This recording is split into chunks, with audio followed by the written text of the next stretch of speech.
What's going on, everybody? Welcome back to Redriveraviation. Hope you guys are having a fantastic day today. And today we have the full Airlines International 2022 trip for you guys. I really hope you guys are excited for today's video. And without any further delay, let's jump into this, everybody.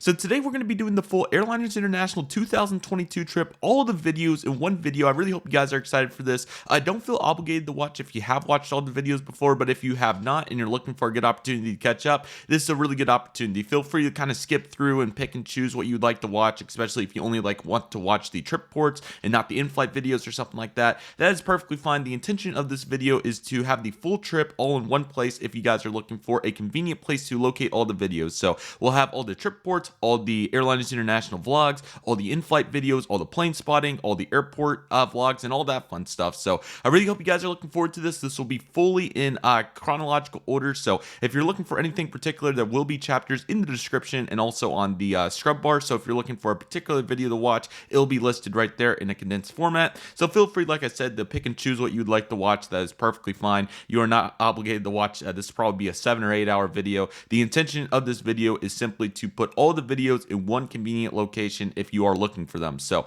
also let me know in the comment section if you guys would like to see a consolidated version of this, like a 10 or 20 minute video kind of describing my full experience through the whole trip in a consolidated format. I would also be interested in doing that. But let's start with the full videos themselves. I really hope you guys are excited for this, and without any further delay, let's get started with the Tulsa intro and plane spotting video, everybody. Hope you guys are excited. Feel free to skip around if you guys like to, and without any further delay, let's get started, everybody. What's going on, everybody? Welcome back to Redriveraviation. Hope you guys had a fantastic day today, and today we have the first video from the Airliners International trip for you guys. I really hope you guys are excited for today's video. I've been so excited to share all this content with you guys. This was such a surreal trip, and I really hope you guys are excited for it. In this video, we'll be checking in at Tulsa International Airport for our trip today, including the preparation the night before, getting to the airport, checking in, getting through security, getting on our flight, and plenty of adventures in between. I hope you guys are excited for today's video, and with all that being said, let's get to the check-in vlog, everybody, as we'll start with this first clip as I was getting ready for the trip ahead. Let's get into it.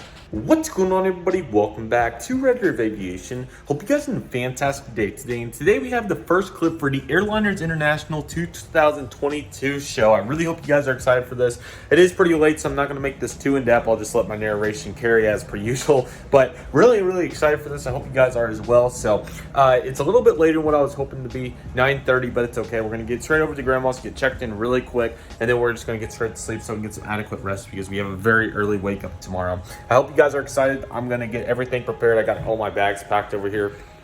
I got the suitcase right here, and I got the camera bag and everything over there. So I'm going to get everything packed up really quick, and we'll be ready to go. I hope you guys are excited. Let's do it. Alrighty, so the check-in process with the United Airlines app the night before was absolutely awesome. This was my very first time traveling with United, so it was definitely a new experience to me, but I really enjoyed it for various reasons. So first and foremost, they asked for the contact information before you submit it all, which I thought was a really nice gesture, so I very much appreciated that. It lets you add your bags before as well, which is really helpful. I believe they were $35 each, so not too bad, pretty average, so really good job right there by United. And also the app was just really detailed. There were so many different pages and panels if you wanted to find out previous flight information or standby list or just whatever the case may be. So that was really cool. Really enjoyed that and very much appreciated that from United. So that was very helpful. All right, everybody, made it here to Tulsa. I'm going to turn the lamp off. So good night. We made it safely. It's like, what, 10:30?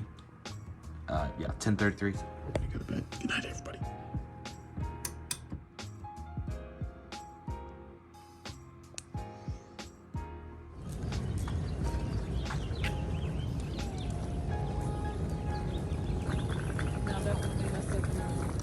You can talk as much as you want. People know that you're going. So you can talk as much as you need to, whatever you need to do. It probably makes it more entertaining anyways. Huh? Probably makes it more entertaining anyways. Talk as much as you want. I don't know if I'm entertaining. I think your audience would rather have your Talk as much as you want.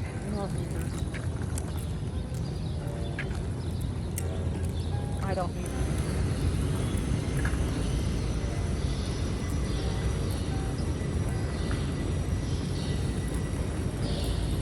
schedule on their shuttles. It runs every quarter or half hour. I can't remember. Very good. But on the quarter, it's at the airport on the half. After a smooth check-in process with United Airlines, it's time to make our way up to security, everybody.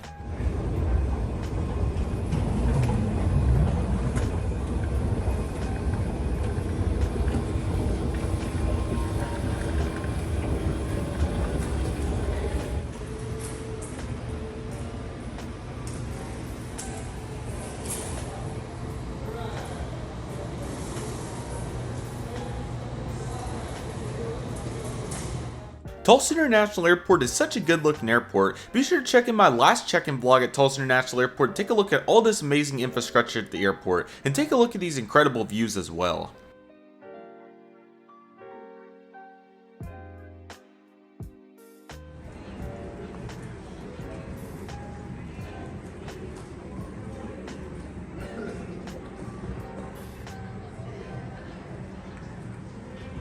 The corner overhead compartment, you also let carry forward one small personal item such as a briefcase, backpack, or a purse.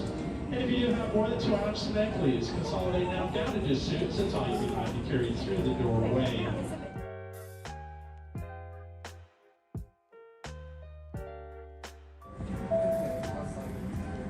And I think for patient waiting, ladies and gentlemen, would like to provide boarding group number 1 to enter the boarding lane for United Airlines Flight 23.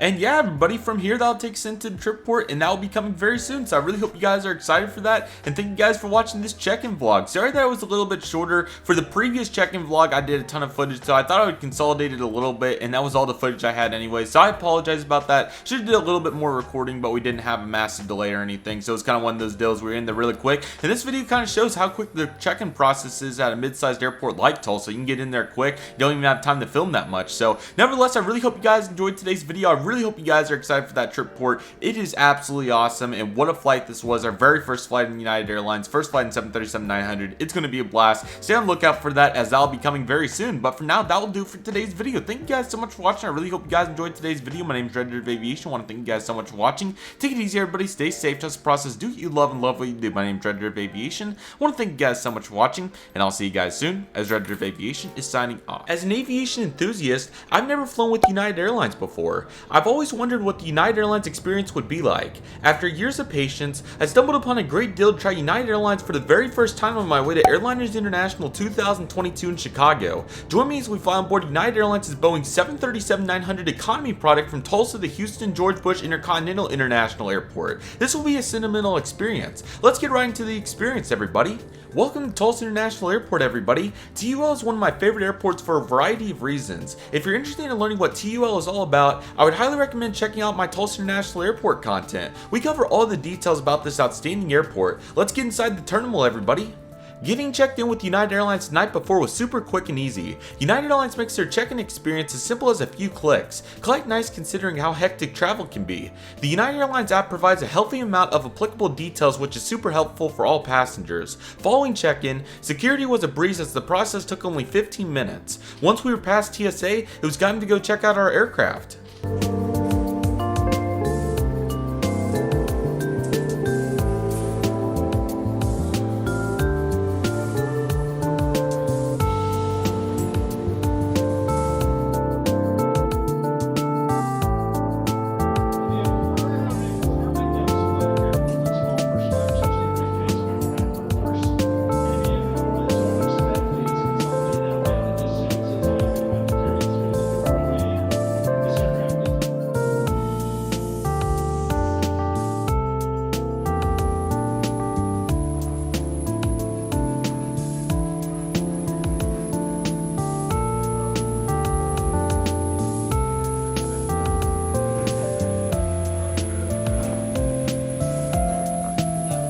Alrighty, everybody, so here we go from our seat 28 days. Let's dive into details. So a very applicable amount of legroom for the economy product. I was super pleased with that. We got both the armrests with the direct TV remote mounted onto the right one, which was really helpful. And here's our wing view from seat 28A. What a beautiful view this is. Really excited to get to capture some moments here for the next 2 hours, and this is going to be absolutely awesome.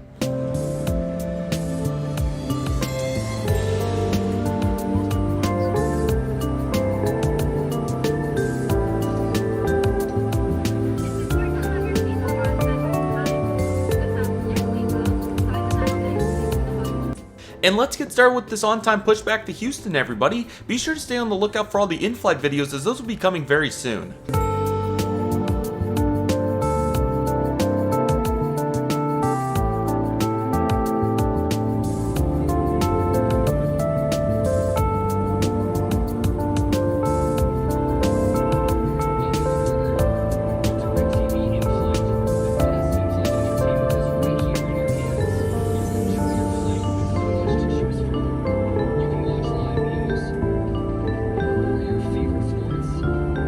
And here we go with the takeoff, everybody. I really hope you guys enjoyed this takeoff, as there are some stunning views of the Tulsa area. Be sure to stay on the lookout for the full takeoff videos. That'll be coming out very soon as well.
Let's climb up to our cruising altitude of 30,000 feet, everybody.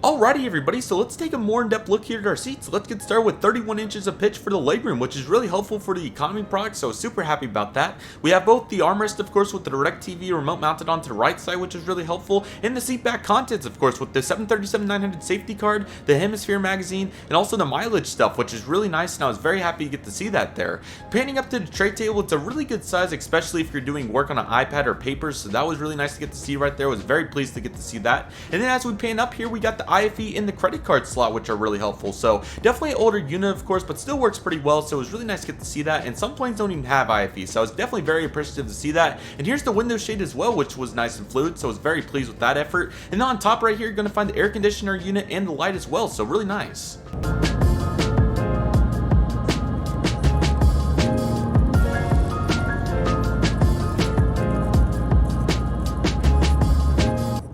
Alrighty, everybody, so here we go with the seatback content. So beginning right here with the Boeing 737-800-900 safety card. This is a fantastic safety card from United Airlines. I absolutely love the illustrations in here. Super clean and very easy to understand. Ballparked right here by United Airlines, and I'm really pleased with that effort. Really good job by United. Speaking of which, we are crossing over to Dallas-Fort Worth area. We're near Plano, Texas, and just some fantastic views out here this morning. I'm loving the views. A couple of cirrus clouds, but what a pretty morning. Take a look at the lake, the sun reflection, which the sun obviously is behind the scimitar winglet, which is really cool. So just amazing views. So fortunate to get to see that. That's awesome right there. Next in line, we have the hemisphere magazine. So obviously the paper magazines are in big debate right now for airlines, whether they go in digital or not. United still has it on paper, which is really cool, and this is their version of, I'm forgetting what American call it, the American way. There it is. So really cool to get to see that. And obviously you guys know my favorite page by this point if you've seen all my trip reports, the destination page. So I'm going to show you guys where we're going today. It's a weird fold out design, but I kind of like it. So really good right here. So obviously we're going from Tulsa to Houston to Chicago. Be sure to stay on the lookout for that Houston to Chicago trip port. It's going to be absolutely awesome, the Boeing 737 MAX 8, and you guys are really going to enjoy that, I hope. So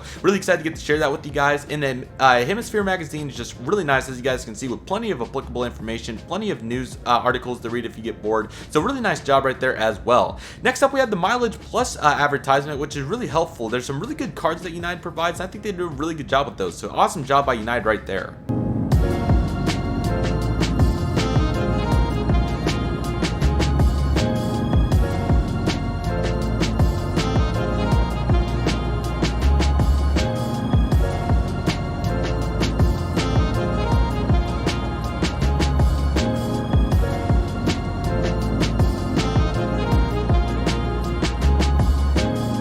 I tried the aisle seat, and well, as you guys can see, I wasn't very impressed.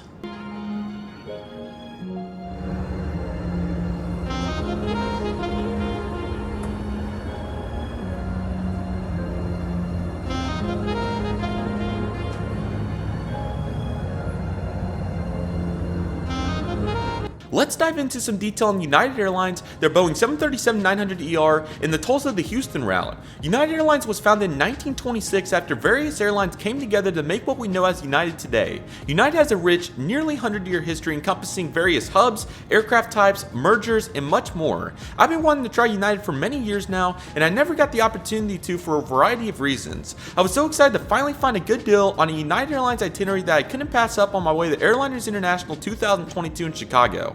The Boeing 737-900ER has played a pivotal role in the United Airlines fleet for many years. United Airlines integrated the majority of their Boeing 737 fleet from the Continental Airlines merger in March of 2012. United Airlines has used these aircraft on a variety of routes in their network, from short 1-hour flights like Tulsa to Houston to longer 6-hour flights like Washington, D.C. to San Francisco. United Airlines has 136 Boeing 737-900ERs and 12 Boeing 737-900s. United also has 141 Boeing 737-800s and 60 Boeing 737-700s, totaling for 350 Boeing 737s in the United Airlines fleet. Despite the large number, United Airlines is quickly renovating their fleet. United currently has and has orders for 350 Boeing 737 MAX family aircraft and has orders for 150 Airbus A321 family aircraft to replace the quickly aging United Airlines narrow-body fleet and expand the United Airlines network. Scott Kirby has been doing some incredible work at United Airlines, to say the least. From the fleet upgrades to the new cabins, the innovation has been rather impressive thus far. Be sure to stay on the lookout for the upcoming trip port on the United Airlines Boeing 737 MAX 8 from Houston to Chicago, as we'll be assessing United's new signature cabin. What a product that is. The Tulsa to Houston route has been a staple for decades now, to say the least. Continental Airlines added the route in the late 1960s, and the route has served millions of people over the years, as the route carries over 100,000 passengers annually. Continental Airlines served the route until the United Airlines merger in 2012, when United Airlines took over the route. Several aircraft have been served on the route, including the Boeing 727, Boeing 737 Classic, McDonnell Douglas DC-9, ERJ-145, ERJ-175, CRJ-200, Dash 8s, Airbus A319s, Airbus A320s, Boeing 737 NGs, and much more. The Tulsa to Houston service has been a pivotal route in the Tulsa network for many years now, and I'm so glad I finally got an opportunity to try it. I can see why this route is so popular. This is a nice, quick hop that takes a little over an hour to do, not to mention the connecting opportunities that Houston provides. You can fly to almost anywhere you want from Houston. United Airlines is doing some incredible work, to say the least.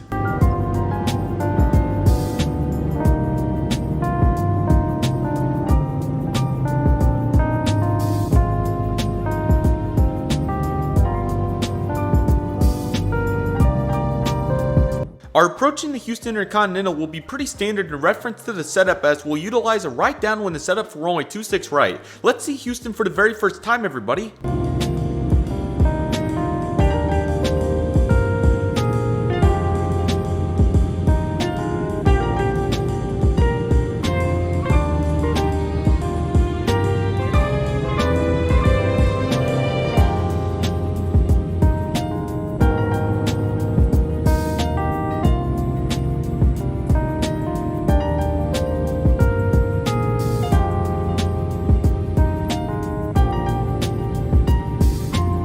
United Airlines did a great job with this flight. I had a blast experiencing United Airlines for the very first time along with an enjoyable flight. United Airlines is a fantastic airline with so much to like about the airline. I've always heard great experiences from fellow United passengers, and I'm so glad to say that I can say the same about this outstanding airline. The Boeing 737-900ER Direct TV product is quite nice for a mainline aircraft. I really enjoyed the leather seats, in-flight entertainment, and service. I really like the direction United Airlines is going. United has a great product on most aircraft, reasonable prices, and excellent service. If Scott Kirby and the rest of the United team can keep this up, expect many outstanding reviews of United Airlines for years to come. The products, airplanes, and service is only getting better from here, and that will be put on full display in our upcoming trip report on the United Boeing 737 MAX 8. Stay on the lookout for that. In addition, be sure to stay on the lookout for all the in-flight content to come from this leg of the trip, the layover vlog at Houston Intercontinental, and all the other content to come from this amazing trip. But nevertheless, here's our landing on the runway 26 right at Houston Intercontinental International Airport. Enjoy, everybody.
We will make a couple of turns and have some taxi time on our way over the gate E21. I am so excited to see what Houston Intercontinental is all about.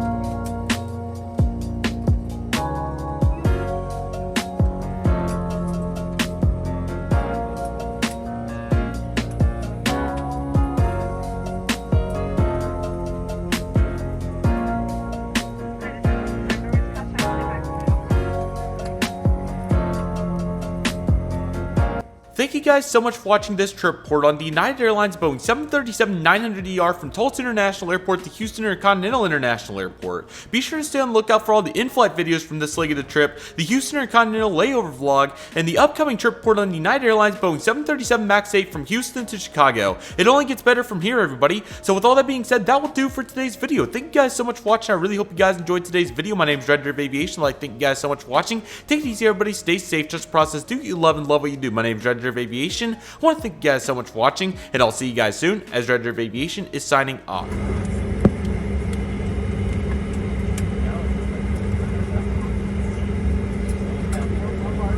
There are also 4 window exits over the wings. If needed, lifelines are located for window brakes at the aft over window exits. Only exits are marked with over signs. As you locate the 2 exits near your seat, remember, they may be behind you.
your head. Round the belt around your waist and secure it to the buckle in front. Pull the loose end to tighten. Inflate your vest just prior to exiting the aircraft by pulling down sharply on the red tab. You can also inflate the vest.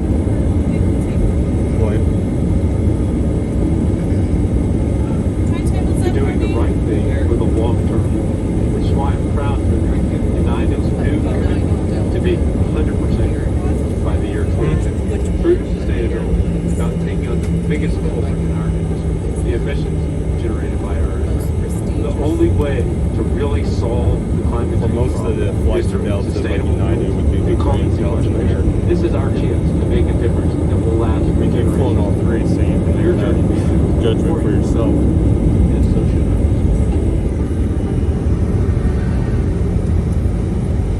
What do you think? What do you think? Well, like that flight that was the one from the landing last year. The launch of this flight academy, we made it. But yeah, that thing's supposed to be flying 10-hour flights. Yeah, I know, right? Barrier to entry That for was opening up access to so many who never thought that aviation was possible for them. I really think we're going to see a change for good in this industry because of what we're doing today here at this academy.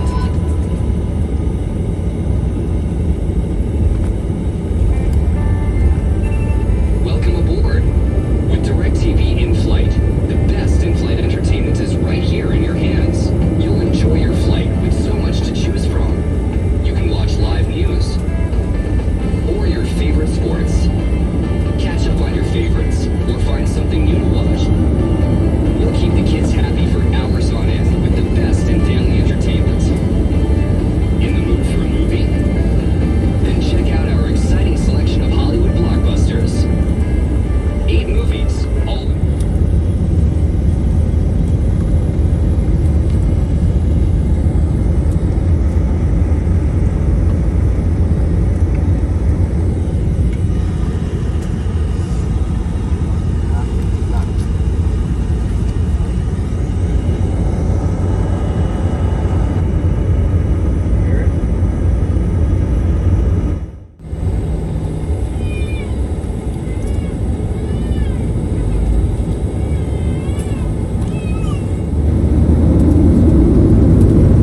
opening overhead compartments with items may have shifted. You are now free to use your cell phones in transit mode. If you're connecting here in Houston, please check the departure monitors located throughout the terminal for the United app on your mobile device for the most up-to-date flight status and gate information.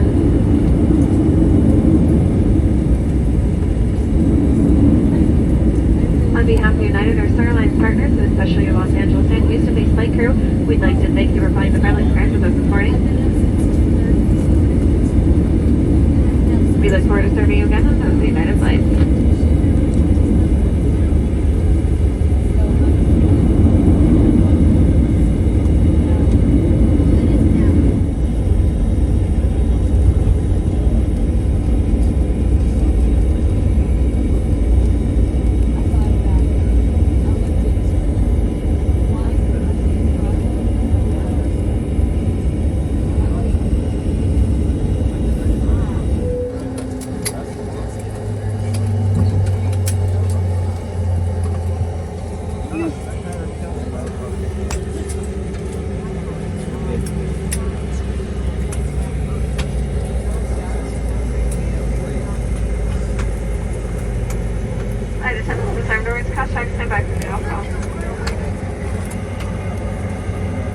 As an aviation enthusiast, I've never been to Houston George Bush International Airport before. I've always wanted to travel to Houston and see what the airport is all about. After years of trying, I finally found a great opportunity to visit Houston on my way to Chicago for the Airliners International 2022 convention. Join me as we explore Houston Intercontinental during a 2-hour layover from 8 a.m. to 10 a.m. on June 23rd, 2022. This is going to be a blast, everybody. Let's dive into this. Alrighty everybody, welcome to Houston. I am so excited to be here. I can most certainly say that there are no problems here, and I'm really excited to be at Houston for the very first time, so let's just dive straight into it. So be sure to check out the United 737-900 trip report if you didn't already. That'll get you caught up to speed on where we are to this point in the trip, and man, it has been a super fun one thus far. That was a fantastic leg of this trip, and I'm really excited to be here, so let's get into it. So upon my first impression getting here, I just thought that the airport was really nice, as you guys will see through these clips. Just the infrastructure, the whole airport looks really nice. Got to see the control tower, which is really cool, and so many United planes, and this is quite different for me. As you guys know, I mainly fly through American Airlines hubs, so it was really cool to get to see all this United Airlines action, which I thought was really cool, and I thoroughly enjoyed it. So that was absolutely awesome, and getting inside the terminal was super cool. The infrastructure, the terminal building was super nice. The outside looks amazing, the inside looks amazing, and we arrived into Terminal E for reference. So this is one of the newer buildings on the airport, but there are some different buildings as we'll take a look at throughout this video, taking a look at like Concourse A and B and all that fun stuff. But definitely really nice and a fantastic first impression. They had a really nice hollow design. It was very nice and open. It was really nice, and some of the biggest things I took away from that, just very nice in general and very spacious. There was a lot of room to move around, as you guys can see throughout these clips. That was fantastic, and I'm just so excited to be here. Houston's a fantastic place, it seems, and I really enjoyed this stay to just get to see what the airport's all about. And even though it was only 2 hours, I most certainly enjoyed it. So following this, like I said, we arrived in Terminal E, super nice facility, and then following this, it's already time to get some plane spotting going. So of course, we're taking a look at the infrastructure clips. I do want to emphasize how nice it is, and later in the video we'll take a more in-depth look. But Terminal E is fantastic, super nice, and we'll also get to look at the newer Terminal C, which is also really nice. Take a look at that in detail and all that fun stuff. But we only have so much time here, and I'm really excited to get into the plane spotting, as it's going to be really good. So we'll be starting on the SkyTrain. I thought I would start here and start making my way over to the west side of the airport to see if there's any good spotting locations I can utilize, since the sun will be behind me from that angle. So let's go get on the SkyTrain and see what these pictures are all about. So we'll go dive into the pictures. I hope you guys are excited for it, but from here, like I said, we're going to take it up to the SkyTrain, utilize it. Houston seems to have a really nice SkyTrain. I'll talk about it a little bit more in a moment once we get on board and let you guys see what it's all about. But we'll be doing some plane spotting from here, getting into the terminal and everything. So I hope you guys are excited for this, and let's get this plane spotting going, everybody. Alrighty everybody, let's get into all these pictures, as we have some really good ones to go over here in Houston. Man, this was an awesome first impression, so I'm really excited for this, and I hope you guys are as well. Let's dive into this. So here's our wing of the United 737-900. We have quite a few taxiing in, so I thought I'd show you guys all those. These aren't very good, but here's a United A319 landing in from somewhere, who knows, but those are actually okay, so not too bad. I like the 319, and there was a 320, awful shot, but 320 landing in. And then one thing that I really liked about Houston, hopefully when I get to return sometime, hopefully I'll get to look at this more in detail, is their our cargo ramp. There was 3 Atlas aircraft, a 767, 2 767s, excuse me, a 747, and there's a UPS 757 over there too, looking quite nice. And I did my best to get good pictures, but I didn't really do a great job. There's the DHL 777. That might be my first, or I'm sorry, that's 762, excuse me. I think I've caught one of those, but still really cool to get it backlit. And then we got a United number ERJ-175, probably doing some maintenance or something like that. So looking good. Here's United's huge hangar at Houston. I think it looks really good, especially that new title. I'm sure that's new right there since they've got the Evo livery. But as you guys can tell, plenty of United over here. So you got a couple of Airbuses and Boeings on the left side, and then Boeing 757-300 right there in the front. That was my very first Evo Blue, and many more to come through the Airlines International trip. So stay on the lookout for all those details. Very nice. Tried to get good shots, but I kind of failed miserably, but I sure did my best. So luckily we get more. There's 319 getting some routine maintenance right there. And then of course here's the other side of the hangar, including the Airbus A320, 767-300, and the Boeing 777-200, which look quite nice. There's a zoom in on 320. Here's a 777-200. This one looks really good. I like that one. And in the back right there, you can see the Star Alliance 777. Stand by for more on that here in a moment. Here we go, boys.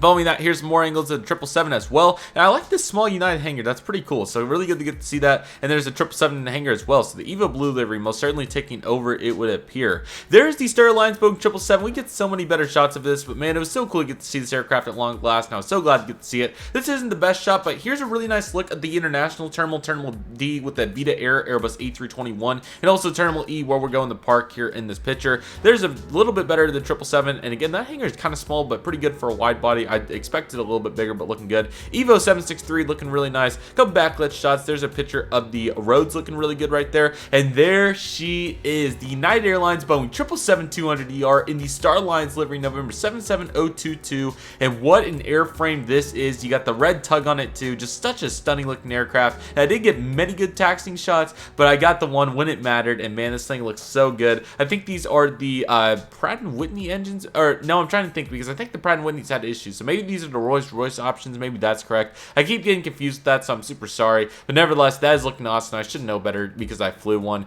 But nevertheless, looking great with the engine problems, I should say. I'm pretty sure the Pratt & Whitney's had the issues, and this must be the Rolls-Royce then. So looking really nice, and man, it was so cool you get to see that. Just take a look at that beauty. That is so awesome right there. So glad I got to catch that. And here's the United 737-800. Some crisp lighting right here as we taxied into the Echo Concourse. And man, Houston, this is the way to get it kicked off. Like I said, no problems here. There's our wing view, and there's our aircraft at gate Echo 21, a little bit backlit right there, but looking really nice in reference to the design. And here's a really cool shot right here of United 737-900. I've caught several of these over the years, but just so different, and it's just such a different vibe to get to see them all lined up. So you got 739, 320, probably a 319 back there, some sort of 737 Evo, and then they just don't end at Houston, which is so cool. And hopefully I got the shot that I'm thinking of, but this is really cool to get to see as well, the United 777 as well. Man, this aircraft is so cool, and it's so cool to get to see them in so many different liveries and everything, and I'm just so glad to be here. And this is why I really wanted to come to Houston, get to see what this is all about, take a look at those catering trucks and the elevation on that, the cargo tins. That's just so awesome. And the shot I'm thinking of, there's a 739. Okay, I didn't get it, but I got on my iPhone the wide angle, which was really cool, so that was nice to get to see as well, and that was really nice, so I was very pleased with that effort. And then the SkyTrain, here we go. So the views were pretty good. I didn't really know what to expect, but honestly, the lighting was kind of weird anyways for this time of day, so we definitely made do with what we have. But here's the Embraer ERJ-175, and they were lined up at Houston. There were so many. And here's some shots of the United mainline planes over here at Terminal C. So here's plenty of 737s right here going to various destinations. I like the design. It's pretty cool, honestly. It kind of reminds me of what I did with, I think, Great Plains. I kind of did a couple of designs like this. And then this is a brand new Terminal C, and I don't know if it was in the previous pictures, but I think they're about to get started on another concourse that's like right around there. But nevertheless, here we go with some United mainline planes. So beginning with a 737-800 looked like, 739, 737-700, and 737-800. That gate position back here is also really cool. I really like that. And something landing back there. So really nice lineup of aircraft. Take a look at the infrastructure of this terminal. Really nice job and really helpful for all the United mainline planes. They've been getting after that. Here we go into the regional jet gates. So as you can tell, we have plenty of Mesa Embraer ERJ-175s. 1, 2, 3, 4, 5. Only one in the Continental Globe colors. I mean, maybe one of these is SkyWest, but they're probably all Mesa, so looking good. And here's the United 737 MAX 9 loading up. This is a really cool gate, Charlie 15. One of the best gates on the aprons for trying to get views, and it looks really good. So I can only imagine how that would look in the evening. That is really nice right there. And here's kind of a cool wide angle. So you got our 737 MAX, which the aircraft we're actually going to be flying out on, which is really exciting. So stay on the lookout for that. Then you got 737-800. 700 right here, it appears looking really good, or 739 of sorts, 320, and then some sort of 737 right there. So lots of 737s, but you're also going to find quite a few Airbuses as well. Here's a better angle of that, and this still appears to be 800, but it might be 900. This one also looks like 800, and who guessed it? Another Continental Globe 737 looking good. Here's those three ERJs looking great. I'm sorry about the reflection. I was trying to get this down again. Very first time spotting here, so it's quite different. Here's another Mesa Embraer 175. I like the gate angles. They're quite unique, and I can only imagine this lighting in the winter. This is probably really good stuff. Here's a nice wide angle, and there was an American 737 that was inbound. I don't know why I chose to zoom in on it after I've caught so many, but there we go. So that was looking really good. And there's our MAX. That was going to have service out to Chicago O'Hare. Super cool, and again, that's going to be absolutely awesome. Stay on the lookout for that trip report. And I guess I also went for a picture of the Houston Airport SkyTrain, which looks really cool. And this is a good picture, kind of take a look at what they look like. They kind of look like Dallas's Skylink, but a little bit different, as you can see, especially the design here is quite different. And then as you can see, the seats and everything, the pulls, slightly different, but kind of the same concept. And then here's the next RJ terminal, which again, just all Mesa 175s, they never end. And their gate numbering system is quite interesting. So with the other concourses, they do it how they do it with just normal terminals, but with these, they go all the way up to like 100, I think. It's pretty ridiculous. So here's the 70s, which is quite interesting, but I think it's quite cool. So here we go in the 83 as well right here. More Embraer 175s. There are plenty of them, and still plenty to be painted very soon. These look really good, and again, it gets probably cut off somewhere in this ballpark, but do keep in mind these are wide angle shots, and they do look really good back on the camera. This is one of the best catches at Houston for sure. Excuse me, the Air Canada Express Embraer ERJ 175 in the blue ice two-pace livery. I was really excited to get to see this one. Personally, this is one of my favorite liveries. I'm really glad I got to see this at Houston when I was there, and I really like this aircraft. It was very good to get to see Air Canada again, and it's been quite some time, so I was really pleased to get to see that. You also got Delta United Embraer 175 because these guys need places to park. This is also a really cool angle as well. The reflection kind of killed some of these, so definitely get your camera right up against the frame if you're going to take pictures, because it cost me several times, but it's pretty hard, honestly, and it's really weird to get that angle. This is a SkyWest Embraer 175. Funnily enough, you can see the little decal right there, but good stuff right there, and that is all looking great right there. Very nice. And this is also Terminal A, excuse me. United operates here, Air Canada, Frontier, Delta. I'm trying to think who else. I think there's a couple other carriers, so looking good. That American 737 taxiing by, and I wish I would have got more pictures with lighting like this, but this is obviously through a window, so I just took it for fun.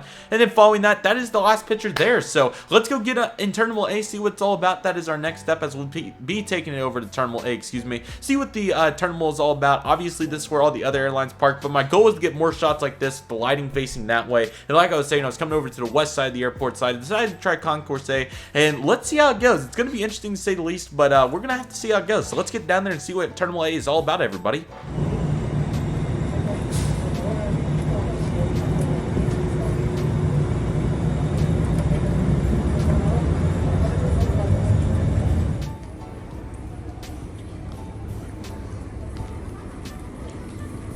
May I have your attention? This is the final boarding call for passenger traveling on Air Canada Flight 1846 service to Montreal.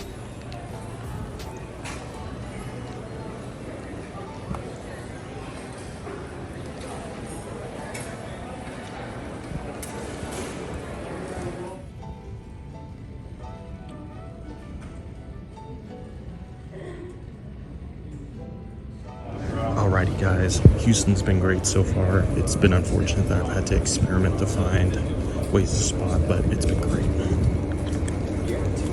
Let these people pass. So yeah, definitely been unfortunate, but we've still made the most of it. It's always a learning experience when you go to a new airport for the very first time. And Houston's been great. I just wish that there would have been more online terminal spotting device, but it's okay. They do have some great exhibits on display here, as you can see. Very good. So we're gonna go down here to the south side Terminal A, see what they have going on down here, and then it'll probably be time to go board fairly soon. So yes.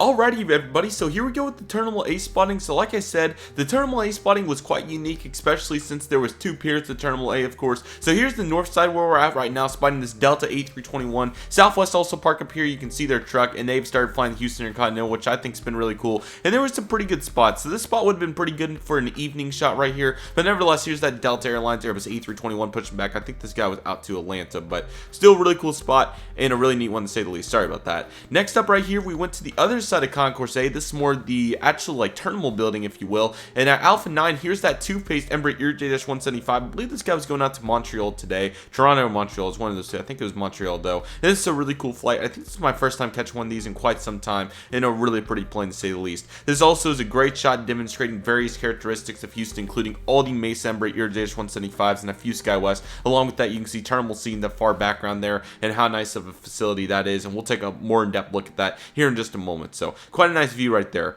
Here's the Frontier Airlines Airbus A320neo. I forget which tail this was, but I know I didn't get the best shots. I think I may have got a couple better ones, but this is still a pretty cool plane right here, and that's a cool double beacon despite the absolutely tremendously bad heat haze. This is the other side of the window over here looking toward the west, and as you can see, the lighting's really good here in the morning. And here at Alpha 1 is the United Express Embraer ERJ-175 on the behalf of SkyWest Airlines. This is November 135 Sierra Yankee, and you can see down here, and let me see if I can get my cursor here so you guys can see it, the first officer, the captain, I think probably the first officer would be my guess, doing the pre-flight walk around, which is really cool to see. I personally never got to see this, at least what I've recalled, so it's really cool to finally get to see this. I'm sure I've seen it at some point, but really cool to get to actually see it, knowing you know, being a pilot and everything nowadays. So that's really cool, and really weird how Alpha 2's over here but Alpha 1's over here on the left side. I don't think I've ever quite seen that before, so that's really cool. In the area where we've seen that Delta is down here in this little, I hate to say, but pretty much trailer complex sort of thing. I'm not exactly sure what you want to call that. So quite an interesting add-on, but sometimes you gotta do what you gotta do. But United's stealing all the gates here at Terminal A because there's none left.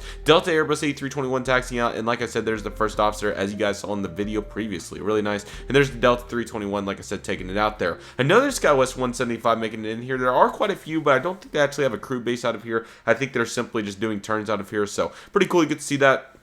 An absolute mess down here on the ground. I'm not exactly sure what happened here, but quite unfortunate. But it is cool to see various Delta tow bars right here for mainline airplanes like 319s, 320s, and 321s. Along with that, you got the MD-88, MD-90, rest in peace, but you do have the 717 there, so pretty cool, and a nice various lineup right there. SkyWest taxiing into the gate right here. I know I didn't get the best shots in the world of all these planes, but nevertheless, we did our best with the circumstances, and I was really trying to figure out this Houston plane spotting for the very first time. I couldn't find much online, or I would have tried to prevent this. Speaking of which, here's another SkyWest aircraft. This is their CRJ-200 in Evo blue colors coming in from somewhere. This is another nice angle here, getting shots of planes taxiing off of 8, and that's quite nice. And finally getting some better shots of the Air Canada Express Embraer ERJ-175 in the two-pace colors with the non-stop service out to Montreal, but it might have been Toronto. But this is uniform Foxtrot uniform Juliet Echo, excuse me, and that was really cool to get to see it taxiing over to the 15s. And here's the American Airlines Boeing 737-800. This guy's currently loading up with the non-stop turnaround back onto Dallas-Fort Worth. You can see that's off the center line right there, but it's okay, they got it chalked up. And a nice looking aircraft, nice window here, and you know, I've caught plenty of these, but cool to get to see that Houston's Concourse A, which is really cool. Also, this is the south side of Concourse A. I should also clarify this. So that was the walking shot, the last video clip that you guys saw, which was really cool. And this was a pretty nice building. It had your typical Midwestern low ceilings, but still pretty cool right there. And here's a Mesa CRJ taking off. This guy may have been out to Phoenix, but that's pretty nice. And then yeah, that was all the time I had. It was really unfortunate that I ran out of time, but I did my best, and we got some planes. We got to explore quite a bit, so I was pleased with that, but nevertheless just ran out of time, so what can you do about it? But currently taxiing out right there, you are going to see the I'm forgetting the name, the People Mover System bumper right there, so that's what that is. But on the other side, you do see the Viva Airbus A321neo. This guy was taxiing out with the non-stop service back out to, I think this one was a Mexico City flight, but you guys will see a shot that I really wanted to get, but unfortunately I ran out of time, so I wasn't able to get a good shot of it, but I did get it through the window because that was the best I could do, and that was pretty cool, so I might end up editing that for fun. Here we go down the other side once again. Frontier taking the gate right there, and a Delta 175 taxiing out right there. And some of these shots can come out really good. I hope to revisit Houston maybe in the winter perhaps to get some better lighting shots, because the summer morning is just not the ideal time, but still got some good ones. Definitely did better over here, even though you can see the reflection on my shirt of some of these Mesa aircraft. And there's a Delta 175, those three again. There's that Max again, and yeah, we barely got, I think we got right at about 45 minutes or an hour over there, so that was quite unfortunate, but what can I say? So that was is the last picture for this round. We have quite a few video clips to get in for Terminal A, or Terminal C, excuse me. It is a fantastic terminal, and we'll do some more talking about it here in just a moment. Very excited for it, and I hope you guys are as well. Let's dive into those details. All right, here we go, the Concourse C. Again, not too bad. I can't be too disappointed. We still got some really good stuff, though. Star Alliance 777, hopefully 737. All those regional jets, the Air Canada 2-Pace to 175 for Jazz. So, not bad, not bad. I can't complain. It's pretty good. And we'll just keep improving. Plus, it's a really tough time of day, and there was nothing on the 1.5, so I will know for next time how to get around here, though, and it will make a little bit more practical sense and be a little bit easier next time because I know kind of what I'm doing now. And I'm not too mad that this turned into more of a learning experience. And I'm gonna go get that train so I don't miss it. So let's go get on. Alrighty, guys, heading over to Terminal C North. So let's get over there. New concourse, I think, is getting developed right there. I'm not sure what concourse it will be, but probably more United. So these walkways are pretty cool and how they work.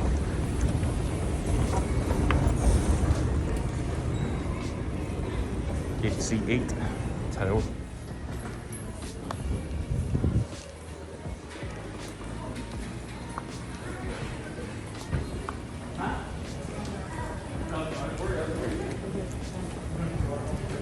Oh, that looks so cool.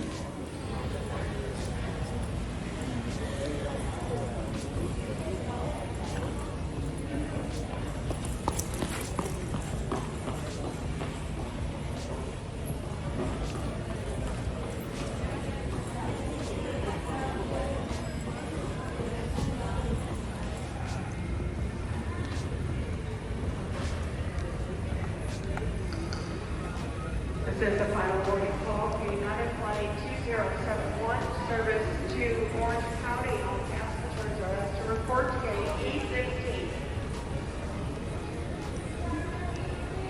Alrighty, everybody, so here we go into our next round of pictures, and we have some really good ones. Not this one, though. I did want to feature it, though, because this was almost a really cool shot with the Vita Airbus A321neo in the full Houston downtown skyline. Unfortunately, I was that short of getting the perfect shot, and it was during when the people mover system was moving, so that was pretty unfortunate. But nevertheless, I still thought it was pretty neat. And man, it definitely sucks because as you guys can see, the pillar right there, a little over to the right would have provided a really cool shot. So definitely unfortunate, but what can you do? These sort of things happen, and it's not the first time that I've had something like that happen to me before. So very nice right there. And here's our United Airlines Boeing 737 MAX 8 that's going to be taking us up to Chicago here today. Be sure to stay on the lookout for that trip report. It was really good, and I'm very excited to share that with you guys, so definitely be on the lookout for that. And then taking a look at that, or I'm sorry, wrong way on the cursor right there. Then following that, we're going to be boarding up, and here in just a moment, but there is a 737-800 taxiing by. That was quite nice. Now let's see. So here's our wing view, really nice from, I think this was 30F, so that's looking really good. And we got a variety of planes here, including a 320, 737-700, and various others, an 800 right there it looks like perhaps, and also this Embraer ERJ-175 among all these back here too. Looking really good as well. Quite a few SkyWest 175s in Houston. I did not expect that, but plenty of Mesa 175s too. As you guys can see, they are literally everywhere out here, and this is going to be the backbone of the United Airlines regional jet fleet here in Houston for quite a few years to come. This 737-700, I believe, was pushing out for Orange County, and a really cool shot of this Eva Blue Embraer ERJ-175 that was taxiing out, and there was some really cool angles to be had, and I thought that we got some really cool shots here out the window, perhaps better than inside the terminal. There's another 737-700 taxiing out right there. And here's a really nice picture of Terminal C, and I was going to say this after I looked at all the pictures, but I might as well do it here real quick. Terminal C is just a super nice building. You guys got to see it from all those clips. It is truly a state-of-the-art facility, and I was super impressed by it. You can even get a heavy aircraft on that gate over there in the top left, and ultimately this is just super, it's a super nice building, and I was so glad to get to spend some time in there. They had some really nice couches, power outlets, different sort of amenities for all passengers to use, and I highly recommend checking out this terminal and Terminal E if you are in Houston. They're quite nice. Not the best spotting views just due to how big the terminal is, or rather I should say not how big it is, but how much congestion there is. That's a better word for it, because you guys can see all these jet bridges and all that, but still a really cool building, and I would highly recommend checking it out. There's a 737-900 loading up there on the far side, another Airbus A320, and a Boeing 737-800. These all were looking really good, and here's the construction of that terminal as well. It's really exciting to see that, and like I was saying in the video, I believe this is probably going to be for more United Airlines mainline aircraft aircraft, unless if they're building this for the actual new international gates. I'm not completely sure, so don't roast me too hard, but I've been looking for information and I didn't get a chance to look into all the details today, so I apologize about that. But nevertheless, some sort of terminal is going up and it's really exciting to see that. Here's the current international facility. As you guys can see, we have the Aeromexico 737-800, Volaris Airbus A321, and Viva Aerobus Airbus A320. Among that, we also have the Houston Tower, which looks quite nice, and I'm excited for more gates to come for Houston because they really need it. Here's the Boeing 767-300 that we're taxiing by in the Continental Globe colors. Really nice plane.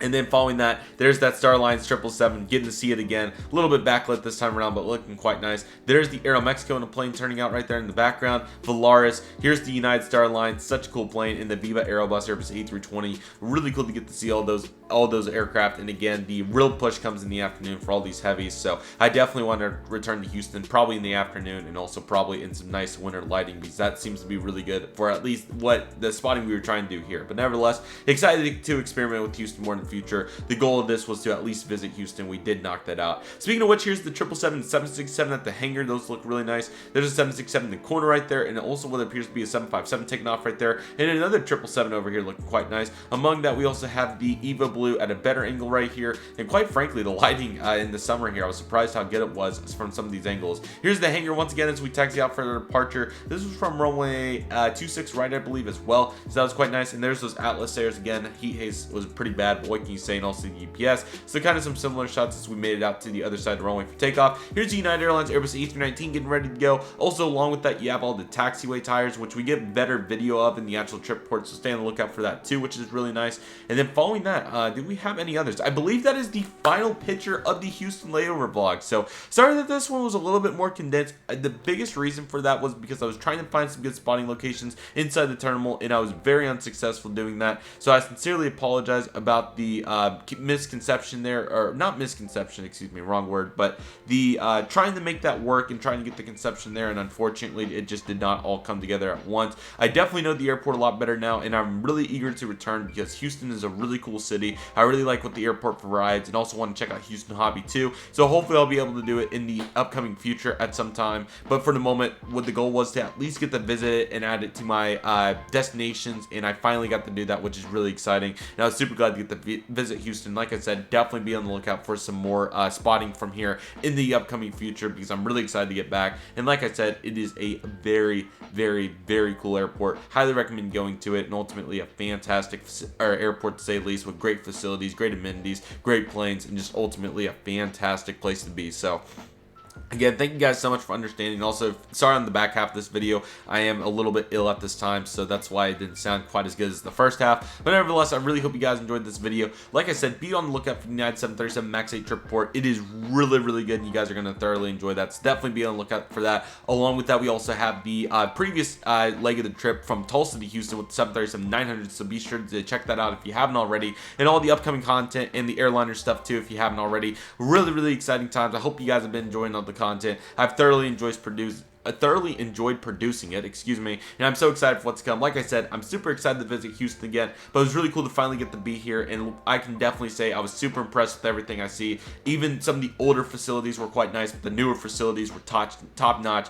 I'm really excited to come back and see what the airport's all about, hopefully very soon, and let me know what you guys think of Houston. I think it's a really cool place. Really excited to come back. There's definitely no problems here, like I was saying, and a really cool airport to say the least. So with all that being said, that will do for today's video, everybody. Thank you guys so much for watching. I really hope you guys enjoyed today's video. My name is Redriveraviation. I want to thank you guys so much for watching. Take it easy, everybody. Stay safe. Trust the process. Do what you love and love what you do. My name is Redriveraviation. I want to thank you guys so much for watching, and I'll see you guys soon as Redriveraviation is signing off. The United States aviation sector has debated many hot topics over the years, one of which, the domestic economy product, has perhaps been one of the hottest of them all. Many airlines have their own style to the economy product, many of which I've been fortunate enough to try over the years. In the summer of 2021, United Airlines made one of the biggest announcements in U.S. aviation history, including orders for 270 brand new narrow-body airplanes, totaling the United Airlines aircraft order count to 500. In addition, United Airlines debuted their brand new signature cabin. This new product has many selling points, including the stylish upgrades, in-seat power at every seat, space for everybody's carry-on bag,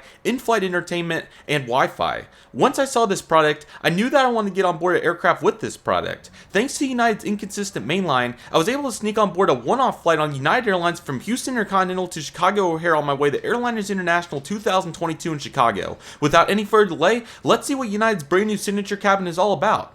I have just completed my very first visit at Houston Intercontinental International Airport. Houston Intercontinental is a fantastic airport. I would highly recommend visiting if you ever get a chance to. After doing some epic plane spotting, I made my way to gate C8 in Terminal C where we would find our United Airlines Boeing 737 MAX 8 with service to Chicago.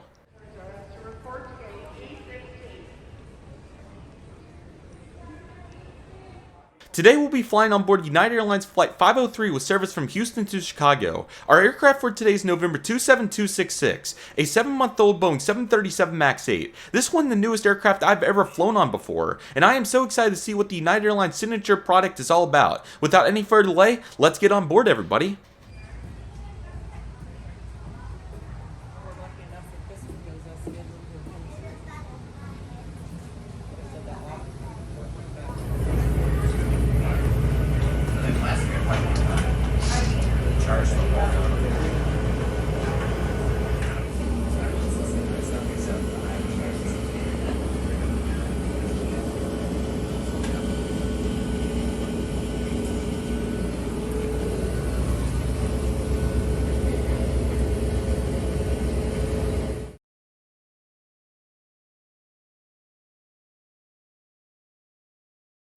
Alrighty everybody, here we go from our seat in 30F. I am so excited for today's flight. This is my very first time on the 737 MAX, and man, this is looking absolutely awesome. Take a look at this cabin right here, and man, I am so excited for today's flight. It's going to be an absolute blast. Excited to have you aboard, and we appreciate your attention as we demonstrate the safety features of this aircraft. FAA regulation requires you to follow the instructions of our crew members and comply with posted and lighted signs. Here's pull down on the strap to access your mask. Firmly pull the mask to extend the plastic tubing and start the flow of oxygen. Front. Pull the loose end to tighten. Inflate your vest just prior to exiting the aircraft by pulling down sharply on the red tab. And here we go with the pushback, everybody. Be sure to stay on the lookout for all the in-flight videos as those will be coming out very soon.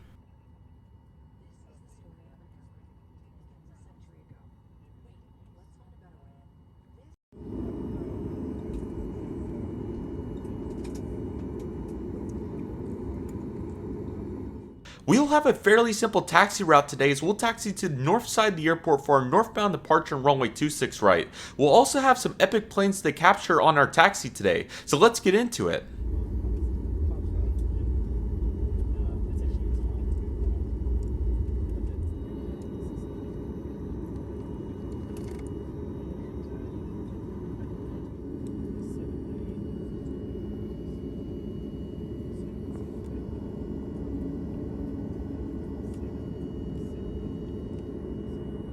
And here we go with the takeoff from runway 26 right, everybody. I hope you guys enjoyed this takeoff as it was a really cool one out of Houston. Let's do this, everybody.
Let's climb up to our cruising altitude of 37,000 feet, everybody.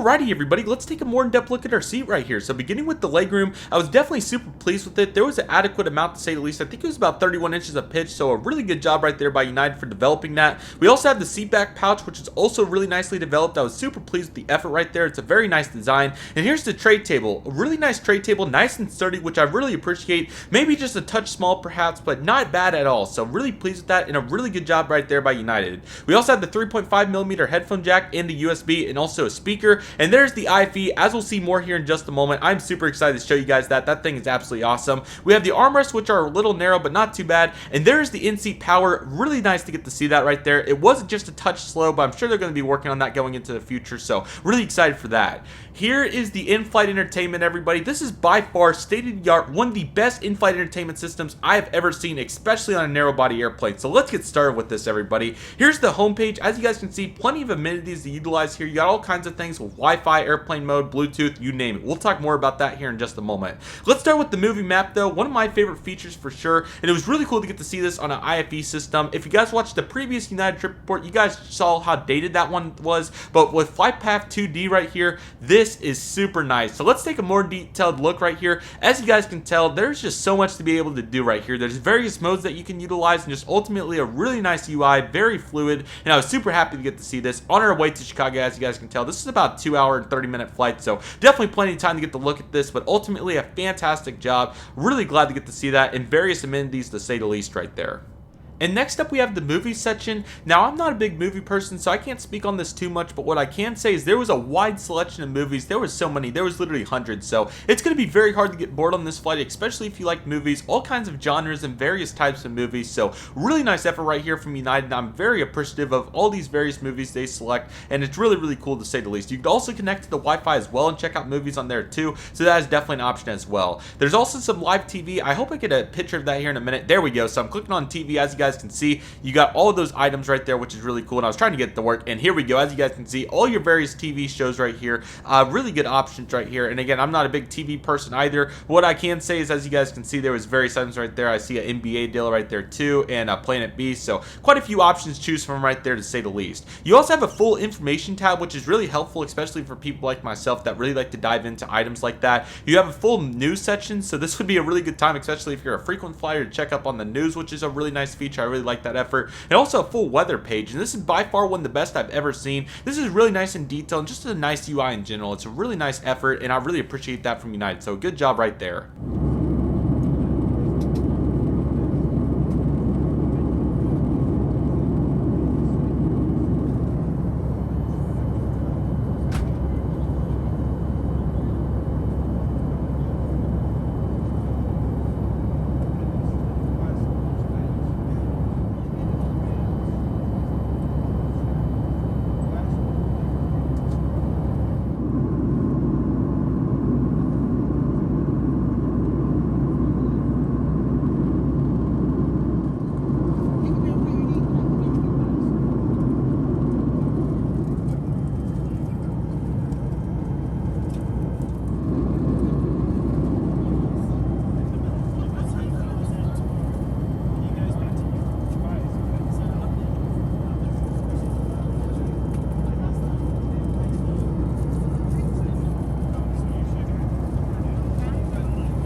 Alrighty everybody, let's get started with the seatback content. So here's the Boeing 737 MAX 8 and MAX 9 safety card. Really nice illustrations in here. This is very helpful for our safety, of course, so I'm glad to get to see that right there. And this is a very nice safety card. I love the detail on it as well. Very nice effort right there by United. We do have the Hemisphere magazine as well. I'm still really glad that United's featuring the Hemisphere magazine, because most airlines are not at this point, so I'm really glad to see this. There's a ton of really good information here, so really glad to get to see that. And one thing I will say is the charging port, unfortunately, is in kind of a weird spot, so you can see my charger coming over, but most people aren't going to be filming like this, so I completely understand why they chose to put it there, because there's really not a better spot for it, to be honest. So pretty reasonable assessment right there, in my opinion. And we also have the credit card advertisement, which is really cool as well. So that looks fantastic, and a really nice assortment here for the seatback contents.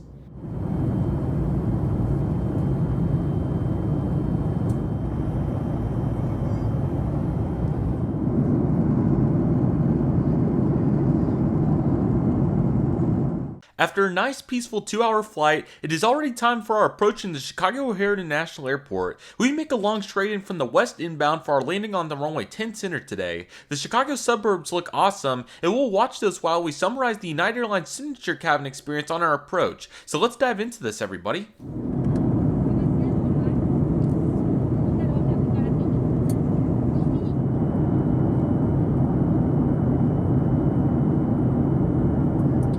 Prepare the cabin for arrival and be seated.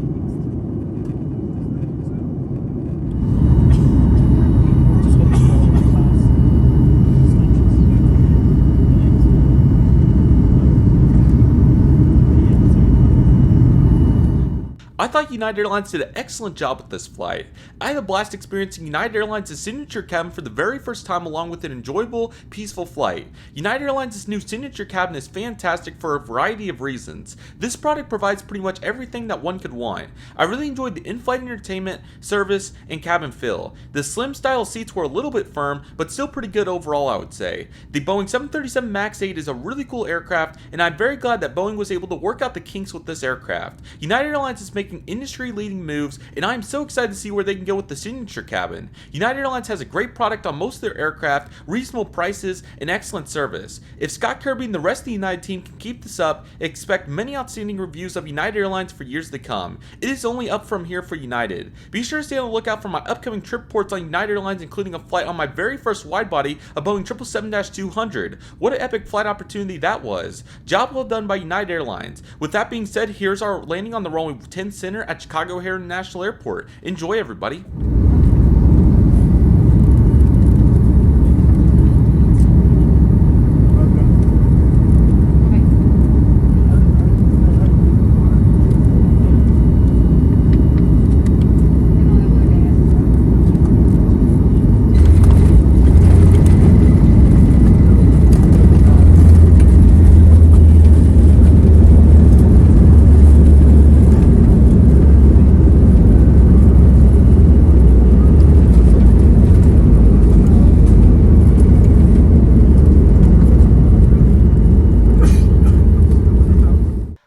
Pretty quick taxi to our gate today, as we're going to be parking at the United Airlines terminal, which is Terminal 1 at Chicago O'Hare International Airport. We did have to make some turns to get there though, but man, there were some incredible views to say the least.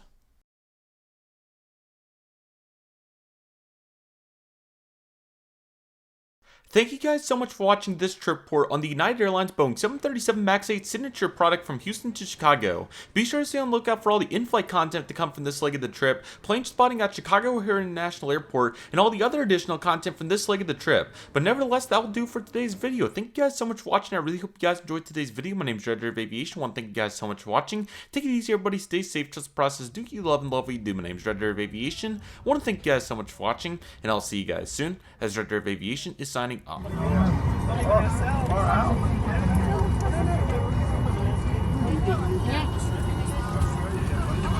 More details about our flight once we're in the air. So you said this last week. This is the story of an airline a century ago. Wait, let's find a better way. This is the story of an airline, one that's a force for good. It's got everything. Romance, suspense, seatbacks. It's a sci-fi story about a piece of trash who use a plane to help protect us. It's a rescue story to save a connecting flight told over and over and over again. A coming-of-age story about a little girl who dreamed she could fly. Then, trust me, you won't want to put this one down. In fact, man, because you're in it. Yes, you, along with thousands of other heroes. No, wait, that's not right. This story doesn't have an ending. That's kind of the point of the story. We're never finished. Because this is the story of an airline when good places away.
Have you ever wondered what an aviation convention is like? Have you ever imagined what it's like to see thousands of model airplanes, aviation memorabilia, and like-minded enthusiasts? Have you ever wanted to be around aviation 24/7 for 3 days straight? Join me as today we're going to be putting all those desires to the test as we're going to be attending the largest aviation convention in the world, Airliners International. Welcome everybody to the Airliners International Day 1 vlog. Let's get into this. Before we dive into this jam-packed vlog, let's go into some brief history about Airliners International so that you guys know what this convention is all about. In 1977, Paul Collins, founder of the World Airliner Hobby Club, decided to have a get-together of fellow aviation enthusiasts. In July of that year, Collins arranged plans with a local hotel at the Cincinnati airport to have a 3-day aviation memorabilia convention. The turnout was rather impressive for a first-time convention as 60 people showed up to exchange aviation memorabilia items and spend time with fellow aviation enthusiasts. Little did they know that 50 years later, the gatherings taking place back then would turn into something even bigger. Over the last 50 years, Airliners International has grown to be the largest aviation convention in the entire world. Aviation enthusiasts from around the world gather in a city every summer in the United States to exchange aviation items, hang out with fellow enthusiasts, and do what they love. I will link below an excellent article on the history of Airliners International. Thank you to WAHS for their outstanding work. Be sure to check out their awesome website as well. But I'm sure you guys are tired of hearing me talking, so let's get to the Hilton Rosemont Hotel for the 45th Airliners International Convention at Chicago O'Hare International Airport. I hope you guys are excited as I am. Let's do this.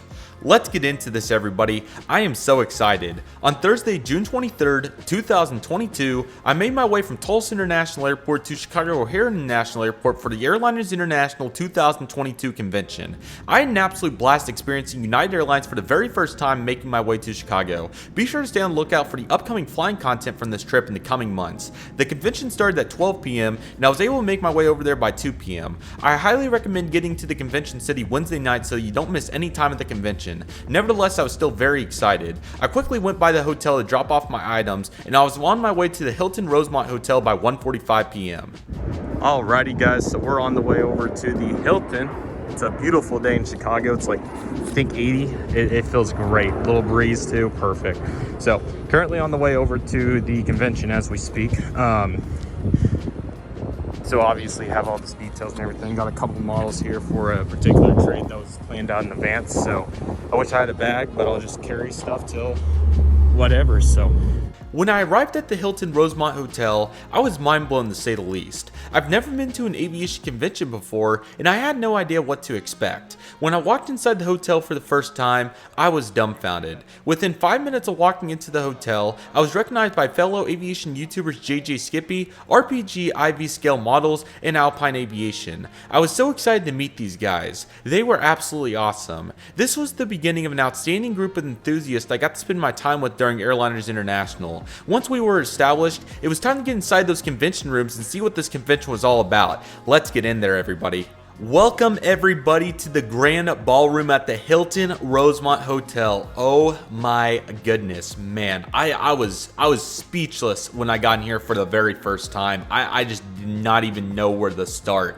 Man, we have a lot to dive into, so let's get into it. First and foremost, I want to apologize that I didn't get as much video footage from this day as I would have liked to. I just could not believe what I was seeing, so I apologize, but that will definitely be fixed in the coming days and next year, of course, as I'm going to be all over it, which I'm super excited about. But man, let's dive into this, guys. This was just absolutely incredible, and trust me, we have a bunch of detail to go through in this video and upcoming videos as well. But here we go with the grand ballroom. This is the mainstream room at the convention, which was super cool. I think there was about 100 vendors in here, that's just crazy to think about. But as you guys can tell, there is so much aviation memorabilia here. It was so hard to process. So as you guys can see in front of us, of course, we have some safety cards, a clock, some different things, some coasters, all kinds of fun stuff there. Then as you go down the table, we had some really cool thumbtacks for shirts, which were really cool, or whatever you want to call those. There were several of those, and we get better pictures. And trust me, we'll dive more into detail about each and every vendor. But just from this initial glance, we can just see how cool it is. As you can see over there, there's some very nice bigger scale models, like some 1/100 stuff over there on the left. And then as you can see, it's obviously a huge picture, and we'll go more into detail about everything in a moment. But you got some pictures in the back, and then you got some 1/200s, a really good stack over there in the middle, as you guys can see. And then over there in the far corner on the right, you can see DG Pilot's table, which is super cool. And then in the back over there, you can see Aero Classics table and a table for Airliners International, which is super cool. So, and even in the corner over there, there's a really cool poster. I think that may have been an American Airlines one, I'm not sure, but I got some better pictures of those. You can also see a really big sign in the back right there. That was a really cool area of timed tables for airlines back in the 70s, 80s, 90s. So, man, we have a lot of detail to dive into with these pictures, and I'm super excited for it. So this is just a nice big look at the grand ballroom. As you guys saw the format, there was a lot of tables. There was like, I think there was like 3 column rows, if that makes sense, but it was double-sided. So it was really cool to see how in-depth the tables were, and it was just so cool to see a format like that. Not to mention that there was vendors all the way around the perimeter of the room, which was super, super cool. So this is a great introduction picture to just show us what Airliners International is all about, and that is just super, super cool. The first picture that I had to take, and I think it kind of speaks for itself, honestly, is this absolutely loaded, and I think this is probably one of the best Gemini 200 collections I have ever seen in my entire life. This is absolutely incredible. I don't think we'll we'll probably come back around to this to dive into each and every model a little bit more in detail, but just a couple that catch my eye off the top of my head, and they kind of speak for themselves. The blue tag is the price tag, and just man, it was absolutely incredible. But from left to right, you got a Pan Am 727, Delta MD-80, Delta 727, Delta 757s of all kinds. Going through the next row, of course, you got some more Delta MD-80s, Delta Colors in Motion aircraft all around, some more modern aircraft, Delta 727, then some old Alaska planes, Pan Am stuff, some old Continental Airlines stuff. Progressing through the middle, of course, you got some really rare ones with more United Airlines aircraft. Eddie had A350-1000 there ruling the top, which was super, super cool. Throughout there, of course, more blue tulip airplanes,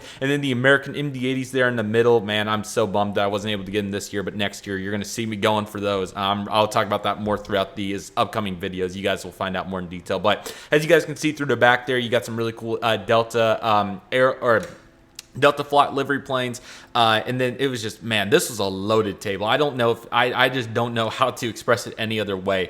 This was such a cool table. I got to meet the guy. He was a very nice guy. He told me that he's been collecting for several years, and that obviously was present here. And man, it was just so cool to see all these Gemini 200s. I've never seen anything quite like this lineup before, but man, it was so cool. And man, it was one heck of a table, and everything was very reasonably priced too. If you look up any of these models on eBay, they go for probably not quite double the price, but definitely in the ballpark of probably another quarter added on to the price in some of these cases. So very reasonable prices, and man, this was such a cool table. I hope this guy makes it next year to Dallas. I would love to interact with him more, but that was a super cool table, and I think it kind of goes without saying how cool that was. That was absolutely awesome. Next in line, as you can see right here, this was a really cool big scale aircraft. This is Zork DC-930. This was really nice. As you can see, there was a nice vendor table here with some Darren aircraft, but also showing off this is Zork DC-9. That was also very nice, and I really like their livery. They've really grown on me, and I think I even got a couple timetables from them, so that was really cool. If not, I definitely plan to buy some models from them in the future, because I would really like to see that.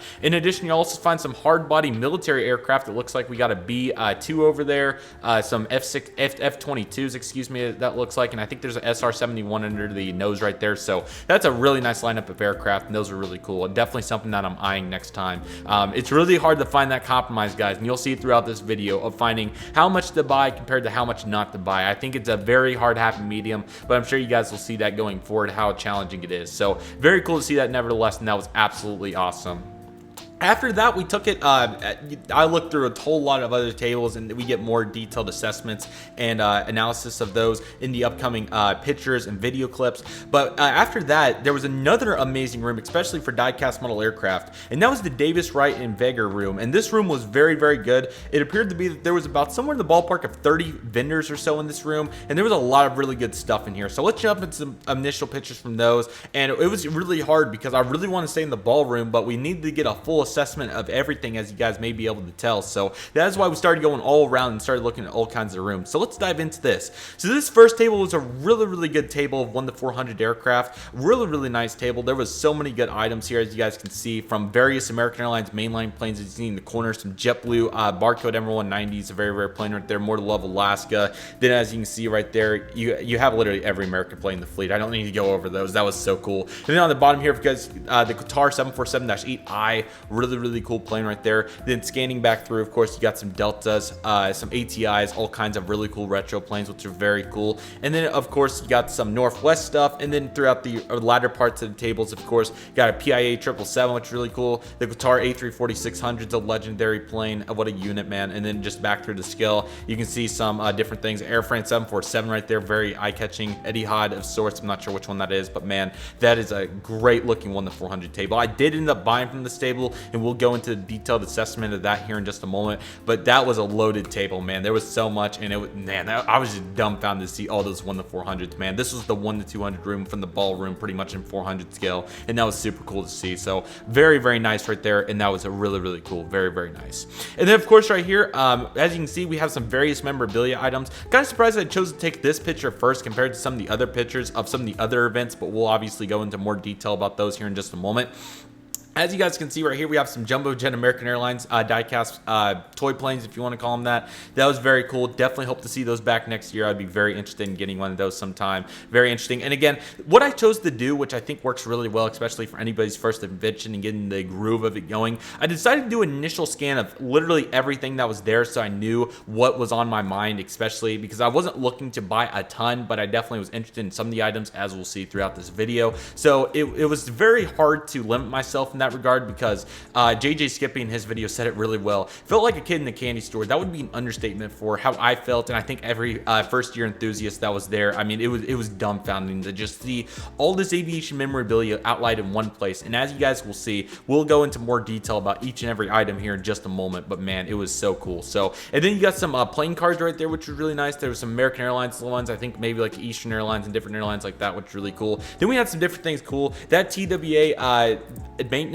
or marketing division book in the red right there, that was very cool. I hope somebody got that. That was a very neat item. That was really neat. And of course, you got some different things, some brochures right there as well, some more cards down there. It looks like some timetables making it down there at the edge. And of course, you have some glasses down there and different things too. So that was very nice. It was really cool to get to see all that as well. This is another really nice a nice view of the ballroom. There's some more footage to come up on that, but this is kind of how it looked. This is about half the room. The other half is kind of sectored over there, but as you guys can see through the table right here, you got some playing cards right there, some more die-cast bigger aircraft. I was really interested in how much, I mean, it kind of probably should have been expected, but I was really interested to see all these bigger aircraft, which was quite interesting. I didn't expect to see quite that much of the bigger scale. Like, I don't know any of the brands or anything for this, so I don't know if these were like corporate made items or custom made or what the deal was, but it was so cool to get to see so many various ones there, and they definitely caught my eye, and most of them were really nice. As you can see right there, there's some really nice one. The American Electra looks really good. That Airliners 747, quite unique. So some really good planes right there as well.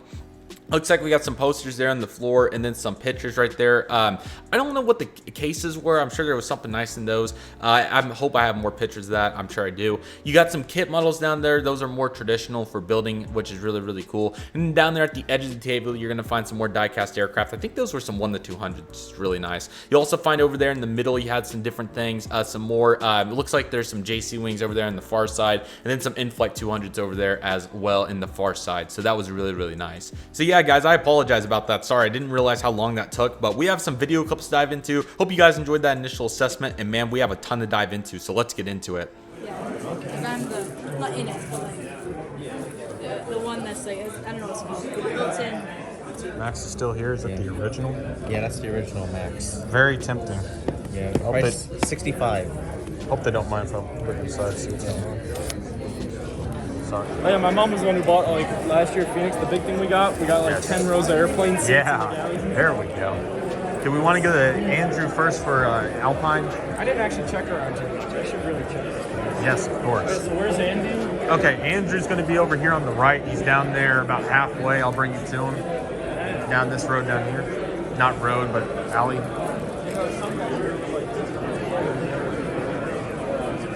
Yes, dude. They're working, man. They're working, aren't they?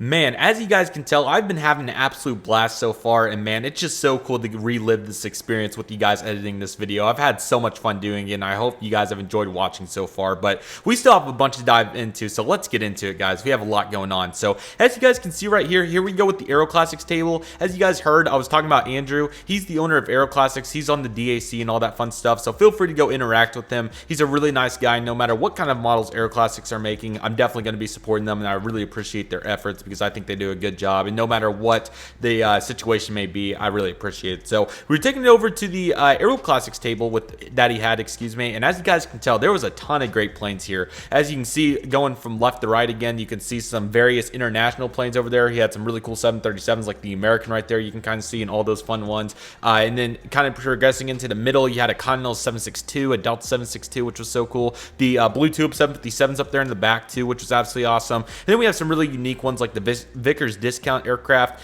and the Alaska. I believe that's a DC-6 or Electra or something like that. It's a retro plane. I'm trying to get better, but there's 4 propellers on there, so I think it's something else. It's definitely something else. I'll say that. Won't talk where I don't know. And then, as you guys can tell, this was a really good table. So really nice to see that, and it was an absolute blast. I also want to mention during this time of the convention, Steve Models from Instagram also made an appearance, and it was really great to get to interact with him. So thank you so much. And also to everybody that I didn't end up getting contact information with that I interacted with. Thank you guys so much for interacting with me. I really appreciate all the time that you guys took to do that, because I know I talked to several people for 10 to 15 minutes at least. So I know there's a lot of convention going on, and I want to thank you so much. If you're watching this video, feel free to comment in the comment section below, and we can try to get a comment thread going, because I'd love to give you guys all some recognition, because you guys very much deserve that, and I just can't thank you guys enough. So we have a ton of great video clips to come up. I hope you guys are ready for them, and let's get into those.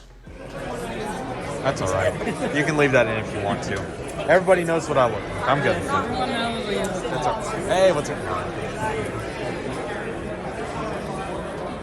Do whatever you need to do, JJ.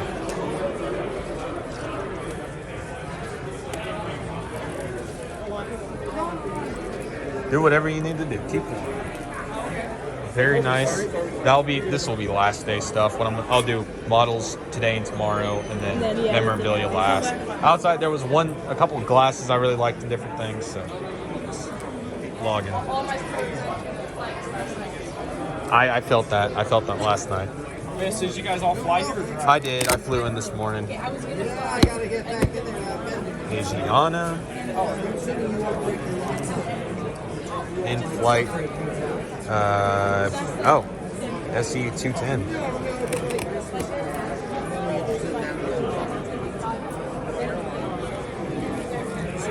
Spotting.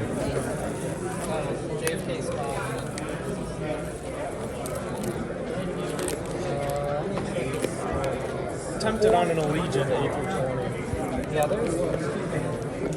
Oh my goodness, everybody. As you guys can see right here at ADI's table, we have the Gemini 200 1:200 scale American Airlines McDonnell Douglas MD-80. Take a look at this beauty. Wow, man, this thing is so cool. Take a look at how nice it looks. They have the insert to where you can get your fingers in there to get the model out. That is just so cool, man. Take a look at this. Man, I really wanted this, and this was so hard to pass up on the initial scan, because I was going around to see everything before I started buying, and this is something I really wanted from the get-go. So man, it was crazy to get to think about this, but man, it was so cool to see. So definitely be sure to stay on the lookout to see if I end up getting this aircraft, because man, it was something I really wanted, and I'm eager to see if I end up getting it, and I hope you guys are too. So this was very nice. We got several video clips to go into too, and I just was having such a blast talking and looking at these models and looking at all the aviation memorabilia. It was so cool. So why don't we dive back into it and see what all is going on? Here we go.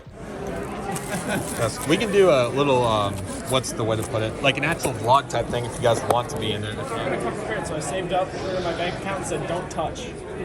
Save for And you did, and you spent it all. And I've spent a good portion. Almost all of it. That's the Singapore Fantasy Wings ground service equipment. Fantasy Wings makes Blue Tulip 767-300 with no winglets, ER. Very. Alrighty, everybody, and here we go over to the DG pilot table. I spent a lot of my time over here, and for valid reasons, as man, this was an absolute blast. So as you guys may or may not know, DG Pilot is a phenomenal model airplane retailer in the United States. They are based out of St. Paul, Minnesota, and Minneapolis, which is super cool. And man, it was so cool to get to see DG Pilot. So I've ordered from this store before, and it was a very surreal feeling to see a store that I've ordered from with a storefront, not a storefront, excuse me, but a table, a vendor at Airlines International. Man, it was so cool. And I was fortunate enough to get to meet the owner behind DG Pilot. His name is Donnie. Absolutely awesome guy. Donnie, if you're watching this, I just want to give a huge shout out to you. Thank you so much for taking so much time to talk with me. I think I ended up talking with Donnie for probably about an hour or two cumulatively, and it was so fun to get to talk to Donnie about so many miscellaneous things.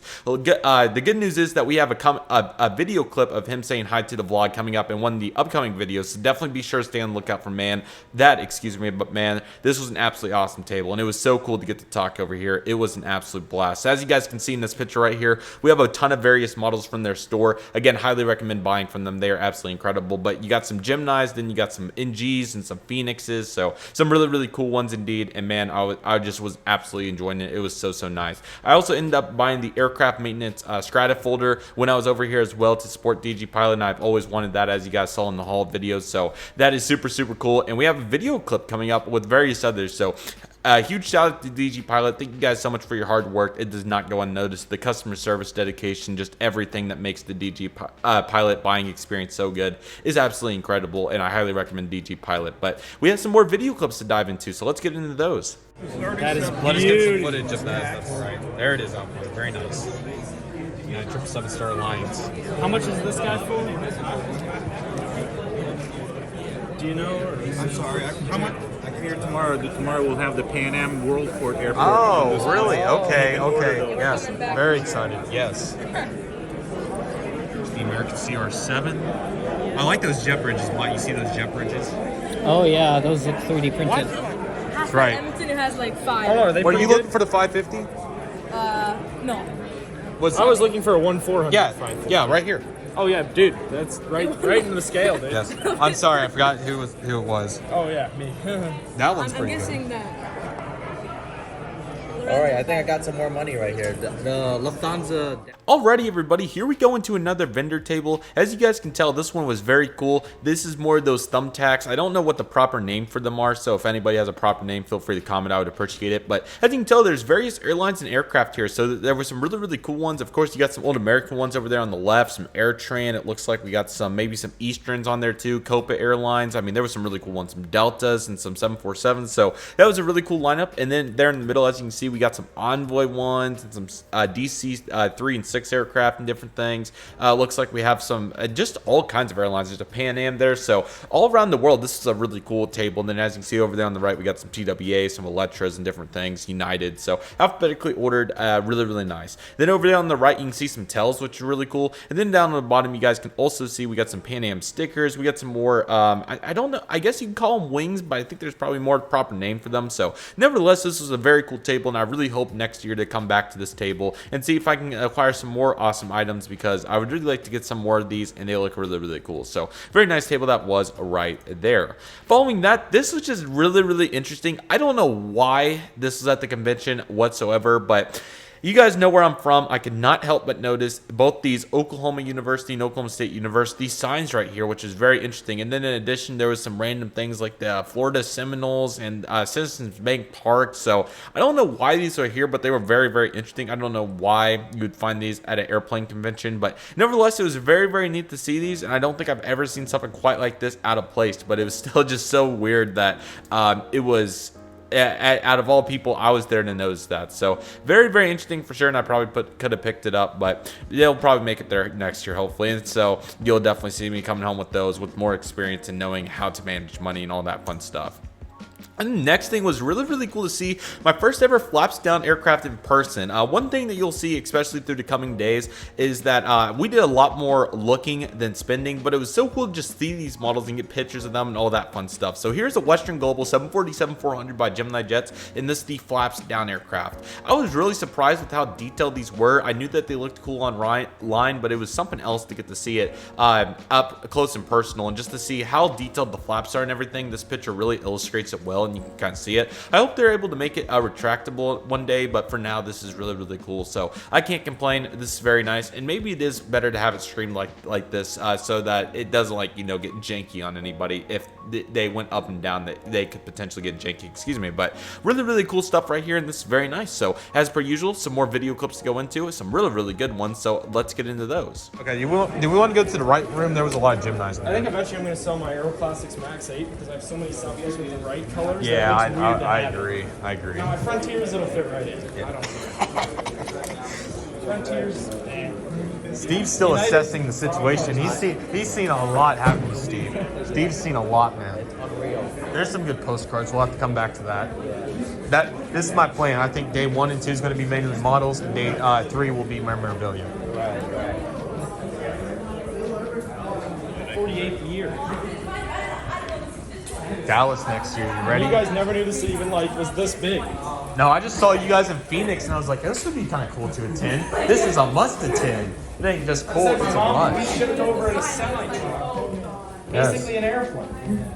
Alrighty everybody, so here we go back into the right room. Like I said earlier, there was so many model aircraft in this room, and it was definitely hard to not, I don't know how to word this. It was very challenging because I wanted to be in the ballroom, but I wanted to be in the right room, and then there were some other great rooms too, so it was very hard to divvy the time, but I thought we did a pretty good job of that. So nevertheless, here we go with the big picture view. This is a much better shot than the previous one of what the room looks like. There's another couple of tables on the other side of this picture, but this is a nice broad look at it. As you guys can tell, there's a lot of great stuff. Some Aeroclassics right there in front of us. Then we had some Geminis over there in those cardboard boxes to also go along with that. You have some more Geminis, NG Phoenix, some JC Wings over there in that middle table. And you have Hobby Jets down there, which is really cool. They have a nice website, so it was great to get to see them there. That was really cool. And then some different things like that poster right there, a couple more timetables, it looks like, some really cool bags, and then some captain hats and all kinds of fun stuff. So that was really cool. Also nice to see that tie 777 right there that guy was holding on the right side. Very nice. So really cool to see that, and that was very nice to say the least. Next up right here, you're going to find the table for funny airplane models. It was very nice to get to meet them and get to see what they were all about. They have a really nice website, and I bought the Northwest Series J200 from them, which was really cool. But as you guys can tell, very nice, easy to see what the prices were and everything. So it was really cool to get to see them here. They did a really good job with their table and had a lot of great planes. So as you guys can see, very nice. And hopefully I come back to buy something at this table in the next couple days. So definitely be on the lookout for it because it was very nice. Sorry about that. Into our next table we go. As you guys can see right here, we had a beautiful table as we are revisiting this 1 to 400 assortment. I don't even know what you want to call this. A full-on plethora, to say the least. This is a similar angle, so I apologize about that. Luckily, I do get better angles than this, but man, just take a look at all of these, man. There was so many good ones. All of those Americans, man, the Eva Air, Malaysia, This was an elite table, and any 1 to 400 collector would have been able to find an amazing plane from here, just like I did, and I'll be sure to share that with you guys momentarily. Very nice. Next and right here, you can see the American Airlines Boeing 777-200ER in the One World livery, in the 1 to 200 scale. As you guys can see, this aircraft is absolutely beautiful, and just take a look at those details, man. So nice. From the nose cone right there to the GE90s, the landing gears, man, these 777s in 1 to 200 scale are so cool, and man, it was so cool to get to admire this. What an absolute unit right here at this table, man. There was some great 1 to 200s over here as well to go along with the 1 to 400s, and as you guys can tell, it was absolutely amazing. Here is the old livery One World 777. This thing was so pretty. I did not want to take it all the way out because I didn't want to, obviously, even a risk getting a fingerprint or anything on this aircraft, but man, look at how nice that aircraft is. Just take a look at how beautiful it is, from the polish to the One World titles to the wings. Very nice model from Gemini Gemini jets, and I'm so glad they made it, man. I hope to get this aircraft one day soon. Just take a look at that, man. That was absolutely incredible. Take a look. That is super, super nice. Next in line right here, we have the American Airlines Airbus A319 with sharklets. This is definitely another one that I really hope to pick up one day, so stay tuned to see if I do end up getting any of these aircraft. But man, what a unit this is right here. Just take a look at the detail right there, the beautiful livery. They did a really good job on the color on this aircraft in the 1-200 scale, and it looks super, super nice. So well done right here by Gemini 200, and it was so cool to get to assess all these models. It was very, very nice. As you guys can see right here, we have another angle that was kind of similar to the previous one, but kind of shows the background and what that kind of looked like. As you guys can see, multiple doors throughout there, which is really nice. There's a nice one, the 400 stack over there on that far table, then into the middle table. There's a better look at those, and then some more aircraft down the line right there. We get better footage of that in the upcoming days, so definitely be sure to stay on the lookout for it, because it was really nice, and I promise next year I will have this all figured out. So again, apologies there, but we still did really good in my opinion, so I was very happy with that. Last but certainly not least, as you guys can see right here, oh man, this was an incredible table right here. As you guys can see, we have multiple regional jets, but mainly American Eagle and Delta Connection Bombardier CRJ-900s. It was so crazy to get to see this many in one. I was curious, and I asked the guy how his what was he going for here? I'm sorry. I asked him how he was doing on the sales for it, because he was selling the American Delta CRJ-900, and it was really cool to get to see that he brought this box out, that he was prepared, which was really cool. And this is the box he showed me, so that was really cool. And he was most certainly ready to sell those aircraft, and he did a good job. So that was very, very nice and very enjoyable, as you guys can see right there. So really, really nice. Back into some more video clips, as we have a bunch of good stuff. So let's dive into it.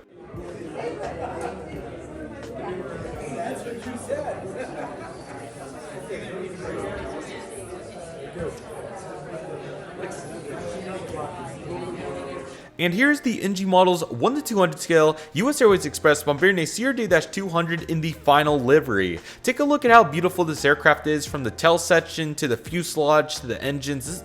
Just such a nice model. I've never got to see an NG model CRJ-200 1-200 scale before, and it was really cool to get to see this aircraft. I really hope to get an NG models 1-200 CRJ-200 sometime, because man, these are super, super nice. Just take a look at that. So really, really nice to see that right there. We do have a few more minutes before the convention closes on this day, so what we ended up doing is going back to the grand ballroom, so let's go over there. But first and foremost, I want to give a huge shout out, because I forgot to do it previously, so I apologize, but I don't want to botch it, so I'm going to spell it out for you guys.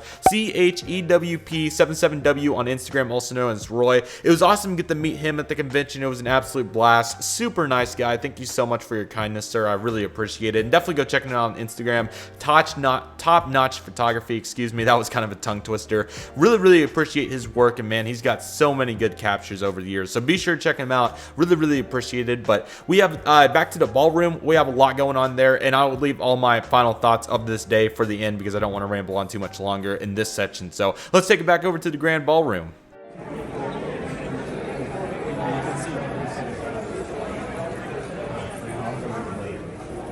Man, I think I'm gonna start focusing on building my channel back up. I think you should, man. I enjoy good content, yes. Well, it's so much fun. That's why I'm doing it daily. The biggest thing for me was I was just out of time there.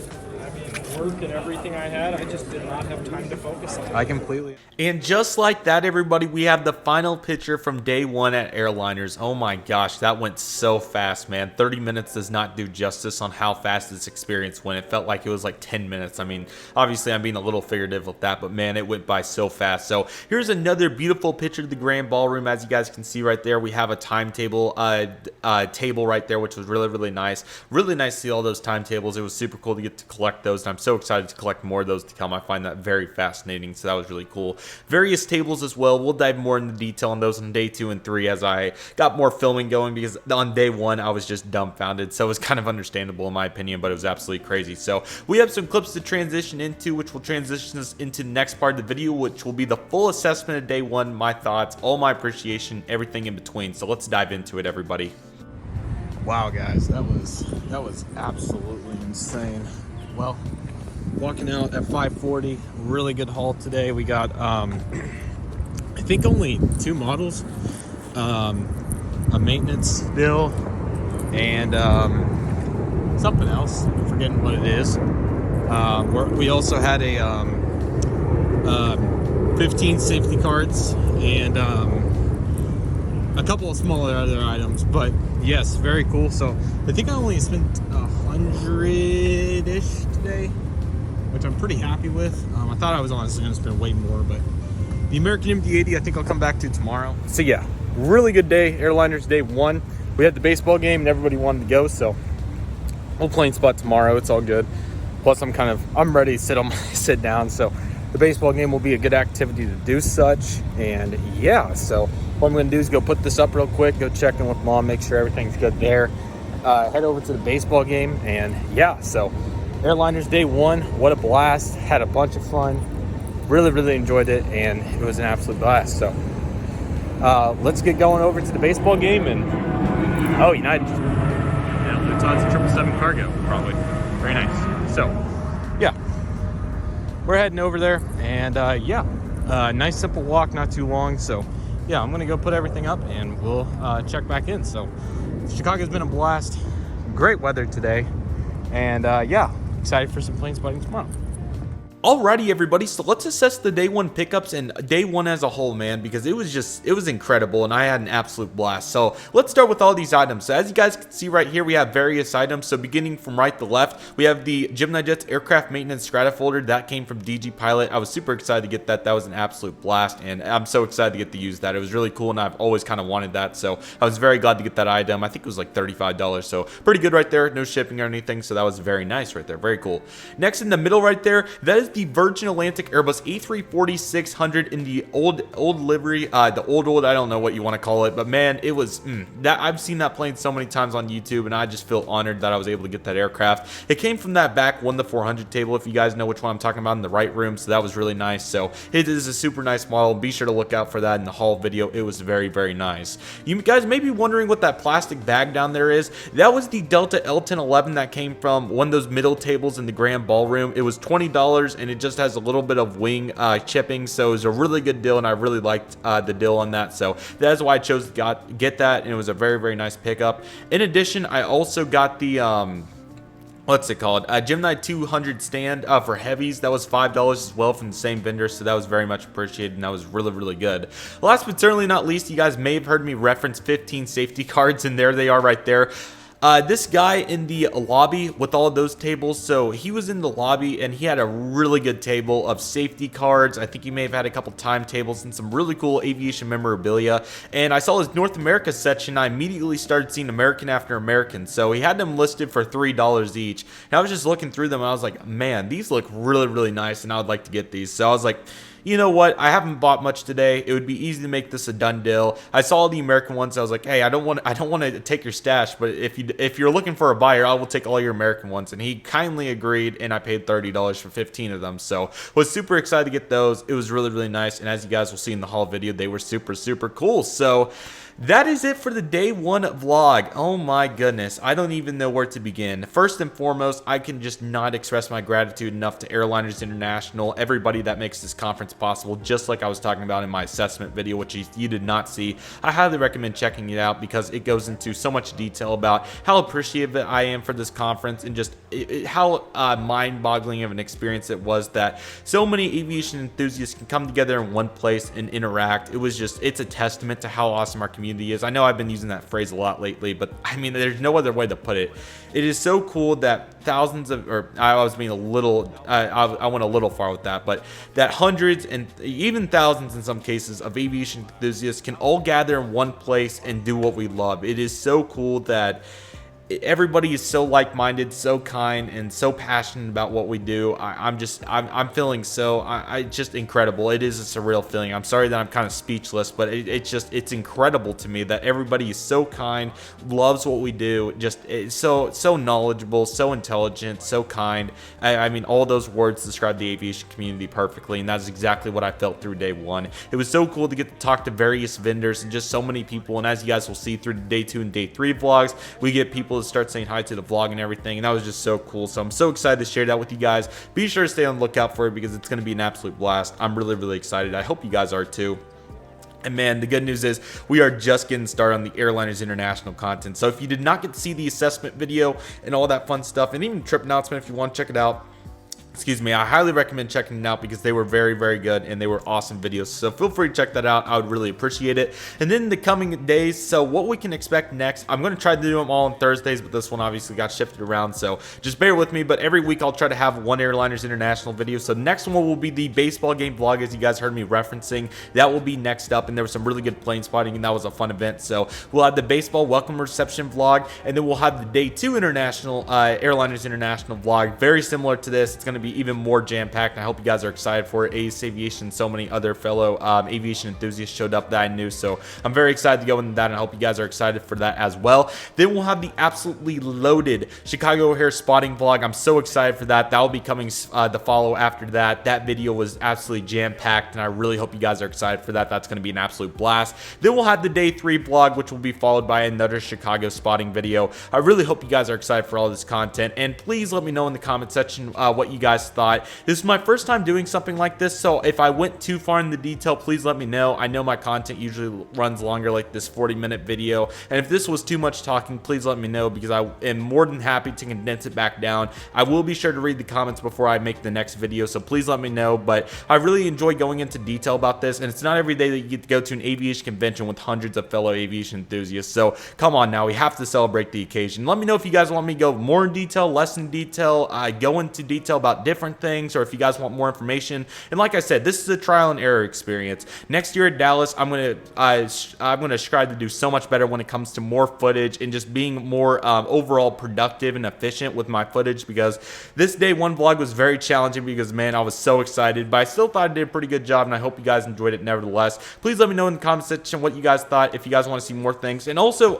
to go along with that, more orientation from not just the model side of things, because the model airplanes are the focal point, of course, of this channel, and I absolutely love them, but I also hope to expand my knowledge on timetables, safety cards, you know, silverware.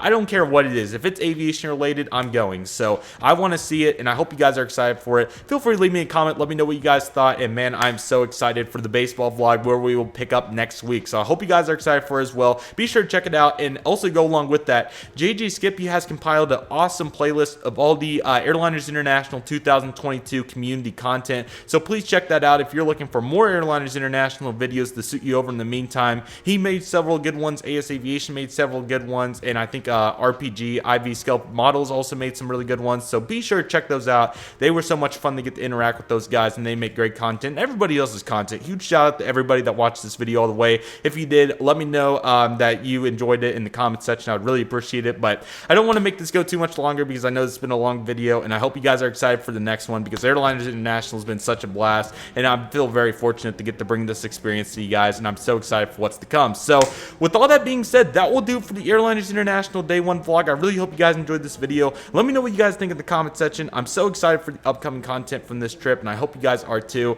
We are just getting started, not to mention all the flight content that will be coming over the coming months, so be sure to stay on the lookout for it. Check out all that content in the meantime, and you can expect the baseball vlog to come very soon. So with all that being said, that will do it for today's video. Thank you guys so much for watching. I really hope you guys enjoyed today's video. My name is Redriveraviation. I'd like to thank you guys so much for watching. Take it easy, everybody. Stay safe. Trust the process. Do what you love and love what you do. My name is Redriveraviation. I want to thank you guys so much for watching, and I'll see you guys soon, as Redriveraviation is signing off. Have you ever wondered what it would be like to attend a sporting event with hundreds of fellow aviation enthusiasts? Have you ever wanted to do some unexpected plane spotting before? Have you ever wanted to hang out for hours and talk about aviation while watching a baseball game? Join me, as today we'll be attending the Airliners International 2022 welcome reception, a Chicago Dogs baseball game against the Milwaukee Milkmen. This is going to be a blast, so let's dive right into it.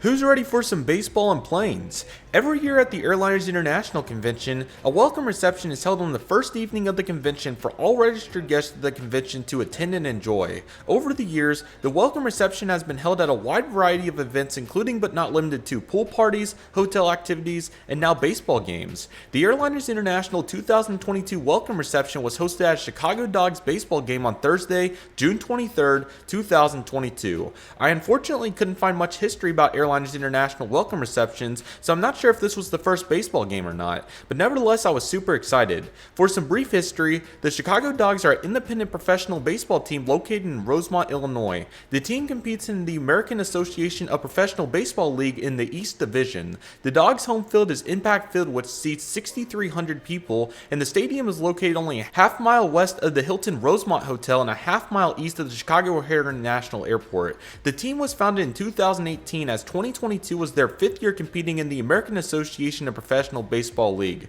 The Dogs have been an average team over the last few years until 2021, when they produced a league-best 63-37 record and made their first ever playoff appearance. They went on to lose to the Fargo Moorhead Redhawks. The Dogs continued their momentum from 2021 into 2022 as they hosted a 22-13 record before this game against the Milwaukee Milkmen. They split the 2 games against the Milkmen the previous 2 days. That's enough talk about the baseball side of things. Don't worry, this video will be mainly aviation orientated, as we have several spotting clips to dive into during this baseball game vlog. I'm very sorry that I did not bring my camera to the game, as I didn't know we were allowed to bring cameras. If I would have been able to, I would have captured some amazing photos of these aircraft, but it's all good as the iPhone did a great job with these video clips. Not to mention that I went spotting the next day, which was absolutely incredible. Stay on the lookout for that spotting vlog, as it was an absolute blast. But without any further delay, let's head over to the baseball game, everybody.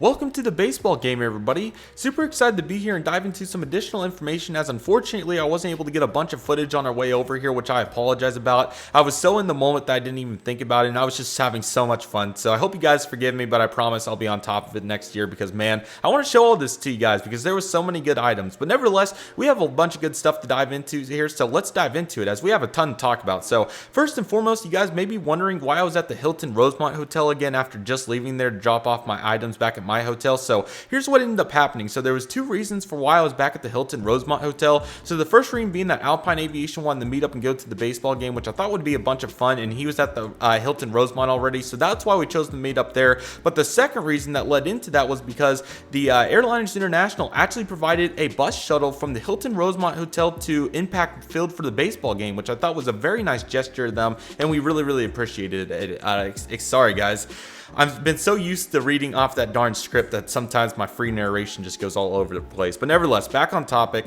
So with that being said, it was only a half mile, so we definitely could have walked it, but nevertheless, they provided the bus, and I thought it'd be a bunch of fun. It was a pretty cool school bus, so I've now rode on a school bus from Illinois, which is kind of random, but there you go. So I thought that was a bunch of fun, and that took us over to Impact Field, where the baseball game was taking place. So we have various things to dive into in this section. I don't even know what you want to call it, this portion of the narration here. So here's where we went from there. So we got off the bus and went up to the counter, or whatever you want to call it, where they were giving out the tickets, and Airliners International actually had a full table, which I thought was very unique for something like this. That was really cool. So we ended up trading in our ticket, for the meal ticket, which we'll talk about more in a moment here. We got a free Chicago Dogs hat, which is really cool. It's honestly really comfortable. I'll be wearing it. It's kind of random, but I really like it. So we got a Chicago Dogs hat, which is very cool, and also a program for the Chicago Dogs as well. All that information is actually on their website, so if you're looking to check that out, I'll link it in the description. But it's pretty much a much more in-depth version than the consolidated version I gave you guys in the intro of this video, but you're more welcome to go check it out if you're interested. So feel free to go check that out. There's a lot of good stuff in there, and if you're looking to learn more about this Professional American Association something baseball league, feel free to do it, because they have a bunch of good stuff on there, and it's a cool league. I didn't really know about it. I think it's relatively new, as you guys heard. This is only the Chicago Dogs' 5th year, so very cool nevertheless. It was right there in Rosemont, so it worked really well for everybody included. So we went on to go get the meal. Like I said earlier in that subtitle, it was a hot dog, chips, and water, or sorry, not water, that's what I had, but just a drink in general. It was very good. I really appreciated the gesture. Airliners International did a great job making that, I don't even know what you would want to call it, I guess a voucher. They did a great job providing the voucher, and they did a really good job, so I really appreciate it. I would have liked to eat at the Mordens, but man, saving so much money really helped, and it provided more models too, so I really enjoyed that part of it, and that was absolutely awesome. Me and Alpine got to meet up with JJ Skippy from there. Sorry, I said JJ Aviation. There's so many people with Aviation in their name. I apologize. But we ended up being with JJ Skippy from there, and we were there watching the baseball game, which was so much fun. And I mean, just take a look at this view right here. It's just absolutely incredible. So we were in section 102, which is a really nice section here on the, I guess, the south. I'm sorry, I'm getting my directions mixed up. I'm pretty sure that was the southwest side of the ball field, and it wrapped all the way around, as you guys saw in those previous pictures. So there wasn't many people, unfortunately. I would assume probably somewhere in like the 1,500, 2,000 range, and for a 6,300 stadium, that's unfortunate, but the pandemic could have had a lot to do with it. I did see pictures online with this thing full, so not sure exactly what's going on there, but it makes for perfect opportunities like this in Airliners International, providing for the welcome reception, which again, don't know if this was the first baseball game or not, but nevertheless, really cool. And the last thing I wanted to mention here before we get into the spotting clips, which kind of leads us into that, is the intention was definitely to watch the baseball game, but once we saw all these planes coming over, that was it. Talking about airplanes and filming the airplanes was about it. Wish I would have been able to get my camera in there, but I didn't know what the rules were, so I just decided to just leave it at the hotel, play it safe over sorry. And like I said, iPhone did a really good job, and we have a bunch of great spotting footage coming up, so be sure to stay on the lookout for that. But yeah, it was really good. Really enjoyed it, and it was an absolute blast. So with all that being said, that takes us into the next portion. So just going to be a bunch of spotting clips from here. I hope you guys enjoy it. I won't do too much narration to keep it very raw and just the full experience for you guys. There was a bunch of good commentary anyways, so there we go. But there was a bunch of cheering and hollering and all kinds of fun stuff, which is really nice. It wasn't too obnoxious for anybody that was watching the game, for everybody's information, but it was nice, and you know, it was the aviation section after all, so it kind of worked out. But yes, it was a bunch of fun. I really enjoyed it, and thank you so much, Can't talk today. Airliners International for making this possible. This was an awesome welcome reception. I'm very excited to see where the following welcome receptions go from here. But nevertheless, we have a bunch of plane spotting. I won't add any information. Some of them are heavies anyways, so you guys can probably figure where they're going. But nevertheless, we have a bunch of good clips here. I hope you guys enjoyed the spotting and enjoy the subtitles as well, so I fill you guys in on the information. So with all that being said, let's take it over to the spotting. I hope you guys enjoy it, and let's dive into it. Just bought a model of one today. I saw that. Everybody is there now.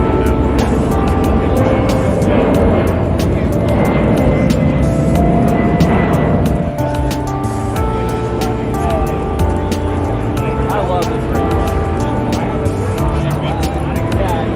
Yeah, we just need to bring the camera. I didn't think they would let us bring the camera. I didn't bring mine either. I didn't think they wanted it.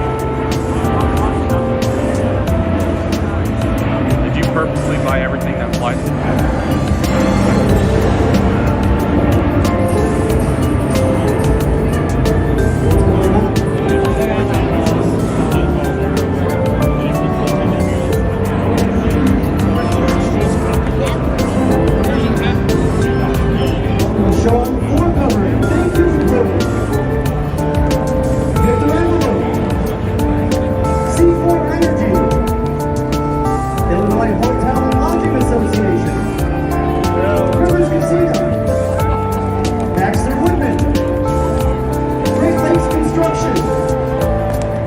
Congratulations to the WBYB players on a great season. Friends that splat, sweat, sit, and sway together.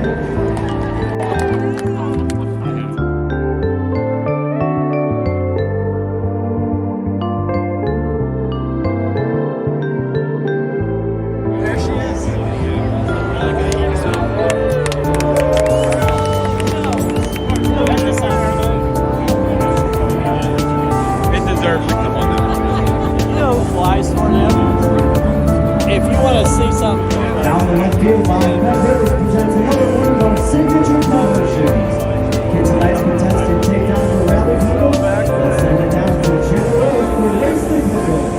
All right, big guy, back on now. That's some real lighting. Got a late start, but let's see if he can catch up to Wyatt. Wyatt is playing speed, but as we know, the vehicle is very fast. Beautiful. Man, I wish I would. 2022 American Association All-Star Game is coming to Impact Field. The two-day event will feature live music from High Infidelities, a skills competition, and the American Association's top players from the league.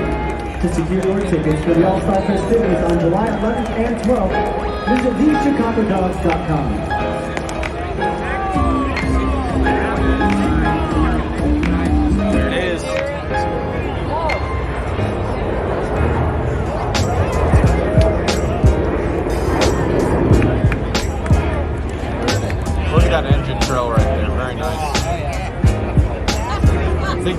about 30 years old. Turn and burn. Off to Zurich. Yeah, they're doing 2 daily flights, I guess. So. Oh, look at that thing. Oh, look at that thing. Look at that thing. Right fielder, number 23, Chad Sedia.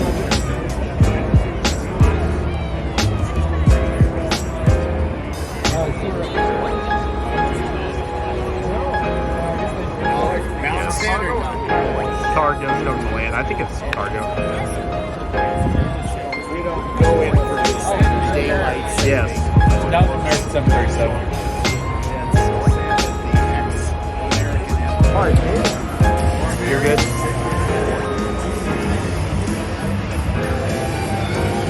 This has got to be the weirdest route I've seen. It is kind of odd, yeah.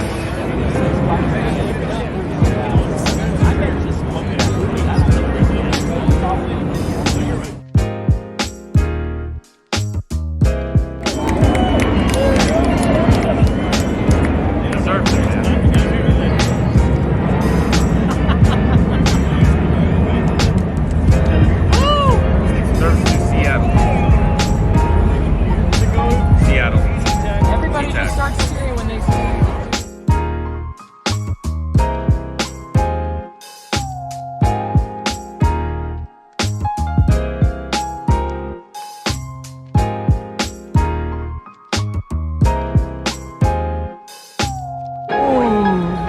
Look at that.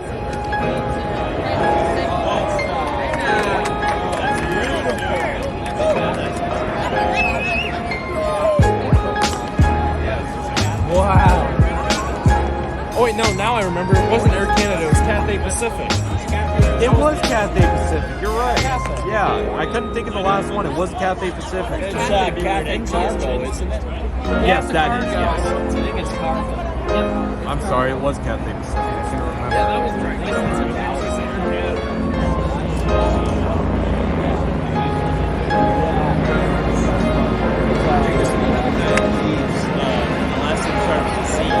Down the footed pace on, we have 2 contestants ready to spin their way to victory. Midwest Orthopedics represents Disney Club. Here's Jenna. Thank you. 7-8.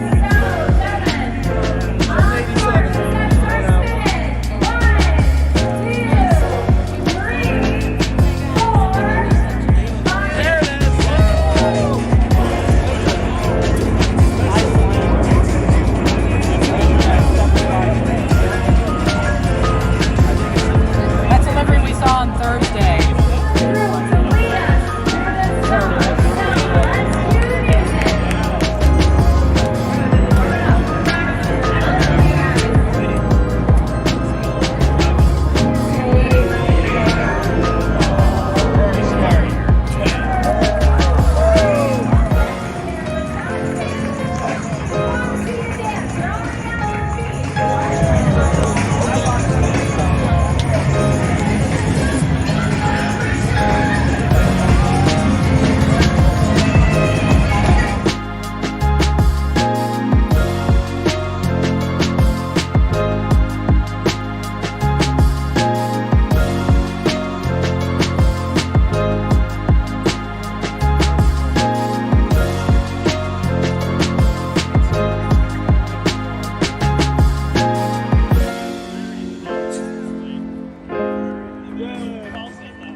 Alrighty guys, a very successful day one in the books. As you guys saw, the baseball game went pretty good. I can't say that it was the absolute funnest event I've ever been to on a trip like something like this, but the good news is it was still pretty good. So good dinner, and it was definitely nice to get to chat with my friends, so that was great. So the plan from here is to take it over to the A loft, which we're pretty close to as it is. Can't see what plane that is, United, but we'll quickly walk over, take it to bed, and yeah, day 2 is going to be great. Even more people coming from what I heard. So, but yeah, I hope you guys enjoyed. However, I chose to divvy this up. Now we're playing football in the parking lot. That's quite nice. But I am kind of walking with the vlogging. So, but yeah. Very pleased with today's outcome. Gonna get a couple waters, go to bed, sleep good, get some content to upload, so I'll do that tomorrow. And yeah, so but hope all is well. And yeah, if this is the end of the video, thank you guys so much for watching, and hope you guys are enjoying so far. Today was a bunch of fun, and it's been a long one. I think I've been up since 5 and it's 10, so, but not the longest day in the world, but not the shortest. There go the Oakleys. But nevertheless, thank you guys for watching. Hope you guys enjoyed, and I'll see you guys soon. Good night, everybody. Alrighty guys, so I want to do one final audio clip here to assess the full situation, just go over everything one final time before we end this video. So yes, I hope you guys enjoyed the baseball vlog. It was so much fun. Sorry that I was kind of saturating that towards the end a little bit. I really wanted to go spotting that evening, and I did not think that the next day would turn out to what it ended up being. So be sure to stay on the lookout for that Chicago O'Hare spotting vlog from the Dave & Buster's parking garage. That was so worth it, and that definitely changed my experience on the baseball game, because the welcome reception was still very good, and I really wanted to go spotting, and because the weather was so good. But thank goodness it turned out better than what it was forecasted to be on Friday. It was spectacular, and it definitely made up for doing the baseball game that evening. But it was still a really good experience. It was a bunch of fun to talk with so many fellow enthusiasts. You heard the commentary, the raw experience, how much fun it was, and I hope you guys enjoyed it. That ended up being like 10 minutes of spotting footage, so that actually worked out pretty well. Again, sorry about that dust spot and kind of, you know, getting some cameras in the way and the focus on the camera.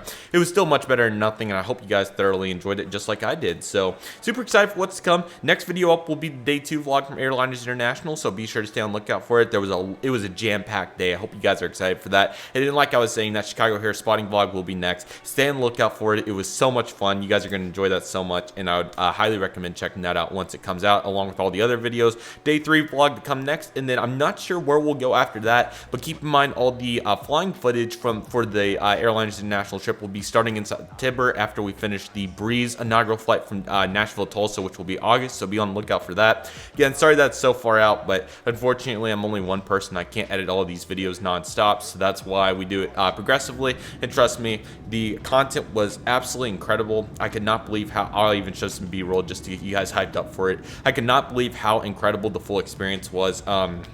There was so much variety. United is such a cool airline, so be sure to stay on the lookout for that. I hope you guys are excited for it. It's going to be an absolute blast, and I'm super excited for it. So with all that being said, that will do for today's video. Thank you guys so much for watching. I really hope you guys enjoyed it. Feel free to check out the playlist for Airlines International. Also, JJ Skippy has a phenomenal playlist of the Airlines International, all the community content. Highly recommend checking that out. It is super good, and I'm so excited for what's coming. I hope you guys are too. So with all that being said, that will do for today's video. Thank you guys so much for watching. I really hope you guys enjoyed today's video. My name is Redriveraviation. I'd like to thank you guys so much for watching. Take it easy, everybody. Stay safe. Trust the process. Do what you love and love what you do. My name is Redriveraviation. I want to thank you guys so much for watching, and I'll see you guys soon as Redriveraviation is signing off. I had an incredible time during the first day of the Airliners International 2022 convention in Chicago. After a jam-packed 18-hour day, I'm super excited to dive into day 2 of Airliners International. Join me as we attend the largest aviation convention in the world. From thousands of aviation memorabilia items to thousands of fellow aviation enthusiasts, it is a given that we're going to have a great time. Let's waste no further time and dive into day 2 of Airliners International. Here we go, everybody.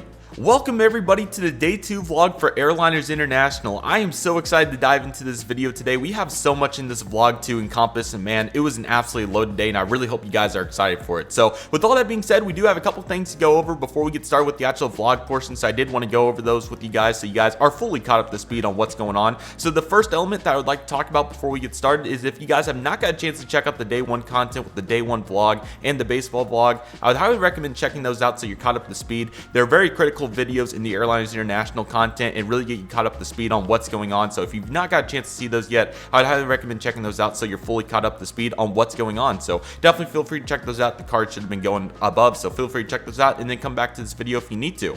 So here we go with the day 2 vlog, everybody. Again, it's going to be kind of similar to the day 1 vlog, but there was a lot of different B-roll footage and pictures of different tables, so it's definitely a unique experience, not to mention that a lot more people came on this day. It was just a completely different experience. So I hope you guys are excited for it. It was an absolute blast. We have a bunch of fun with tons of video clips, pictures. I mean, it was an absolute blast. So I really hope you guys are excited for it. We have a bunch to go into. So format's going to be fairly similar. We'll just alternate between videos and pictures and everything that I have, and we'll just go over the full details. Excuse me. We have so much to dive into, and I really hope you guys are excited for it. So yeah, really excited to get into this, and let's get started as we had a busy morning to start as it was already time to get started. So after a very good night's sleep, I ended up waking up at 7 a.m., which was quite interesting because I usually don't wake up before my alarm because my alarm was set for 8 a.m. So that was quite interesting, but man, I guess I must have just been that excited to get to the convention. I can't complain. After a great night's sleep, it was very good. So I was already getting excited and I was super ready. So since I woke up early, I just decided to knock out all the YouTube content and get that fully uploaded for the next 2 days. So I did that, and that took about 30 minutes, which was fine because the doors did not open on this day till 9 a.m. The convention ran from 9 a.m. to 6 a.m. Definitely the longest day of the convention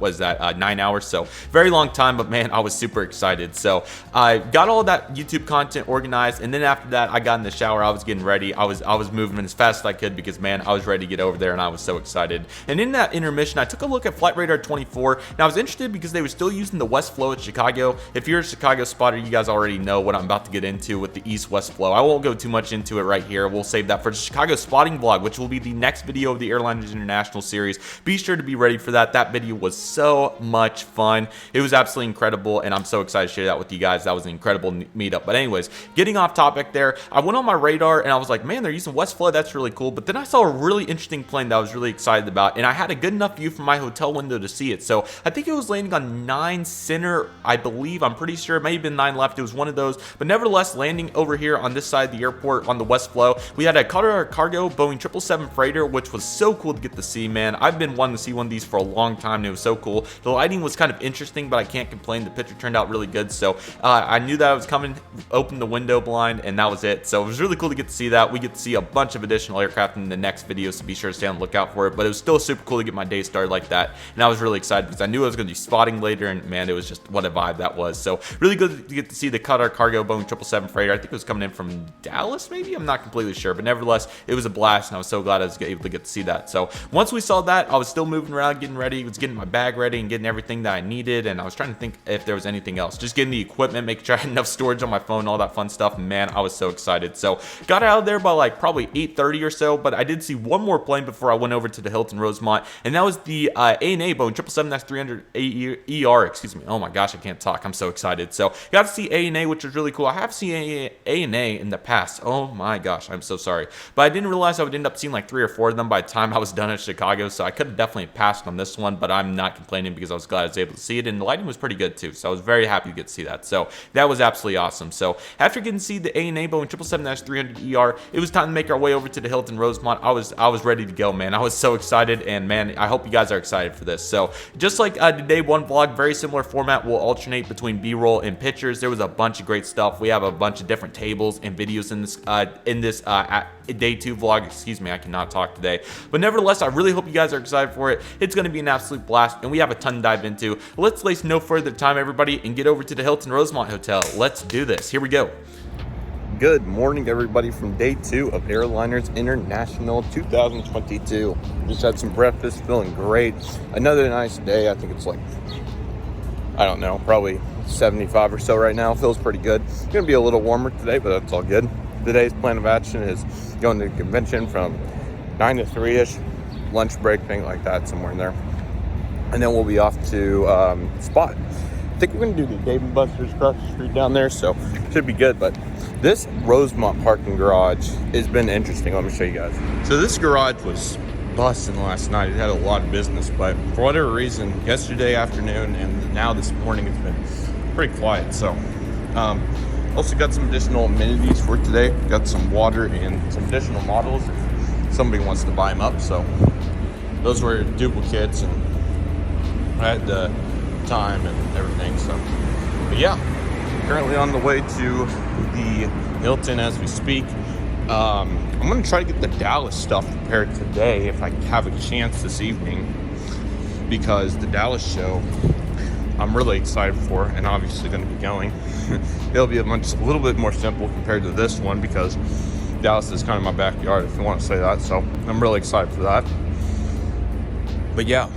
Alrighty, everybody, here we go with the day 2 vlog. Man, I am so excited just looking back and editing this, man. I miss it so much, but man, I was so excited for day 2, and what an event it was, man. Without any further delay, let's just dive into it, because man, it was an absolute blast. So as soon as I got to the Hilton Rosemont Hotel, in the lobby, I found JJ Skippy and AS Aviation, which was so cool to get to meet AS Aviation, man. He is an awesome guy. What a guy AS is, man. As you guys know, I've been a big supporter of his channel, and he's been so nice to be a big supporter of my channel for several years now. We've tried this scheduled meetups for the longest time, but this worked out perfectly. Of course, you guys know he lives close to Chicago, so that was so cool to get to meet him, man. He is an awesome guy, and that was just a surreal experience, man. That was so cool, and that was an absolute blast. So as soon as that happened, everybody was already ready to go, so we took it over to the right room, and we had a bunch going on in there. So there's a lot of video clips to come, so we'll take a look at those, but we have a couple pictures here to get us started today, and man, it was an absolute unit. So beginning right here with one of the beautiful vendor tables. I'm not sure who this was, so I apologize about this. I'd probably a retailer if I had to guess, because you can see some JC Wings and some Phoenix down there.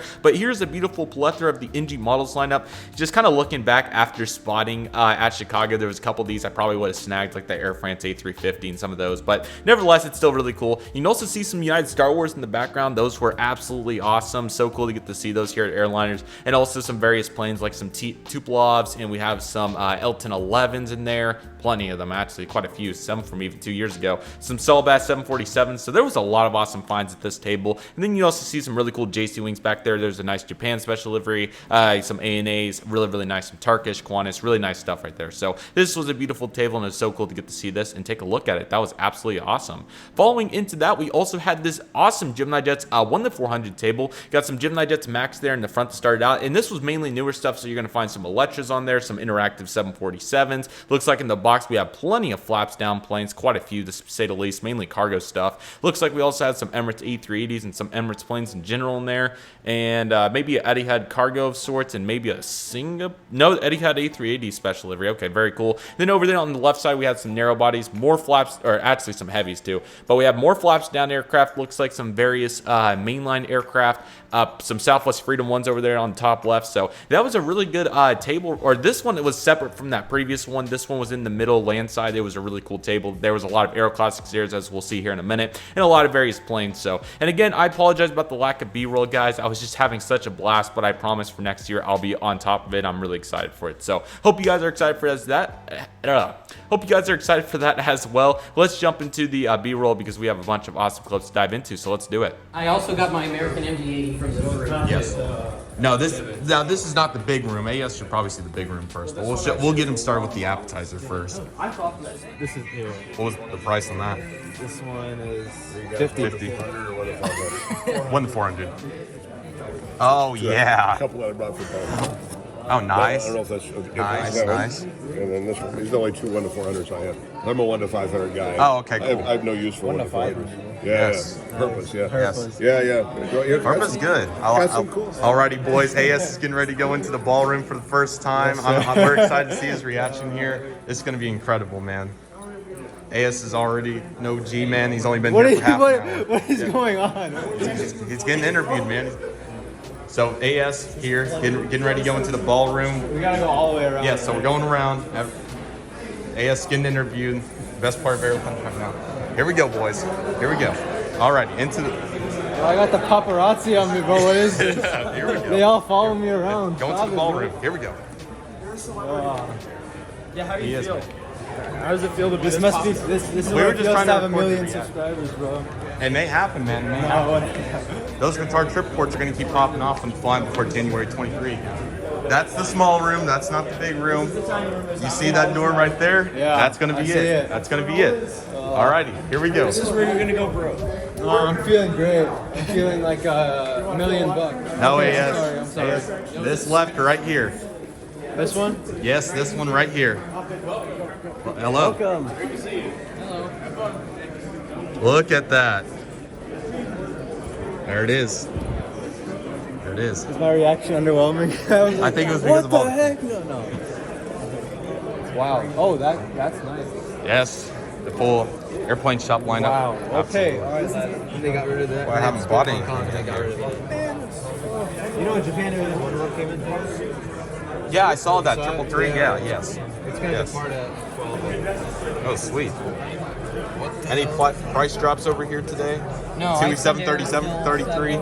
Oh, there's the URL A320neo. There it is, right there. There it is. Sorry.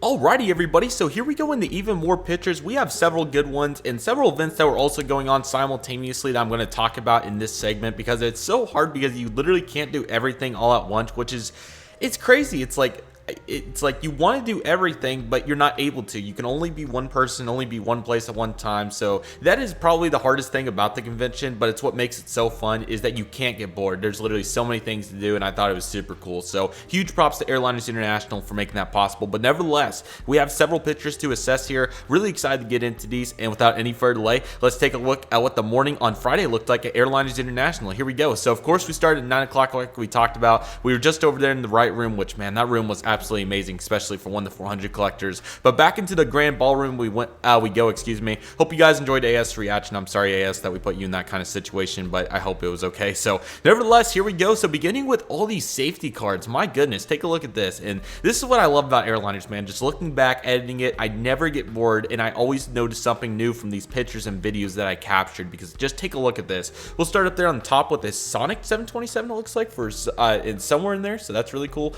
Or Shisho, I'm sorry, I thought the H was an N, my apologies there.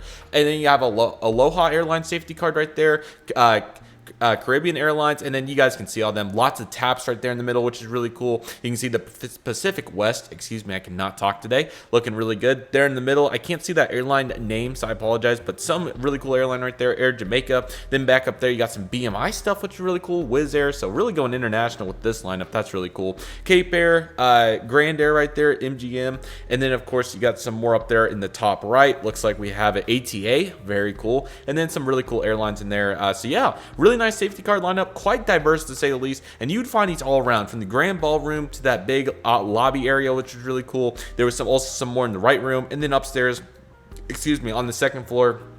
We'll take a look at some more here in a minute. So that was a really nice deck of safety cards right there. It was really nice.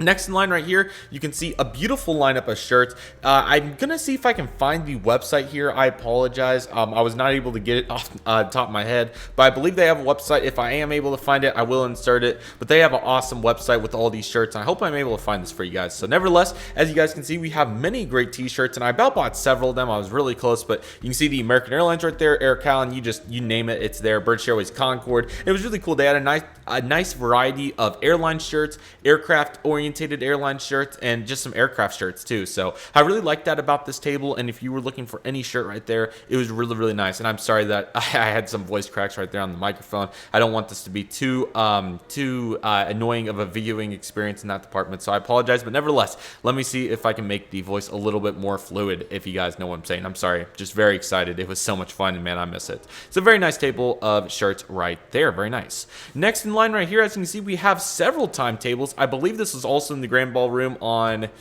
I think it was on the back wall on the far side, I'm pretty sure. But nevertheless, you guys can see several awesome things, including some various timetables right here on your left. Of course, plenty of them, just a bunch of miscellaneous airlines. Something for airports right there, which is really cool. And take a look at those airport timetables in that big container right there, the third one from the left. How about that? So I'm sure that there was many great airlines there. I unfortunately didn't get the look, but that looks super cool. Then back down to the bottom, you guys can see some different icons. I'm not sure exactly what those are used for, but they look pretty cool. Maybe some kids stuff possibly. possibly haven't seen some kids on there.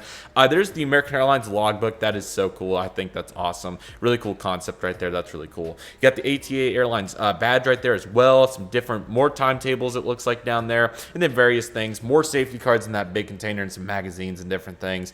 Likewise for the bottom one, and then back there you guys can see some books and some different things. So this was a really cool table, especially for in the reading things. I personally wish I had more time to do it, and I'm sure a lot of you guys would agree with that verdict, but nevertheless a really cool table. Nevertheless, it was an absolute blast. You can take a look at that one. This is that big timetable store website. I'm not exactly sure what they are. Again, as you guys can see, really nicely organized too. It looks like you got some winter stuff right there on that second one, and then this front one, just every airline in the book. It was also very interesting to see how different eras were priced differently. So I think some of the older ones were more expensive, kind of logical, but really cool to see that. And this, again, this isn't a forte of mine. I'm not completely an expert on this, so if any of you guys are, please leave a comment. I would love to learn more about the life of timetables. So, but they seem really cool, have a really cool concept, and I think they are absolutely awesome. So I love to see that right there. And if you just need to go get a flight, you show up 20 minutes before, pay for it, and there it is. So the life of the late 90s, or not late 90s, but the late 1900s. That's what I'm looking for. So really cool stuff right there. Well, you know, from the 50s on, but nevertheless, that was a really cool concept in my opinion. That was super cool. Next in line right here, as you guys can see, we have a beautiful American Airlines, the Jet Airline bag. I believe this was their Jet flagship icon of sorts. It was something like that, or Astrojet. It was one of those, I think. But this is a really cool bag. I wish I would have bought more like these, but I really controlled my spending, which it's going to be interesting to choose how, or decide how I'm going to do that in the future. But as you guys can see right here, this is a beautiful bag, of course, just from the zipper to the handle. Really nicely done, and it's just such a cool piece of aviation memorabilia, and this is what I love about airliners, finding all these various items. On the left right there, you also got some sort of air cargo, I don't know if that's a shirt or a bag or what exactly that is, but that's really cool. Then on the right, you got some sort of manuals probably of sorts right there. So there was a ton of manuals too, which I also thought was really cool. So that was very nice to see as well. Very nice. This is the full picture of the Grand Ballroom. This is probably the best one I have right here. I'm not going to go through every table because, of course, you guys have seen the details. Those timetables are over there on the right. Have some playing cards right there in the middle. That was a very popular thing back in first class, way back when. You know, they had playing cards and just different activities because keep in mind, guys, no phones during this time. IFE was pretty much non-existent. Yeah, it was literally playing cards and anything else that you could find in first class. So quite an interesting situation there, but hey, you got to do what you got to do. So that was really nice. On the left side there was a bunch of those thumbtacks again, which was super cool, and I hope to get more of those because I think those are really cool. So those were very nice to see, and just take a look, man. The Gemini 200 guy was back down there in the middle, which was really cool. So what an awesome assortment of aircraft, man. That is so cool. Take a look at that. That is awesome. Very nice. The next picture right here, so this was from the small room that you guys saw the American Airlines 737 MAX in from a couple, the day one vlog. This room was very interesting. It was a pretty small room, but I still thought it was pretty nice. So it was probably, you know, probably the size of my my big room out here in the if you guys have seen that in other videos, that's about the size of what it was. But nevertheless, there were some very cool items. This was definitely probably the best table of the day in terms of aviation, what do I want to call this, kitchen stuff. I don't know what the term I want to use here. I'm sure silverware and all that stuff. That silverware is not perfect because it was glasses, dishes, whatever you want to call this. This is what this was. So as you guys can see, plenty of different memorabilia in terms of the cups and everything, which was super cool. Bunch of glasses down there as well. So very diverse table, and quite a table to say the least. So that was very cool to get to see that as well. And again, guys, expect more B-roll in the footage or in the future. Sorry, I just really orientated on pictures, and I was just having a great time. So, but I promise, learning from this experience, I'll just put my phone on my chest and still enjoy the experience. That's cool. So look, I could get a mount. That actually may not be a bad idea, so I may consider that, but nevertheless, super cool. Very nice.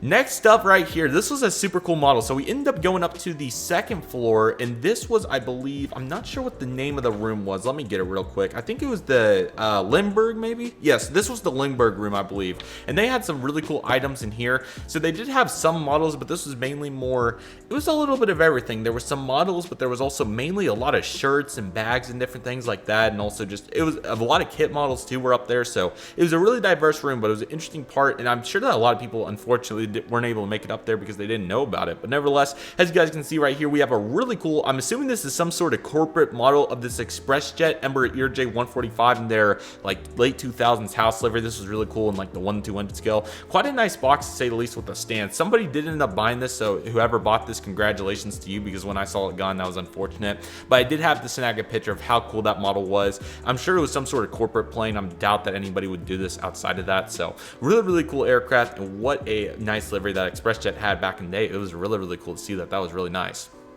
This was the other side of the Lindbergh room right here, as you guys can see. So it was really nice to get to see. And this was the various stuff I was talking about. This was kind of the United Airlines forte with some Continental stuff too. So you guys can see some United notebooks. It appears to be that we had some different, excuse me, I cannot talk. Sorry, okay. Some different, I'm not sure exactly what those are down there, some sort of like pamphlets or something it looks like. And then on the right, you can see some brief amenity kits. I think I get some footage of that at some point, so that's really cool. More cups back there in the background, which is really nice. So a nice variety of items, and if you're that type of person that really enjoys trying to find items that you flew with way back when, this was definitely the area for you. That was really cool. Sorry about that, everybody. Of course, I got a phone call, but oh my goodness. Take a look at this Chicago Municipal Airport replica. Wow. Oh my goodness. Where do I even begin with how amazing this replica is? We'll go more into this on the day 3 vlog because I have more footage and pictures of it, and along with that, there's also a very good Facebook post that I'd like to assess for you guys. But taking a look at this for the first time that I saw it, man, it was so cool, man. First off, huge kudos and just amazing work by the guy. I got to talk to him on day 3, and we'll talk about this a little bit more in that, but he did a phenomenal job putting this together. I asked him how long it took and everything, and man, those answers are so, they were so insane. I'm not even going to say them, but man, this guy did an incredible job putting this together. Of course, this to represent the Chicago Municipal Airport. I believe this was in the 40s, I think it was 30s or 40s, but this was so awesome. Of course, you got the United Airlines DC-3 and the American flagship DC-3, the stars of the show right there. Then of course you got the passengers and just the detail, and that post will really go into detail about how amazing this replica is. I think it was 1 to 100, maybe it was somewhere in that ballpark, but man, this replica took so much time, and once we see the full details of it, you guys will understand. There's even all kinds of annotations and posters and all kinds of cool stuff inside the actual terminal building, and this was so good. From the details of the clothing on the passengers at the time to the baggage to just imagery, it was picture perfect. This guy did an incredible job making this diorama, and I have never seen anything so detailed in my life, and it rightfully got first place at the contest, which was my next talking point. So the next talking point that I wanted to mention here, I apologize, was that, well, to finish this up, I'm sorry, I kind of got sidetracked, but this was an incredible replica. Expect more assessments of this in the day 3 vlog because we're going to go much farther in depth because it is so nice. It most certainly deserves that attention. It most certainly was deserving of its first place rating as well. So that was the next thing I was going to go into. Is there was some subtitles that I want to talk about during this time that I didn't really get the feature very well. And in this room, the next topic I want to talk about, what they were actually having really cool contests for best model airport diorama. Sorry for the voice crack again, but best model airport diorama. They also had a photo contest. I want to get the book here real quick to make sure I didn't miss anything. Okay, so the proper title of this was Model, Photo, in the Postcard Displays and Contests, which was so cool. So you can just display, but you can also put them in for a contest. And I have some very good pictures coming up of all the results and all that fun stuff. But man, this replica, oh my gosh, I don't think I've ever seen something so incredible. The fact that this was able to get transported as well in one piece is so cool. And I'm just dumbfounded. So awesome. A massive kudos and props to the guy that made this, and words can't even describe how incredible it is, and I mean that. It is so cool. So awesome job by this guy. Excited to dive into more detail, and perhaps we even make a full video. So if you're interested in the full video assessing this amazing model airport, let me know, and I probably need to get approval from the guy before I do that. But man, absolutely awesome. Nice work, and that was so nice. Really nice job right there. That is absolutely incredible. Well done, my friend. Alrighty, so heading back into the right room, there was some more awesome items to take a look at. Take a look at that Gemini 250 American Airlines McDonnell Douglas MD-80. Be sure to stay tuned if I end up getting this aircraft. Man, it was such a pretty aircraft to get to see, and I didn't even know about it, so it was so awesome to get to see this Gemini 250 American Airlines McDonnell Douglas MD-82, and what a unit it is. I think, I'm trying to think of the ton number off the top of my head, but man, what a beautiful aircraft. I didn't even know that Gemini made this incredible aircraft, and I'm so glad that I was able to see it. Take a look at that 737-800 without winglets as well in the chrome livery right there. That is very nice. And as you can see, we have some more awesome items like the American Herpa aircraft right there, the Herpa ATR, and it looks like maybe we have some sort of, I can't see the Bangkok Airlines, I think, right there. So really nice to see that, and this table is absolutely loaded. Speaking of this table, this was also the display of his, as you guys can see. Sorry that the picture got a little out of focus, but various Skymarks aircraft and different ones. So the Antonov was definitely my favorite out of this picture, but there's some really good ones, including that United Embraer 120, the United DC-8, FedEx A300, the Delta 757 was very unique, quite a unique build right there. Really cool BAE 146 of sorts right there, or whatever that is. I can't tell you what that is, but looks really good. And then you even have Fat Albert back there, excuse me, the United Express CRJ 700. What a unit of aircraft. DHL 757, Aero Mexico 737, Air New Zealand 737. That was a beautiful lineup, and it was so cool to get to see those as well. And just let me know which one your guys' favorite is in the comments from this frame. That is a really nice frame, and I would be eager to hear some opinions on that. That was really nice. You can also see some Gemini Jet stuff over there on the left as well. Those were really cool too. Here is a nice big picture, again, of the right room. Of course, this wasn't the full room. It would have been hard to get a shot of that from any of these angles, but from the front door would have been better. And I expect better pictures to come of the sorry, guys, I'm so excited I cannot talk. I'm going to try to get better with it, so I apologize. But the Airlines International 2023 show in Dallas will be in one full room, which is going to be so exciting, as far as I'm aware, unless if it changes. But one gigantic room, which will be crazy to assess, but I think it will be a bunch of fun. I'm really excited. So awesome room right here. You can see so many various models and just really cool. That is Zork DC-9. I think that's some sort of like picture or some, or not picture, but like a cardboard design of it. I don't know what the proper term for that is, but that was really cool. Just take a look at all the various elements that make this absolutely incredible. That is absolutely awesome. Really cool right there. That is so nice. Here's the front on the Airliners International 2022 sign, which is really cool. Welcome to the world's largest airline show in history and collection show. So cool. And there was the Starbucks right next to it that we previously talked about, so that was really cool to get to see there on the side. It was in a nice convenient location. A lot of people utilized it. It was really cool to get all that variety in there, which was very much appreciated. During this time, AS Aviation was also making his trivia video, which was so cool, and I was so fortunate to get to be part of that. I did end up helping him film a lot, which I'm so glad I was able to do that. It was a bunch of fun, but I do want to say that is why there wasn't quite as much from the morning as what I anticipated, so I apologize, because we spent probably a solid hour or so working on content for that, but that video turned out so well, and it was so worth it. It was so fun to get to see everybody's responses, how they played, and everything. It was so cool. So that was so fun, and it was really cool to get to see that as well. Also during this time, I wanted to mention, it was unfortunate that I didn't get to attend one. This is what I was saying in the beginning of this pretty much 20-minute excerpt at this point, which I'm sorry it's been so long, but I do want to go into the full details of this because yes, the next thing I wanted to mention that was going on that I unfortunately didn't get to be a part of because of how busy I was the seminar schedule, which was really cool. So they had various aviation celebrities, if you want to call them that, but various influences in the industry come to, here, I'll just read it off. Airlines International 2022 Chicago is proud to bring you a series of educational seminars on various aspects of the world's airline industry. All seminars will be held in Armstrong. Really, they're talking about where it is. It was across from the Lindbergh room on the second floor, so it was nice and easy to get to, but it was nice that they mentioned these. Now, I want to mention Thursdays because I forgot to mention who was on Thursday, but on Thursday, June 23rd, 2022 at 3 p.m. in that room, David Stingler, Airways magazine editor, had a, I don't know if you call it a show, but like had a speech on the airlines trunked airlines of the 1960s. That would have been very interesting to get to listen in on, just see what it was all about back then, but unfortunately, of course, we didn't get a chance to do that, so unfortunate, but I hope to get to do that, and it would be really cool to get to assess one of those details sometime, so hopefully I'll have more time to do it in the future. One thing, maybe they could do it on maybe like before the convention actually opens, perhaps, or after. I think that would be pretty cool. Now, the Saturday night banquet, they do have a speaker there, and that's really good as well, so I should mention that, and that'll definitely be a good taste of that next year because I will be definitely going to the banquet, so really excited for that, and that'll be awesome. And then at 5 p.m. on Thursday, Brian Cooks had airline career opportunities by United Airlines, which was really cool. So obviously that would have been very well orientated for myself as a student pilot, or anybody else looking to go into that industry, looking to have advice on that, what's to come, and probably even farther than just pilots, probably even into the realms of dispatch, ramp workers, you name it.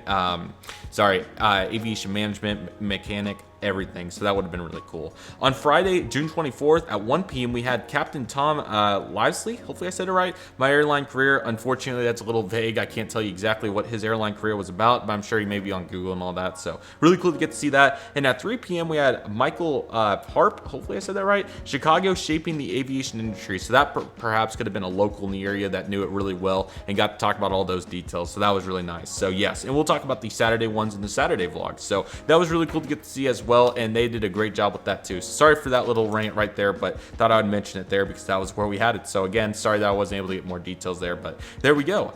So we mentioned all those, and then the last thing I wanted to mention, or two more things actually. First off, I did in this time frame get to see JJ Skippy, Alpine Aviation, RPG, IV scale models. Those were all the guys from Thursday. But along with that, of course, we got to see ACS as I mentioned, or AS as I mentioned. Excuse me, wrong initials there. And then we also got to see Irish YT, which is really cool. So it was great to get to meet him. Awesome guy, super nice, and we'll get to hear from him in the Chicago spotting vlog quite a bit. So stay on the lookout for that. So that was really cool. And I also want to mention, if I did not mention your name in your if I met you or something along those lines in that respective place, please feel free to comment. I'll mention it in an upcoming video because I want to make sure everybody gets recognized here. And if I didn't get a handle for you guys, I apologize. So feel free to let me know if I did forget to mention you. I'd be happy to add you in the list. So I apologize if I missed you, but that was the full list that I had at least. And the last thing I want to say, it was so cool to get to meet everybody. Everybody was so nice, and it was so cool to get to see so many new people on Friday, which was really cool. Of course, Thursday,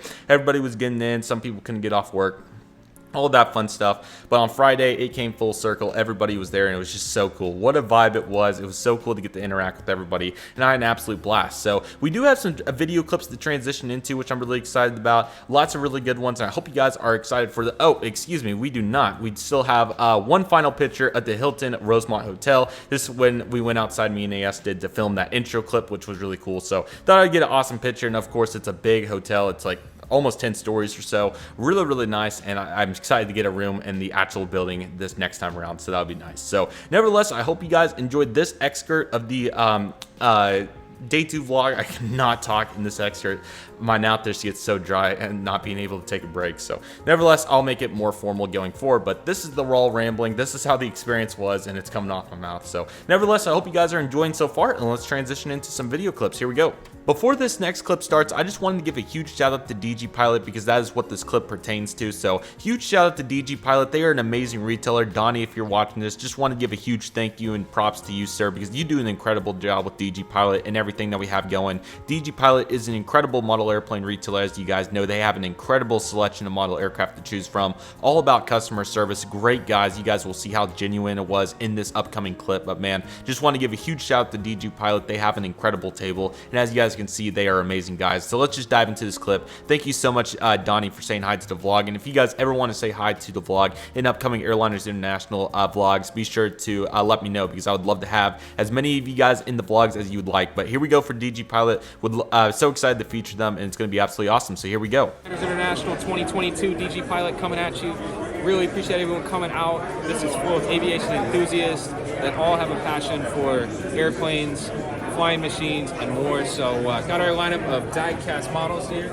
Appreciate you coming through Redriveraviation. Love following you on YouTube and everything, and the good work. So hope you come by and see us today and enjoy the conference. Lots of events from aviation history. The weekend's going to have the steward that flew aboard Air Force One, so lots of fun events as well.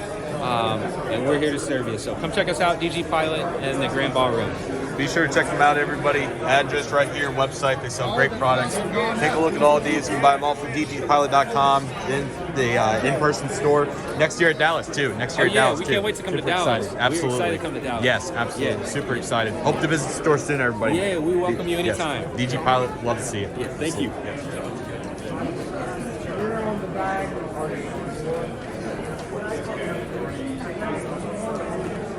And here we go with the Pan Am Worldport Terminal. Oh my gosh, this is absolutely incredible. So if you guys missed the day one vlog, or if you guys did get to see it, you may recall that the guy at this exact same table that had the Tallahassee 3D printed terminal mentioned that the Pan Am Worldport Terminal was going to be there tomorrow, or in this case, the day two vlog. And as you guys can see right here, here it is. My goodness.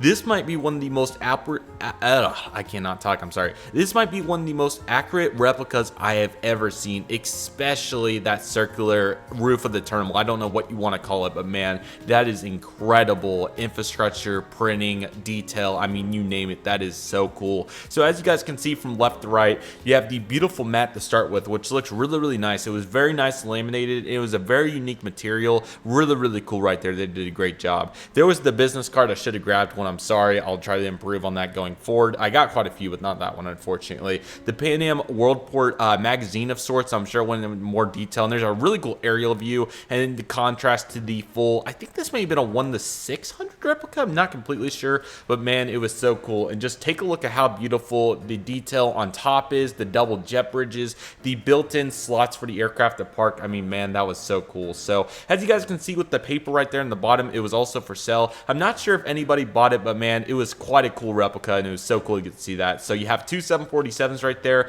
various I think those are DC-9s right there. I could be wrong on that, but those look like DC-9s. Maybe some 737s peeking out back there on the top side of the circular object. More 747s, maybe SP even in there, which is really cool. And it looks like maybe A300 or something along the lines of that right there as well over in the top right. Such a cool replica, man. Was so glad to get to see this, and this is an incredible piece of art. I cannot get over how detailed that roof is. That looks like literally the real life thing, and that is so cool. So this was super cool. What a unit this is, man, and it was just an incredible piece of art. So huge kudos to who made this. It was so good, and man, it deserves so much recognition, man. That was so cool. Well done. That was awesome. Very, very nice work right there. That was so cool. So following this, I did talk with Donnie for an extended period of time, probably 30 to 45 minutes. Various members of our fellow group ended up going on the O'Hare ramp tour, which I'm kind of bummed out that I was not able to get signed up in time, or I probably would have went on that one, but it's all good. And then various members broke off for lunch, including what I was about to do as well. So that will transition us into our next clip. I ended up going to have some lunch with Mom, which was very nice. It was really, really good, and we have some transitional clips to get us there. So why don't we do that, shall we?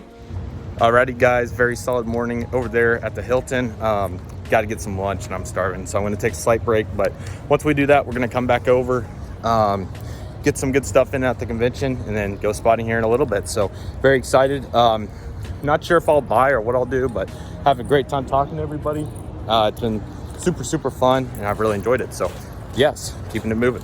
Alrighty, so me and my mom ended up eating at this really nice restaurant. It was called the Park Tarvin. It was really, really good. I very much enjoyed it. I had a hamburger, she had a salad, and we were both very satisfied with the meal. It was very good, very reasonably priced, and you can't complain for getting out on an outing like that. So everybody ended up deviating to their own plans, so that's okay. And hey, it happens, and there were so many people on the tour, and you know, it was just a bunch of combining pieces, which is all good, and I can't complain about that. And you know, sometimes I want to spend some time with Mom, and luckily I was able to do that through meals, which was really nice. And I very much appreciate her efforts to make that happen, which was very, very nice. So with all that being said, unfortunately I don't have any footage of that. I just spent time there, and there's not too much to talk about anyway. So let's take it back over to the Hilton Rosemont, and we have a lot of awesome items to go into. So let's get started, as it was an absolute blast for the afternoon. So let's get into it.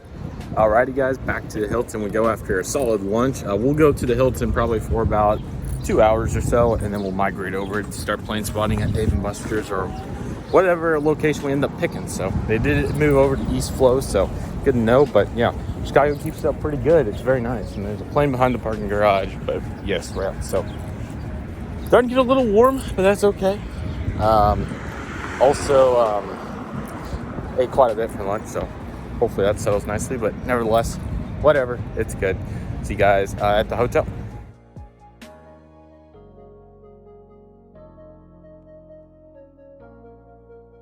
Alrighty everybody, and here we go with another round of excellent pictures after lunch. Super excited to be back, and as you guys can see, we are starting it off with a bang with that incredible 1-200 lineup that was also there on day one, but this time it's in a slightly different orientation. I think there were some different models out, so I really like the format with having the boxes on top. I think that's really cool, and also having some boxes here in the front as well. That was really cool. So from As you guys can see, some very stunning models over there. You got a ValueJet DC-9 over there, some Northwest Bowling Shoe airplanes that look super, super nice. The Etihad and BA A350s looking great. Embraer 145 for American. Delta Widget 747-100 for in-flight right there. Looks like an Alaska MD-80, United 757, TWA, Alaska, Blue Tulip aircraft. That reminds me of Lone Lawyer 6 so much, that 757. That's really cool.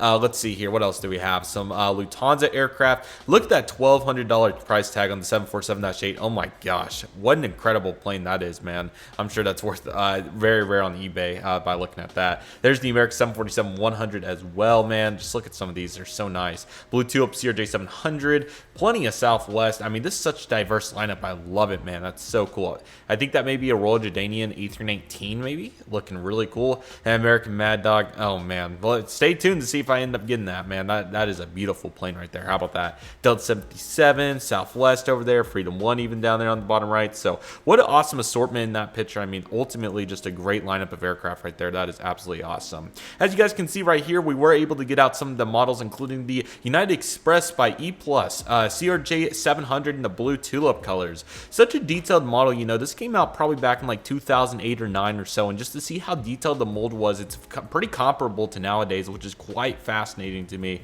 It's super, super cool. Just look at the amazing precision on the nose landing gear, the antennas, the wing details looking amazing, and then the engines, the horizontal stabilizers. Just something that 1-200 just sits so much different compared to the 400 scale. So my goodness, what a unit that is. It was so cool to get to see that, and that is a pretty model to say the least. And then of course you had the chrome American 737-800. I've been looking for one of these so bad, and I have been very unsuccessful in getting one, but I hope that my day comes very soon, because you guys can just see that polished fuselage. That is a unit, man. Whew, that is nice. That is really, really nice. That was one of the original releases as well. So nice. High value models, and you can just see that 727. I wish we would have got that out to $600, but definitely most certainly worth it. TWA MD-80 back there too. So cool, man. The 400 scale is amazing, but the 200 scale just does dividends, and I think that goes without saying at this point. Very nice. And then over here at ADI's table, we have the California One Southwest 737-700. This model really caught my eye. I would hope to maybe get it sometime, because it is really nice. I've been looking to get a Southwest airplane in the 1-200 scale for a very long time, and I was very tempted here, but I did decide to go for another aircraft, as you guys will see, so stay on the lookout for that. But this is still a beautiful aircraft, and definitely caught my eye, and an absolute stunner from Gemini Jets. They did a superb job on it, despite some small mold defects, but hey, they did really good. I can't complain, and it was really, really nice to say the least.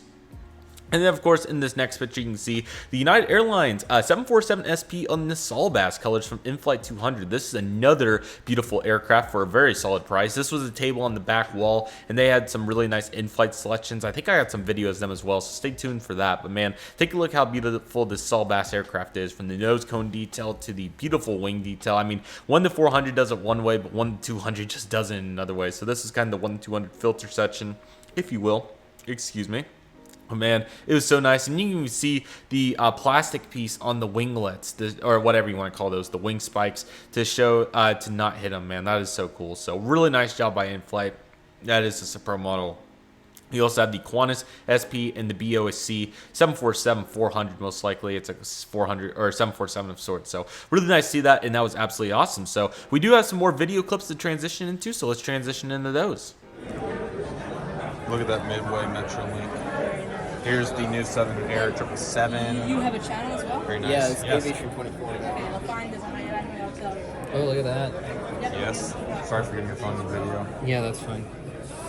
Oh, look at that silverware. Salt shakers.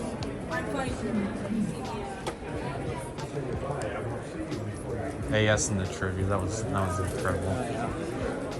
Running out to get lunch while that was happening. Sure did. There are some serious clouds, but it doesn't look.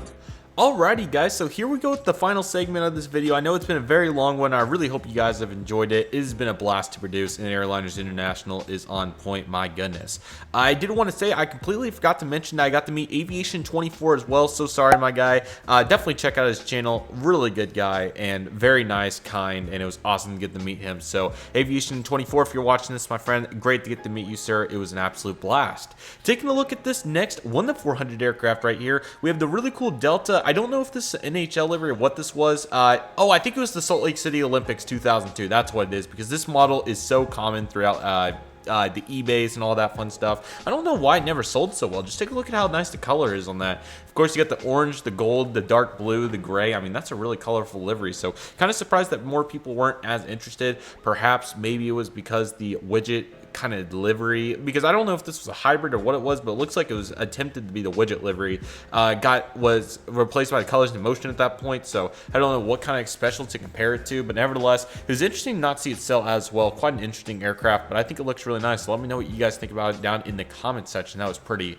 Oh my, this is another pretty model. So this is actually a JetX Hawaiian Air MD-80 in the 1-200 scale. So JetX had a variety of 1-200 and 1-400 molds back in their run during the early 2000s. I believe in 1-200 scale, some of their notable molds were especially the absolutely stunning McDonnell MD-80. I couldn't believe this had aerials for the time. I don't know when this was released, of course, but very detailed and they did a great job. I believe they had that, and I'm trying to think of 1-200, but 400, I believe they had the 777 MD-80 Ember 145, I think. So they had a variety of molds, but this was a perfect example. Take a look at how beautiful that livery is, from the orange to the pink to the purple. What an iconic livery this is, and this would have been a really cool plane for anybody to pick up. So that is a beauty right there, and obviously you guys can see why I took a picture of it. Such a nice aircraft, and it was really cool. Let me know what you guys think about the assessments of Airliners International so far. Let me know what you guys would like to see me improve for next year, and even for the day 3 vlog. So feel free to comment and let me know what your guys' opinions are. I would love to hear and continue to enhance. I definitely anticipate doing many more video clips because I'd love to share more of the raw experience, kind of like the baseball game vlog, if you will. But really excited to see what's to come, and feel free to let me know if you guys have any additional thoughts, because I'd love to hear it. And our final picture of the day 2 vlog before we head over to spot, of course that'll be another video, but to finish the day 2 vlog, we have this absolutely massive I don't know if this is a 1-72 or what this is, but of course it is a Boeing 777-9X, whatever they end up calling it. There it is right there. A really cool aircraft. I just noticed how big it is. I mean, you can see it in contrast to the table, and there's some really good examples with the table or the chairs right there and everything to see how big of an aircraft this is. And even there's some sort of Electra back there to compare it to. But man, this thing was massive. Just take a look at how big it is, from the stunning fuselage to the engines to the massive wings. This thing is really cool, and it was a very nice aircraft to get to see, and I definitely could not help but notice it. And this was in the right room, by the way, so this is really cool to get to see what a unit this was. And man, what an awesome aircraft. That was an absolute blast. So yeah, that will do it for the day 2 vlog. So I really hope you guys enjoyed this video. So sorry that kind of the commentary got a little jobbled up in there. Sometimes I just got on a roll and didn't take a break to get a drink of water, but nevertheless, I thought it turned out well, and I really hope you guys enjoyed it. So after this, we have still some great content to look forward to, so don't worry, because we have some great stuff. We have the highly anticipated spotting vlog at Chicago International Airport. That will be by far one of the best spotting videos I ever produced. Expect that at some point next week, hopefully maybe on Saturday or so. I will do my absolute best to have that out as soon as possible. It was a massive video, and it's definitely going to take some time to edit, so bear with me, but I hope to have that out for sure, hopefully by the end of July. That's the goal. So, well, next week is, but nevertheless, I'll have it out as soon as possible for you guys, so stay on the lookout for it. It was so much fun, and it's going to be a blast to produce. Also, feel free in the meantime to check out JJ Skippy and AS Aviation spotting videos, because that will be a teaser of what's to come in this one. To go along with that, you can expect the day 3 vlog to follow that, which was another very good vlog. It was a very interesting dynamic, but I think I ended up getting a lot of footage because unfortunately there wasn't quite as many people, so expect that to come as well. That will be a blast, and I'll be excited to share that footage with you guys and content as well. And then following that, I think I have not decided what I want to do with my terminal spotting video at O'Hare. I think I'm going to leave it to go with all the other flight content, which is what I'm diving into next. So what I'm going to end up doing is concluding with the day 3 vlog. I may do one final assessment video, so let me know if you guys would be interested to see that. But following that, of course, once we finish this Breeze day trip for Nashville, which is almost done, just give me one more month and we'll be done with it. Then we'll transition into the bulk of we'll transition into the bulk of having our, I'm forgetting the word, I'm sorry. We'll transition into the flight content on the way to Airliners. So we'll have, of course, all 4 United flights, a lot of spotting. It was really good.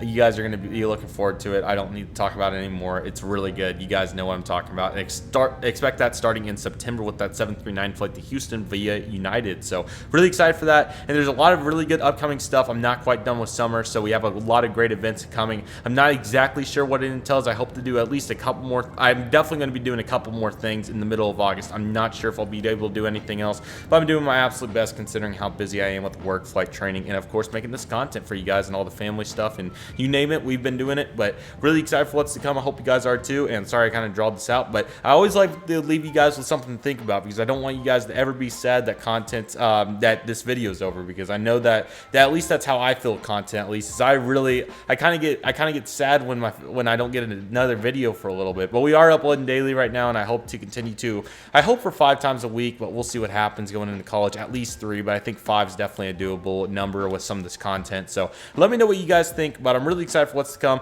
I hope you guys are as well, and that will do it for today's Airliners International vlog. So thank you guys so much for watching. I really hope you guys enjoyed today's video. My name is Redriveraviation, but thank you guys so much for watching. Take it easy, everybody. Stay safe, trust the process, do what you love, and love what you do. My name is Redriveraviation. I want to thank you guys so much for watching, and I'll see you guys soon, as Redriveraviation is signing off. Have you ever wanted to go plane spotting one of the biggest airports in the world for several hours before? Have you ever wanted to be a part of a plane spotting meetup? Have you ever wanted to go watch planes for hours and see so many planes that you've never seen before?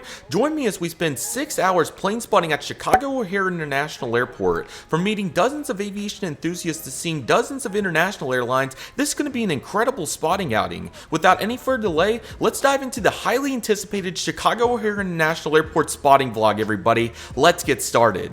Here we go, everybody. Let's get started with the Chicago O'Hare spotting vlog. Man, I've been so excited to make this. As you guys can tell, this has been something that I've been looking very forward to, and I'm just reliving the moment. As you guys can see editing this, I'm so excited, and I hope you guys are as well. We have a couple of items to talk about really quickly before we get into the plane spotting. I'll try to get there as soon as possible, but feel free to skip ahead a couple minutes if you guys would like to just go straight into the plane spotting, but just a couple of things that are applicable. So I will talk about those really quickly, and let's get started so we waste no further time. This is going to be an awesome video, everybody. I am so excited, and that's my first talking point. I was super excited for this. As you guys know, I haven't plane spotted at Chicago O'Hare in 5 years, so I'm really excited to see all these international planes. Of course, the British Airways A380, because yes, all the narrow bodies, and just get to meet up and spot with everybody, which was so exciting. This was so cool to get to meet up with so many fellow aviation enthusiasts to get to do this. As you guys may or may not know, Chicago O'Hare has an incredible spotting community, super special, a lot of great guys, and it was so cool to get to see all these guys, and it was just absolutely awesome. So I was so excited, and as you guys will see, my excitement continues throughout the full video because it was absolutely awesome. So I just let it up to the, or just kind of left it up to the Chicago spotters to tell me where the best place to go plane spotting was. This isn't my home turf, and I trusted them, and I just, as long as the lighting's good and as long as we get to see all the planes, that's what I'm talking about. So they ended up choosing the Dave & Buster's Garage, which is a great place for east and west flow.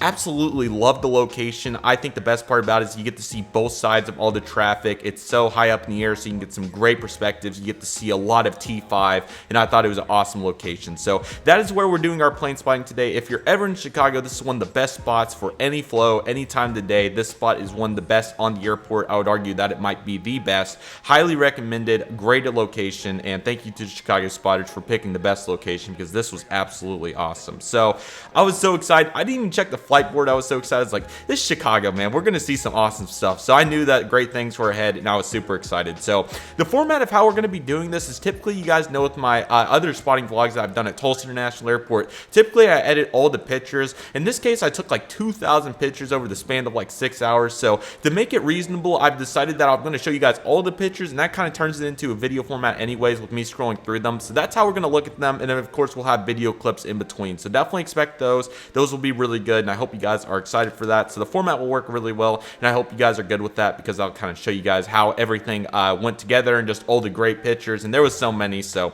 really excited for that, and I hope you guys are as well.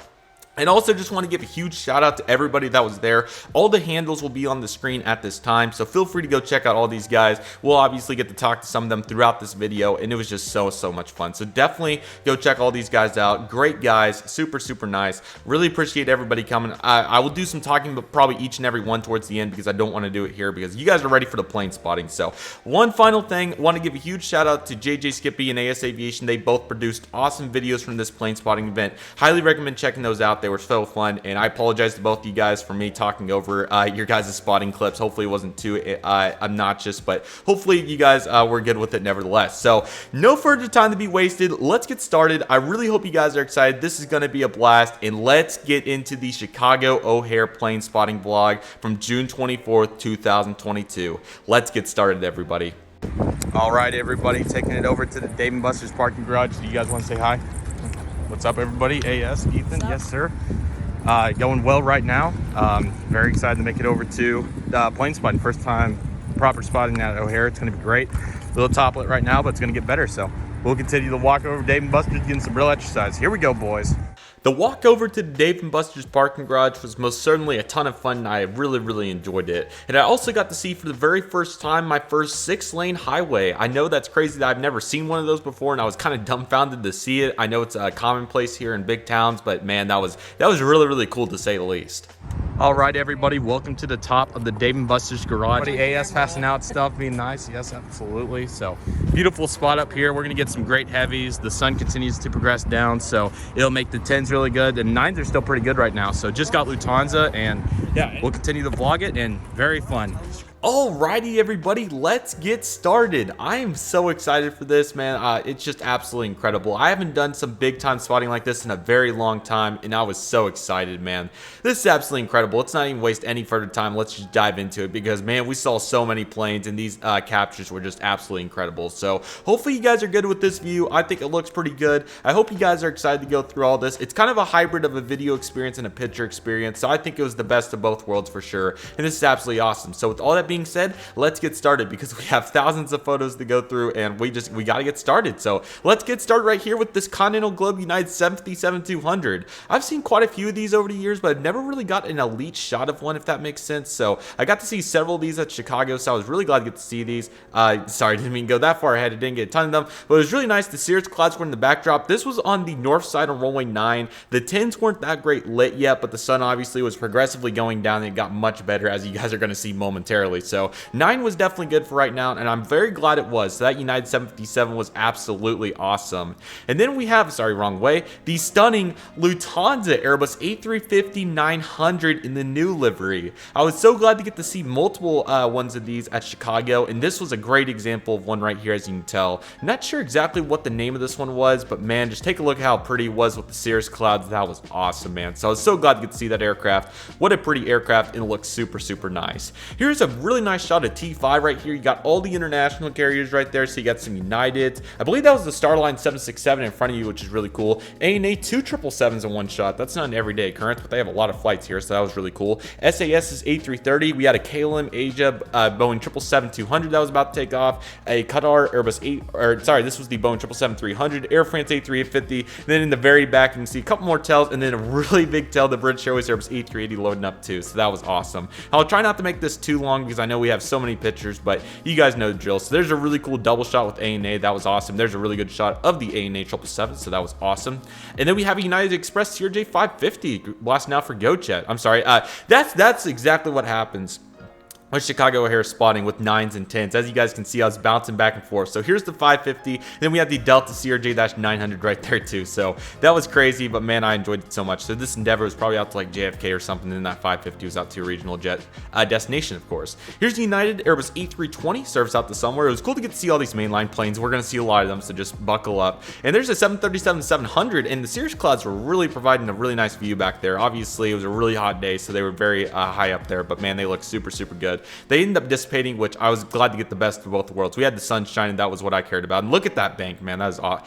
Get ready. Banks get much better than this. Here's a United CRJ-200. There's not too much to talk about with these, besides they're everywhere. Take a look at this SkyWest one, though, with all that dirt in the back. I don't know exactly what you'd like to title that as, but man, that aircraft's most certainly seen better days, as you can clearly see. Here's a 737-900 looking super sharp. I got to fly 2 of these, and they're really nice airplanes. So glad to see that one going super strong right there. There was that one pull in the Dave & Buster's garage, but it made no difference, so that was fine. Finnair's Airbus A330-300 showed up from Helsinki, which was really cool. I really like Finnair and what they're doing, so it was very cool to get to see their Airbus A330 for the very first time. I've seen a couple of their other airplanes, but never the 330, so this was really cool. There's the Chicago skyline, as you can see, looking stunning right there. Just take a look at all those buildings in one, man. That is a really cool view from the Dave & Buster's garage, and we end up utilizing that to our advantage in the upcoming shots.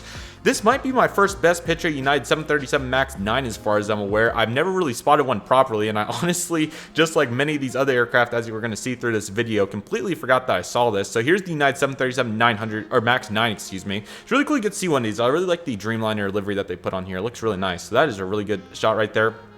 Camera went out of focus every now and then, but it's all good. American 737s were everywhere at O'Hare, and this is a prime example right here. This guy was probably out to Dallas-Fort Worth or so, or I'm just taking a guess. I have no idea, excuse me. Here's another 737-800 for United. Man, I wanted to spot United so bad on this trip. I've seen a lot of American, I've seen a lot of Delta. Now I've seen more than enough United, and I most certainly would go back and do it any day because their fleet's very diverse, in my opinion, one of the most diverse in the United States, and they have so many different liveries and aircraft types that makes it so fun. So that is it for that. We have a clip to dive into, so we'll dive in that, and then we'll be back in the pictures. Alrighty, boys, here comes the Qatar 777-300ER over to the hard stand. AS flew this aircraft in 2013, almost 10 years ago. Wowzers. Look at this lineup, gentlemen. We got 338 services somewhere in the back. And there it is, the Qatar. Look at that tug on that bad boy. Oh my. Sexy beast right there, I'll say that. And of course you have a Delta. Yeah, of course you have the Delta 717 that just touched down on 10. There's the thin air, I think. Oh yeah, we have to get a shot with this RJ taking off, dude. Like, come on, bro. Come on now. That touchdown, is that a Max? No, that's a regular aircraft. Oh, yeah, someone touched. Dang, he probably took like 8,000 feet, man. Usually that thing takes.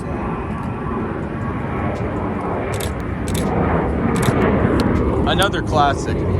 All of the out-of-town spotters filming that, all the in-town spotters letting it pass. Oh, dang, I wish the lighting would have been good right there, but it's okay. Actually, bank shots are some of my favorites. So what 787 is that? What's Which one? The one landing. American? I can't see. It's really far out. I can't see. All right, favorite O'Hare heavy. Probably the Aer Lingus A330s. Okay. Or Anything, yeah. Delta 777. Okay. No, I was just asking, what was your favorite ORD heavy? Oh. Aircraft.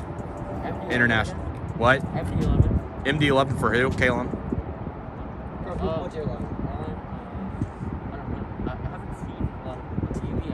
Okay. AS? It's a tough one. In the past, definitely the KLM 747. And currently, Qatar 777. There it is. For myself, I would say everything, but American 74. Oh, ANA's pushing back. There it is. ACS is on his way. Great. So now we have... Alrighty, everybody, back into the pictures we go. We got some really good ones, and as you guys can see, starting right here with the Qatar Boeing 777-300ER. This is such a cool aircraft. AS Aviation got to fly this exact tail number, I believe, is Alpha November Oscar in 2013, which is really cool. So really cool to get to see Qatar's presence here at Chicago O'Hare. They are a great airline, and I really like what they have going here. So of course, this guy was getting towed over since he had a little bit of an intermission between his flight to and from Doha, of course. This United 737-800 was blasting off. A really nice aircraft right there. It looks really good. Lots of Continental globes still, surprisingly, despite the Evo Blue livery being out for now 3 years, so pretty impressive. And there was the Embraer 175. This is a SkyWest registration, so cool to get to see that. Lots of, well, SkyWest is primary for 175s here, I suppose, actually, but there are a couple Mason ones too, so. I'm sorry, it was Bravo Alpha Oscar. That was it, not Alpha. I was thinking of their A350s, so my bad on that. But yeah, that Qatar's looking really good. Southwest making their presence known. Sorry if that was a little out of the frame. I have it cropped. But there is the 737-700. Really cool to get to see Southwest's extended presence now at Chicago O'Hare. I think they've done really well with it. So that's been a blast to see. Here's United Airlines' Airbus A319, one of many still in the Continental Globe colors. I hope to try one of these aircraft. They seem really cool. And Scandinavian's Airbus A330-300 was pushing back with service out to, I'm not sure which one was going, because I believe they have the two services. I apologize, so sorry. Looking really nice. Speaking of really nice, I believe this is my first time catching United Airlines Airbus A320 in the Evo Blue colors. This is a stunning looking airplane. Really like the contrast between just the length of how long the aircraft is and just the tail, and then the really cool engine cowling piece with the Evo blue. That's kind of cool. So, and also I apologize, my camera went out of focus more times than not, so this is why you guys don't get to see the ugly of plane spotting. So really nice. This is American Airlines 737 rocketing out with service out somewhere. Sorry guys, I probably should have kept information, but the pictures speak for themselves. Let's come on now. So looking really good. This United Airlines 787-10 was getting towed over. I love these 787-10s. It was really cool to get to see it for United, KLM, and a few other airlines. I really like those. Those are really cool. And here's the United Airlines 737 MAX 9 Evo Blue livery. And this is, I've seen a couple of these in different locations with the Evo Blue livery, but not that previous Continental Globe livery. So it's very cool to get to see this. Beautiful airplane, and it was so cool to get to fly the MAX 8. That was really nice as well. And here goes the 787-10, and of course you got the EVA Air Cargo 777 freighter in the back. I believe we got to see that later on, so that was awesome. American Airlines 787-9 also taxiing. This is a very special aircraft that I got to catch because I'll explain more here in a moment. But here's United Airlines' Boeing 777-200ER November 777 Uniform Alpha, the first ever delivered 777 to United Airlines, and I believe to any airline in general. I actually got to fly this aircraft the next day, November 777 Uniform Alpha, on the exact same route from Chicago to Denver where this aircraft was going. So pretty funny. Stay on the lookout for Tripport. My first ever wide body was very sentimental to say the least. Southwest's Split Scimitar 737 also was on the way out during that time. Look at that, and that was a pretty good shot. That aircraft was probably like 5 or 6 miles away. That was very impressive for that lens. Air Canada's Denver 175 sliding into the mess. This guy coming in probably from Toronto or Montreal. And then we have the 737-900 or 800, excuse me, for United right here. And not necessarily a mess, but just into the action, I should say. There was the pictures were a mess, and there was a lot of sloppiness in the actual airport. But in terms of what we're seeing, this is action loaded. Here's the United CRJ200. This is probably a SkyWest tail number, couldn't see it, but a little fuzzy, but all good. Metra's train had a line right here in Rosemont, so here's a really cool car from them. I don't know too much about these guys, but they seem really cool. Man, this actually turned out a lot better than I thought. I knew I got this shot, but I did not know it turned out so well. This is Royal Jordanian's Boeing 787-8 coming in from, I'm trying to think of what their city's called. I'm sorry, I'm forgetting what it's called. But nevertheless, super cool to get to see this. This is my first time seeing Royal Jordanian, and this was an honor to get to see them. I know Gemini just made the 787 model, so I'd love to get that in the future. That was really cool. Here's Metra's train again. I'd really like to try to train one day, maybe Amtrak's Heartland Flyer in the Oklahoma City to Fort Worth train maybe, but really cool to see Royal Jordanian's aircraft. That's awesome. Here's another ANA 777. Really cool to get to see those aircraft going super strong. And here we go with the international rush in the afternoon. This is perhaps one of the best plane spotting times at Chicago O'Hare International Airport. We're just about to have a full-on army of international carriers coming out here, and this is so exciting. So here we go. We already had Lufthansa, and now we have Scandinavian's Airbus A330-300. This guy was off to probably Copenhagen, excuse me if I had to guess. But man, those Cirrus clouds made for a nice backdrop, and I believe those are General Electric engines on those. Could be wrong on that. They made a really nice sound on that. That was super nice. I wish I would have did more filming, but JJ Skippy's and AS Aviation's videos have that connotation for that. So lesson learned there to say the least, but man, at least the pictures turned out great. Take a look at those. And there comes the bank, boys. This bank, this is one of the coolest parts about O'Hare is this bank. Take a look at that. Wow. Sorry if it's going out of the frame a little bit. It was really far away, but take a look at that. And it got better as the sun came down. Here's ANA taxiing out, the American Airlines 787, and then we have a United A319. Crappy shots, but it's always cool to get to capture it no matter what. China Cargo 777 freighter was also very cool. I think we get a better one than that here in a little bit. The Delta Airlines A220 taking off. AS recently got to experience this aircraft, so highly recommend checking out that trip port. Here's a really cool catch with Alaska Airlines' 737-900 without winglets. O'Hare was always loaded, and even with small gems like this. I did get to see an old livery one in Dallas 6 years ago or so, 2015 or 16, so it's really cool to get to see that again, and this too. Swiss Airways' Airbus A340-300 making the appearance from Zurich. They had 2 daily flights, and it was really cool to get to see that. That was a beautiful aircraft to say the least. Here's United Airlines' Boeing 787-8. I've not got to ever see a ton of these, so it was really cool to get to see a few of these, especially in the old livery before those are gone. This guy's service out to somewhere, probably an international destination of sorts. Very nice. And the bank coming for him on the other side too. Very nice. United Airlines A320 right there, looking good. Lots of mainline. Here's EVA Air Cargo's aircraft taxiing out, and we got an American and United to compliment that. Really cool to get to see United Airlines 767-300 as well. This was really, really nice. I love the United Airlines 767. I don't get to see them a lot, so this is really cool. Irish also got a really good shot with me taking a picture of this aircraft, so thank you, Irish. I very much appreciate it, and that's coming on the screen now for you guys to see. So thank you, Irish. I really appreciate it. Cirrus Cloud's still holding strong despite the temperature starting to drop off, so those are about to start dissipating soon. Sorry for all the fuzzy shots, man. There was so many, but here's United's Embraer 175 for SkyWest taking off. Lots of those. And here's a really cool seeing double with the Air China cargo in the United Airlines 787-10, I believe. This one, we saw a lot of 787s. This was a prime example. We got a quick bank out of this guy going out somewhere. KLM Asia's Boeing 777-200ER is the next aircraft up for our international push, along with American and United's huge push. This aircraft was serviced out to Amsterdam. Really cool to see KLM's Asia livery. I've never seen the Asia livery before, so this is really cool. This is Papa Hotel Bravo Quebec Lima, and the pole getting the better of it. But I really like that blue. It is such a pretty livery, and it was so cool. And take a look at that bank. Wow, that is stupendous to say the least, man. That is awesome. Look at that lighting. It got so much better. It was starting to get really, really good to say the least. Sorry, my computer got a little slow there. There are a lot of images. It's a lot of gigabytes that's going through. So let's bear with it as we can take a more in-depth look at the banking shot for the moment. Oh, look at that United 787 on the bank. That's impressive. Take a look at that reflection. Wow. SkyWest House Livery CRJ-700. I ended up getting a picture of 4 of these in one shot, so be sure to stay tuned for the upcoming Chicago spotting video in the terminal where we talk about that. That was just crazy to say the least. I think there's only like 5 of them, so to get 4 of them literally all next to park to each other at Chicago was literally a one-of-a-kind experience. So be sure to stay on the lookout for that. A CFM 819, a former Frontier aircraft for American by the prefix of X-Ray Foxtrot. That was really cool to get to see. And here's Austrian's 60-year special livery. This is really, really cool to get to see. I really like their livery on this aircraft. It looks really nice. This is my first time seeing an Austrian aircraft in a very long time. I think I possibly may have saw them in Los Angeles about 7 years ago or so. But it's really cool to get to see this aircraft. Obviously, he was heading back over that way to Europe. And then we have American Airlines' 787-8 product. This guy was taken off with the Alpha Lima tail number 803. Probably have seen that aircraft, but it was great to get to see it at O'Hare because it is beautiful, as you guys can see by that stunning wing flex right there on the Boeing 787. So American or United heavies, you guys let me know. Here's Eva Air's cargo's Boeing 777. This was very cool to get to see, considering that I've seen a few Eva aircraft here and there. This was a great compliment to my collection. This is definitely a model I'd like to get. I think these fly Dallas some, and it's a pretty popular option in the US for international cargo carriers. So that is a really cool plane. And take a look at that bank. I'm sorry, my lens is really heavy, so it's really hard to get it dead center on the frame.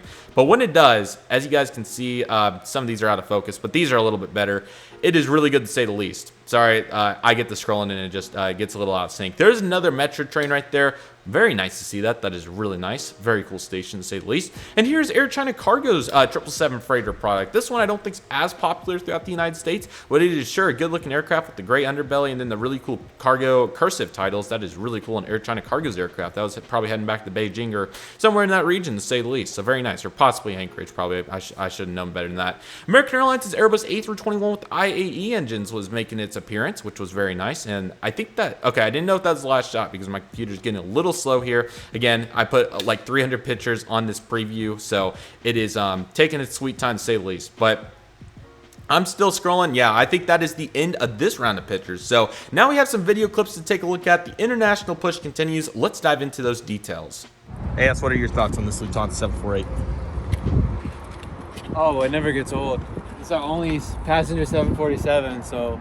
You missing the 400s right now? I'm missing them so much. British Airways and KLM, I love yes, them yes, so much. dude, yes. So it's not the same. Trying to think if anybody else threw the 747. Oh, hey, but he's rolling right now. Oh, okay. Quick side intermission for 748. Hey, get ready for the 748, guys. Yes. Frankfurt, right? Frankfurt or Munich? Yeah. Guys, I got an American. Oh, yeah, baby. Old livery, too. Wow. Oh, look at that jello. That was nice. Some elite heat haze, but all good.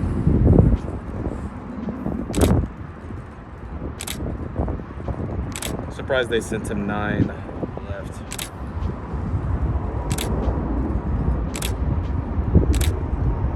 Oh, there's AS head. Ouch. Here you go, AS. Don't win.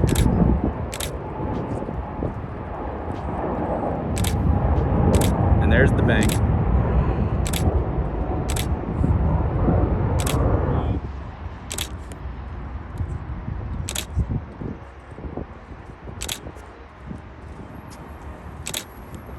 Oh, thanks, Alpine. I appreciate that.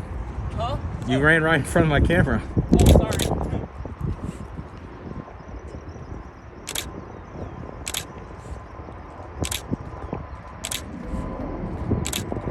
Oh, look at the underbelly. That's nice.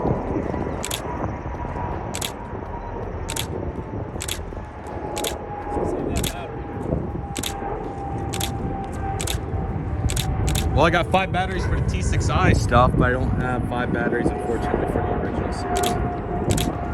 Or I'd like to use 600. It's a unit, man. $1,000 gets you far. In there. They might put Etihad next to them too. That's what Maybe we always put. They always line up all the Middle Easterns next to one another. we can go on the way back. Yeah. What's the legality of going on that dirt pile right there?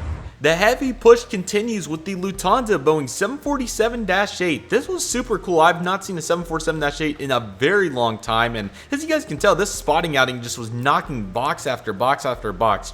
Trust me, my checklist of spotting items is super long, but man, this definitely knocked out a lot of them, so I was really happy about that. So Delta Alpha Bravo Yankee Mike was a great aircraft, as my computer that I spent $2,000 on cannot load some raw files, which kind of makes me mad. But nevertheless, we are still making it happen, so very nice. Then that bank was very impressive too. Really, oh, look at the flaps on that too. That's some impressive flaps for 747-8. Let me know in the comments if you've been on 747-8. I'd like to hear.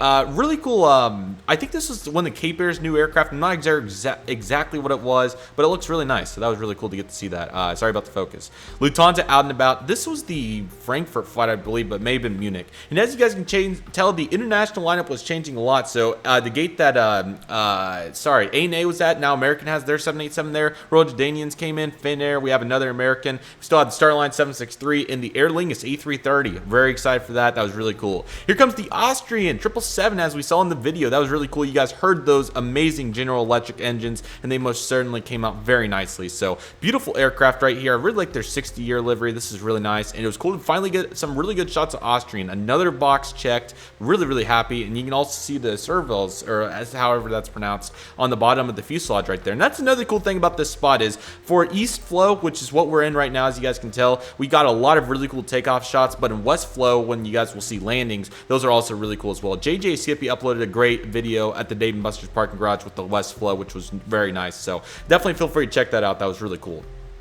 Here's the Emirates Boeing 777-300ER. This guy, of course, making that turnaround out to Dubai, and he was kind of hanging out till it was time for him to leave. So it was really cool to get to see that taxiing in. And also another really neat catch. This is a GCM Air Cargo A330-200 freighter. Never have heard of this airline until then, but as you can see, the really cool underbelly right there in the nose landing gear area, which is really cool. Kind of like their logo. Very cool airline, and that was very unique to get to see, to say the least. So I was really happy to get to see that, as my computer has more issues. But hey, we're going to make it count. So that was a good shot to pause on anyways, I suppose. Emirates looking really nice. A couple Cirrus clouds getting the better of it, but if this was the worst that happens, I cannot complain. Southwest is 737-700 heading out. They have a lot of great flights. Denver, Las Vegas. I think they have Orlando, Houston, Dallas, you name it. They have it all. As my computer, I'm sorry guys, it is not very impressive. Another new catch for me, this is the United Starline 767-300ER. I got to see the 777 in Houston, so it was really cool to get to see the 767 here. Really nice. Not the best frame, of course, but hey, I got to see it. Really, really cool. Was happy to see it. Not many Envoy 145s yet. We weren't quite to their push, so here's one of them, and it looks like I kind of failed on getting a shot of that, but it happened. I did not fail on getting a shot of this Aer Lingus Airbus A330-300 with service out to Dublin. Really cool to get to see this aircraft. Echo India Kilo. I love Aer Lingus. I got to see their old A330-200 here previously, and I've got to see them a little bit over the years, so it's very nice to get to see their new livery A330-300, and I really like it. As you guys know, with some Irish heritage myself, this livery and airline means so much to me, and I really would like to enhance that going forward. So Aer Lingus always has a very special place in my heart, and I definitely hope to try and maybe they can be my first international carrier sometime. We'll have to see. But as you guys can see, those banking shots, those I'm not trying to brag, but man, they are super nice. I cannot complain with those. Those are really good. So it was so cool to get to see Aer Lingus in their full-fledged. And if you're wondering what camera lens to buy, the Sigma 150x600 will provide opportunities like this that no other camera lens will provide. So this is why I highly recommend anybody asking for a camera lens. Sigma 150x600 Contemporary gets the job done, to say the least. As you can see, incredible. Here's a SkyWest CRJ 700. They are very prominent at O'Hare for American, and another Southwest 737 with splits. They invaded, and T5 has several of them. So very unique situation, to say the least. This was such a special moment right here, to say the least. This was really, really cool. So right here we have Etihad's Boeing 787-9 coming in from Abu Dhabi, of course. And it's really cool because I did not realize how cool Etihad's livery was until I saw it for the very first time here in a very long time. I don't think I've ever caught a new livery aircraft for them. I think I've caught some of their old livery stuff. Los Angeles comes to mind, and maybe once or twice at Dallas. But this was really cool to get to see Etihad, and they definitely were super, super special. I really like their livery, and they just really stands out to me. I hope to get an Etihad model soon just to represent this amazing moment, and I would really like to see them even more in the future because Etihad seems like a really cool airline, and their livery, in my opinion, is very underrated. Sure, it's not as good as the previous liveries, and that's a pretty debatable topic, but I would agree with that claim. But I think that their new livery is still really, really cool, and it definitely made me fall in love with Etihad from, of course, that Middle East area. So really, really cool airline. I hope to get a model of them soon, and it's just very special. That shot was really, really cool. Let's just go back to that. That's really nice. Very standout airline, a huge box checked, and a new airline for me to fall in love with. And of course, you have the darn Sun Country in the background. O'Hare's loaded, to say the least. Envoy's starting to get a push, and here comes an Envoy 145 right there. And then Iberia's Airbus A330-200 taking, or this is a 300, I think, actually. Excuse me, Echo Charlie Lima Yankee Foxtrot service out to Madrid in Spain. This is really cool to get to see as well. Iberia is another awesome airline that I've been fortunate enough to get to capture at O'Hare over the years, especially back when they had the A340-600 on this service. But the A330 is definitely an awesome compliment to it, and a great, I don't want to use the word replacement, but it's kind of what it's been. So really, really nice. American 787 poor shot.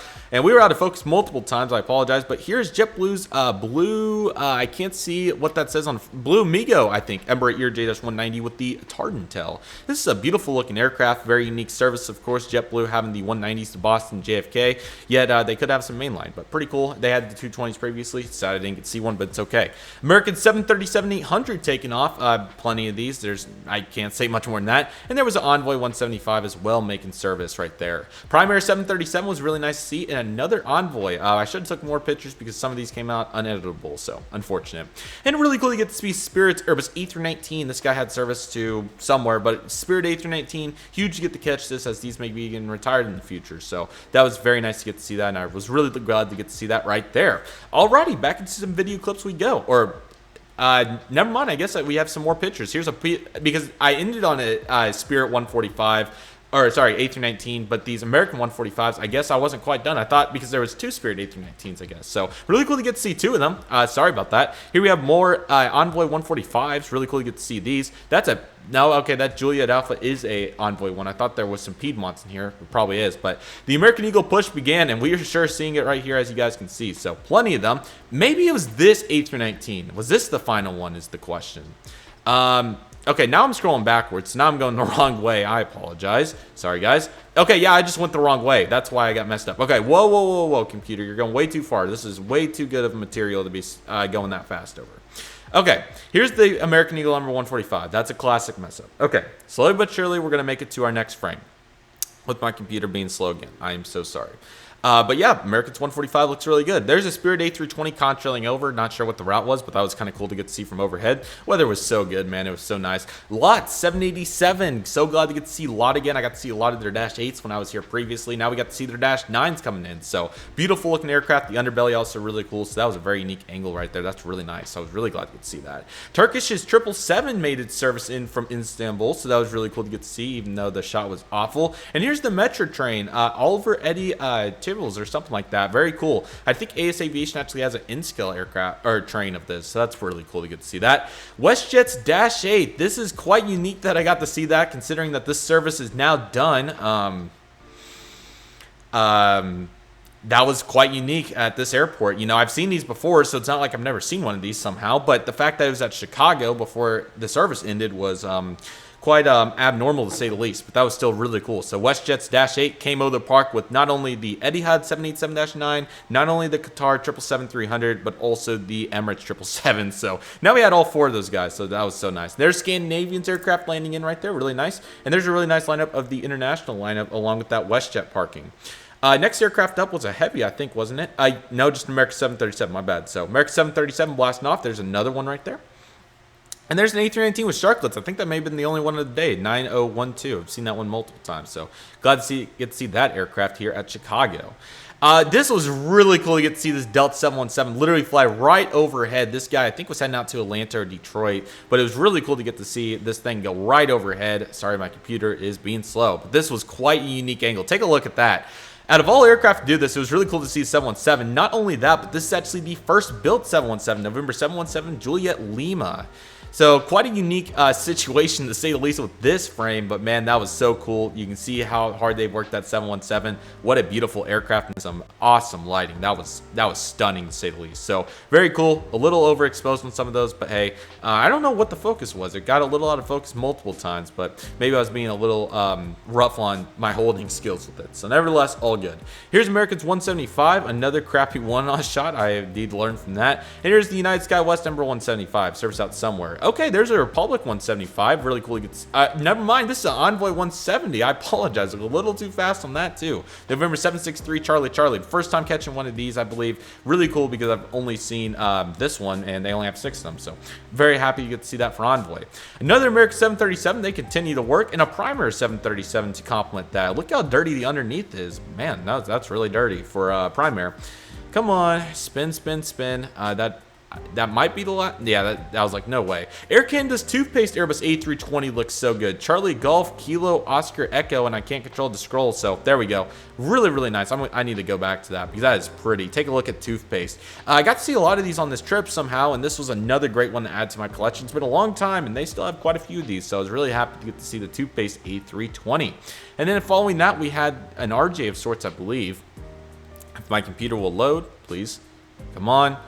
Paid way too much money for this to happen. Yeah, or never mind, not an RJ, but an Alaska 737-900 service out to Seattle or Portland. That was really nice to get to see, and I very much enjoyed that. There's another Envoy 175 blasting off, and another SkyWest CRJ 700. So the RJ is taking over until the American Airlines 787-8 comes in to invade November 8414 Alpha Alpha. Stunning aircraft. I love the wing flex, and this was such a cool perspective to get to see multiple Dreamliners. And a lot of United's on the north side, but that's obviously because T1's up there on the closer to those runways rather than 10s are kind of closer to T5 and T3, where American does their operations and the BAA 380s taxing out for runway 10 center. Oh man, get ready for this video. This is going to be a unit, but there's a sneak peek. American 737 blasting off, looking sharp, and another 737 blasting off because yes, finally a nice shot of this Envoy 145. I guess it turned heading north somehow, or south, excuse me. So that was a really quick turn, but that was really cool. They rarely did that. So out of all planes, it's nice that Envoy did it, but I wish it would have been like a heavy or something. But still very cool to get to see it in that connotation, to say the least. Very nice. A couple Sears back there. There's the Envoy 175 and another one because they are everywhere at O'Hare, and another ANA making it in on the 777-300. So I've most certainly fulfilled that, catching those at O'Hare, to say the least. Another IAE A321 makes it in. There's a few of these at O'Hare, but you're definitely going to see more 737s. I think we may have saw one Neo and a few Maxes. There's definitely Maxes in this spotting session. I think we may have saw one Neo, but computer's got to spin because these are big files, but I'm very thankful to be able to produce this content for you guys. So here's the Air Wisconsin CRJ-200 right here. I'm going to be really eager to see how long these have left. So I've definitely seen a lot of these, but I will say this, it doesn't ever get old to see these. So yes, that's controversial, but they are cool. ANA's 777 making it in, and a Spirit A320 making it out, looking sharp. Computer's being slow once again. I apologize, but really cool to get to see a fence tip Spirit. So that was nice. And my computer is, I may have to load them in smaller intervals next time because this is Okay, it was this A320 that was the last shot, I think. And yes, okay. This was the last shot finally. I apologize. That took forever. But here's the last aircraft. Really cool to get to see this. Very, very nice. Now we have some video clips. Sorry if this is taking so long, but you guys have wanted this content, and I've wanted to go thorough on it because this was a bunch of aircraft. What can I say? So let's dive into our next aircraft, shall we? British Airways A380 to get going already. We got any thoughts, gentlemen? Disappointed?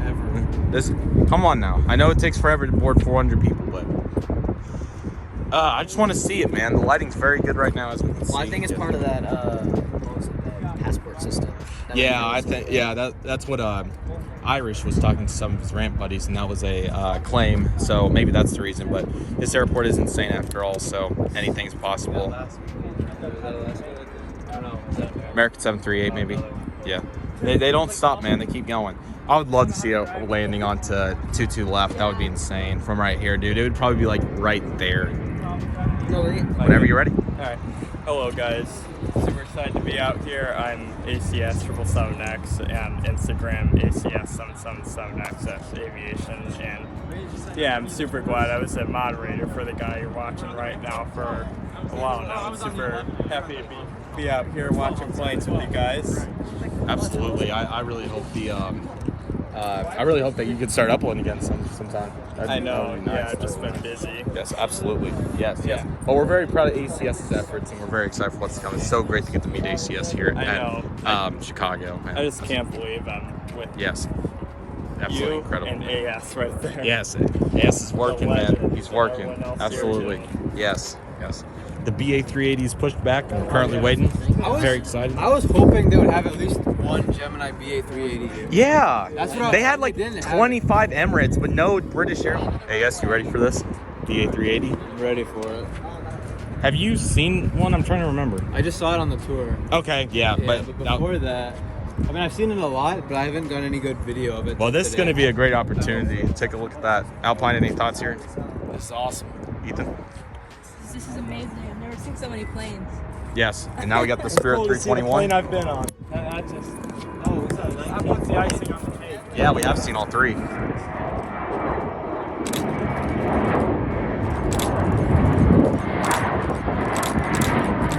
Yellow Wi-Fi box as well. Oh yeah, the CR2, baby. It's taking 22 left. Yes, sir. Southwest Heart livery for anybody interested. Southwest Heart livery, BA350 overhead deck right there.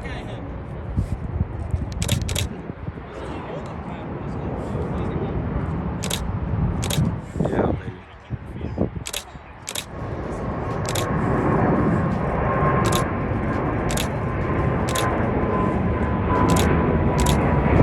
That was a nice contrail.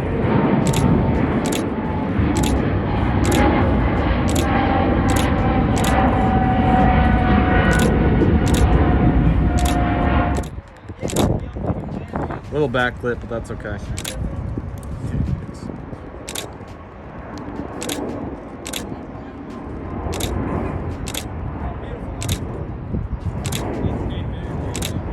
Yeah, baby.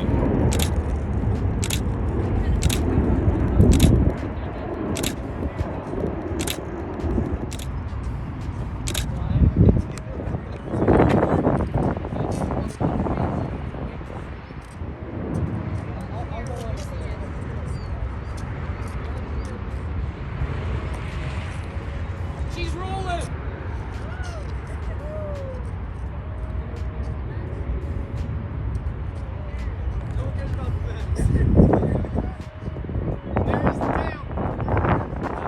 You got visual. 12 o'clock.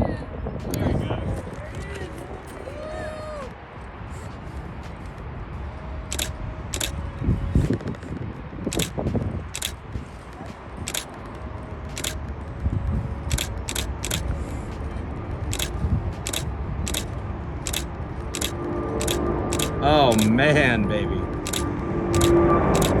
Wow.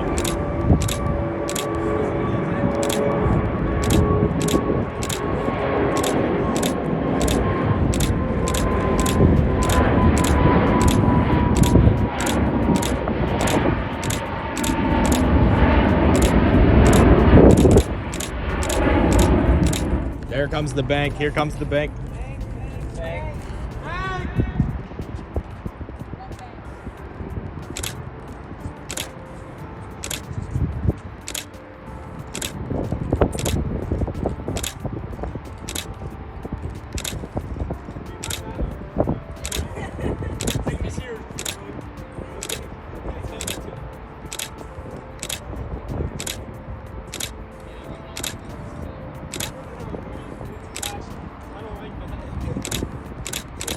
What a plane, am I right, ACS? Yeah, there was one at Airliners for $300 today.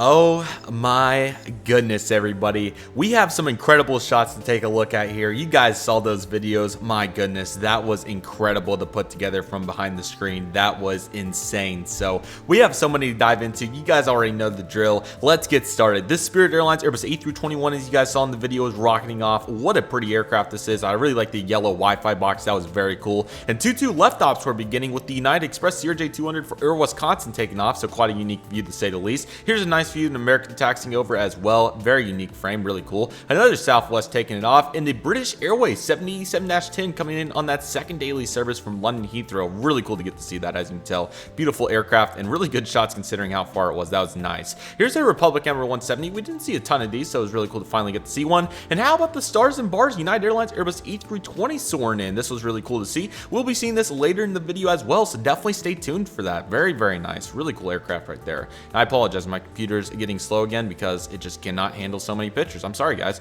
Next up, a really cool seeing, I guess, 5-shot, if you want to call it this. United CRJ200, an American Airlines 787-9, and an Air China Cargo 747. We got great shots of all these guys taking off, especially that Air China Cargo. There was the United 77 flying right over as well. That was really cool because they kind of do, I guess, a teardrop technically entry or whatever you would want to call that into the downwind. So really cool. WestJet once again looking nice, and seeing double with the United despite the sun was literally the reflection at that angle just killed it. But really nice. There's the Air China Cargo as well. A United 737-900 rocketing out. And I love Air China Cargo so much. It was so cool to get to see him once again at Chicago and get some phenomenal shots because they are everywhere. And I just really like Air China Cargo. United Airlines Airbus A320 was taking it out. Take a look at that tail. Quite interesting right here, as you guys can see. Quite a nice shot right there. And here's Qatar's Boeing 777-300 Bravo Alpha Oscar taking it back over to the terminal very quickly after a quick about an hour sit. It was about an hour and a half tops. So nice to see that. And there's United 767-300. It was tough not to get a nicer shot about that, but here's an American A320 make up for it. And then the ANA Boeing 777-300ER rocketing out with service out to Tokyo.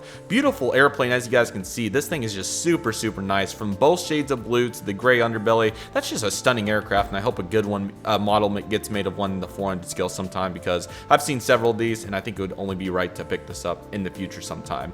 Here's Qatar's 777-300 once again, and O'Hare was getting busy. You guys can see all these United planes. There's a 767, as you guys can see. Here's their Boeing 787-9, I believe this is, rocketing out with service out to. This is when the Europe push really starts to get going for United, so this is a prime example of that right here. Really, really cool, and as you can see, the runway 9s were really starting to get backlit at this point, but it was so worth it for runway 10s. You got an American 320 rocketing down there, and as you guys can see, a really nice design here with runway 22 left. It was such a cool angle from the Dave & Buster's garage. I hope that I get to come back maybe one day and get to see the aircraft landing right overhead. That rarely happens, but it's really cool when it is, excuse me.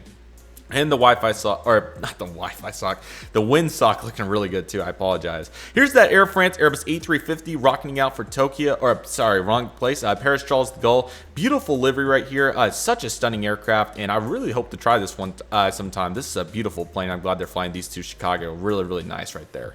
Very, very cool with the Cirrus clouds and all those details. British Airways 787-10 landed, and then you got the United 320 and the British Airways Airbus A380-800.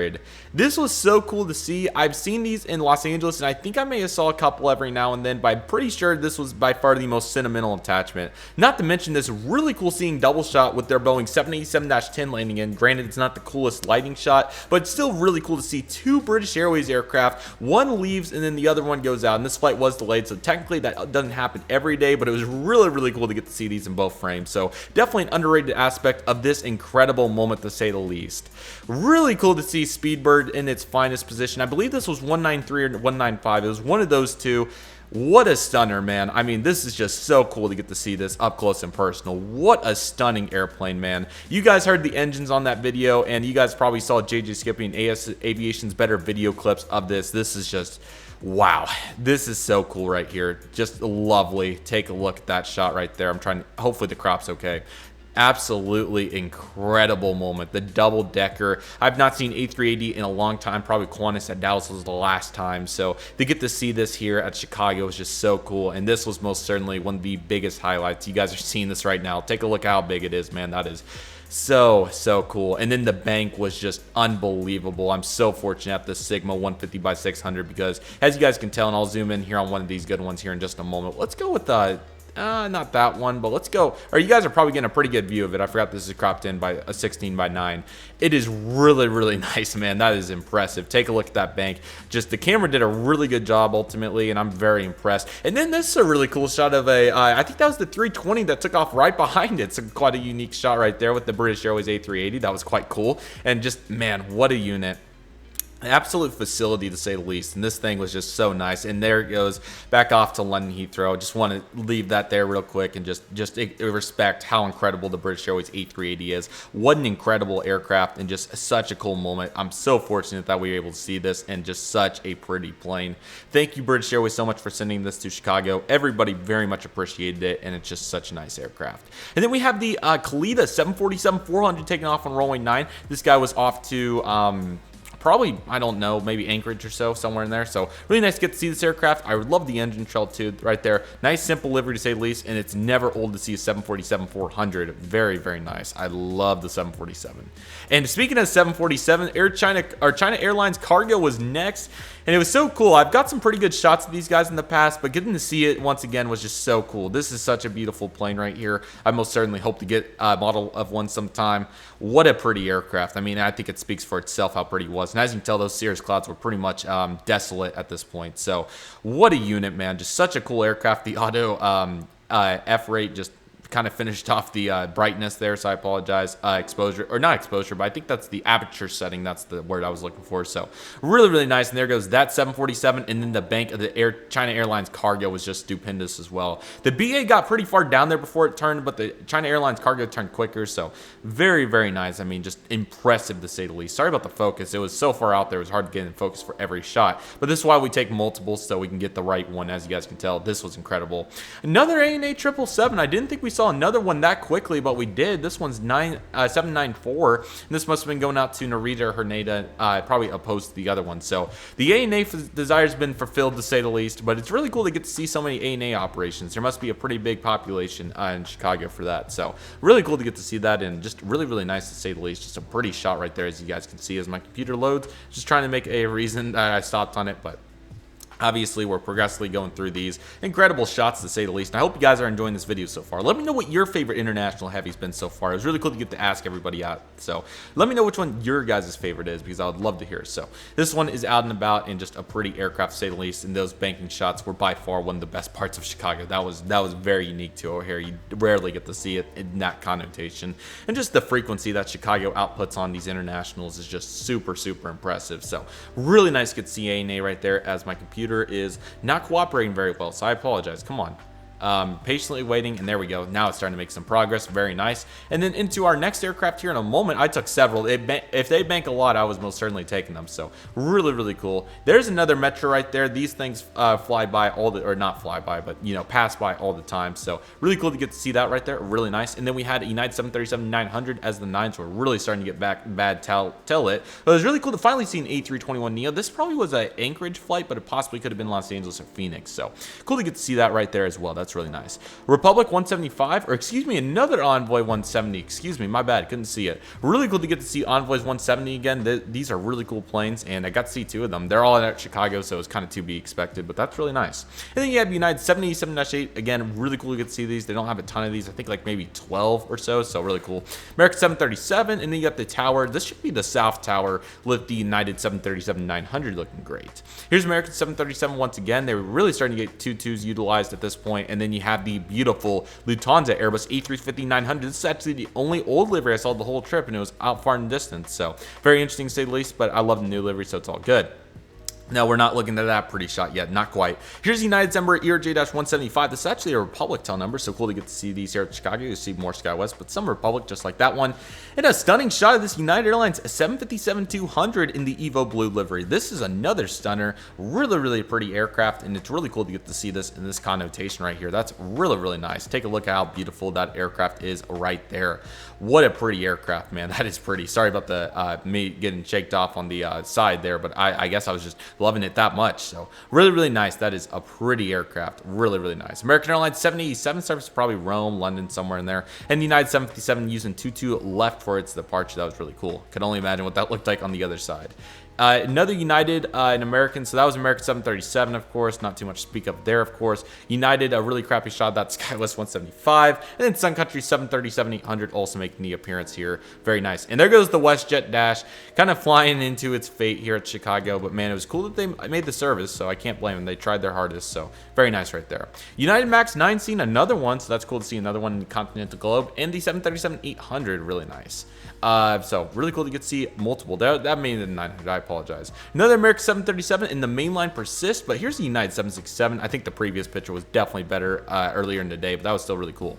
And lastly, for this frame, before we move back into some video clips, we had the Southwest Airlines 737-700 in the Canyon Blue. I saw a lot of hard aircraft, not quite as many Canyon Blues, so it was really cool to get to see that one right there as well. And I think we had this shot as well of the Delta CRJ-900 taking off with the American 737 holding short. And then, was there any more? That was it for the moment. Okay, so we'll dive back into some video clips. And also one final note, this is one of the original Southwest 737-700. So really cool to get to see that. That's really nice.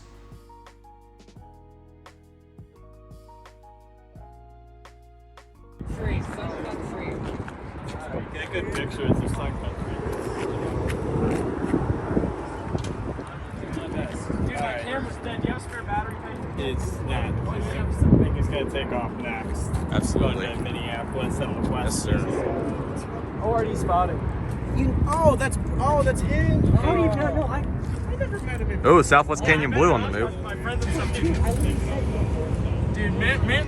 Alrighty, and here we go with our next round of aircraft. They just never ended at Chicago here. And let's begin right here with this Aer Lingus Airbus A330-300 in the old livery. What a pretty plane this is. So awesome. Like I mentioned with the new livery, so cool to get to see that one. And man, it was a super nice aircraft. And I think we end up getting a better shot of it on the ramp here in a moment. The Air Canada Airbus A320 in the new livery. I believe this is my first time seeing this an A320 new livery. So really cool to get to see that, even though despite the lighting, but still really nice. So very cool right there. United Airlines Airbus A319 with the pole Photoshop or photo bombing that one. What I was going to say is I hope I can Photoshop that out, but good looking aircraft to say the least, and that is a much better frame of the Air Canada A320. I may be able to work with that. Speaking of Air Canada, here goes that Emerald 175 we saw earlier. This guy's probably back out to Montreal or wherever that guy's going, Vancouver, somewhere in there. And then of course 320 is probably heading out to Toronto. And ignore my shower curtain. I need to work on that. Sometimes it falls over like that. So very nice. If you guys could even hear that. Nevertheless, that is the Lufthansa Airbus A350 currently making its non-stop service in from probably that was one of the Munich flights. I believe 2 daily for Munich and 2 daily for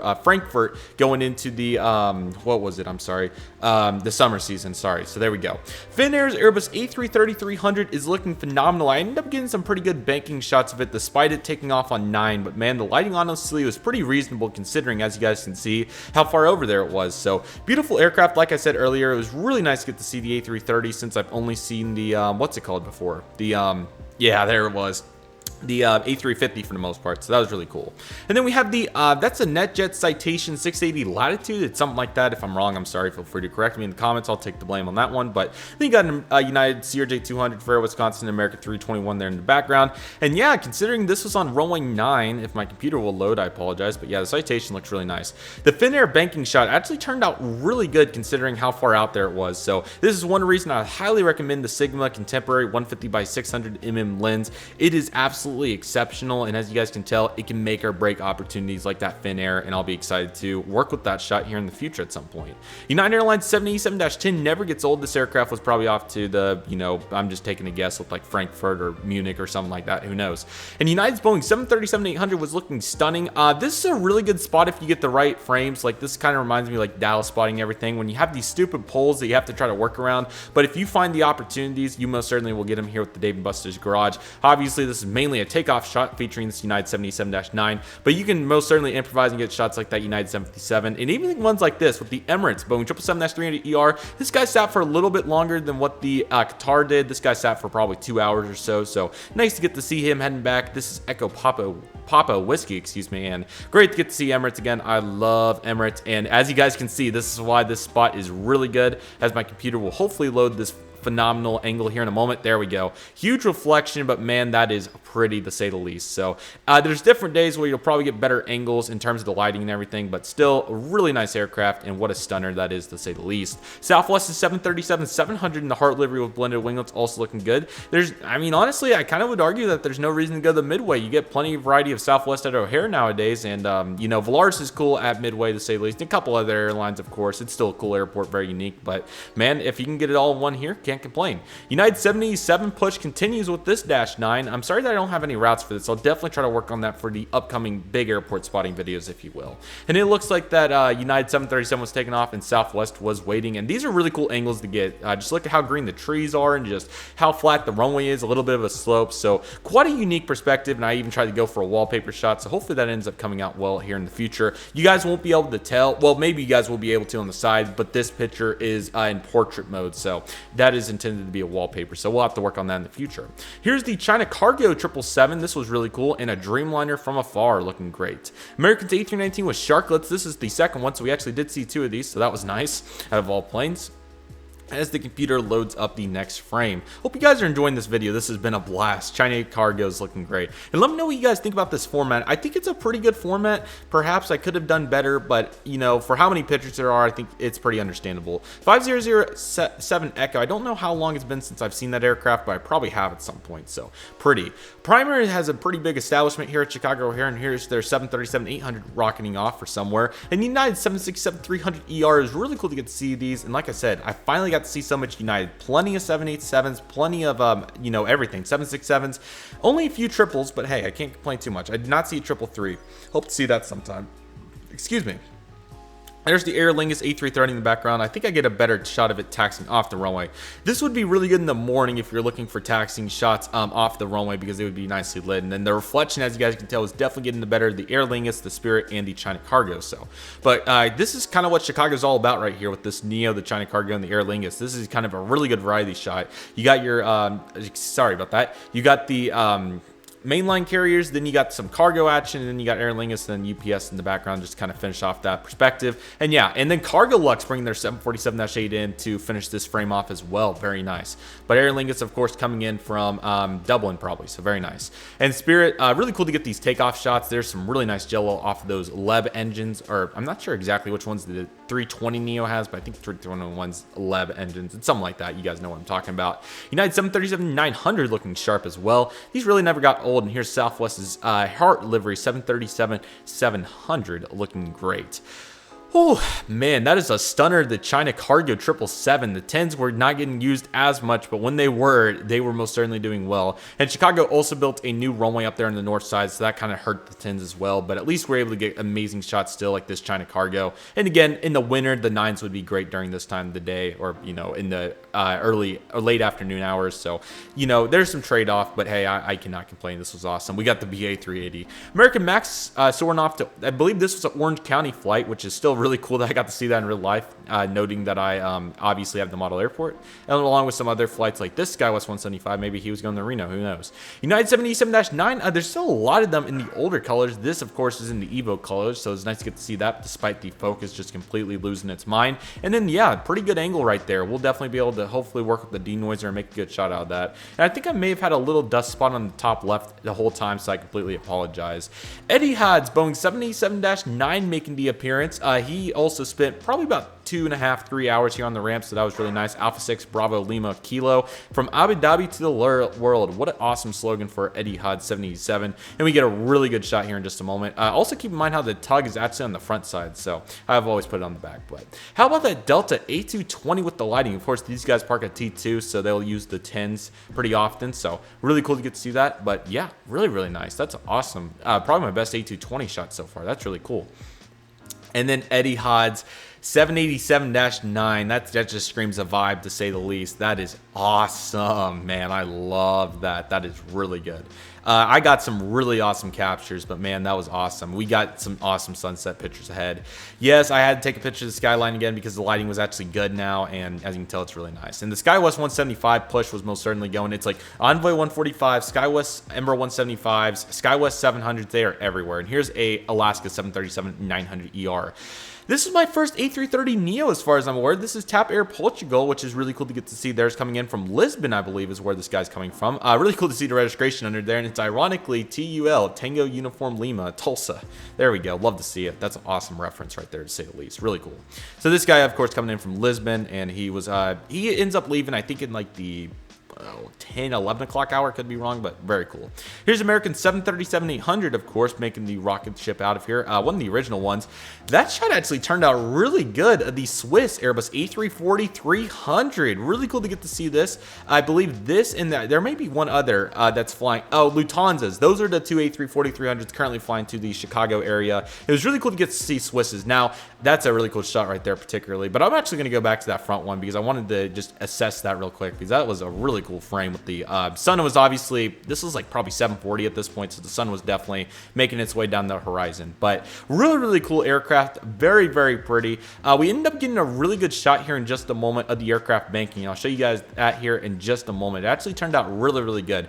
It sucks because the previous day it went on the 10s, as you guys saw in the baseball vlog, and we unfortunately weren't able to capitalize off that. That would have been really good from this location here at Dave & Buster's, but it's okay. We got an iPhone video, so that counts. Hotel Bravo, Juliet, Mike, Charlie, and I've not seen a ton of A340-300s over the years, so it's really cool, but I obviously pan back here in just a moment. Here's the United 737-900 in the meantime, and there we go. It honestly turned out really good. My great friend Aero Vincinacio, hopefully I said that right, got a really good angle of this down there on the ramp, or not, down there on the ground. There was a really good spot that they thought that they did not know if it would go 9 or 10. They chose, or him and some of his buddies chose to move over to the north side of the ramp, and it did end up going north, so that ended up working really well. So really cool to see that, and that's awesome to say the least. That's really cool. So they got a really good picture of it, and I thought that this still turned out pretty well, so I'm not complaining too much, but sorry about the focus. But yes, Swiss's A340-300 is remarkable, and it was really cool to get to see it in this connotation. Very nice. Sorry, my computer continues to load or be slow as per usual. Here's a SkyWest Delta CRJ-700 at O'Hare. I didn't even think we didn't get to see this. I thought it was Endeavor, but no, this is SkyWest. There's only like 5 of these, so that was really cool. I guess this must have been going to maybe Minneapolis, but possibly Salt Lake City. So that was that's quite a cool catch, to be honest. And a Spirit A320neo also looking very fresh. Here's the United A319, really crappy shot. I got a couple of those to say the least, but plenty of good ones. Along with this one, this is the Lot Polish 787-9 flying literally right overhead in some awesome lighting, crisp lighting to say the least. This guy, of course, making his service in as well. So again, like I said, I've got to see a lot of Dash 8, so it was really cool to get to see Dash 9 in a Delta A320 and an American 737 off 10 in some really good lighting. I think they were using mainly 10 left and center. Mike 34 houses now the United 737-900 that came in. This, of course, had the ANA previously, so really cool to get to see United there. There's a 550 for them. The skyline looking good. And did I have more, or was sorry, okay, it's loading because I don't know what the last picture I had on this particular preview bank was. American 737-800 push also beginning. That was another common theme, was all these 737s, as you guys have seen, and they never get old. And here's a SkyWest CRJ and another American 737. And my aperture was kind of going whack at this point. Kind of a unique situation, but hey, it did a good job, so I can't complain. Is that going to... Okay, I believe that is the end of the bank for this picture, so we have quite a bit to dive into. This will be the, I think, second to last assessment of actual video clips and everything. So actually, we do have some iPhone pictures that I think I will have to narrate. So let's definitely dive into that because I'm really excited for that. Man, this is what it's all about right here. So here is the group picture of everybody that was there. This was like at 7 o'clock, so a couple people came and gone, of course, but man, just super cool. And I just want to give a huge shout out to everybody that was here because this was so awesome, man. I'm just so excited for upcoming meetups like this. This was so much fun. So really cool. And I'll just go chronologically down the list that I put up there in the beginning. So ACS 777X, you guys saw him previously in that video clip. It was so good to get to meet you, sir. He's on the left of me in this picture. I'm the 5th person, of course, with the white t-shirt right there that you guys may be able to see, excuse me. So that was really, really cool.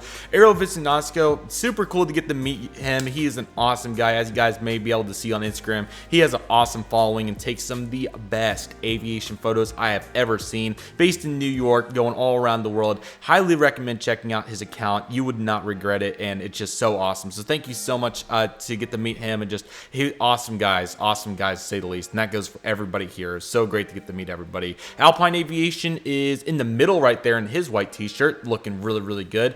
AS Aviation was also there. He's on the right, as you can see from me. So really great to get to meet him as well. Of course, awesome guy. Been a huge fan of his channel for so many years, along with everybody else that has social medias here. Just huge shout outs. All the tags on there should be pretty applicable to their social medias, so be sure to check them out. Really, really cool to say the least. Very, very nice.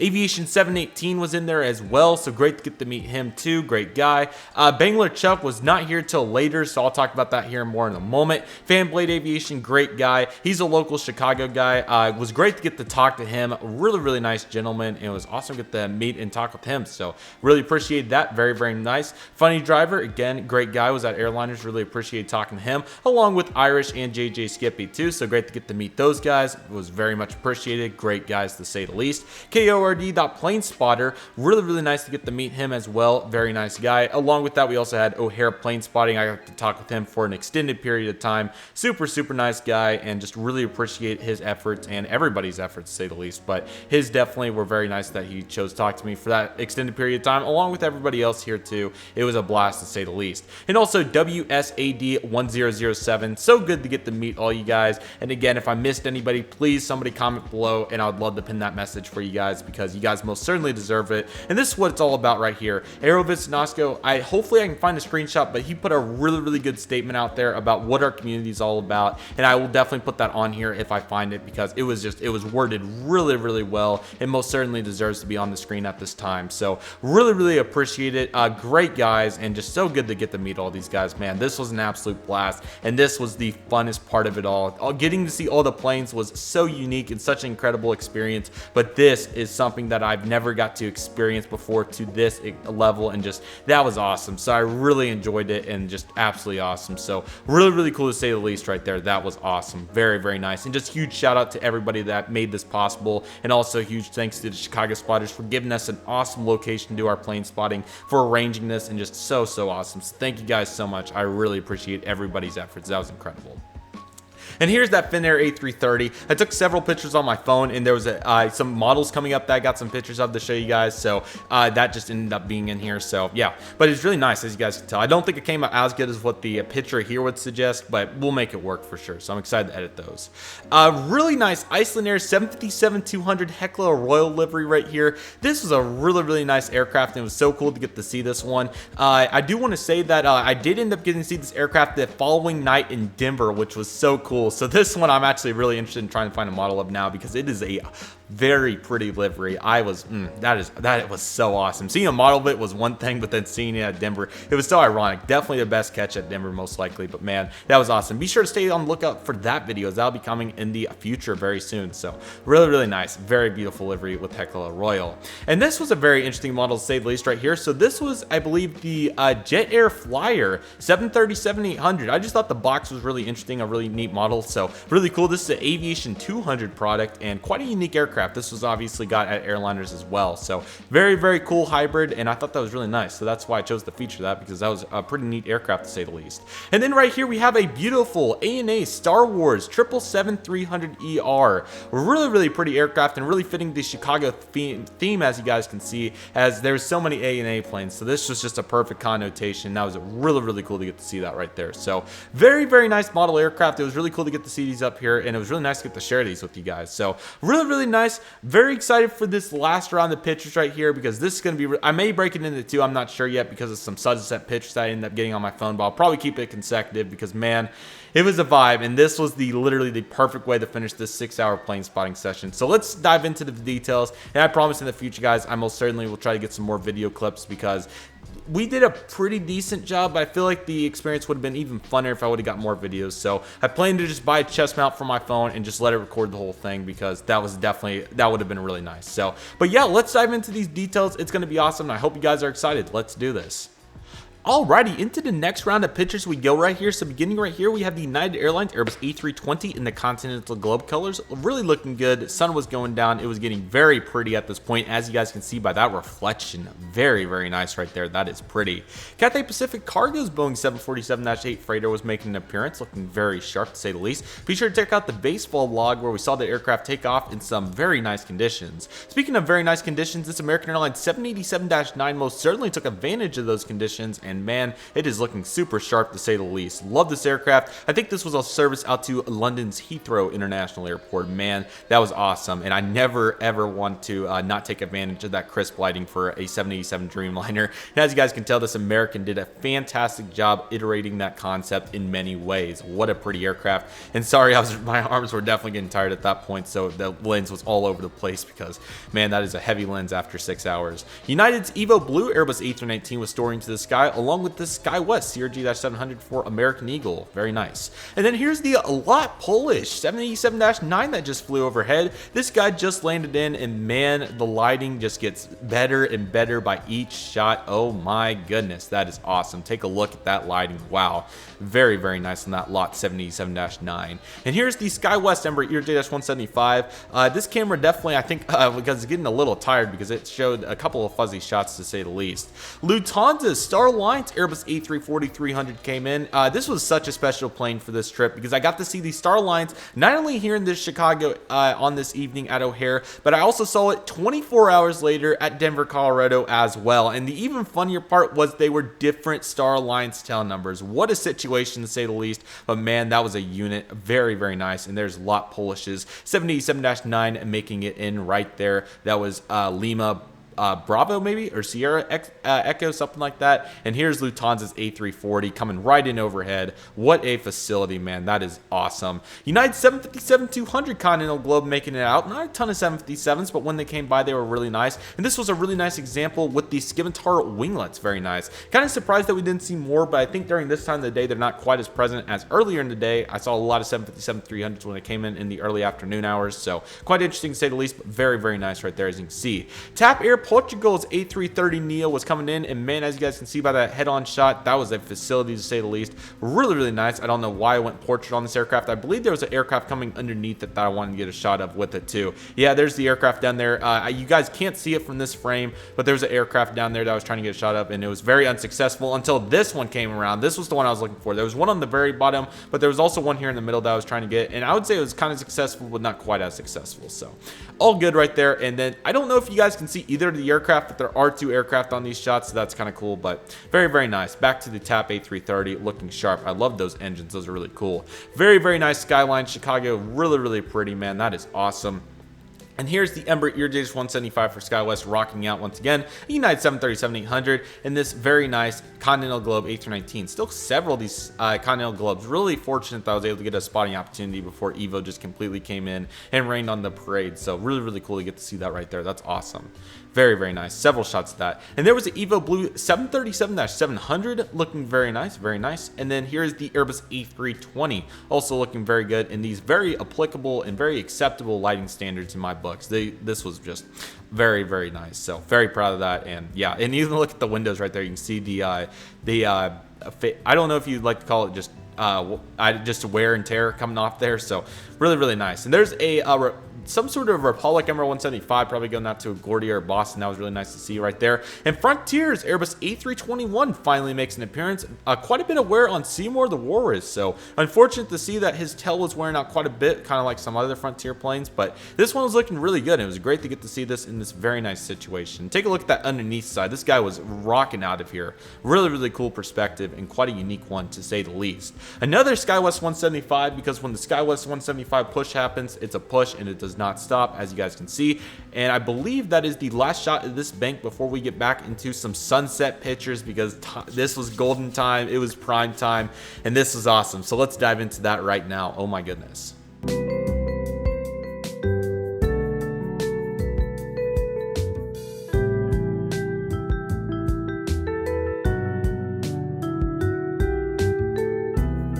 Man, what a way this is gonna finish this spotting outing. I mean, oh man, this is just absolutely incredible. This is just such a vibe right now, and man, let's dive into this. So right here, man, it is so cool to get to see the Lufthansa Airlines Airbus A340-300 in the amazing Star Alliance livery. This is such a pretty aircraft, man. You can just see by that reflection on the fuselage how amazing it is. The engine, the tail, just such a beautiful aircraft. You don't get to see an A340 every day, especially after the pandemic. So to get to see this is so awesome, man. Just take a look at how pretty this aircraft is, man. From the main landing gears to the engines to everything. I mean, this is awesome, and it was so cool to get to see this aircraft. It was also just crazy to end up getting to see this at Denver the next day with a whole different tail number. That was just so crazy. So be sure to stay on the lookout for that content. But man, what a pretty livery. Super, super nice, and just wow. That's awesome. I'm speechless. That is so cool. Just one final view of that because that's super nice. You got Delta Cargo back there, the Air France facility, UPS's ramp. Man, that's awesome. What a pretty aircraft that is right there. Beautiful sunset, as you guys can tell. You guys know how much I love these sunsets, and man, this is awesome. You got the North Tower, some different hangars, the 747 down there. You got a 737 or an E-Jet landing. That's a vibe right there. That is awesome. Wow.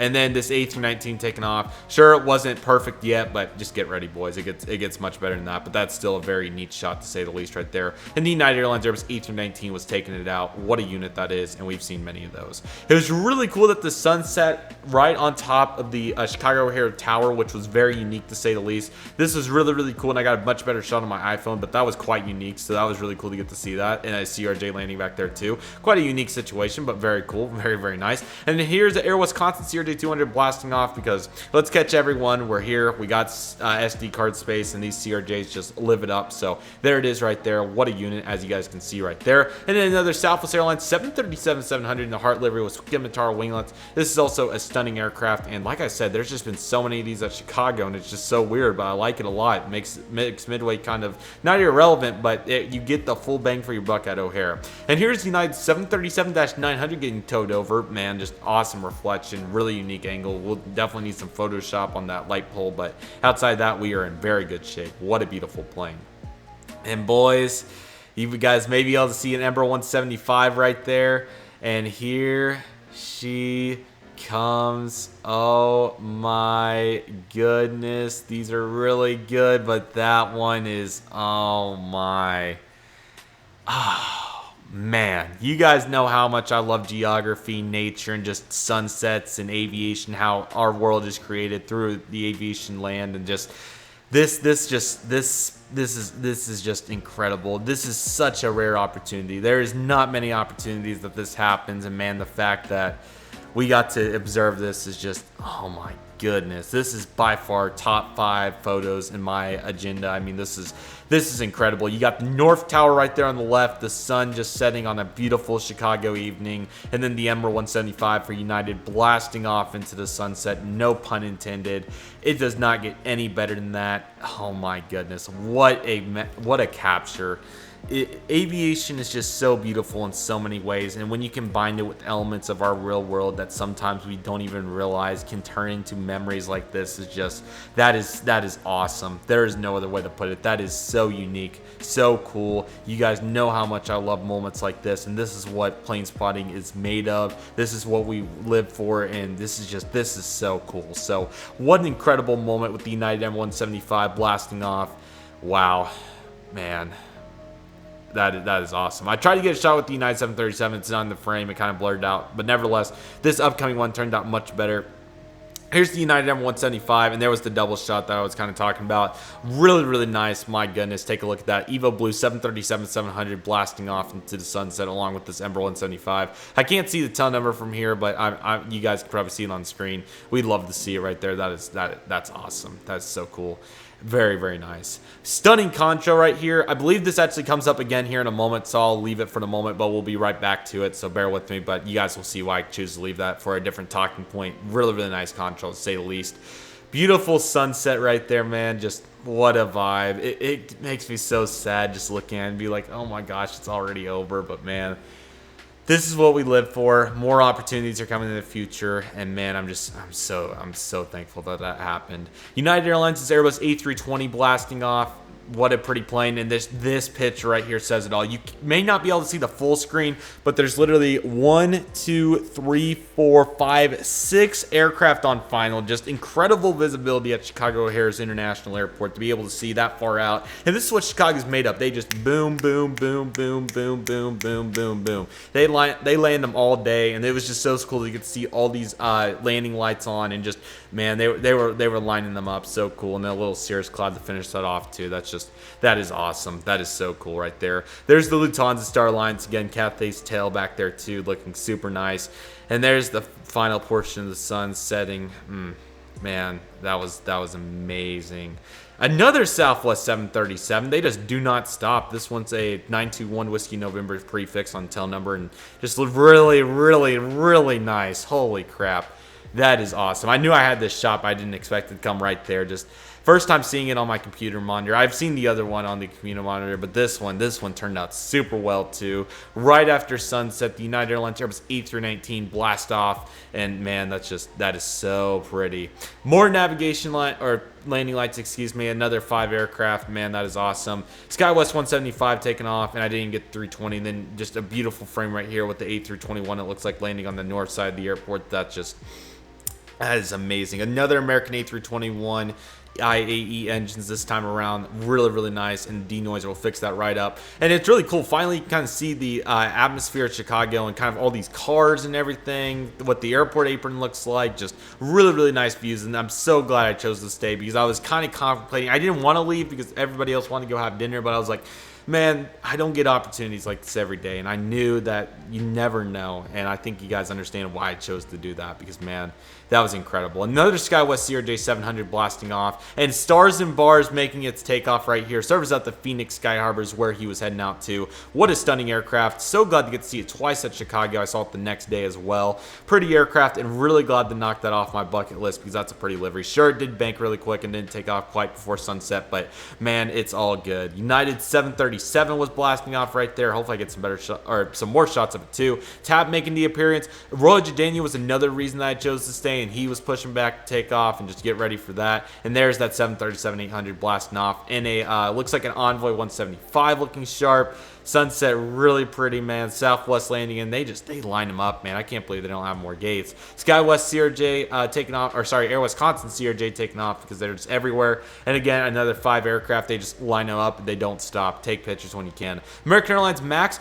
This was also really special. This was my first ever MAX that I saw, November 306 Romeo Charlie back in Washington Reagan in 2018. And to get to see this again at Chicago in this moment, I just saw the tail number. I was like, man, aviation is so ironic in many ways, and this is just a prime example. And I got to see this aircraft on Tulsa too to finish that all off. So to get to see it again is just so cool, and that is definitely my favorite MAX. So favorite MAX, November 306 Romeo Charlie, because what a plane it is, and it just makes appearances when you're not expecting it. That's why I love aviation. Here's 825 Alpha Whiskey and IAE A319 blasting off, and then a Canyon Blue. Southwest is everywhere, dude. They don't stop. We've seen like 3 takeoffs in 10 minutes, but here's their Canyon Blue 737-700 blasting off. And here's an Envoy 145, and these pictures were much sharper. I don't know why. Maybe that sun kind of messed with it, or maybe I was just finally relieved that we've just seen so much, so I just maybe gained a little confidence at the end. I don't know. This is what I was waiting for the contrail for. So that previous contrail was a previous aircraft. I'm not sure what it was. I think it was the Heavy of sorts.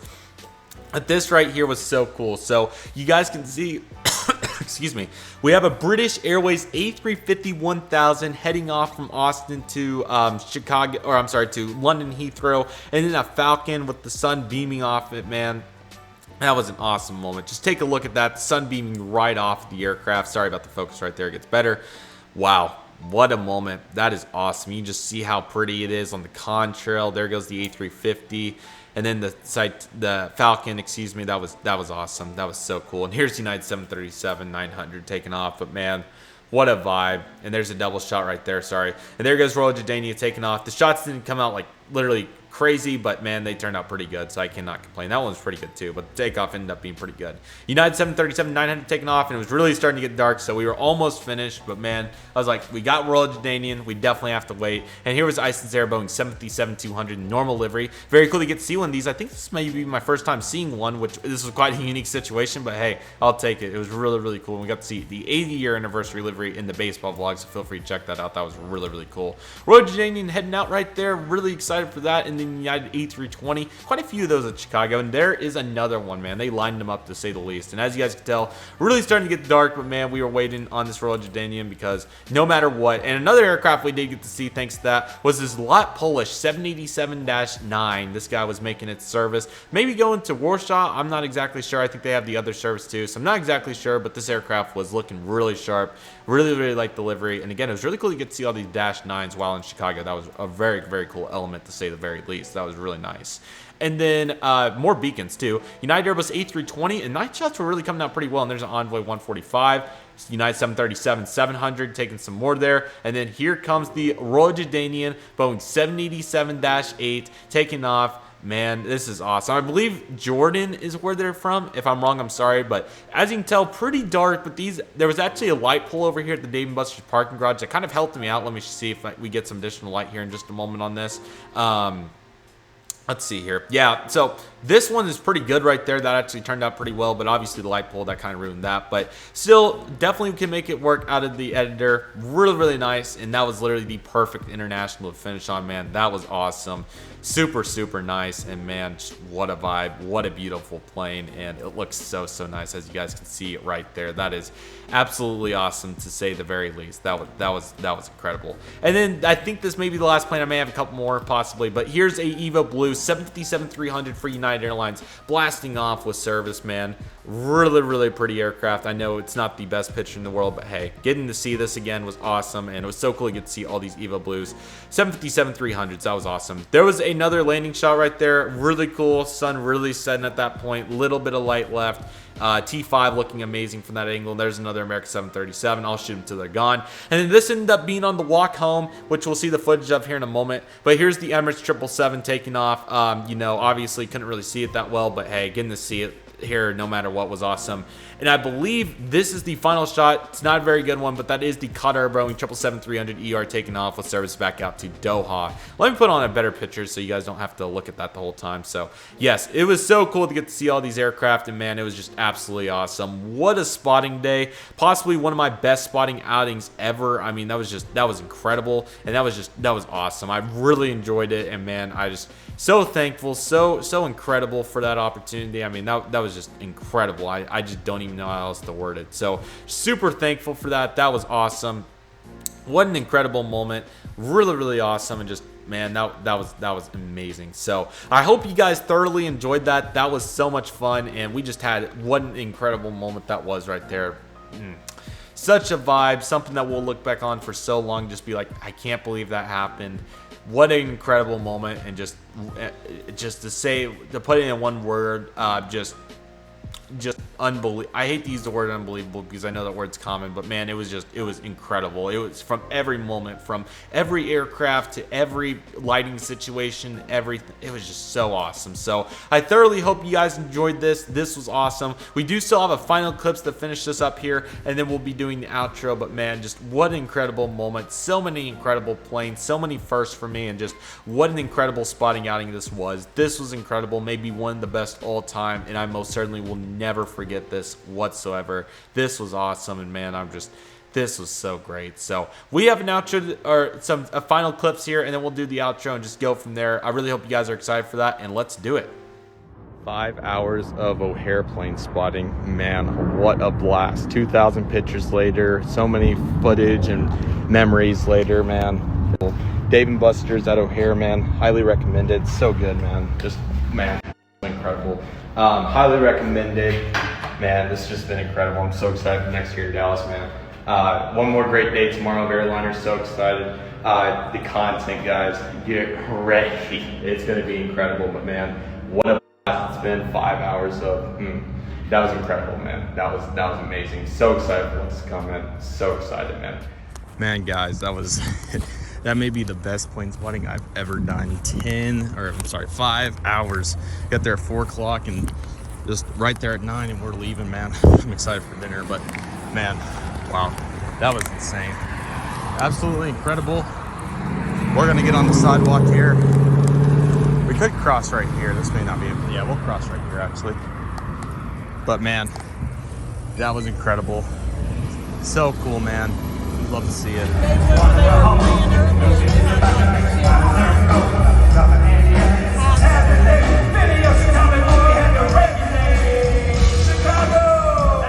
Alrighty, so that will do for today's Chicago O'Hare International Airport spotting vlog. I really hope you guys enjoyed this video. So sorry that it was really long, but as you guys can tell, there was so much to cover. You guys have been waiting for this, and I most certainly wanted to make it worth your guys' time. So I really hope you guys enjoyed this. It was so much fun. I mean, like I said, there with the final aircraft, just from everything, from the lighting to every aircraft to just every moment, it speaks for itself. It was so much fun. I'm so excited for more upcoming spotting opportunities. I most certainly want to make it back to Chicago just because of how strong the community is and just everybody there. It was such an incredible community, and it was just so cool to get to interact with everybody. Chicago is one of my favorite U.S. airports, and it was so cool to get to spot here in this connotation, this moment, this environment, this atmosphere.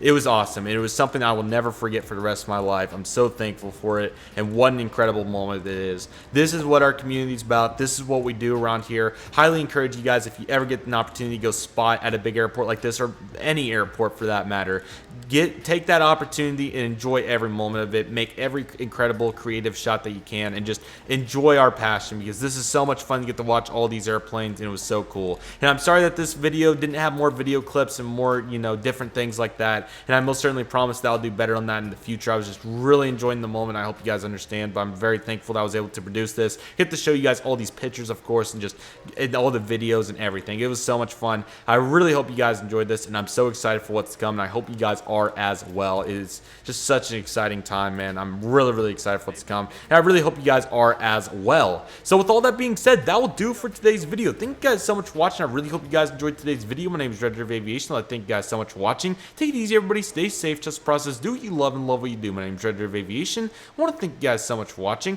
and I'll see you guys soon, as Redriveraviation is signing off. I've had an unbelievable time during day 1 and day 2 of the Airliners International 2022 convention in Chicago. After an incredible 2 days at Airliners International, plane spotting, and spending time with fellow aviation enthusiasts, I'm super excited for day 3 at Airliners International. Join me as we attend the largest aviation convention in the world. From thousands of fellow aviation enthusiasts to thousands of aviation memorabilia items, it's going to be a fantastic day 3 at Airliners International. So with all that being said, let's dive straight into the day 3 action at Airliners International, everybody. Let's get started.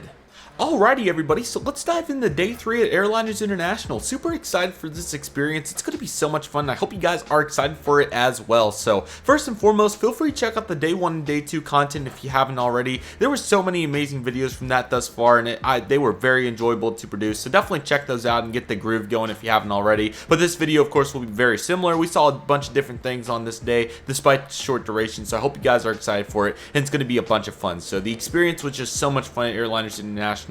Really excited for this day 3, and it is quite awesome as we have various movements and characteristics that make this an absolute blast. So be sure to stay on the lookout for that, and it's going to be awesome throughout this video. So we did get started by 8 a.m. pretty similar to the other 2 days. Just got up and going, man. I was so excited, and I knew that Saturday was going to be so much fun. It was going to be different, but man, I was really excited because obviously it's shorter duration, excuse me, and all that fun stuff. So I was really excited, and I hope you guys are as well for this. There was so many awesome things in the ballroom on this day, and the contest and everything. So it's going to be an absolute blast, and I really hope you guys are excited for this experience. So with all that being said, let's get started with the introduction clips. I hope you guys are excited, and let's get into it. Alrighty, everybody, let's get day number 3 started. My voice is kind of just getting started, but I exhausted every effort of it yesterday, but excited for one more amazing day. I think I'll go till probably about 1:30 or so, depending. Man, it sure feels nice out today. It is starting to sprinkle a little bit, but that's okay. Nothing that I haven't seen before, but yeah, voice is kind of dead, but you know what, it's okay. That spotting yesterday was unbelievable. So we're gonna go hang out at the convention, see if we end up picking up anything. If not, all good. I think today's gonna be the big day. Anticipating a lot of good stuff, considering that I don't think there's gonna be as many people. I think everybody yesterday was kind of the big day, so but there may be more than what I anticipate. So yeah, it looks like Southwest 737 landing. I saw 6 or 7 of those. It was unbelievable how many Southwest airplanes are at Chicago now, which is very cool. I think they're doing really well with that movement. So, but yeah, we're taking it over right now. Yeah, this is the big Rosemont parking garage. I'm not sure what this is used for, just the area, I guess. But yeah, it's like 5-story, pretty good. But yeah, we just go through here and then take the right, of course. You got the apple for breakfast. I know it's not an elite breakfast, but I don't care. So very nice.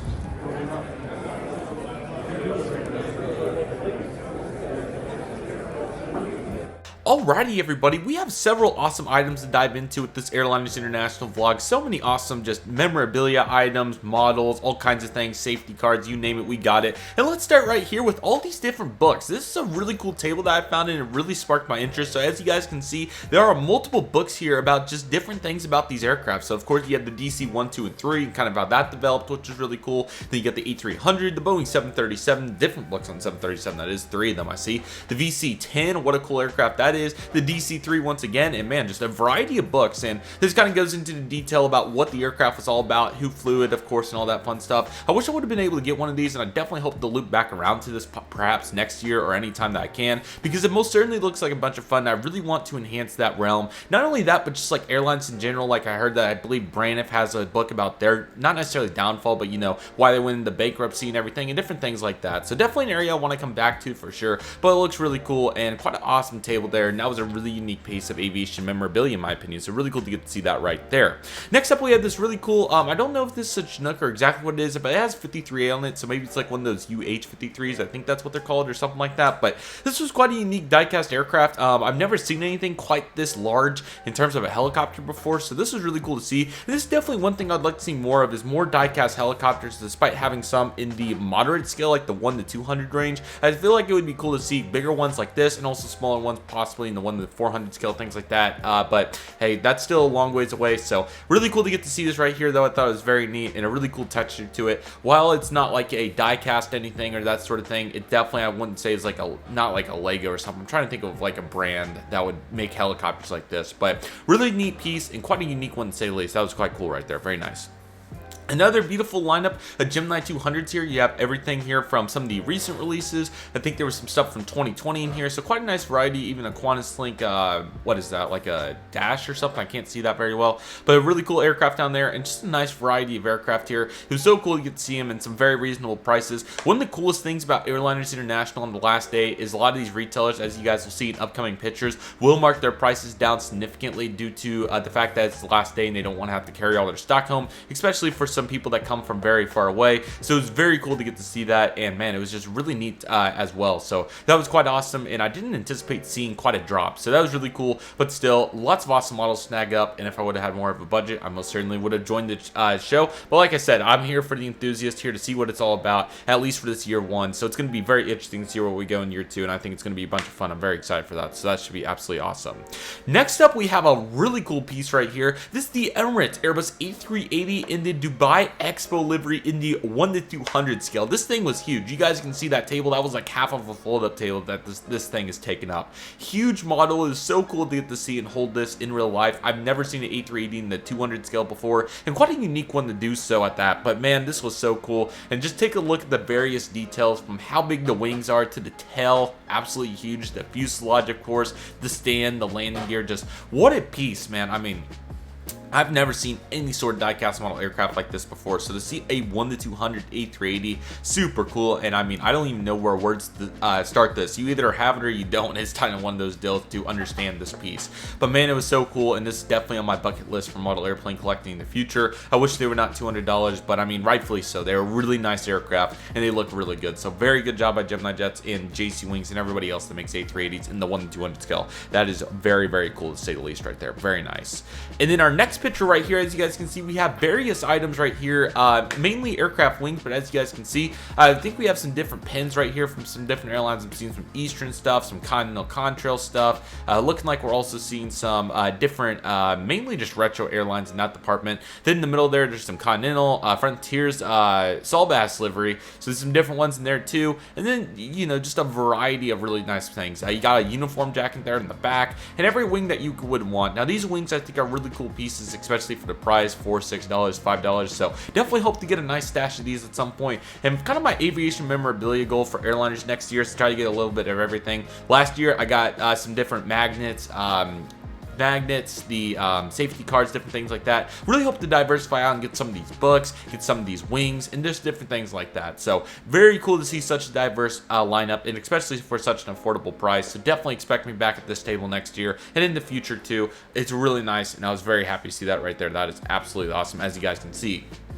Possibly, perhaps, one of the most diverse tables I saw of day 3 was this one. As you guys can see, we have various items right here. So, beginning with some more thumbtacks for like LTU airlines, and all these different ones, Eastern. So that was really nice, especially for the price. Could have bought the whole thing up for $20, so that would have been impressive right there. Then on the bottom right there, you got some really nice thumbtacks, if you will, with AirTram, KLM, looks like Republic, Continental's Contrails livery. My goodness, sorry, Piedmont. I mean, that was really cool to get to see that. Quite a unique lineup that is, but very cool. First officer badges that go on their shoulders, that was really cool for $6 a pair. That was really nice. More thumbtacks. We got postcards back there. Sorry that you guys can't really see it that well, but a variety of pictures, $1 each. Then you got the safety cards as well, looking really cool. You can see that Frontier 1819 on the side right there, but then you got some Virgin Australia stuff, various things. I think some AirTran in there. It looks like possibly some Continental. So quite a nice lineup, and again, really hope to expand because I really went all in on the American Airlines stuff last year, and this upcoming year I definitely hope to go more in detail, especially on day 3 of the various items. And I'm kind of one of those conservative money people, so maybe I won't do as much what I want to, but I really hope to definitely diversify, especially for the investment, because these items are really cool. So very nice to get to see that right here. That is absolutely awesome. Next up, back into the model aircraft sector. This was really cool to get to see. This is a KLM Royal Dutch Airlines Boeing 747-200 by Phoenix models. This was a recent release, and it looks quite nice. I was very impressed by the 747 classic mold that Phoenix had. It was really cool to get to see these models up close and personal. You know, you don't get to go anywhere pretty much in the world besides Airliners International to get to see all these models up close and personal. So that was quite nice, and I was really happy to get to see that. So really cool piece right there, and another fantastic model on the 1:400 scale. Highly recommended if you're looking for it, and it looks absolutely awesome. Really nice job right there by Phoenix. This next table is another very diverse one, as you guys can see. This has had various items, including Boeing 747, 737, and 787 models, which is really cool for very reasonable prices in the 400 scale. And it looks like we also have some kit models down there, some really interesting ones to say the least. And then it also looks like we have some model airplane kits to put together, like that FedEx MD-11, and it looks like maybe a P-51 over there, something like that. That Embraer 190 poster there was really cool. Another book, some Airways magazines, and different things like that. So quite nice, and Airliners magazines. And maybe that says Airways magazines on that yellow star sticker thing on the left side. Don't know exactly, but hey, we're doing our best, so that's really cool. So ultimately, a very nice lineup to say the least, and I really like it. So that was a really cool table right there in the back corner of the ballroom. Next up, I'm sorry that this picture came out a little bit blurry, but as you guys can see, we have more awesome aviation memorabilia items. This is a really cool table with even more diverse elements. So as you guys can see, really nice lineup of glasses. We have some mugs right there too, which look really cool. As you guys can see, we have every safety card in the book. I really, now looking back, I wish I would have got that American Eagle CRJ. That looks so cool, and it looks like maybe there's an MD-80 on the back right there. So ouch, but at least I have one at home, but hopefully more to come because you guys know how much I love those. Got some Cape Air decals, looks like also some magazines down there on the edge as well, and just various safety cards and magazines and different items. So definitely hope to expand into these, and definitely one thing that you can really one thing out of the aviation memorabilia land that you can definitely take away is there is a bunch of reading to do. I still have a ton of timetables at home I need to read. Still have a ton of magazines. I'm trying to think of what else off the top of my head. Not any books or anything, but just a lot of various items that I still really want to go through and possibly even do some even more in-depth detail videos on, just to see like the operations, especially on those timetables and such. So definitely hope to dive back into that because it was quite a diverse network, as you guys may know. So I'm really excited to see that. I think that'll be a bunch of fun, to say the very least. Here's a really cool Airliners magazine's pile. It was literally a stash right here at this table. So as you guys can see, you have everything from probably some 2000 stuff in here. Can't answer that for sure, but as you guys can see, there was various movements in there, like projections and different things. So again, this is not my spot of expertise, since I can't go through every magazine with you guys and show you guys every page. But nevertheless, it was quite a cool table, and as you guys can see, it was busting at this point. There were several things going on in the background right there, some models, posters, and all kinds of really cool items. So ultimately, this was quite a unique spot, and I was very happy to get to see this. This was a bunch of fun, so very nice job right there as well.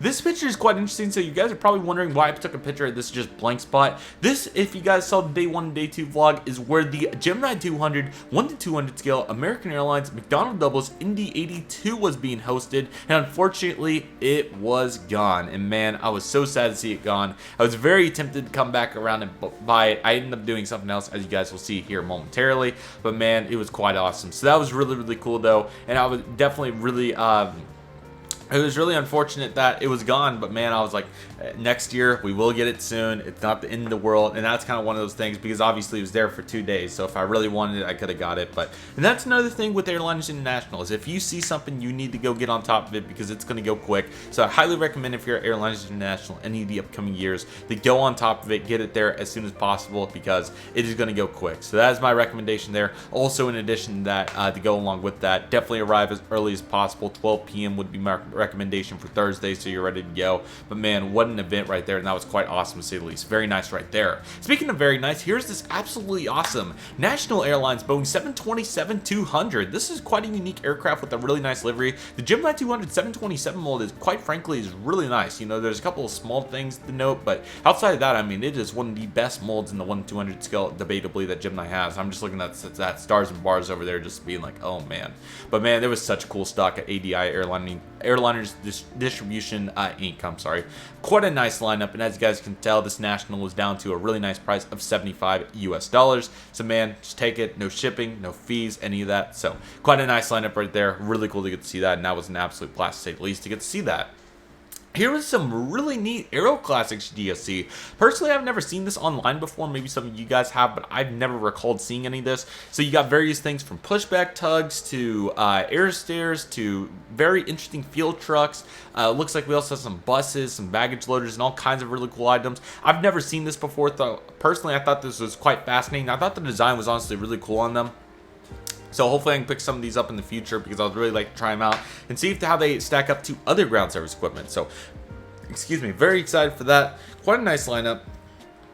Excuse me, it was just getting my composure back. But very nice lineup, as you guys can see. Quite nice, and definitely recommend it if you guys can find it. There is a QR code on there, so if any of you want to try to scan that, see if it works, definitely recommend it, but don't know if it will since it's so far away. But very neat. I didn't even notice that, so that's quite cool. And the green background, that was really nice too. So, and I guess they did it in 1/200 and 1/400, so quite unique right there, to say the least. How about that?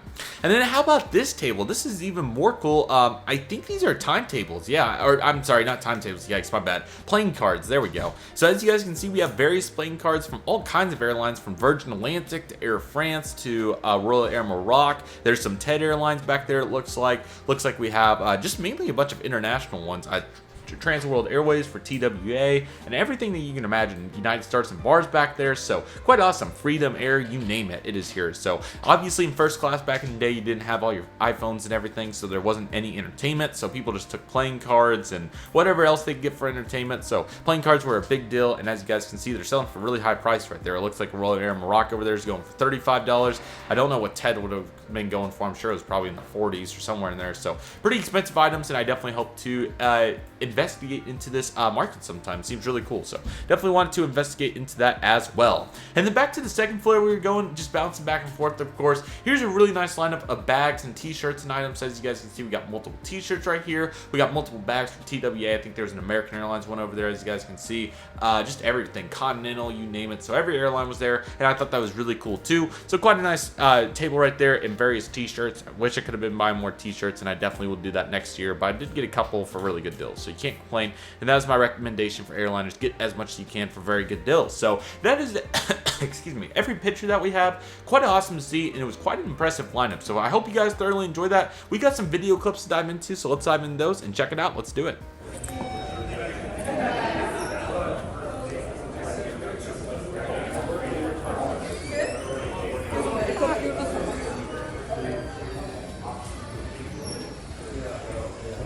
back to the right room we go. Let's see what we're gonna have today. We'll use the restroom real quick and then go do just talk. Oh, that's great channel, but 10:36. Alrighty guys, another phenomenal start here at Hilton. We're currently taking on over to get my bag from Mom. It feels really good outside. A little bit of breeze, and that's perfect. So we're gonna go get the bag. I did pick up the one and only. Let this car do whatever. Thank you guys. I did pick up the Gemini 250, excuse me, American MD-82 and won the 250. It's so cool.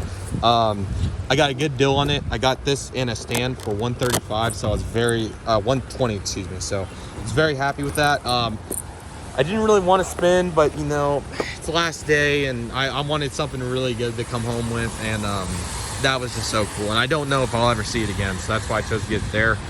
And then I'll also hopefully maybe get an offer on one of the 2013 American MD-80s. So we'll have to see. But currently 11:25, going over here to meet Mom to get the camera in the bag, because we're going to be heading over to the airport fairly soon. I think I got about an hour-ish before it's time. So, but man, it's been such a blast. I'm so sad to leave, but yeah. But yes, Chicago's looking great. Little gloomy today, but that's okay. I really like the temperature. I haven't felt something this cold in a very long time, so really nice. And yeah, we'll be able to get the everything going again very quick. So very exciting. We'll probably do another really solid whatever United CRJ 200 West Flow. Very nice. So going great.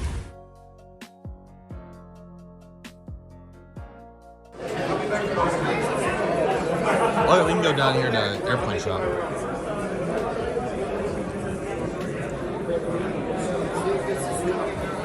Alrighty everybody, next up we have a really cool part of the convention, and that is the contest section, which this was so cool to get to assess and just see what all was here, and we have a lot of details to talk about, so let's dive into those. So Airliners International every year has a contest section, which is really cool. Personally, I don't look for it to be like a competition, if you will. Sure, it's always really cool to get first and second place and all that fun stuff, but more so just to have fun with it and just to see what everybody has, in my opinion. So really cool to get to see this, and there are three major sections for that. That is the model section, the postcard / picture section, and also the diorama section, as we'll take a look at here very thoroughly in just a moment. So first off, you had the model section. There was different categories, and I didn't get all the categories there, but I think there's like best cumulative collection, best overall model, and different ones like that. Sorry that I didn't get the particular details since I spent so much time looking in the ballroom and everything, but I hope next year get some more applicable details for you guys and more footage so you guys can see all those details, and so that we can assess all these models individually. So thanks for bearing with me in that department, but we have some really cool things to take a look at here in these pictures. So first and foremost, this won the model competitions, and there was I think this was like best overall collection, I believe. In second place here, you have a very interesting set of American Eagle aircraft, which I've never seen anything like this before. These were about the 1 to 200 scale, but as you guys can see, we have a CRJ 900, an Embraer ERJ-175, a CRJ 200, an Embraer ERJ-145, CRJ 700, and a Dash 8-300. So quite a unique lineup to say the least. It was very interesting to see like the color and everything on these. I don't know if these were like painted or what it was, so but nevertheless they turned out really good, and it was good enough for the second place, which I think was really cool. So very nice job by this guy. He did a fantastic job with these American Eagle aircraft, and I thought they turned out really good. Again, probably just couldn't find the exact color of paint, but outside of that, especially the tail portion looks amazing. The not the labels, I'm sorry, the decals, the landing gears, just really impressive details right here, and these are really good aircraft. So fantastic job on these American Eagle aircraft. They look really cool, and he did a really good job of assembling those. And I think that the contest portions, like the submissions, everything will start opening up in the April-May sector before the convention. So if you're interested in doing this, I would highly recommend it. I may do something with the picture sides, but I don't know if I'll roll down a bunch of models just for the contest portion, but it does seem super cool. And we do have some even more cool pieces to take a look at here as we speak, so let's take a look at those. The next major item, if my computer will work, I apologize guys, sorry. Very unfortunate to say the least, as you guys could imagine. Let me see if I can fix this up here.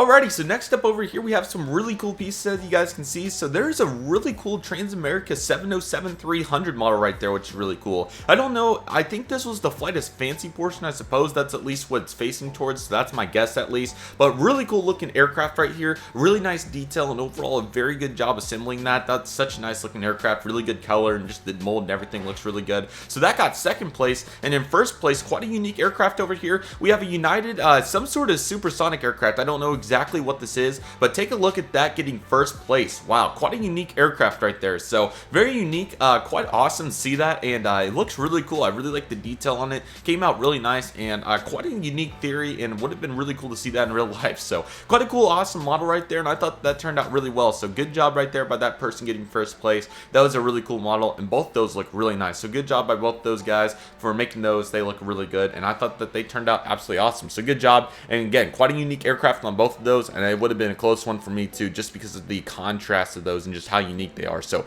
very cool right there. That is really nice. Also, by the way, they have a subjective group of judges to judge these as well, so it's subjective and all that. So there you go, very nice, and they've done a really good job. So good job right there by those guys. Next up right here, we have a really cool back from and Scratchville section over here, which is really cool. So as you guys can see, we have various aircraft over here that did really well. So as you guys can see, we have multiple 707s for the most part, which look really cool. So looks like we have some smaller aircraft as well. I can't see each and every one, but looks like we have an American Airlines down there, possibly a New York Air 727 of sorts at the very end. So really nice lineup right there. In first place right there is that 707. I can't see what the livery is, but all of them look really good, and they did a really good job assessing those, and really good job. So very nice job by those guys for making those 707s. They turned out super nice, and I really like the diorama that they have going there. So those are all fantastic looking aircraft, and I thought they turned out really well. And I guess two of them got third place, as you guys can see that. American Airlines down here, and the one in front of us, I think that's Japan Airlines, both got third. So I guess it is possible to tie it on a judge. So very cool right there. That's really nice. So very nice lineup right there. That's super cool, and congratulations to everybody that submitted a model. Both those are looking really cool. Very nice job. This is a really cool section as well. I believe this is like the best overall model, I suppose, something like that. But as you guys can see, large prop and jet, 1 to 125 scale and larger. And we have several really good ones in this frame, as you guys can see, including a Delta DC-3. Looks like we have some 727s in there, a really cool national DC-10, Pan Am 707 over there, something on the far side, more DC-3s. So really cool lineup of aircraft right here, and one really cool one that we're about to get a zoom in shot of here in just a moment. But it's just ultimately really good job on all these models. These all turned out super nice. Major standouts like that national DC-10, and I think there's a national 727 right there is what that looks like. At least it may not be, but really cool in the Delta DC-3. So ultimately some very good rankings, and there could be some like different sections too, because I'm seeing multiple first and second places and all that fun stuff. So perhaps on the left side over here you had the large jet, large prop and jet, and then on the right side you had the conversions. Not completely sure on that, but ultimately just really cool to get to see all these models, and super nice. And as we take a look at this next picture, take a look at this Continental Airlines Douglas DC-9 getting first place for, I don't know if it was a large jet or conversion or what section it got first place in, but man, this is a sharp looking aircraft. Huge congratulations to whoever submitted this aircraft. That is absolutely awesome. Take a look at that detail on it, from the antennas to the small, not necessarily Wi-Fi boxes, but like the SATCOM boxes or whatever you want to call those, to just the fuselage detail, the nose, tail. That most certainly deserved first place and whatever it got it in. That is a fantastic looking model, and just the amount of detail put into that Continental Airlines DC-9 was incredible. And the I don't even know what they called this livery. I believe this was the one before the Contrails livery, but man, that is a really sharp looking airplane, man. That is super nice. So huge congratulations to that person. They knew when they came up here that there was going to be a really hot topic, and most certainly turned into that with a first place ranking. So congratulations to that person. Really sharp looking aircraft, and ultimately a very nice, very good model. Really impressive, and that's just super cool, man. That's a massive W right there. That is super nice. So good job by that person. They did a fantastic job right there.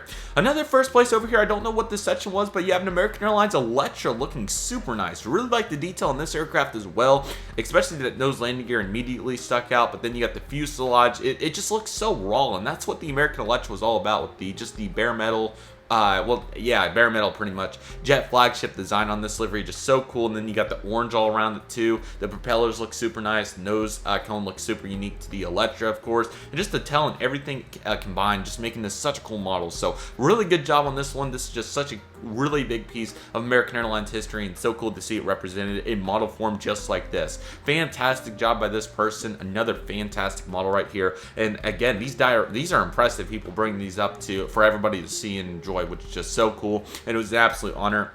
And of course, not touching these models or anything, just taking a look, taking pictures, and just seeing how cool they are. So fantastic job. And again, expect more video footage to come, and we will have a big video clip here coming up in just a moment.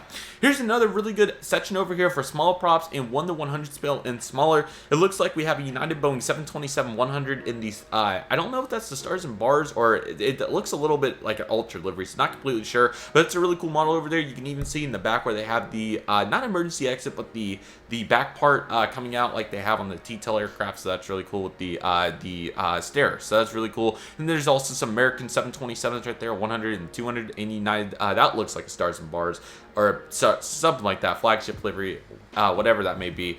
737 of sorts, and then some sort of American Airlines something. I don't know exactly what that is, but looks quite interesting over there. So quite a unique lineup of aircraft over there too. That was quite unique to say the least right there. That is the last picture there. We have a really cool video clip coming up. I'm actually going to let the video play first. Normally I would talk about it first before letting the video play, but I'll just let you guys experience it for yourself, since we had the actual person that made this incredible diorama talking for a few minutes. So we'll let him talk, and then we'll go into detail on the diorama, look at some pictures, and it's going to be awesome. So let's do it. The Center was more like military style, so they started having the sewn-on pockets and stuff like But there that. was a fabric shortage. Pardon? Because of the rationing, there was a fabric shortage. They could no longer have Oh yeah, you're right. voluminous outfits.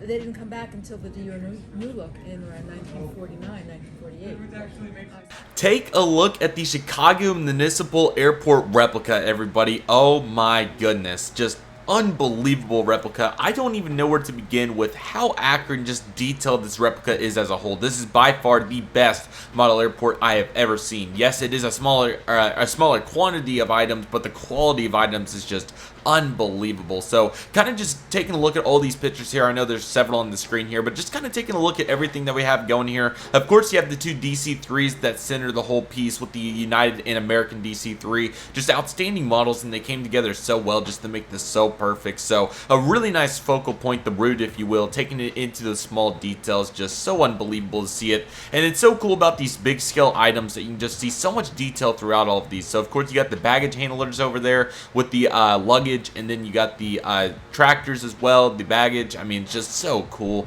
The people and just the outfits were so cool for the time. I remember the guy that you guys heard talking in that first clip right there was talking about how he was making sure that all the clothing was accurate for the time. Just so cool, man. I don't even know where I'm speechless. I don't know what to say. It's just so cool. Then you got the cars accurate for the time. Then you got the tractor pieces and just everything that one could want. The people, like I said, the outfits, the shoes, the hairstyles, the clothing styles, the pants, just everything so accurate for the time. It just doesn't even do justice. You had to be there to see this, and just it's one of the coolest things about airliners. Of course, you got the fence, the grass, the bushes. It just looks so accurate to the real life icon. Just so cool. And then inside the building, see all that detail as well is just so unbelievable. From the restaurant side, of course, to all the paneling on the inside with the map and everything, then vending machines and just all kinds of items. It's just so cool. The office piece and just everything one could want, and then just the outside infrastructure and the inside infrastructure on the building, very impressive. The air conditioner unit, the air traffic control tower with all the small microphones and people in there, just unbelievable. I don't even, and then the other side as well had the accurate cars, and then the big sign. Just I don't even know how to describe this piece. This is by far the best model airport I've ever seen, and it's going to take quite some time to top this amazing replica. So thank you so much to this owner for bringing this piece to Airliners. Just an incredible piece, to say the least. And I don't even know how you get this accurate. Like, the models are one thing, you're able to do that, but in terms of the people, the clothing, the inside, the infrastructure, the outside and the inside of the building, the air traffic control tower, and just, man, this just took so many hours. He was just talking about how he would come home from work and just start on this all night till 11, 12 o'clock at night and then go to bed. Just so awesome. What a piece, and that's just so awesome to see. I don't even know how to describe it. Well done. Fantastic piece. Very glad to see this, and just thank you so much for bringing this to Airliners. What a piece this is in the contest section, really getting after it. So cool, and I don't even know where to describe it. I would highly recommend going on Facebook and all those places to see some additional pictures of this. What an incredible unit. This is so cool, and it was so cool to get to see this at Airliners International. So following this, we did get to speak with one of the great friends that I actually met at Airliners International. His name was David. So we have this clip coming up, and then we'll have some more footage to come here in just a moment. So let's take a look at that and see what we got going. Hey Connor, really glad to meet you. I've been coming to these things off and on since 1997. I really enjoyed it, made lots of connections, lots of friends, traveled all over the world. It's great to see everybody again. Yes, I buy some models, but it's the friendships that really are really worthwhile. So great. So good to meet David, man. Absolutely This incredible. is a good guy. Yes, I'm absolutely. very encouraged to yes. see young people interested in this. Yes, absolutely. Thank you so much, Great. David. We really appreciate You it. bet. Thank you. You bet. Yes. Wish you all the best. Thank you.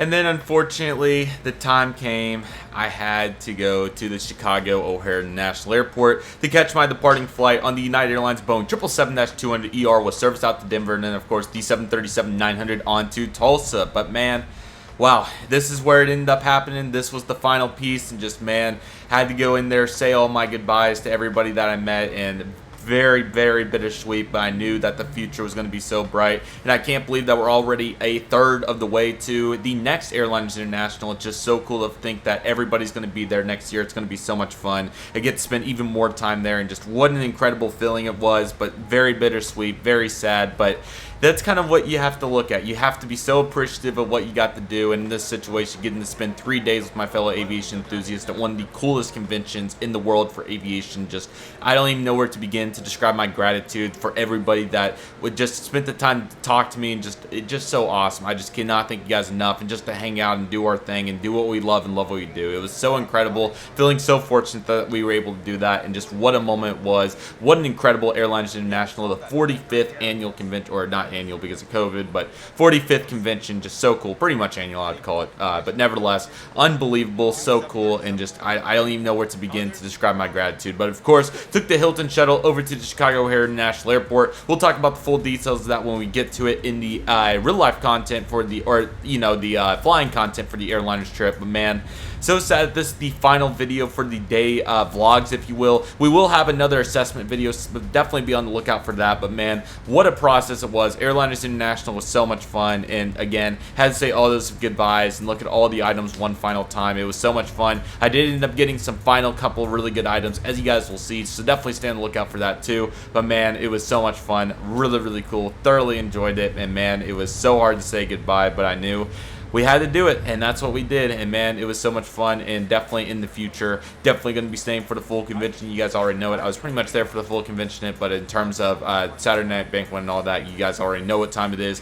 Very excited for it, and it's just absolutely awesome. So yes, that is it for the day 3 vlog. We do have a couple of things to talk about, so we'll dive into details on those, but just unbelievable convention. Just can't thank everybody enough for making this possible. Chris and Bill and just everybody that went into this. Chicago O'Hare International Airport, United Airlines, American Airlines, the whole Chicago O'Hare maintenance crew for making that happen, and everybody that ran the full convention too, from all the vendors to all the collectors to all the assistants to the Hilton Rosemont Hotel. Just so awesome, and I can't thank you guys enough for making this possible. It's just such an honor to be able to be a part of such an incredible community and convention, and this speaks dividends of what we do and just how nice the people are to make this happen. Just unbelievable. It's very appreciative, and I don't even know how to describe my gratitude enough, because it's just incredible that we have opportunities like this. And I was just flabbergasted, all the way from that displays just like we saw, to all the individual models, to all the contests, to all the pictures, to all the items. It was so cool, and what a blast it was, to say the least. Thoroughly enjoyed it,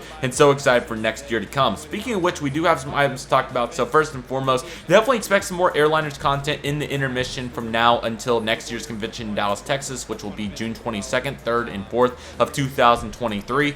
We will definitely be doing another assessment to come, kind of just assessing all the content that we made and just kind of going into detail on that. So expect that to come, and probably also some hype videos and fun things like that, just to get really excited for it. If you have not got your reservation made, I highly recommend doing that too, but we'll talk about that a little bit more here in just a moment. But expect all the Airliners content to come. If you guys have anything you'd like to know about the convention, tips and tricks, or kind of just guides or whatever you guys would like to see for the convention, how to handle your money, that sort of thing, please let me know, and I'm happy to make some videos on that, especially with a year of experience. And I also hope to bring in some additional people that also were at the convention to be able to talk about that as well, and just kind of get the grooves going, especially once we get into that April-May time frame, just to really get everything solidified. But we're going to be talking this up all the way from now, of course, especially once we get past 2022 into 2023. That's really when it's going to start to get big. So definitely expect that, and we're going to be doing plenty of talking on that. So let me know what kind of content you guys like to see, tips and tricks, hacks, all those things, and definitely expect that to come as well. The next Airliners International show, of course, is going to be in 2023, June 22nd, 3rd, and 4th in Dallas, Texas. Get your reservation made. Would highly recommend it. It's absolutely awesome. I will be there for probably about a week total because I'm really excited. I'm ready to explore the Dallas area more in detail. You guys know how much Dallas means to me, especially with DFW Airport. But not only that, but Dallas-Fort Worth, Dallas Love Field and Fort Alliance Airport, and just all those airports. Really excited to finally get to explore the Dallas area more in detail, especially with such a cool event like this with Airlines International, and get to see the C.R. Smith Museum, the Southwest Museum at Dallas Love Field, and just do all those items. Really excited, and I'll be sure to keep you guys informed on that. I may end up doing some sort of group chat or something for it, so if you guys would like me to make that now so we can get discussing on that, feel free to let me know so that we can get all those applicable details for all you guys. So let me know if you guys would like to see that and what your desired platform would be on everything for that. But really excited for that. That should be a bunch of fun. So let me know how you guys would like me to handle that for you guys, and I would be more than happy to do so because it's going to be an awesome convention. If you're able to be there, I'd highly recommend it. It's just so much fun. Most of the people's schools will be out at that point. I know there's a couple places in the Northeast that it won't be, but nevertheless, I would highly recommend it. Even if you're only able to make it for one day or some sort of circumstance like that, it is most certainly worth it. You guys will see it. You guys saw all the content, but unfortunately, the pictures and videos just can't quite do justice of there in the moment for this convention. But I highly recommend getting it checked out. They have a discount code, I still believe, on the Airliners International website, so check that out for the discounted rate hotel at the Hilton Regency Hotel adjacent to Terminal C at Dallas-Fort Worth International Airport. So definitely go get that going because it's going to be absolutely awesome. Thoroughly excited for it, and I hope you guys are as well. And then let's see here. Let's see what else I wanted to mention. I was trying to see what else I was getting at here. And yes, that's what I was getting at. Be sure to check out all the social medias on Airlines International and just all the group chats that talked about this convention because it was so cool. And there were so many more pictures online, different perspectives and everything, and written assessments and all that. So I'd highly recommend checking that out along with all the YouTube content. As I've said previously, JJ Skipping made a fantastic community playlist of all the content. So I'd highly recommend checking all that out. And again, definitely expect like a group chat or something like that to come too, so we can talk about all these applicable details and what's to come for the convention. And it's going to be absolutely awesome. So expect that to come. If you guys have any questions, tips and trips, or anything below that you would like to ask or mention, feel free to do that, and I would be more than happy to reply to that as well. And then last but certainly not least, feel free to share this content and just all that fun things. Share the convention and get it out there because we definitely want to get as many people to Airliners International in Dallas as possible next year. And it is such a cool convention. I'm so excited to meet more of you guys. It's just going to be such an experience. Plane spotting, seeing all these memorabilia items, talking to everybody, just having a great time. Really, really excited for what's to come, and I hope you guys are as well. So be sure to get all those reservations made. It's going to be so much fun. I thoroughly hope you guys are excited for it, and feel free to tell your friends and family about it, and let's get as many there as possible. It's going to be so much fun. Thoroughly excited for it. Get your reservations made. Do what you need to do because it's going to be so much fun. I thoroughly hope you guys are excited for it, and it's going to be an absolute blast, man. Just Airliners International, one of the best aviation conventions in the entire world. Excuse me. It is absolutely awesome. I'm really excited for what's to come, and I hope you guys are as well. So with all that being said, that will do it for the day 3 video, everybody. Thank you guys so much for watching. I really hope you guys enjoyed today's video. Again, I am sorry that this ended up being a little bit spread out. It did end up coming out quite a while after the convention, but I did want to spread it out just a little bit to get all the grooves in there because I didn't want to post it all immediately. But definitely expect the flying content from this trip to be starting as soon as we'll probably be starting that here in a couple weeks, so be sure to stay on the lookout for it. The flights were awesome, and it's going to be an absolute blast. So I hope you guys are excited for that. It's going to be awesome, and I am so excited to share it with you guys, and I hope you guys are as well. So with all that being said, that will do it for today's video, everybody. Thank you guys so much for watching. I really hope you guys enjoyed today's video. My name is Redriveraviation. I want to thank you guys so much for watching. Take it easy, everybody. Stay safe. Trust the process. Do what you love and love what you do. My name is Redriveraviation. I want to thank you guys so much for watching, and I'll see you guys soon as Redriveraviation is signing off. Have you ever wondered what it's like to be a passenger flying through Chicago O'Hare International Airport? Have you ever wondered how big the airport is and how challenging it could be to get around? Have you ever wondered what Chicago O'Hare is all about? Join me as we'll experience what it's like to be a passenger at Chicago O'Hare International Airport. Let's get started, everybody.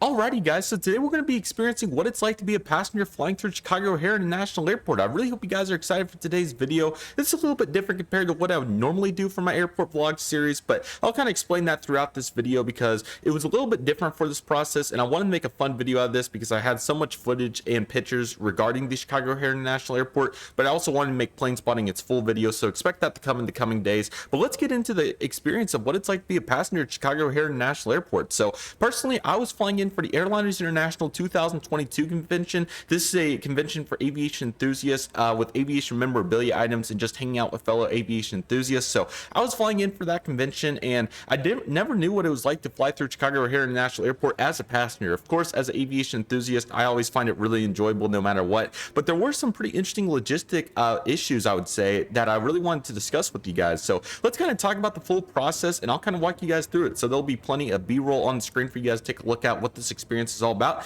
but let's just start talking through it. So this will kind of be a free talk. I'll kind of just go into all my general thoughts on this, and we'll just dive into the process. So let's get started, everybody. So on June 23rd, 2022, I arrived at Chicago O'Hare International Airport. This is my first time flying United Airlines in general, but also into Chicago O'Hare International Airport. So I knew the general vicinity of where United parked at Chicago, and I also saw some videos in the past, so I kind of knew what to expect to a degree. But once you get there in real life, you can really experience what it's all about, and that's exactly the moment I had when I arrived at the T1 satellite concourse. I believe we arrived in the gate C19. It was a really fun process just getting off and seeing what the airport was all about. So kind of the general assessment that I had as a passenger getting into Chicago O'Hare International Airport, the airport was a little bit rushed. It was a Thursday during the summer, and travel was really rebounding in Chicago especially, so it was not surprising to see this, but it was definitely a little bit congested, but it was really cool. One moment that I also really had, even though it wasn't T3, was just thinking the Home Alone scene at Chicago O'Hare. You guys probably know what I'm talking about, but you kind of get that framework in any concourse at Chicago, at least from what I see with T1, 2, and 3. So that's kind of what I thought of, and that was really cool as well. So that was really cool. I really like the open concept design in the airport too. It did make it feel a little bit more spacious despite so many passengers being there. So that was another really cool touch in my opinion, having all of that to go along with that. So that was also really cool. So I really enjoyed that as well. And there was plenty of amenities as well. As you guys are seeing throughout this B-roll and pictures, there was so many shops. There was so many just different amenities in general. I think there was a massaging place, really so many different Hudson News. You know, if you were looking for something, you could probably find it at the airport. And I feel like that's one of the best elements of Chicago is, you know, with some of these smaller, bigger airports, if you will, like for instance, like a Columbus, for example, or Austin or something like that, you may not get all these amenities. But Chicago and all these concourses really provides plenty of food options, plenty of grab and go options, plenty of sit back and relax options. And that's one of the best things for passengers. And also another really cool part of it is, despite airports being really expensive in general, there was definitely something for everybody in this concourse. And I felt like that was very much appreciated, especially during the chaotic times that traveling can be in general. So I was really glad to get to see that, and that was so cool. And like I said, just again, it was just so busy. I mean, you guys can see from all these pictures and videos how much was going on, and it was really crazy to get to see, but it was really busy. I don't know what else to say. It was very busy. So when you go to Chicago, expect it to be busy. And if you don't like busy airports, you may want to consider connecting through another airport, but it was busy to say the least. Another element, I mean, this is kind of to be expected, but it's kind of hard to grasp until you get to see it by yourself. There was so many United Airlines planes, and this is unsurprising considering this is one of the biggest United Airlines hubs out there. But just for the general passenger and just in general, you'll really be shocked with how many airplanes there are for all the airlines, of course, but United and American particularly, and really getting to see this United all there. You know, obviously I was at Houston earlier in the day, so I already had a little bit of a dose of what it was like, but really getting to see it up close and personal, it's just crazy just to see all these destinations, like one going out to Houston, one going out to Denver, one going out to Washington. You know, they're all going everywhere, and it's really crazy to get to see up close and personal, and that's one of the coolest elements of the hub and spoke model. But for the general passenger, it can definitely be a little bit overwhelming. Also note how I'm making this a general assessment for both aviation enthusiasts and general passengers. I know this is probably going to be predominantly aviation enthusiasts watching this, but if you want to know what it's like flying through Chicago O'Hare International Airport, this is the assessment for you, of course. Another really cool element from the satellite concourse, and you'll experience this throughout many airports in the United States, is the underground walkway was a really cool element. I really liked all the colors that were provided throughout down there, and while it was a very unique experience for the general passenger to be able to walk underground to get over to your concourse for your baggage, just really cool to get to see that, and that was very unique to say the least. So I thought that was really cool. I really enjoyed that, and really reminded me of Atlanta. If you guys know, Atlanta has all those underground walkways to get from concourse to concourse if you don't want to take their train. This was a really cool experience. But of course, with Chicago, you don't have trains from concourse to concourse outside of the pre TSA area. So if you're going to do it in between TSA, then you have to walk through, which is pretty unique. So very cool experience, to say the least.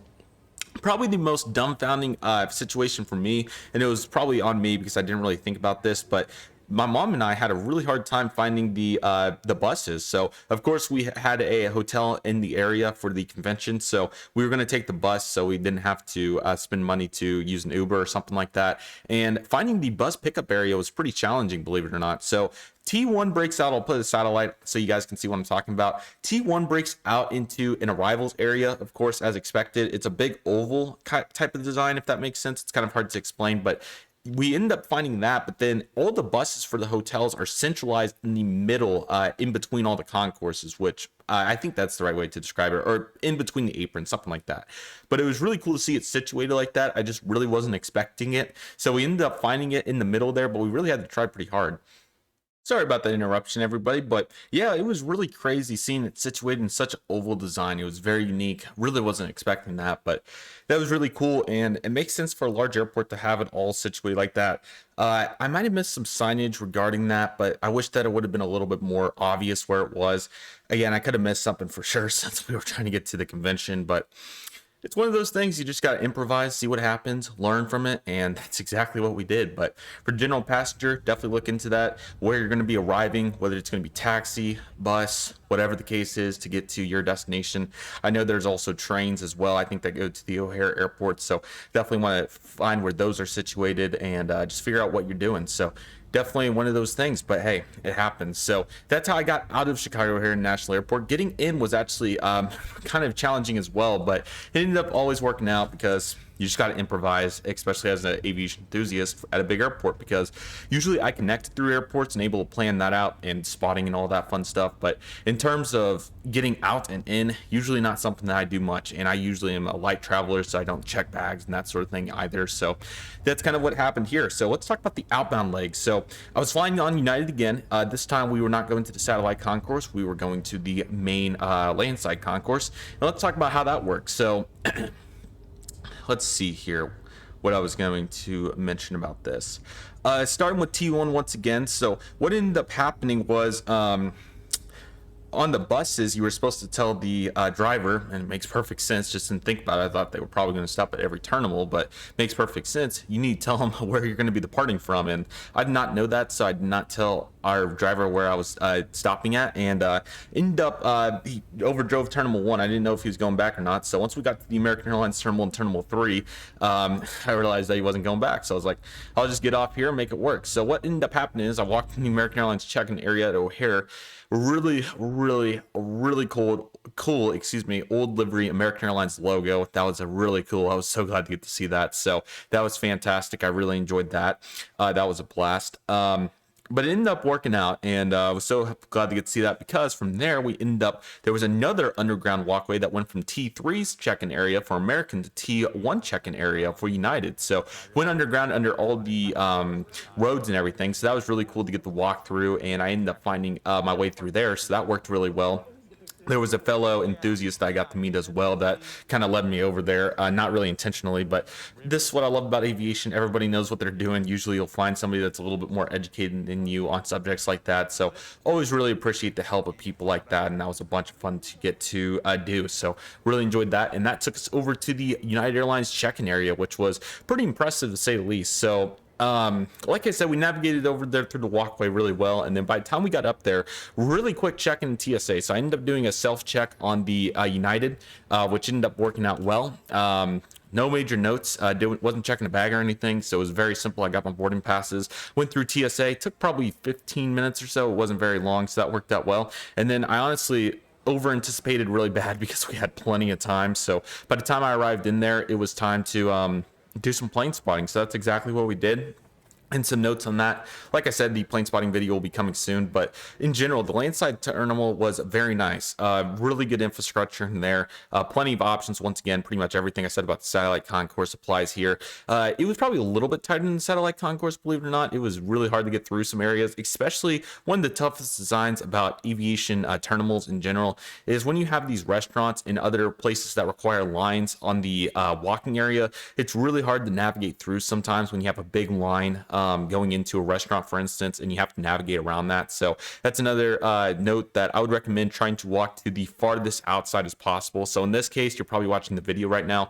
Walk all the way. I don't even know if I did this, but just thinking about this is how I do it now. Walk all the way as far away from those lines as possible so you can navigate as well. Another very interesting thought along airports, I don't think this will ever change, but it is something to note, is there's not really any particular way of walking. You know, obviously down the road, you drive to the right, the way you're going, and this isn't really implied in walking through terminals. You just see a bunch of people. Either you have a big stack going one way, or you have multiple people going at each other and that sort of thing, and just people trying to get through in general. And you see this many places like concerts and that sort of thing. So my recommendation is to just try to find the most open area. Unfortunately, this isn't a Tulsa International Airport, or a another small airport would be like Fayetteville, Arkansas, that sort of thing. You just got to navigate through these big airports, and it seems like airports that are wider, it's usually a little bit more manageable. Like for instance, at Dallas, usually people will stay on the side, the right side, usually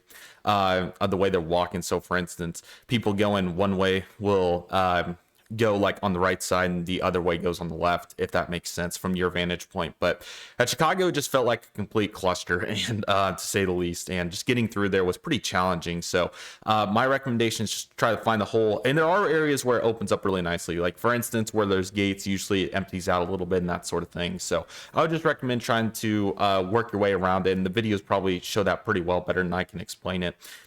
So that's what I would recommend in that department. Okay. From there, one of the really cool elements of Chicago I noticed is there's quite a few really good windows to just look at planes out, obviously for the general public, but also for aviation plane spotters like myself. There was plenty of areas to do some plane spotting, which I really appreciated. Chicago also had a really unique mesh of seating, which was very unique to get to see. One of the coolest elements, and I don't know if I show it, hopefully I did, but there were some plush seats, if that makes sense. They were like round circular objects that were really easy to get to sit near the window on, which was really nice. And then they also had some normal seats. I think they had some lie down areas too, so there was really a nice variety of seating out there. The satellite concourse was more standard seating in general, but the land side definitely had some unique seating, so that was very much appreciated, and a big perk by Chicago where you get to find some space to do some things, but for the most part it was pretty crowded in those gate areas.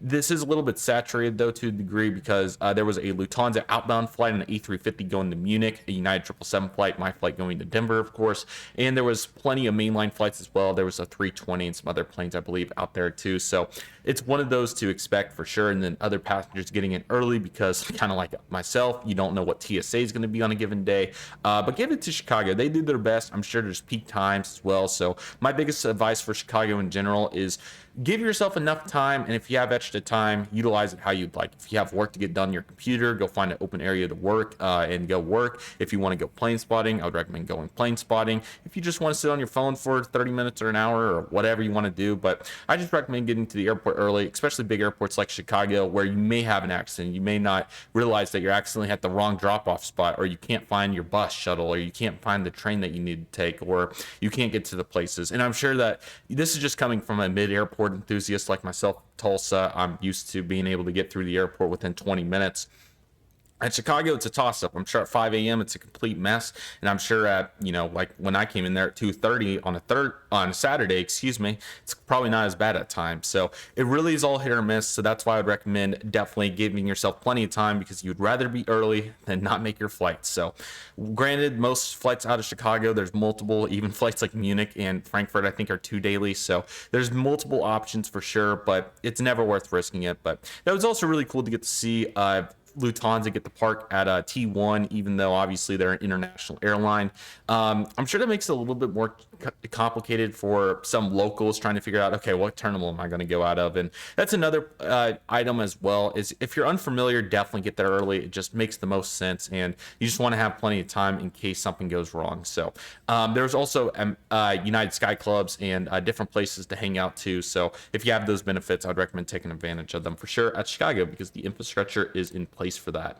I ended up utilizing a McDonald's for my lunch that day. You know, not the healthiest option by any means, but quite frankly, it's pretty hard to get many healthy options in an airport. So sometimes you just got to make do with what you have. And hey, as long as you get fulfilled, then that works. And the line took probably 20 minutes, maybe somewhere in there. Because I remember I was plane spotting, and then I decided to take a break because it was a little bit slower, and there was a 350 in my spotting area way as well. And the flight was going to board in probably 40 minutes from then. So I thought that would be a good time. And it turned out to be good. And yeah, it worked out really well. So another way to avoid the lines is if you want to buy onboard snacks. Honestly, the prices are pretty comparable to the airport.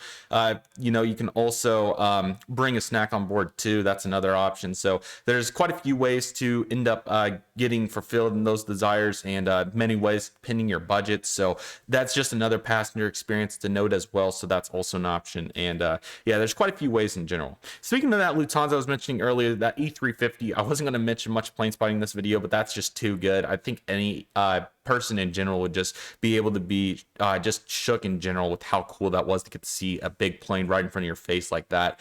That was truly like ramp side access, because literally the nose was probably, it was probably somewhere in the ballpark of like 20, 30 feet away from the terminal itself. And it was really cool to get to see it that close. So that was really cool. Really enjoyed that. And that was a really fun experience. And then lastly, the really big experience, especially if you're flying a bigger aircraft, is the boarding experience out of Chicago. I was boarding a 777, so by default, that took quite a bit. Luckily, though, I believe we did board with 2 jet bridges, which was helpful. So that made the process go much faster. And it was really cool just to get to see such a big aircraft boarded. But yeah, really recommend being alert and having your cell phone ready for your app alerts, whatever airline you may be flying, excuse me. And being sure you're caught up to date, because your gate can change on the fly, your boarding time can change on the fly. You may not know if you get delayed. So I'd recommend hanging out in the vicinity of your gate and just making sure, because I was probably 2 gates down, I could just monitor everything that was going on down there, because I didn't want to miss my flight, of course. So I would just highly recommend monitoring what's going on so that you know what the case is. So for instance, if you're boarding a flight, I would recommend being in the gate proximity and having your app alerts on for whatever airline you may be flying, in this case United, so that you're aware of what's going on and that you know it. So that's what's recommended on my side, because you really got to know what's going on so that you're fulfilled in those ways, so you don't miss your flight. And it's very easy to get tied up in Chicago for whatever reason, TSA, that sort of thing. So I highly recommend being available and ready to go so that you don't miss anything. So this is a good time, having those text messages enabled and all that fun stuff, emails, you know, whatever the case may be, so that you're on the same page and don't miss anything. So yeah, the Chicago passenger experience is pretty unique for a variety of reasons. Probably the best element of Chicago is all the different amenities their terminals provide, and also the fairly quick TSA process and easy check-in for most people. Obviously, this is going to vary on the day depending what you may get in terms of weather and all that fun stuff, and just in general, sometimes it may not go your way, but I would just recommend being patient no matter what. And also the time of day is also critical for that as well. But the amenities are really good at Chicago. It's like any other big airport. You have plenty of options. I would try to go on off times as well, even though it's not ideal usually.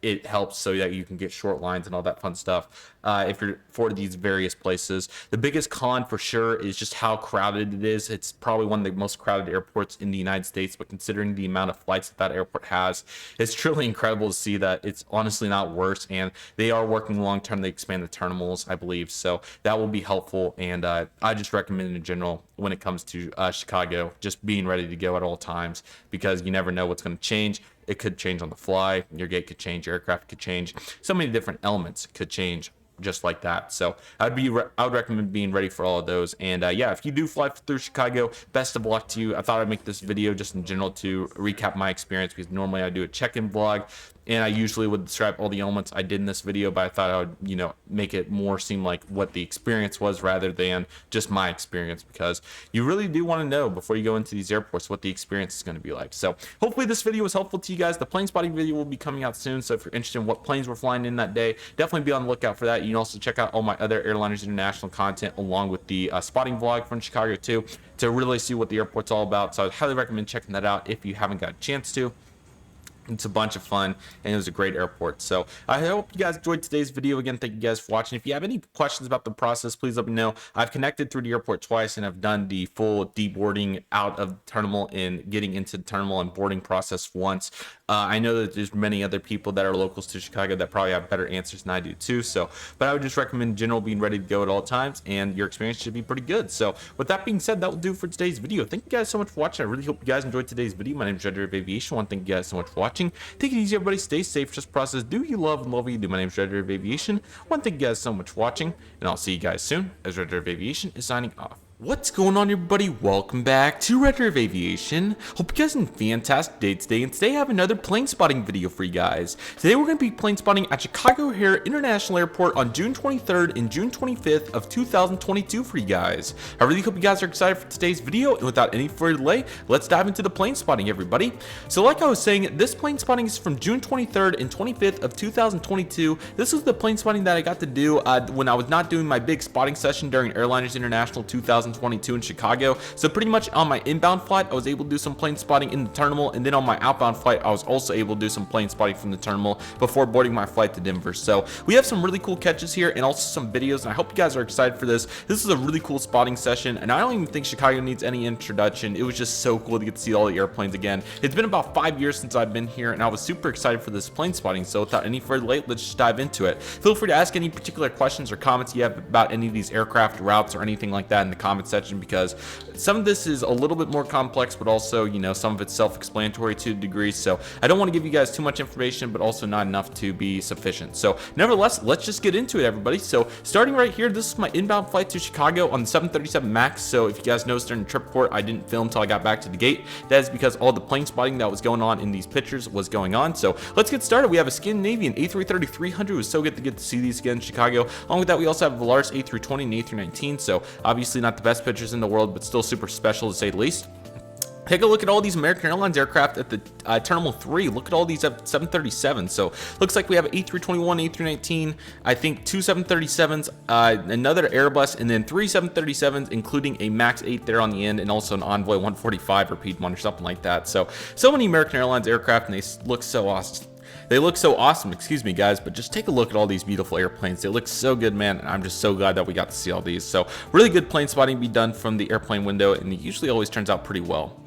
So there's a few more shots of that, getting some level shots. We love to see it. And here's the United Airlines F concourse here at Terminal 2, E concourse, excuse me. You can take a look at all these CRJs. I know the heat haze is so bad, but we do get to see all these CRJs. Plenty of Air Wisconsin CRJ 200, some SkyWest in there, I'm sure, and also some CRJ 550 action too, which is really nice. So every CRJ 200 in the book right there, looking amazing. Then we have a Delta A220-100 and a blurry shot of United 737-800 that probably just landed. Really good looking shot. You can also see an ANA way out there on the left side, which is really cool. Better shot of 120 Delta uniform to Delta A220 and a CRJ in the back. And here we go, an American 737 taxiing out for departure in an ANA. 777-300 taxiing out as well. Absolutely beautiful airplanes. And guys, these are all my shots, by the way, not just one, so just keep that in mind. Here's the wing view right here taxiing in. This is a gorgeous picture in my opinion, but yeah, keep in mind this is from an airplane window. It is hard to see all these aircraft. So here's a special livery catch. Here we have the Alaska Airlines Boeing 737-900ER in the Do What Is Right livery, and really good looking livery with a very good purpose. What a fantastic livery, excuse me, and really cool to get to see this parked next to the American Eagle aircraft there at the concourse. Really cool moment right there, so that was really cool. Obviously not my best pictures in the world, but from the plane window, can't complain with it too much. Another taxiing shot right there, and trying to get as many of that as possible to get my best one. Delta A220 top lit, but still looking pretty good. There's another decent picture of it. Here's the United Airlines satellite concourse, or Concourse C over there for Terminal 1. That's looking fantastic. That's where we were taxiing to, and you can see all the construction going on. And there's a little bit of Terminal 2 right here, and you also have all the United Airlines gates down here, including multiple 757-300s, which was very nice.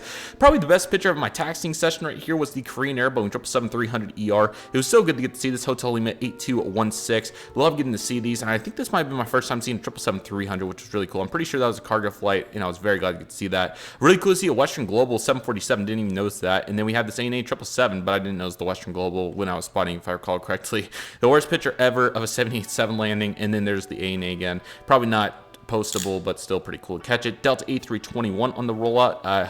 A Delta Hotel prefix, that's pretty cool. And American Embraer 175. And how about that 727 over there? That was really cool. I think during the tour, some of my fellow Ave geeks got to see it on the tour for airliners, so that was really cool. I also got an Embraer 170 for Republic. I think two of them, multiple aircraft, Korean. And then right there, really cool right here on the taxiway, we have the almighty heat haze of the Swiss A330 that just landed from Zurich, most likely.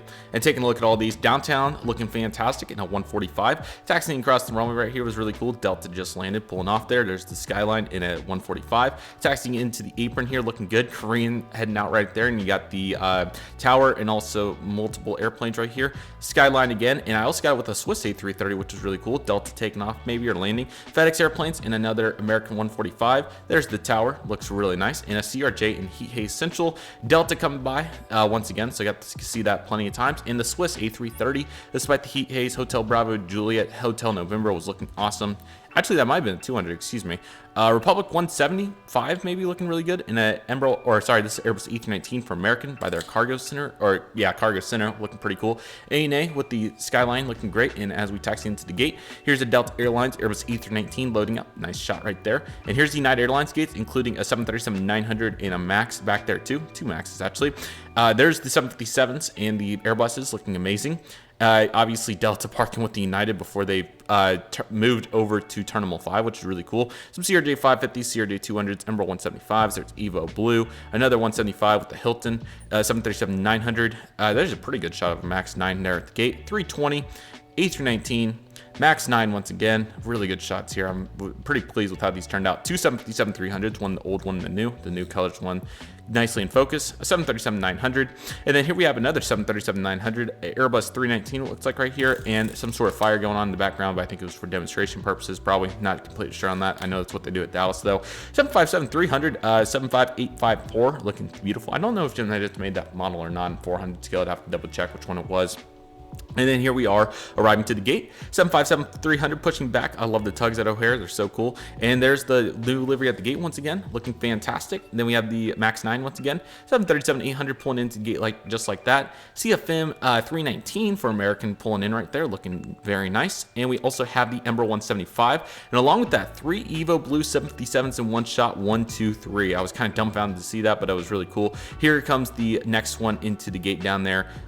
Got a pretty good head on despite the GSE right here, so that's pretty cool. It turned out pretty good, I would say. Fantastic. And there it is pulling into the gate, which is just absolutely amazing. This time it was 853. And then here's our MAX 8 here at gate Charlie 19, looking amazing. And the 757-300 looking absolutely incredible. So that's all the pictures for the inbound leg. Super fun time getting to catch all those. Some not the best pictures in the world to some degree, but also some pretty good ones there. So let's take a look at some video clips. We have some really good ones, and then we'll dive into the pictures on the outbound flight. So let's take a look at this.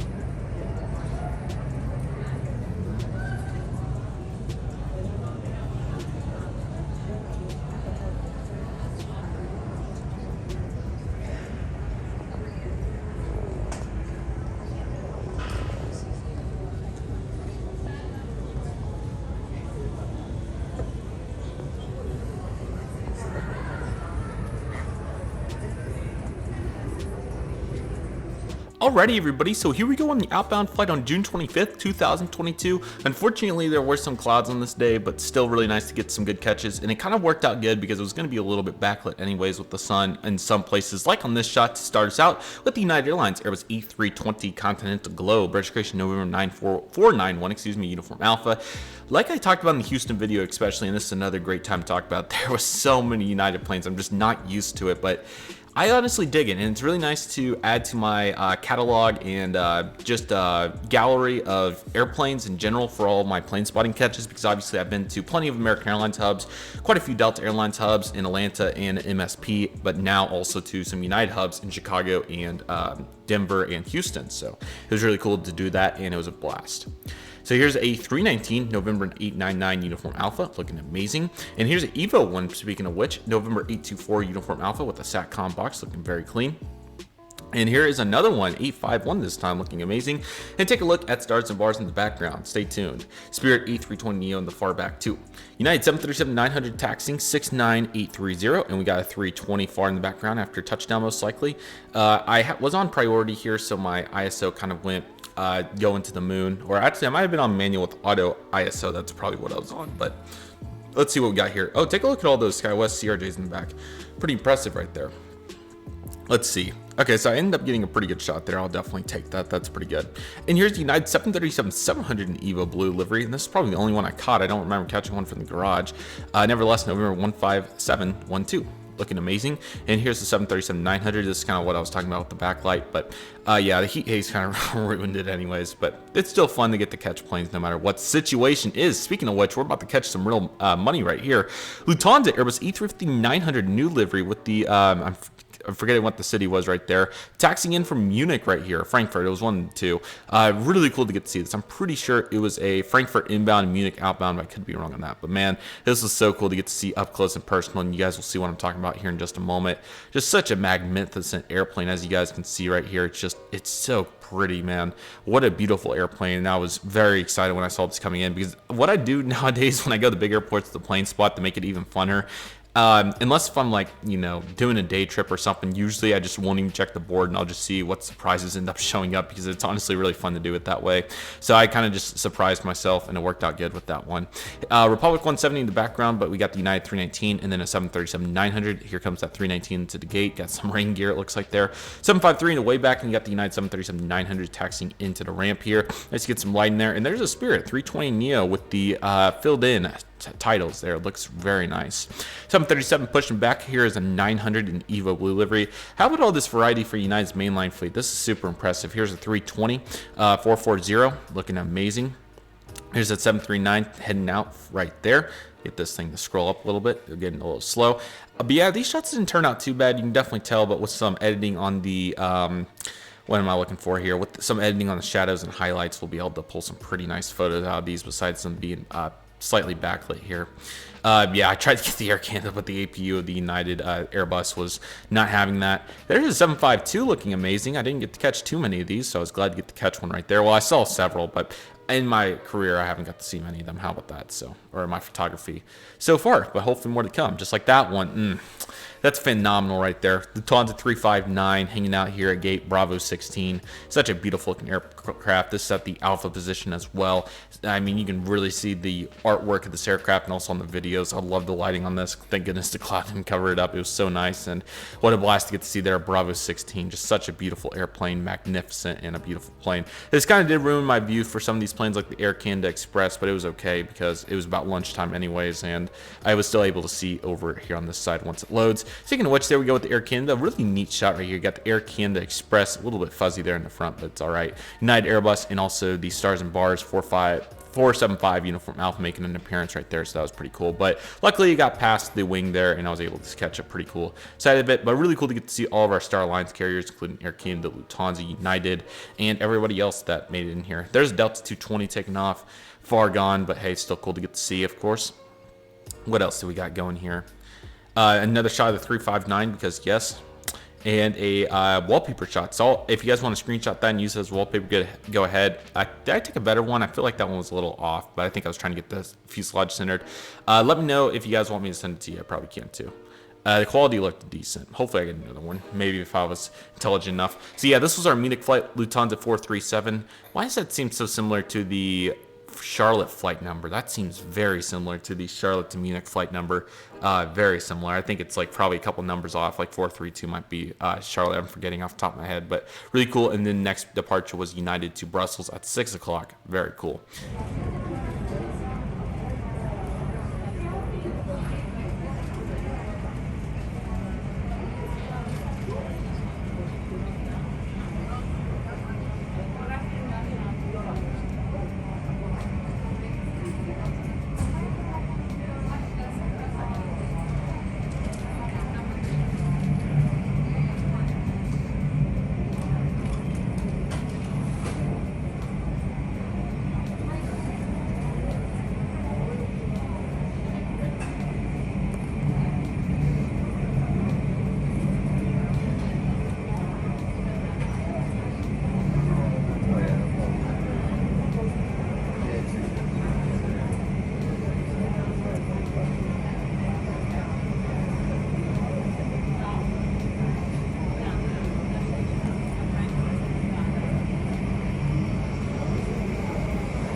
Here's our United 777-200 that would take us over to Denver, November 777 uniform Alpha. Really cool to get to fly on this aircraft. The first ever built Boeing 777-200. Just really cool. Evo blue livery.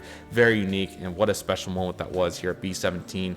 So cool to get to see it. Man, such a good looking airplane. Here's another 777. The hybrid with the Evo engine and Continental Globe engine was really cool to get to see right there. That was fantastic. And while I think I'm going to have to go chop on that and chop on that, somehow I think I'll end up pulling a decent shot out of this, so it happens. We made it work. So cool to get to see that, and you got to just improvise sometimes. There's the O'Hare people mover system. Really cool to get to see that, and also you got plenty of flags going on here in the economy parking most likely. So glad to get to see that here at Chicago. And here we were boarding our 777 at this point. I had lunch, and then that was it, and we boarded. So here's our Lufthansa Airbus A350-900 pushing back, 345 service out to Munich, and then we got to catch several planes from the window here, so not the best shot in the world there, but still cool angle. United 757 pushing back, and obviously the clouds came in big time at this point. So cool to be on that 777, man. Get ready for that trip report. It was so fun. That'll be in the coming days. Here's the American A319. I've seen this one many times. 5007 Echo. Cool to get to see it everywhere. Tulsa, Dallas, Chicago, you name it. I've seen it everywhere. Love it. Never not a good time to catch American. And there's a Republic 170 with a bird flying across it. Pretty interesting stuff right there. Probably coming in from some sort of smaller city. You got an American 787-8 there in the background. And yeah, the hardest part about window spotting, it's just so challenging. I was trying to show that shot again because it was a pretty good applicable shot for what I was trying to demonstrate here, but unfortunately it looks like, there we go. You can see just the hesitation that comes on these windows. It's pretty frustrating, but you just gotta do your best. It's either that or no pictures at all, so looks pretty good. Asiana Cargo 747 making it out. A little fuzzy there, but still cool to get to catch that nevertheless. And how about a Cape Air Cessna 404 taxiing? Very cool to get to see that. Kind of forgot about that little guy, but hey, we love it. Royal Jordanian 787-8 making it in. It was cool to get to catch them multiple times, along with the United 757 and the Republic 170 taxiing over to the gate. 737-900, really good here on the angle. This was like at a 45-degree angle out the window. I'm surprised the picture came out that well. Royal Jordanian 300 zoom, pretty tough shot there, but still cool to at least try. And likewise for the United, just so hard to focus on that window. You guys probably have experienced this if you have done anything like this before. There's the United Max 9 right here taxiing in, and also the Finnair A330-300 in the, I forget what the livery is, but quite a cool one. Flower something maybe, I'm not completely sure, but really cool to get to see that aircraft as well and catch Finnair for the first time. Well, I don't think it was my first time catching Finnair, but just in a while it's been the first time, so that was pretty cool. United Airlines A320 taxiing in too, and there's some decent shots to be had there. Finally mastering the window here as we sat. The rest of the plane was boarding. There wasn't a ton left, but we had to wait to get pushed and everything. So United 757 taking off, looking good out there in the far distance, even though it was focusing on the light poles, but that's all good. Let's see if this thing loads here. There we go. Hey, that was a decent shot of that Max right there. That's probably going to be usable. I know there's some hesitation here, but better than nothing, of course. Let's see what else we got here. This was just complimentary spotting everything I already got on this trip, which it was crazy. 777 wing looks cool with our static wicks and everything. Got a United 320. It looks like two of them, and Stars and Bars obviously making plenty of appearances. At this point, we were taxiing. Looks like United 737-900 was in the penalty box. Rest in peace. And we got some more details here on the wing. And oh my goodness, there was so many spirits here. So it looks like we got a 320 Neo pushing back. And then let's see what else I get here at the El Concourse. All right, 321.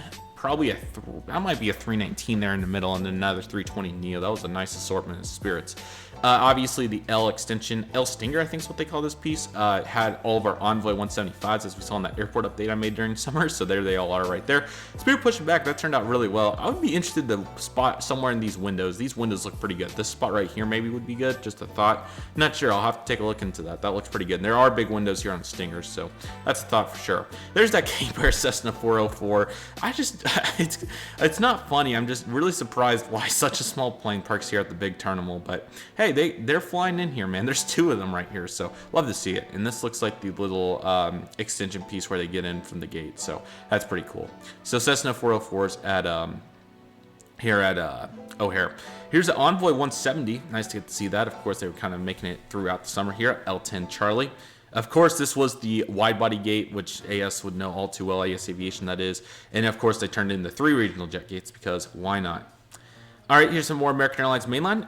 Oh, I did catch a logo on the winglet. So I've actually been thinking about this for the last couple of weeks. I was like, when am I ever going to catch a logo on the winglet? Well, I did. It's just that they blended in so well. So I did catch a logo on the winglet back here in the background of this shot. Let me see what tail number it was so I know for the future.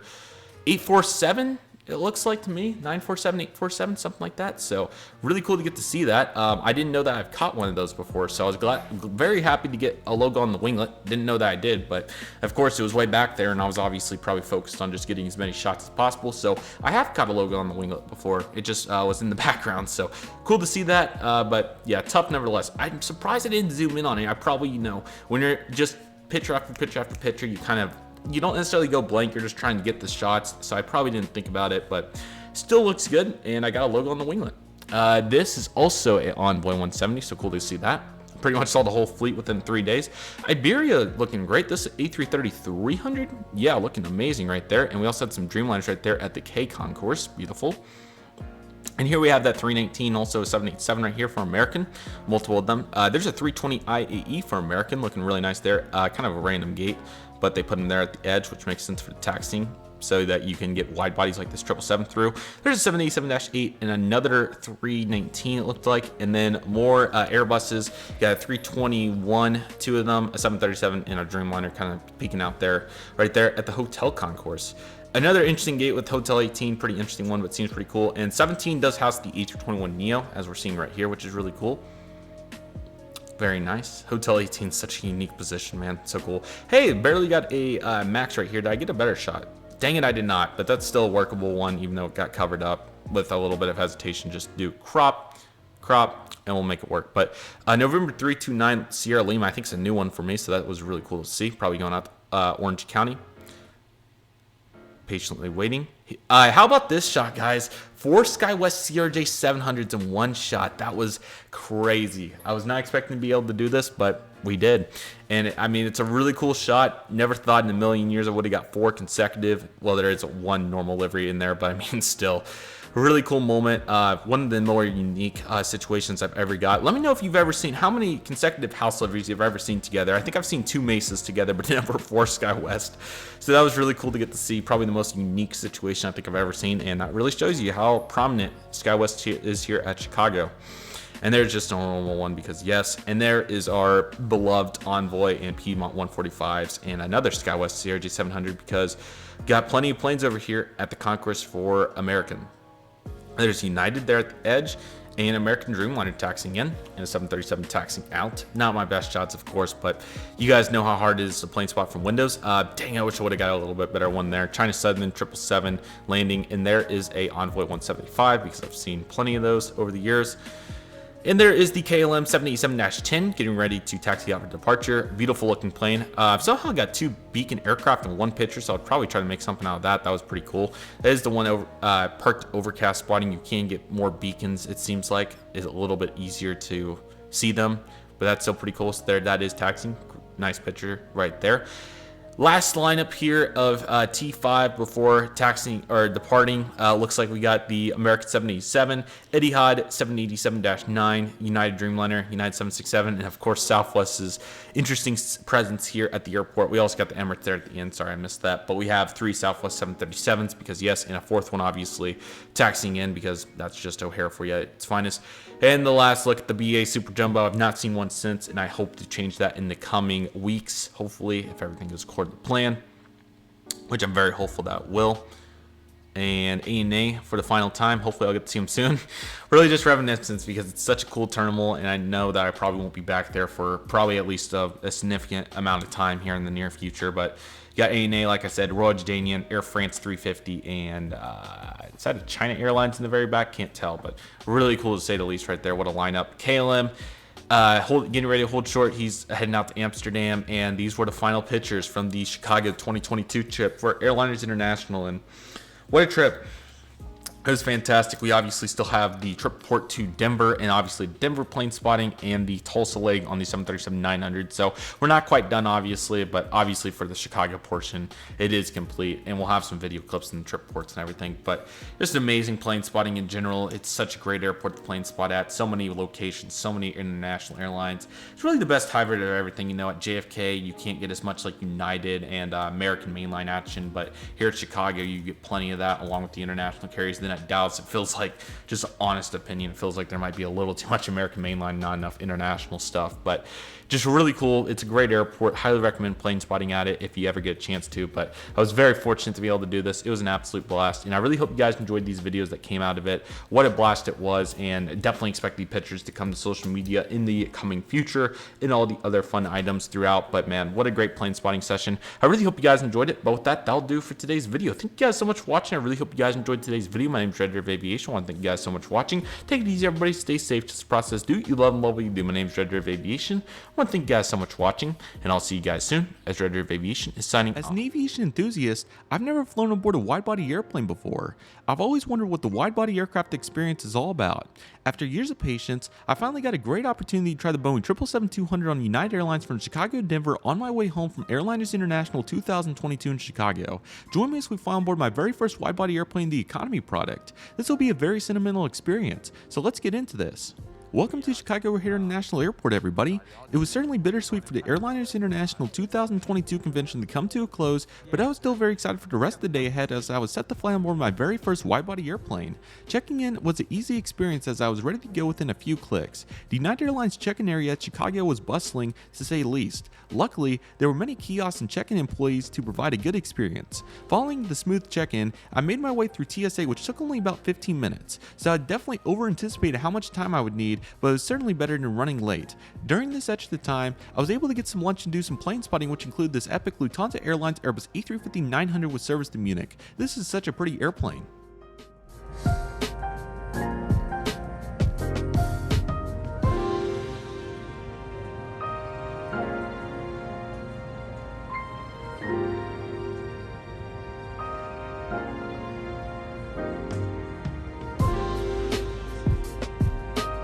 As I arrived at gate B17, I laid my eyes on the aircraft I've seen many times on the outside, but never on the inside, a Boeing 777-200.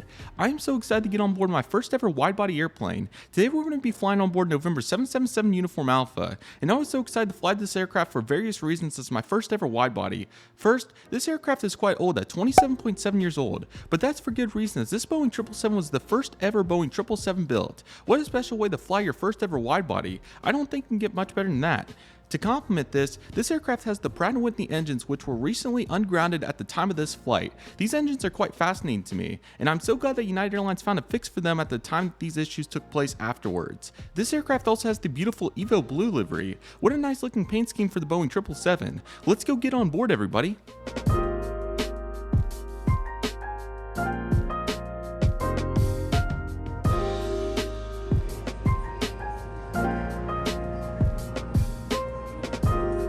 I'm not waiting any longer to get on board my first ever wide body, everybody. Let's go get on board.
And here we go with the pushback, everybody. Be sure to stay on the lookout for all the in-flight videos as those will be coming out very soon.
And here we go with the takeoff, everybody. I really hope you guys enjoyed this takeoff as it was absolutely incredible.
Let's climb up to a cruising altitude of 36,000 feet, everybody.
Alrighty, everybody, so here we go for a more in-depth look at the cabin right here. So starting with the overhead, really cool to get to see the lights in the air conditioner slanted. I've never got to see that before, so certainly one of the coolest attributes of a wide-body airplane. Really cool to get to see that right here. And as you can see, we have plenty of legroom here despite having a 1-200 Boeing 777 right here. So that was really cool to get to see, and I really enjoyed that. There's our power outlet right there, and also the armrest with some really cool buttons there in the recline, so that was certainly nice. And here's the seat back pocket there. You got the safety cards, the miles program, and all that fun stuff, so certainly cool to get to see that. Here's the tray table. I thought it was a really nice size here for the 777, definitely good for the long haul flights if it was applicable, but very nice to get to see that right there, and plenty of room to say the least right there. You also have a really cool device holder here. It was so funny because this was the only United flight I took of the day that did not have IFE, so that was certainly interesting, but what can I say? You also got a nice armrest here, and the side panels are also really nice. And take a look at that Boeing 777 wing. What a beautiful view out here, and man, I'm so glad to be on my first ever wide body. How about that, everybody?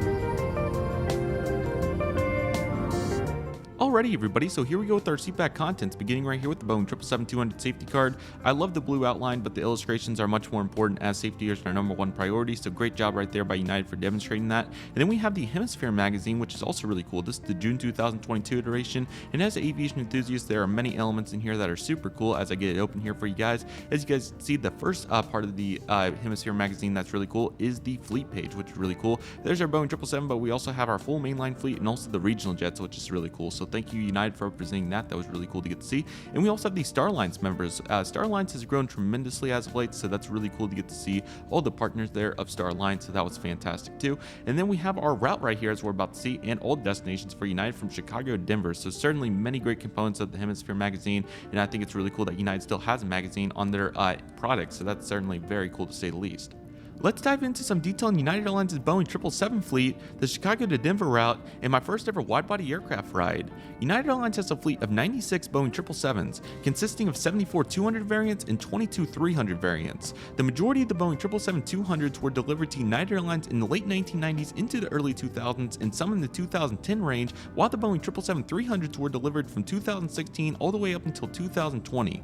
19 of these 74 Boeing 777-200s are non-ER variants, which were the first to be delivered to United Airlines. The aircraft we're flying today, November 777 Uniform Alpha, is the first ever Boeing 777 built, like I said earlier. What an incredible experience to fly your first ever wide-body aircraft. Such a unique experience. One has no words, to be honest. Wide-body aircrafts are truly one of a kind in so many ways. From the huge cabin to the rolling feeling of the main landing gear coming off the ground, it is simply amazing. I really enjoyed my experience on my first ever wide-body aircraft. There are so many characteristics of wide-bodies that are so cool, to say the least. The Chicago to Denver route is one of the busiest in the United States, carrying over 1 million passengers pre-pandemic on various airlines including Southwest, Spirit, United, and American. United Airlines has the largest presence on this route, flying numerous mainline and wide-body airplanes a day to the cities, while the other airlines just fly mainline airplanes between the two cities. This route served 986,000 passengers from September 2021 to August 2022, which is really impressive considering the circumstances. Not only is this route popular by the numbers, but also by the scenery as well. Let's take a look at these views, everybody.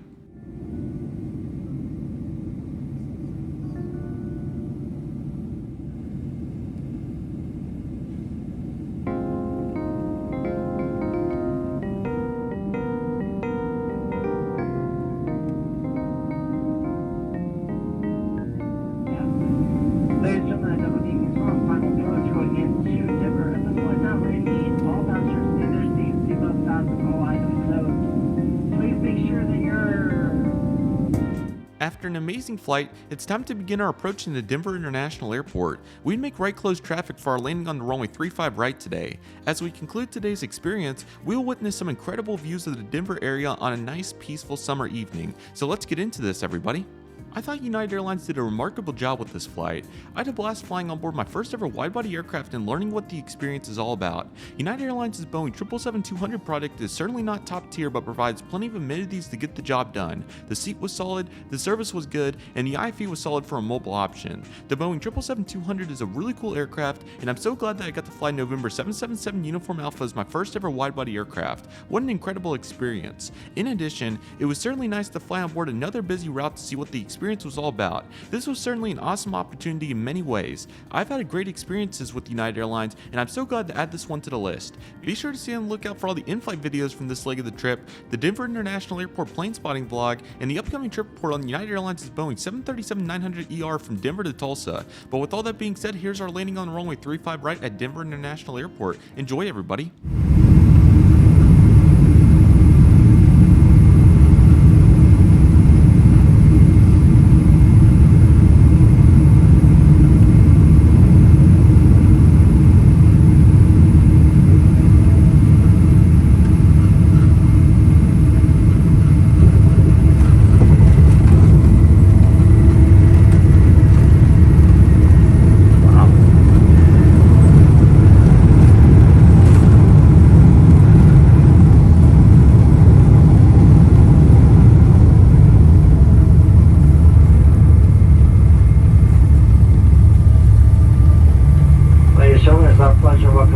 to Denver International Airport. Local time is 5:35. We'll be taxiing for the next few minutes, so please remain in your seats. Seatbelt fastened and all items stowed.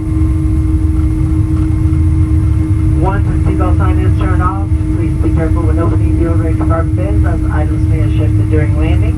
And please make sure you have all of your personal belongings before you exit the aircraft. It was a pleasure having you on today's flight. Thank you so much for flying with us. We look forward to seeing you on another United flight.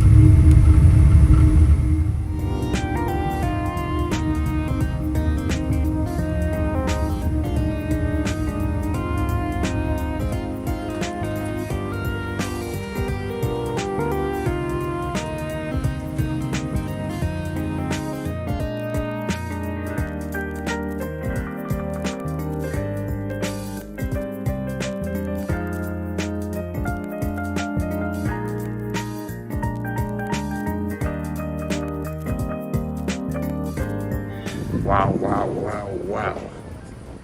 7 for life. I gotta use the bathroom so bad. I'll come back for the thumbnail. Thank you guys so much for watching this trip report with United Airlines on their Boeing 777-200 from Chicago to Denver. Be sure to stay on the lookout for all the in-flight videos from this leg of the trip, the Denver International Airport plane spotting vlog, and the trip report on United's Boeing 737-900ER from Denver to Tulsa. But nevertheless, that will do it for today's video. Thank you guys so much for watching. I really hope you guys enjoyed today's video. My name is Redriveraviation. I want to thank you guys so much for watching. Take it easy, everybody. Stay safe. Trust the process. Do what you love and love what you do. My name is Redriveraviation. I want to thank you guys so much for watching, and I'll see you guys soon as Redriveraviation is signing off. Wow.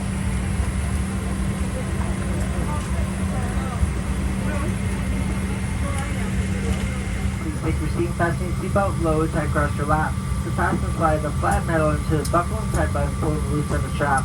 Lift the buckle to release. In case of unexpected turbulence, keep your seatbelt fastened even if the seatbelt sign is turned off.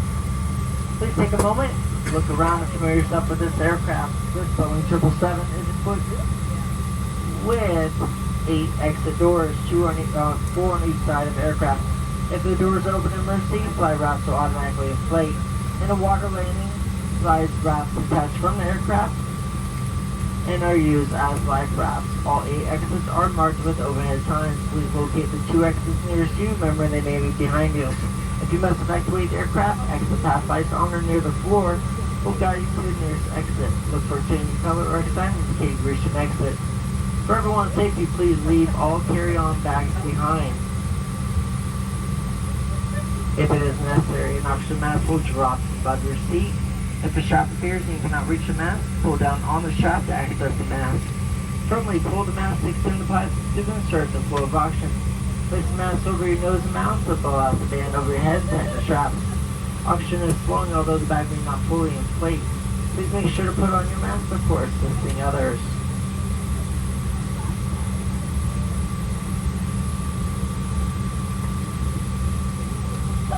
Should you need it, you'll find a light vest with a water-activated light under near your seat. When directed, pull the tabs to retrieve the pouch, tear the pouch open, remove and unfold the vest. Slip it over your head, wrap the belt around your waist, and secure it to the buckle in front. Pull the loose end to tighten. Just before leaving the aircraft, inflate the vest by pulling down sharply on the red tab and by manually blowing into the tube. This aircraft has infant light vests, which should be given out if necessary. Smoking or using e-cigarettes or smokeless tobacco are not allowed on this aircraft. FAA regulations prohibit tamper with, disable, and destroy laboratory smoke detector. U.S. law also requires passengers fly with light signs and crew member instructions. We will be taking off soon, so please bring your seat backs upright, close your tray tables, and fasten your seatbelts. Food and beverage items must be collected or put away for departure. And flight attendants to come through one last time with my remaining items we like to discard. We will be dimming the cabin lights. You can rest on today's flight, but we don't wake you up every time the seatbelt sign comes on, so please make sure your seatbelt's over any blankets or garments. I'll be back with more details once we're up in the air. As always, welcome to the sky.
above the 10,000 feet mark and on our way to Denver. As a reminder, the seatbelt sign is still on, so we ask all passengers remain in their seats with the seatbelt fastened, all items stowed. Even if the seatbelt sign is turned off, we ask that you keep your seatbelt fastened just in case of unexpected turbulence. Please keep the aisles and the galleys clear and only use the restroom located in your cabin. On this flight, we are pleased to offer free movies and TV shows on our personal device entertainment through the United app. You must first be in airplane mode, then connect to the United Wi-Fi. Go on the United app and click on Wi-Fi entertainment. Wi-Fi is also available for purchase. Once it is safe for the flight attendants to start service, we will be offering complimentary drinks, wine, craft beers, and other alcohol beverages are available for purchase. To learn more about the snacks and the menu of our drinks, we do have that in the back of the Hemisphere magazine, which is in the seatbelt pocket in front of you. We now invite you to sit back, relax, enjoy the service on today's flight. Let us know if there's anything we can do to make your flight more enjoyable.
to Denver. At this point in time, we're going to need all passengers in their seats, seatbelts fastened, all items stowed.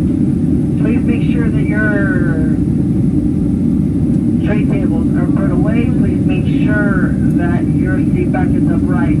Put your seat back upright is a very simple process. All you do is just flick off the whenever you lean it back. This time you lean forward and hit the little silver button. Flight attendants, please clear the cabin for arrival and be seated. Thank you.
you to Denver International Airport. Local time is 5:35. We'll be taxiing for the next few minutes, so please remain in your seats. Seatbelts fastened, all items stowed. Once the seatbelt sign is turned off, please be careful when opening the overhead compartment bins as items may have shifted during landing.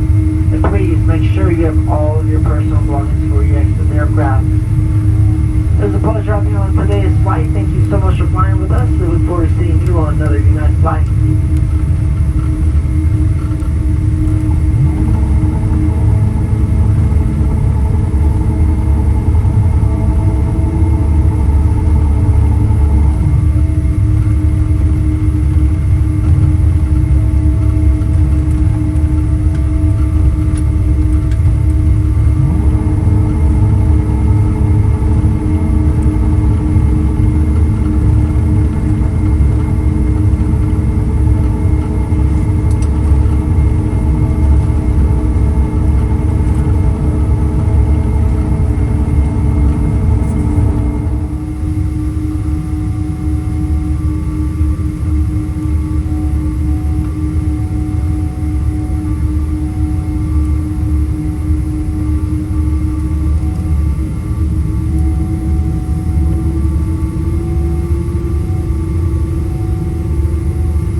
What's going on, everybody? Welcome back to Redriveraviation. Hope you guys had a fantastic day today. And today we have the Denver International Airport All You Need to Know video for you guys. I really hope you guys are excited for today's video. And without any further delay, let's get started.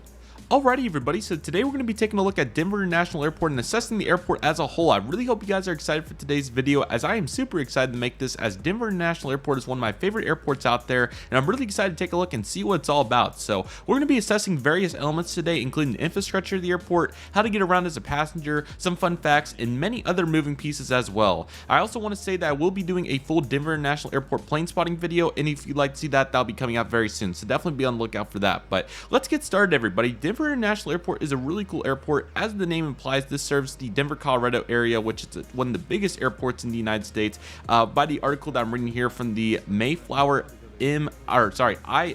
excuse me, sorry, that was kind of a tongue twister. It said that it was the third busiest airport, which is absolutely crazy. Denver is huge, as it covers 53 square miles or 34,000 acres, which is huge. That's bigger than cities like Manhattan, San Francisco, Boston, Miami, the full downtown area, I'm assuming is what they're getting at there. So really cool to see that, and it's certainly one of the biggest airports, excuse me, in terms of acres in the world, really, to be honest, because the runways are so spread out, and it's a big area, and I'm sure they have expansion on the horizon as well that they're thinking about too at some point. So really cool to get to see that, and really cool to see that Denver has that much room to expand. But obviously Denver is one of the biggest cities in the United States, serving a huge area. I'm sure it's probably like top 15 in population or something like that, but certainly a huge airport and tons of voids to fill, to say the least. So what we're going to be taking a look at here today is taking a look at various pictures that I captured when I was there on June 25th 2022, and there's many moving pieces here. I took many great pictures and videos, so we're going to take a look at all these and really assess the airport, predominantly the infrastructure, but we'll also talk about some fun facts, like I said, and just some various pieces in general. So like I said, I hope you guys are excited for this, and without any further delay, let's get started. This is the first picture that I took. I came on a United Airlines flight, and I wanted to go do some plane spotting at the Terminal C patio area, and we'll talk about that a little bit more in detail here in a moment. But this is a nice overlook here of kind of one of the first elements you'll see at Denver, especially if you're deplaning and heading over to the baggage claim, is this area. So Denver has 3 concourses, A, B, and C, or terminals, whichever phrase you'd like to use there, and they're all connected, similar to Atlanta, if you guys know that airport and saw the tour video I did several years ago at this point, probably 4 or 5 years ago. They have an underground chain that connects you from terminal to terminal, which I think is really cool in a very innovative way. So here's a picture of that and what that looks like. So that was certainly nice, and this was for the Terminal B area. Like I said, they have some really nice moving pieces there in general. That's really cool.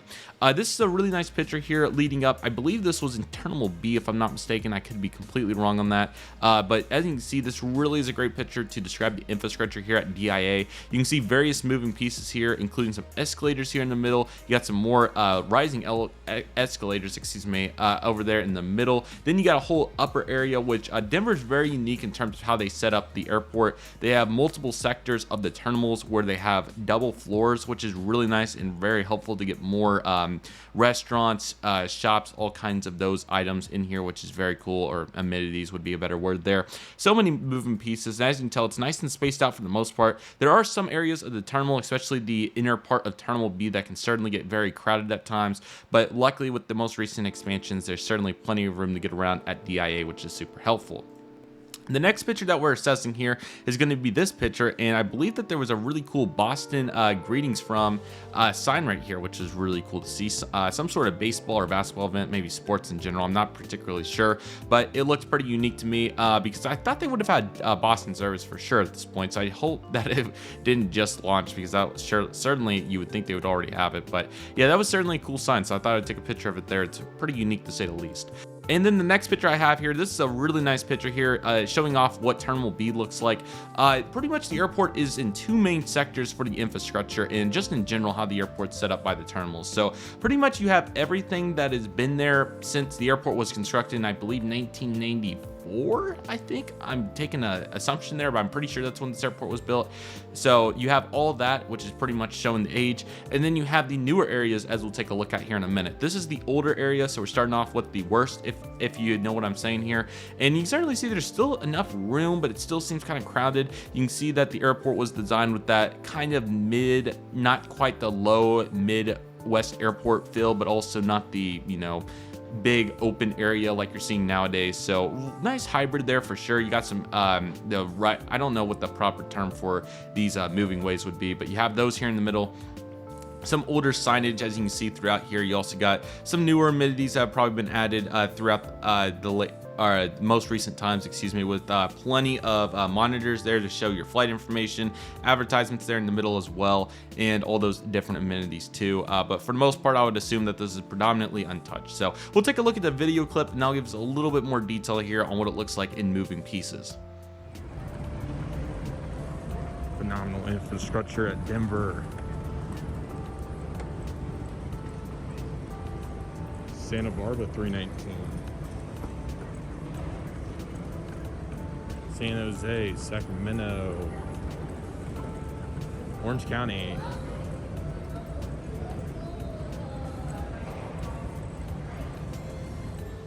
Alrighty guys, so we're going to hop into some more pictures here, and I'm also going to give you guys some more fun facts, because there's some really interesting facts about Denver International Airport, including a really random one, but these are the kind of small details that's really hard to think about in context, especially with all the moving pieces in today's world. The Denver International Airport monthly water bill is typically $115,000 or $115,000. Yes, that's a bunch of money for water. That is crazy to think about. And I'm sure with, you know, all the restroom facilities and all the other places where they need to use water, that's pretty typical. So that's really crazy to think about, but when you really put it into context, it makes sense for all these restrooms and other amenities that require water to be utilized, sinks, you know, everything in between, so water fountains as well. So there's so many different moving pieces there as well. Let's see here. Another really cool fact about Denver that I would like to mention at this time is that the wildlife management program is keeping the ground safe for planes to land, which is super cool, because obviously in that region there near the mountains, you're gonna have various animals. And in fact, on an upcoming Denver trip that we'll talk about here in the near future a little bit, and I'll talk about it a little bit at the end of this video, I saw a bunny rabbit on the apron, which was pretty crazy. So that was really cool. But how about that? But Really appreciate the wildlife management there to keep to attract birds and some smaller mammals like jackrabbits, ironically, that can make their way into the grounds attaching to predator birds. So that's certainly helpful. And like I said, for a region like this, that's in a very interesting spot for the United States for that airport at 5,300 feet. Certainly the most elevated popular airport for sure. Those are really helpful. All right, let's get into some of these planes. So here's a picture of November Charlie 205 Yankee. I'm going to see if I can pull this up real quick. Excuse the keyboard excess there, but I want to see if I can find any details on this aircraft. Okay, this is a Alexander Eagle Rock Model A4 aircraft. So this was put into the Denver International Airport. This was a 1930s built aircraft.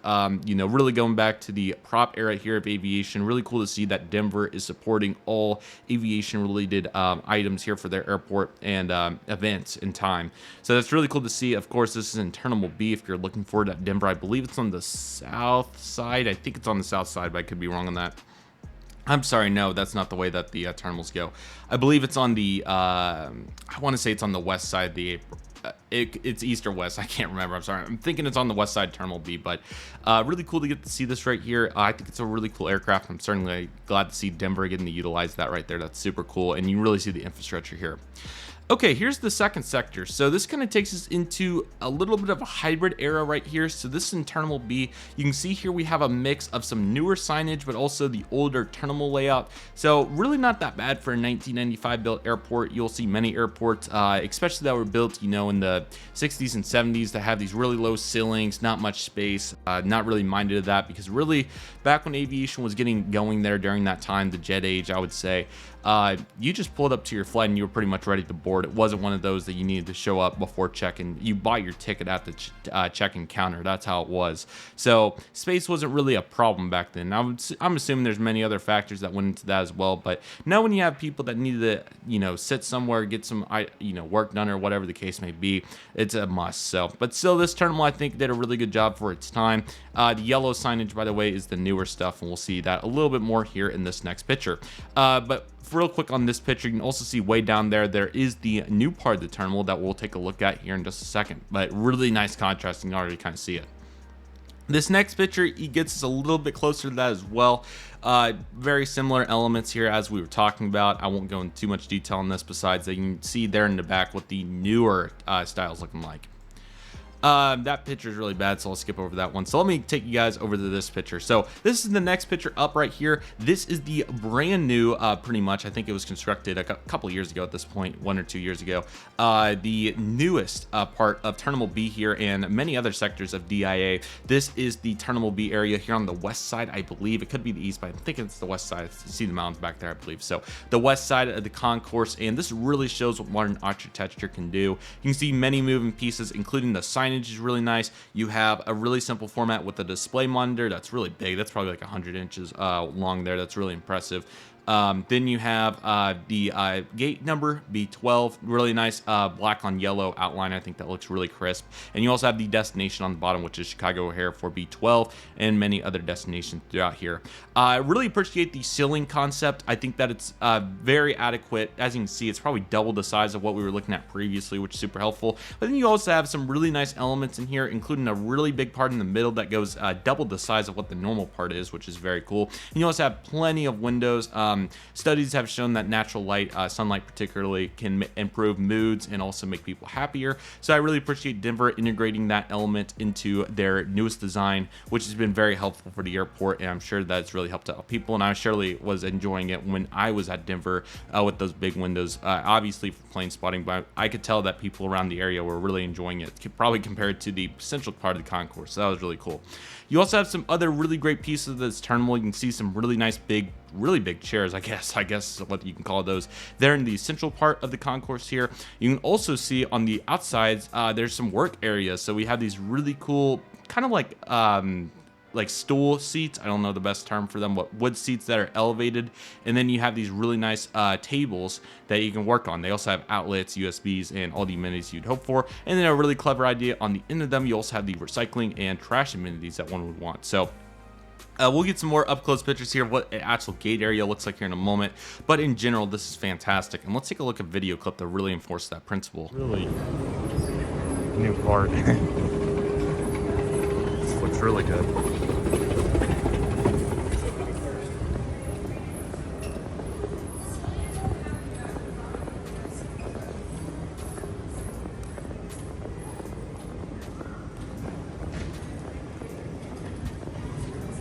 barely missed the 340. They're all good at takeoff.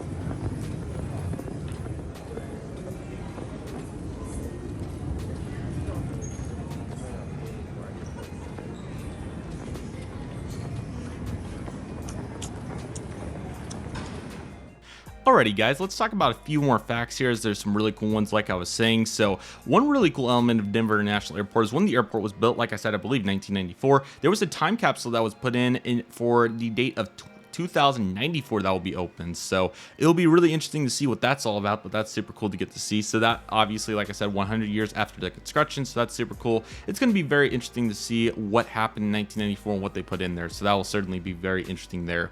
The airport's roof is also covered by 10 white tins of fiberglass that are meant to represent the snow-capped mountains of Colorado. The tents also serve as a reminder of the early history of Colorado when Native Americans' teepees were spread across the plains. The roof is kept up by the airport's employees and contractors who are certified to the jobs, I can't say it.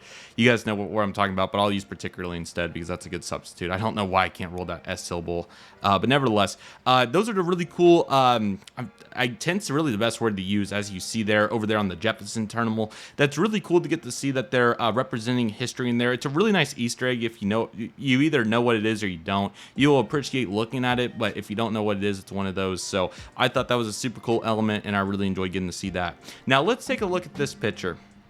This is one of the several brand new patio areas at Denver International Airport. This is by far one of the coolest just airport infrastructure innovations in general. I mean, this is fantastic. Take a look at this. So let's take a look at this picture here. So this is obviously in the summertime. This is a really good time to be out here. I think it was 70 degrees, so really an ideal temperature out here. But as you can see, starting from left to right, you have big windows, obviously, like I was talking about previously, but then you have many places to sit down, including tables, which is really nice. So various chair items here. You also have a really nice fireplace area, which is very applicable for some of Colorado's colder weather, so that's really nice. And you also have a really nice bar area up there for anybody that thought it was applicable. So really cool to get to see that. And of course, and the best part as an aviation enthusiast is you get these huge windows overlooking the airport. So really nice. And the best part about it as a plane spotter myself is that there's multiple, so whichever time of day it may be, because Denver's runways are set up north to south, you can go to whichever patio you want, which is applicable for whichever lighting situation if it's sunny.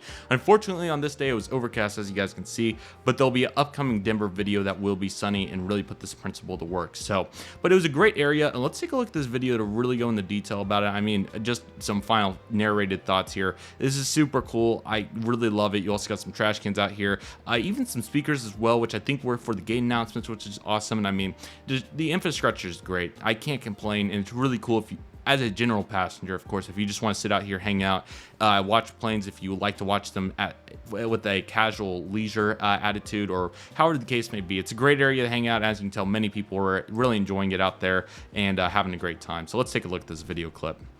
So yeah, Denver, like I said, was certainly really good in that element, but then we kind of go back to reality here with the middle concourse. We already assessed it pretty heavily, so I won't go into too much detail besides the fact that this part of the terminal I hope gets renovated at some point, but the current renovations have certainly made up for this.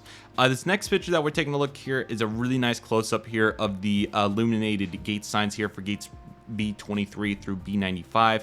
Again, very applicable here in general to really go into detail about how important signage is at airports. You know, it's really hard. Like if you go back to that previous picture, you can really see how hard it is to see the illuminated gate numbers, and that's not ideal in 2023, especially when people possibly could be in a scramble, or perhaps vision could be going bad for some people as well at older ages. It's really helpful to have these nice big signs to be able to tell what you're doing, and I'm sure it saves some people some connections. And in fact, when I was at Denver last time in January, I know this isn't really applicable for the day I was there for this video, but when I was there in January, there were some people that were probably not familiar with the airport, would be my best guess, but they were wondering where I think it was C-3067 was, and they were going the wrong way, and I let them know that the gates are down on the other side, which I'm sure they appreciated. But the signage was fine there. I think it was just one of those deals that it's a great practical example that people do need signage to figure it out. And I'm sure they would have figured it out, of course, and hopefully had a decent connection time and all the different variables, but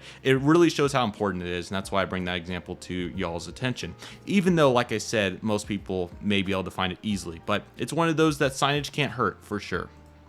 This is also a really cool picture here in Terminal B showing the infrastructure of the arch right here. I think that's a really cool design that they have going here. And there's another great example of the multiple layers, or not layers, excuse me, floors that Denver provides.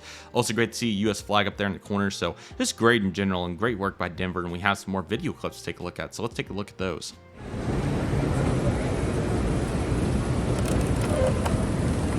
Alrighty guys, we're heading down to the train right now to go to Concourse C's east side to do some spotting.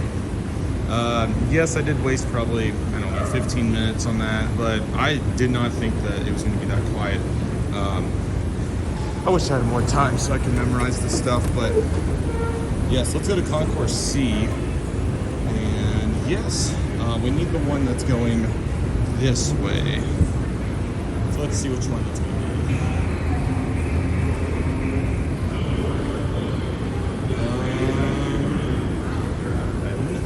This side goes that way. Let's take a look. Yes, so the next train on this side to the sea gates. ETA of 2 minutes. I'm heading out. I'm through TSA.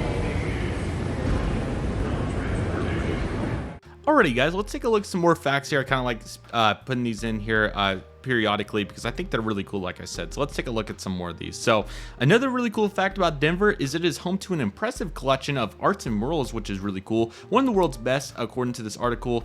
DIA features a spectacular art program that works with the museum cultures and crosters, something like that, and art organizations to help them find more displays and the highest quality art throughout the airport. This is always helpful for people to look at. You know, personally, I really appreciate people's works in the creative fields like art, and I really enjoy getting to see all the really cool creations. My hometown airport, Tulsa, also does a version of this as well, which is very cool, and it's really nice before boarding a flight or coming home when I can go over to the waiting areas and get to see the art. So I'm sure people here hopefully appreciate that too, which is awesome. So let's take a look at some more facts as well. So the airport has 30 acres of parking lots and more than 44,255 particular for the particular number parking public parking spaces, which equals the length of 23 football fields.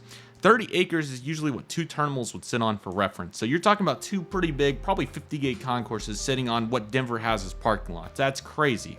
For reference, the Tulsa International Airport, I believe, has like 5,000 slots. So I mean, that's crazy to think about, and it certainly shows the capacity that Denver can hold. And that's not even considering, you know, people that would Uber in, Lyft in, ride a taxi, or obviously I'm sure there's other family members that pick them up. So many different variables. So considering that many people park is just incredible, to say the least.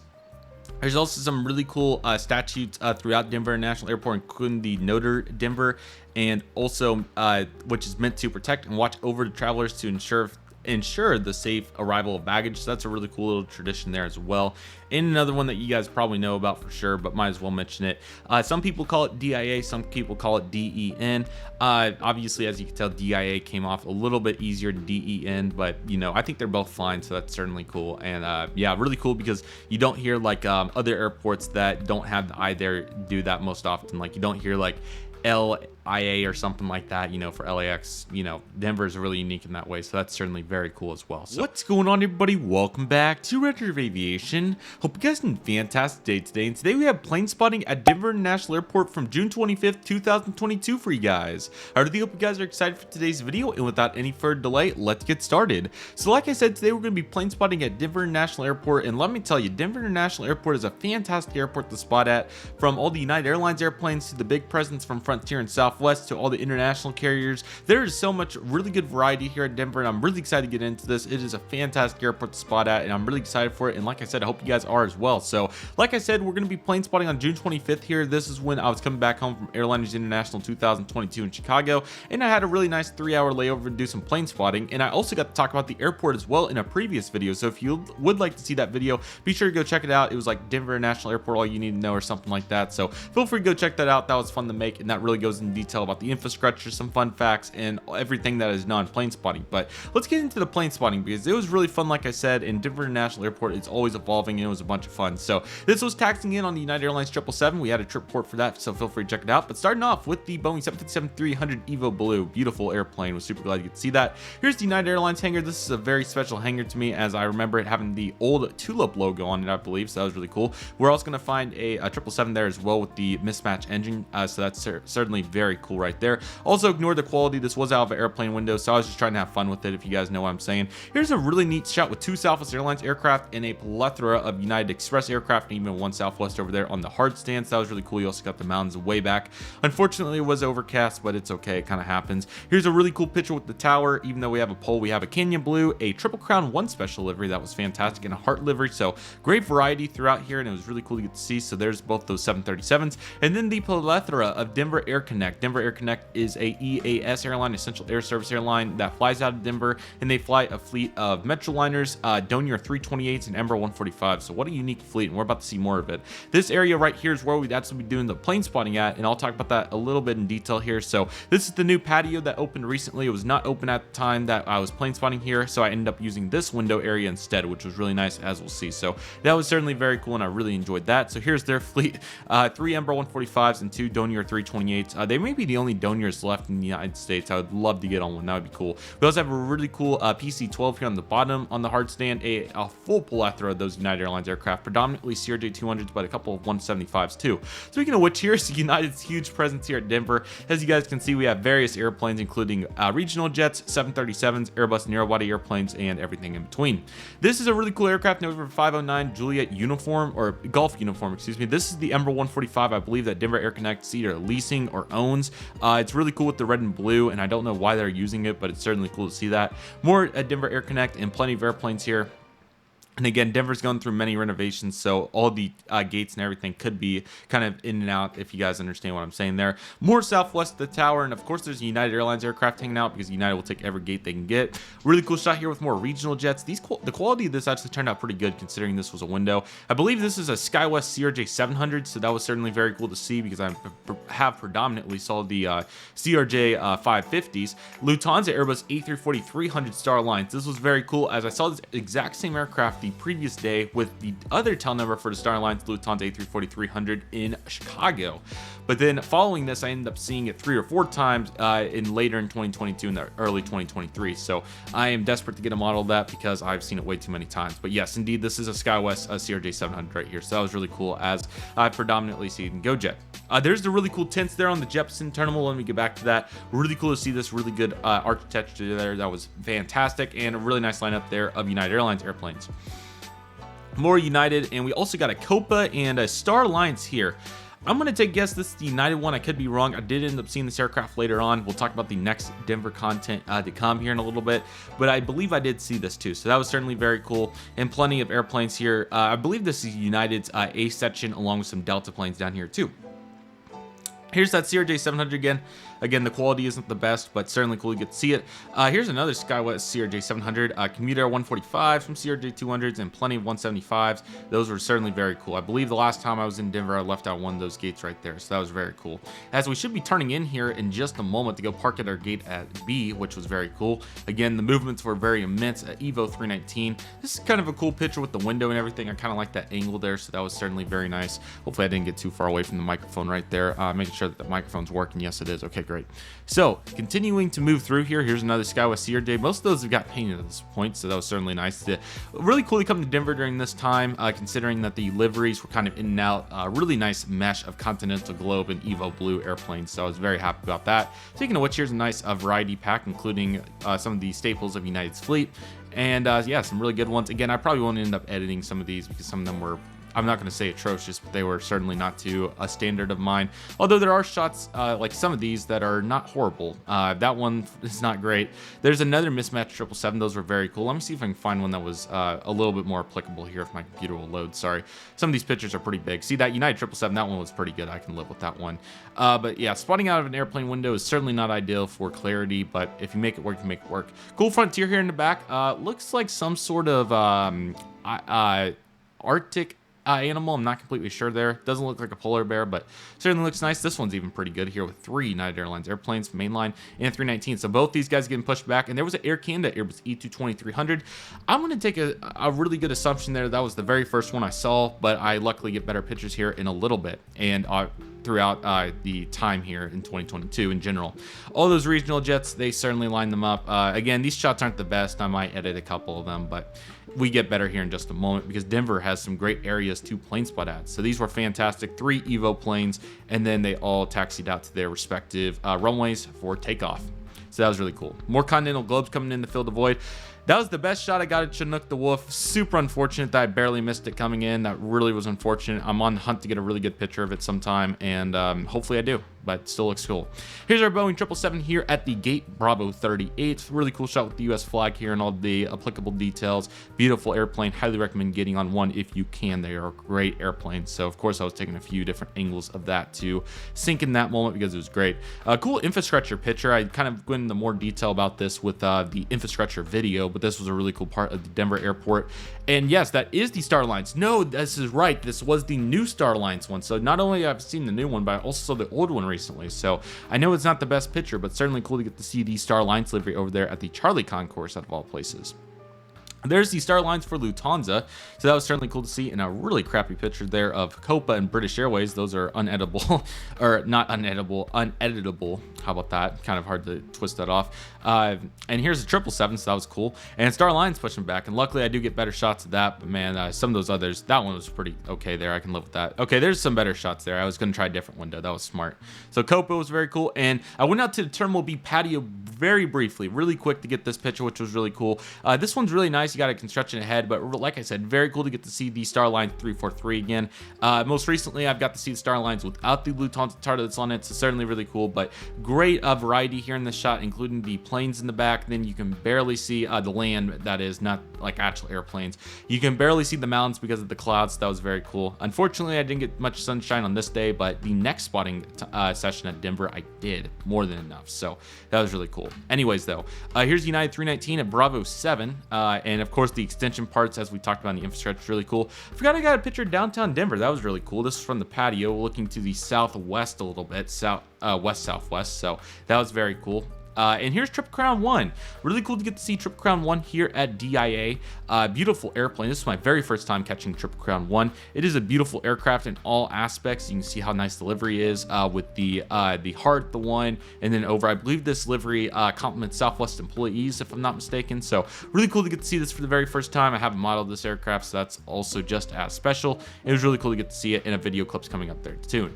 I also got a picture here on my DSLR of the really cool flight board, so that was also very nice. All right, so we made it over to the Terminal C area. This is the window. Like I said, the patio was being constructed, so the window worked just fine. The clarity was perfect. So even though some of these shots are slightly grainy, the denoiser will fix them right up. I use the Topaz denoiser, and it works really well. So let's jump into this. So beginning right here, we have United Airlines, Boeing 787-9. This guy was taxiing out for after inbound.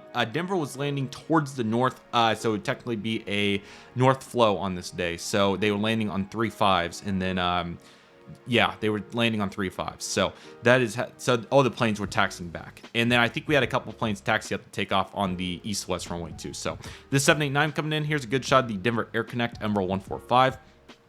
And here's another one right here. And then here's the Dornier 328 fleet. These are very cool airplanes. This was, I believe, on my record, first time catching a Dornier 328. So as you guys can see, many firsts here at Denver International Airport, which is awesome. So here is 80 Charlie, and here is 94 Charlie. Now, okay, I was going to say, I thought those were maybe different for a moment, but I believe those are the same Dornier 328, so my bad there. But certainly very cool that they fly those, and I would love to somehow get on a flight to like Corpus, New Mexico. Is one destination they fly to. I would love to do a day trip there and see if I could do that. That would be a very unique experience. You're going to see more than enough Southwest in this video, including this Boeing 737-800. Great to get to see all the variety. I believe we got some good Canyon Blues here in a minute too. United's also going to have plentiful variety, including this Boeing 737-800 and the 777 in the foreground.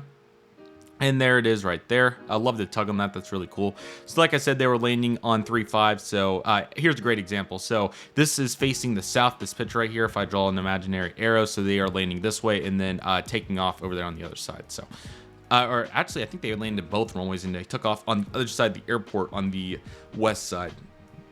So that was really cool.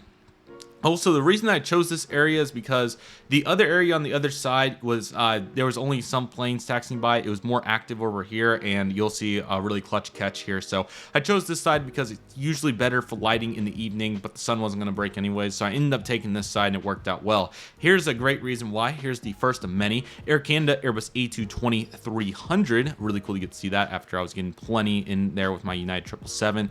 They're beautiful airplanes, so you got to respect them when you can.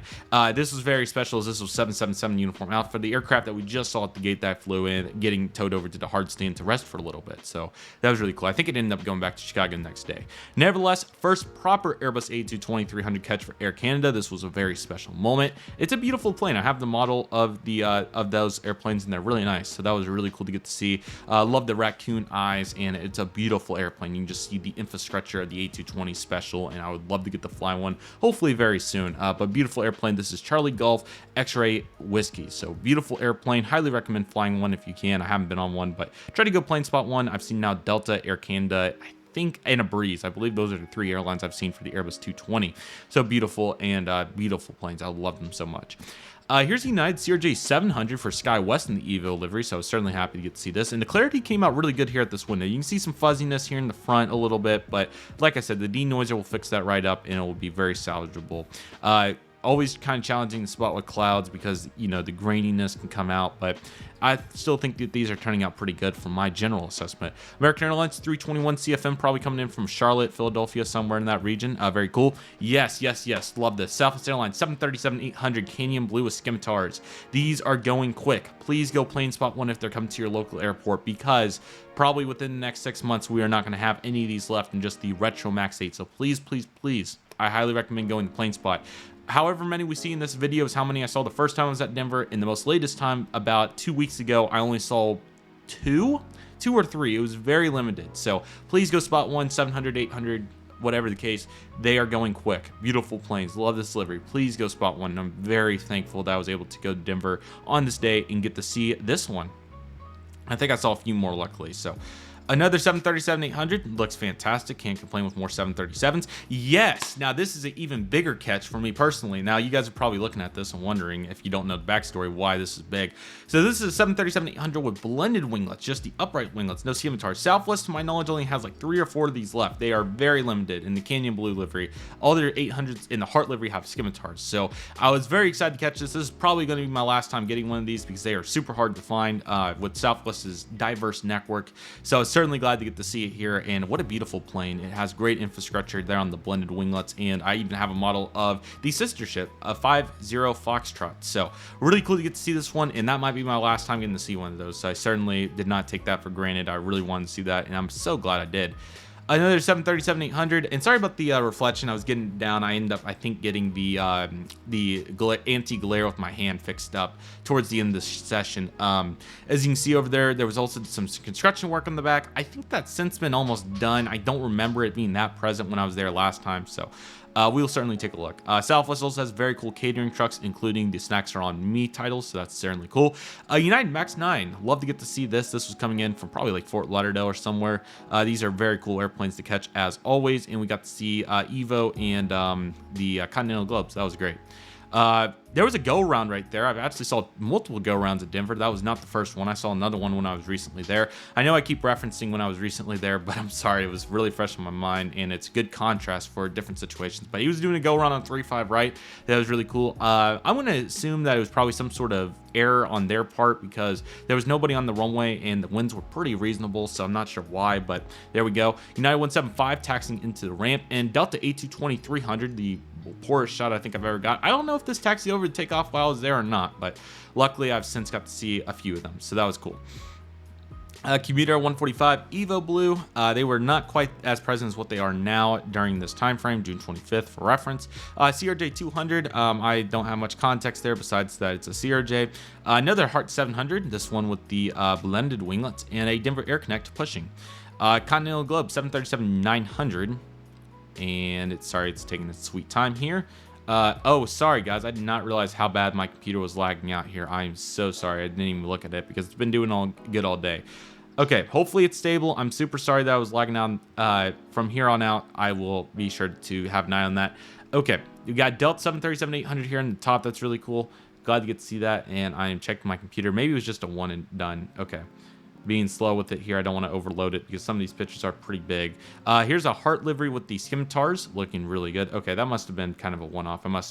Looks like when I go really fast, that's when it has a hard time, so I apologize. Denver Air Connect taxiing out 20 Charlie. We also got another Boeing 787-9. Yeah, you can see my finger up there in the top left. I was really starting to get down my method there for getting the glare away, because this window, the only major downside is that you have to use your hand to get the glare out, especially when it's sunny, but not bad. I can't complain with it too much. So we get a nice double shot there, and we also get this Southwest 737-700 and the 737-800 for Delta. Got to see many of these at Atlanta, so that was super fun recently, but also great to get to see them at DIA on the really unique tail number of 3768. That's it, nothing more. Let the computer stay a lot. Yeah, I think it was a one-off there for it really dropping low, so I apologize, but I'm keeping tabs on it.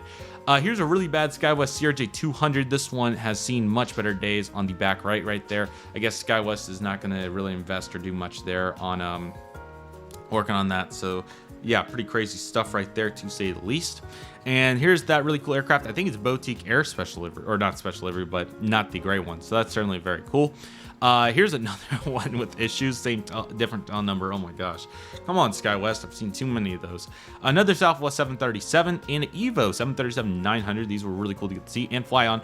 Okay, really, no kidding. Okay, this is very funny that this comes up, because I got a video recently of a jackrabbit at Denver International Airport, closer to the terminal building, but I forgot that I saw one the last time I was there too, so that's hilarious. I'm gonna have to take a picture on my phone real quick as a reference, because that's hilarious. So both times I've been at Denver, I've seen bunny rabbits on the apron. I don't know what it is about these rabbits, but I guess at 5,300 feet, they really enjoy the elevation. So yes, if you go to Denver, let me know if you see a bunny rabbit on the apron, because I've seen two in my 2 times there recently, and that's really funny. So bunny rabbits love the apron, and yeah, I don't know what it is about them, but 2 different seasons too, one in January and one in June. So I don't know what the deal is about these bunny rabbits on the apron, but they certainly love it. So here's a bunny rabbit. Again, really cool to get to see that. Here's the 737-900, like I said. But yeah, certainly interesting, and he was running off for the grass. So there he goes, as you guys can see, and hopefully he made it. Really cool to get to see another ABX 767-200. Those are commonplace there. A little bit of sun making it out there in the back, it looks like. And there's a 737. Here's another one right here. Okay, this is actually the NG model version. So I have seen the NG model, which is really cool. 26208. This is the NG 2020 release. So really cool to always reflect back on your photography and see different elements that you didn't see the first time. And I can tell you, after seeing so many of these, I did not know that I saw it. So there's another plane that I've seen that I have a model of. Certainly very cool. How about this catch? This is probably the best catch of the day, at least my favorite. The Iceland Air Boeing 757-200 Hecla Arroyo livery. What a stunning airplane. Love the northern lights on this aircraft. This was probably the best catch of the day, period. I don't think that there's any question there, to be honest. A little bit of denoise, and that's going to turn into a really nice shot right there. But let's see, looking like this one is just that's bomb. Love it. Tango Foxtrot India uniform coming in from the Reykjavik Keflavik International Airport in Iceland. It doesn't get much better than that. That was fantastic. I was super fortunate, grateful, appreciative to get to catch this absolutely stunning airplane. Of course, the lighting conditions aren't ideal, but it gives me a really good reason to try to see it again. It is a beautiful airplane. I would not get bored of seeing this one, and I'm very fortunate, considering I don't know what the future of the Iceland Air 757 fleet is after all these 737 Maxes are coming into the fleet. So beautiful airplane. I'm really trying to get a model of this. I would really like it. Certainly the highlight of the whole entire spotting session. What a beautiful airplane. And I really didn't even look at the flight board before the day. I just was hopeful that I would get something cool, and I saw it on final, and I was blown away. So this was certainly a blast, and I really enjoyed every minute of that. It's a beautiful airplane, as you guys can see. Please go try to catch it if you can. It is really nice. I don't know why I take shots like that afterwards, because they're really bad, but there we go. Really cool to see Sheldon the Sea Turtle. This flew the inaugural flight from Tulsa to Denver back in 2017. Unfortunately, they've since left, but still cool to get to see Sheldon doing what he does best, 210 Foxtrot Romeo, and always nice to get to see some of these older Frontier liveries, because they'll probably get painted at some point, so can't complain with that. United Airlines 319, never get tired of seeing these little guys. In the Southwest 737-700 heart livery with the scimitars. Here we have another 737-800. This one is 8614 Mike. Pretty interesting tail number there for Southwest.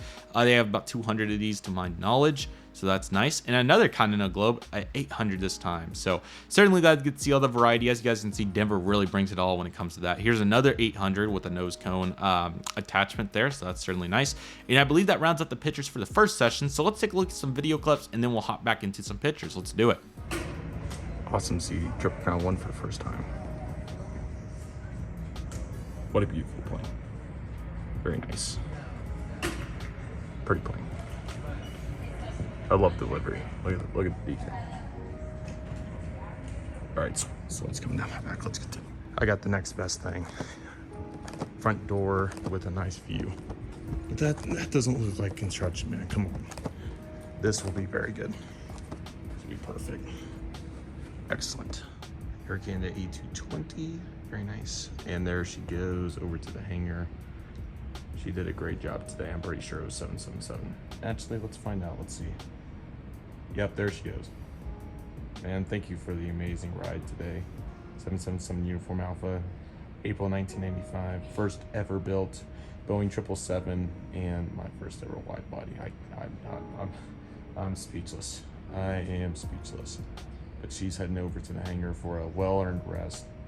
And yes, here's the Denver Air Connect Embraer J145. That's a beautiful looking airplane. I like their livery a bunch. They park down here at sea. Here's another Embraer 145. A Dover DV328, I think. And another one. I'd love to come up here just to try these guys. It would be a bunch of fun. They go to, I think Corpus, New Mexico is one of their most unique destinations. So yeah, I'm not sure if I could do a turn or what I could do, but that would be a bunch of fun. But yeah, they seem like a very good airline. Very nice. Alrighty, everybody, Heckler World is coming in, which is super exciting. I hope it takes 35 right and then taxis all the way back down, but if not, I can probably get it from the corner here. If not, I'll make a designated trip to turn them away, but we still have, I would say, about 7:50 is probably a good time to start making our way back over to B10. So we still have about an hour, which is awesome. I just wish there was a little more activity, but hey, I can't complain. It's fairly busy. It is a Saturday after all, so I can't complain. Very nice. Here comes the 737 MAX 9 in from Fort Lauderdale in Florida. There we go. Oh, sorry. Nice. What a beautiful looking plane. I've seen so much United over the last 3 days. It's been, oh my gosh. I've not seen much of this though. I like that Ply's PC-12 in the back. That's also very nice. Very, very nice at Denver. Potential coming out perhaps. Right there. Nice. All right. Alrighty guys, so here we go into the next round of pictures, starting off with the typical United Airlines Boeing 737-800. Like I said, very cool to get to see the variety of these. Still predominantly the Continental Globe iteration, but certainly nice to get to see the Evos too. Here is a 737-900 taxiing in, an Airbus 320, and then this Boeing 737-700. Very cool to get to see all the variety in Southwest's fleet there. There's that 739 and 737. Again, most of these I probably won't edit, but still some really good ones. Of course, I'll edit like one of every plane, of course, but particularly like that, some of these are not the best. But still, you know, they'll work. Another 737-800. I'm sorry, that's a 900. I just glanced at that. My bad. And then this CRJ-200 Evo livery with more wear and tear. Southwest 737-700 taxiing in as well, so that's looking fantastic right there. And we got a beacon shot of this 319 taxiing in. Again, some of these were just complete throwaways. United Airlines Airbus A319 looking fantastic. Again, sorry about the grain on some of these. The denoiser will really help. That might be the only Evo 320 we saw the whole day. Those are still not as popular as the Continental Globe there. Those are very out proportion there. So there is at least one that we got to see. And there's a United Emerald 175 in the Evo Blue livery. Still quite a few of the Continental Globe SkyWest ones. Here's a great example of that. Another one right here. And then there's another Evo Blue 737-800. Most of those it's like half-half. There's still quite a few Continentals, but also quite a few Evos. Okay, this 737-700 is looking really nice. And then how about another special catch? This might be the last one, I'm not sure. But we got to see the sustainable fuel United Airlines Boeing 737 MAX 8 taxiing in. This was very cool to get the catch. I really enjoyed this, connecting protecting the world, ensuring a better future. Really great livery with a great purpose. Going to take some real editing to make a good shot out of that, considering the grain and how dark it was getting at that point. Sorry about the lag. I'm watching it here. Hopefully it doesn't get any worse. Luckily it's only pictures, so it's going to be hard for it to lag too bad, but still looks pretty good. Here's the United Airlines Emerald 175 Express, excuse me. But really enjoyed that sustainable fuel catch. That was really nice. A Southwest 737-800, plenty of them at this point. There's that really cool aircraft. Want to get a picture of the tail number just in case, but luckily I had a couple pictures already, so we were good there. Here comes that 737, another United 175, and another 737-800. Plenty of them at this point. And another CRJ-200 with awful wear on the back right of the engine. I don't know what it is about the Skywest 200s there. I've seen plenty of Deltas though with that issue. So I did get to see one more Canyon Blue 737-800 right here. The shot was pretty poor, but sometimes when they taxi in, it's hard to get a good angle. So, oh well, it happens. This 737-700 taxiing in, beautiful, love it. Looks fantastic. And this 737-700 taxiing in, I love the 1-7 flow when spotting at Denver at this location, because you get to see everything land and then taxi in front of you when they go to take off on the far runway. Really neat system that Denver does. It's not like Dallas where they land on the outside runway and take off on the inside. Denver's the opposite. They take off on the outside, land on the inside. So that's certainly an interesting phenomenon, but it works well with their taxiway setup. I mean, it is on 33,000 acres. So there we go. I guess the only Delta 321 today, I saw like 3 or 4 at least when I was there last time. And this 737-700 looked awful. There's a Skywest CRJ-700. Some of these are going to be really tough to make decent shots out of, but I'll probably just throw them all together on a post or something. Of course, post them all, but, you know, in a efficient manner considering the quality. Likewise for this 737-700. Love to see these former other airlines ones that weren't legacy.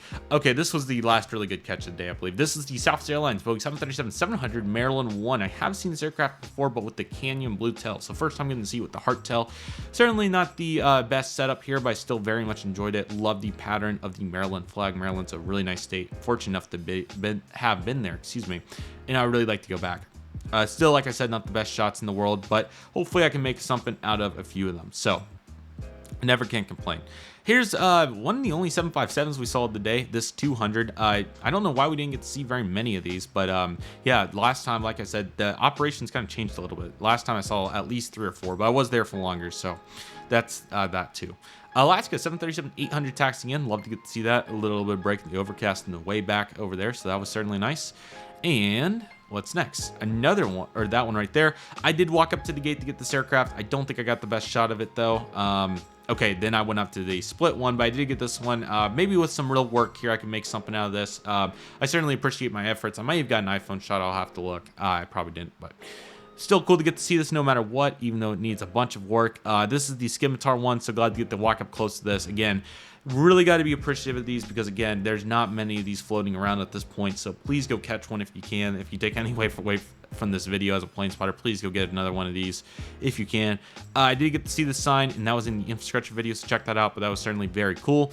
And here is the sustainable fuel loading up here as the sun was setting. It was really late over there. I think it was probably like 9 o'clock at this point, maybe even a little bit later than that. So here's this one right here. That was very nice. And then my aircraft back over to the T-Town, Tulsa International Airport, was this Boeing 737-900ER. I think it was 47448, something along those lines. That was the tail number, I believe. So beautiful to get to see it. Love the tug on this one, and it looks absolutely fantastic. What a beautiful airplane right here, and a great ride, which will okay, we do have the internationals here. Did I have any other pictures? That was the last one. Let me put it back on this one. That will take us into the next video of the Airlines International 2022 trip, which will be the trip report on this guy, the United Airlines Boeing 737-900ER Evo Blue from Denver to Tulsa. I hope you guys are excited for that. That was a nice, peaceful flight, very special, really unique. I really enjoyed that, and I hope you guys are excited for that. In terms of upcoming content, we'll be wrapping up the Airlines International trip with this trip report and the in-flight videos, a conclusion vlog over at Tulsa. I believe I got a pretty good recording there, so I'll be able to show you guys that. And then from there, we'll take it into the let me see, what's the next part here? That will take us into the Dallas trip, the day trip that I took. So that'll take us into March, so I hope you guys are excited for that. Great plane spotting here at Denver. The next session was from January 4, 2023. The lighting was great, pictures were really good. Really got the anti-glare down for that session, so, and the quality was very good considering the clouds weren't there. So I hope you guys are excited for that. It was a bunch of fun. I'm really excited to share my captures with you guys on that, so that'll be here in a couple months. So expect Denver to make it back into the rotation, and if everything goes according to plan, I will probably be back at Denver multiple times in 2023. So I'm excited for that. Hope you guys are as well, and let me know what you guys thought of the plane spotting here. I thought it was really good. Once again, that location was the Terminal C area on the east side of the concourse, all the way down towards the 60s on the gate numbers. You could either use the patio or the indoor area on the right side of that. Both are very applicable and work really well for your plane spotting. So I hope you guys enjoyed. If you do choose to use it, it's a great spot. Denver's a great airport. Like I said, check out that infrastructure vlog if you want to, or all the other flight content. But with all that being said, everybody, that will do it for today's video. Thank you guys so much for watching. I really hope you guys enjoyed today's video. My name is Redriveraviation. I want to thank you guys so much for watching. Take it easy, everybody. Stay safe. Trust the process. Do what you love and love what you do. My name is Redriveraviation. I want to thank you guys so much for watching, and I'll see you guys soon as Redriveraviation is signing off. Have you ever had a bittersweet feeling of a trip coming to an end? Have you ever been excited for that last flight of the trip, even though you know that may be your last flight for a while? Have you ever been on a flight where you reflected on a whole trip? Today we experience this and much more on a United Airlines Boeing 737-900 in the economy product from Denver to Tulsa on my way home from Airlines International 2022 in Chicago. Without any further delay, let's get into this, everybody. Welcome to Denver International Airport, everybody. DIA is one of the coolest airports out there in my opinion. From the unique mix and match infrastructure to the diverse plane spotting, this airport is one of my favorites out there. Feel free to check out the infrastructure and plane spotting videos from DIA on my channel. They were jam-packed. After an epic 2-hour layover plane spotting and exploring DIA, I made my way over to Terminal B to grab a quick dinner and locate our gate for today's flight, Gate Bravo 10.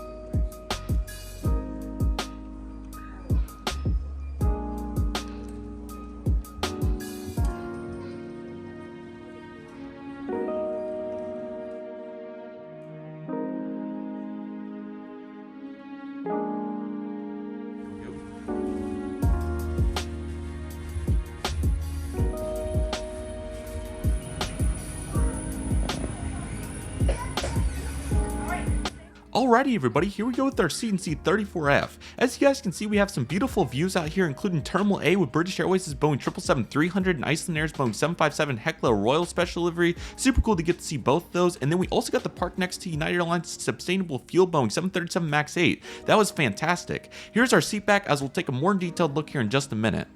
11:30 is our flight number. We're going to Tulsa, Oklahoma, where it's currently overcast skies. They're just talking about cloudy conditions. Gusty winds. Current temperature is nice and warm there, about 93 degrees. You gotta give her a better seat? Once we get airborne, it's a short 1 hour and 15 minutes. A little bit of bumps right after takeoff.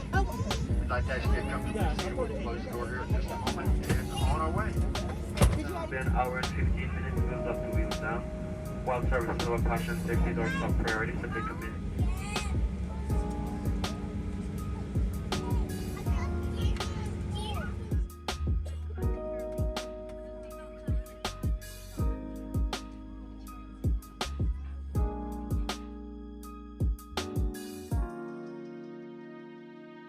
And here we go with the pushback, everybody. Be sure to stay on the lookout for the full pushback and engine start videos. That'll be coming out very soon.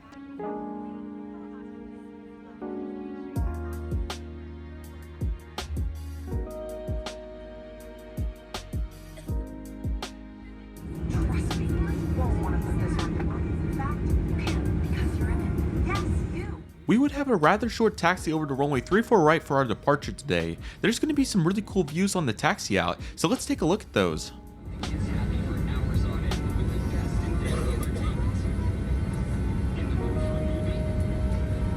And anywhere light takes you. Thank you, man.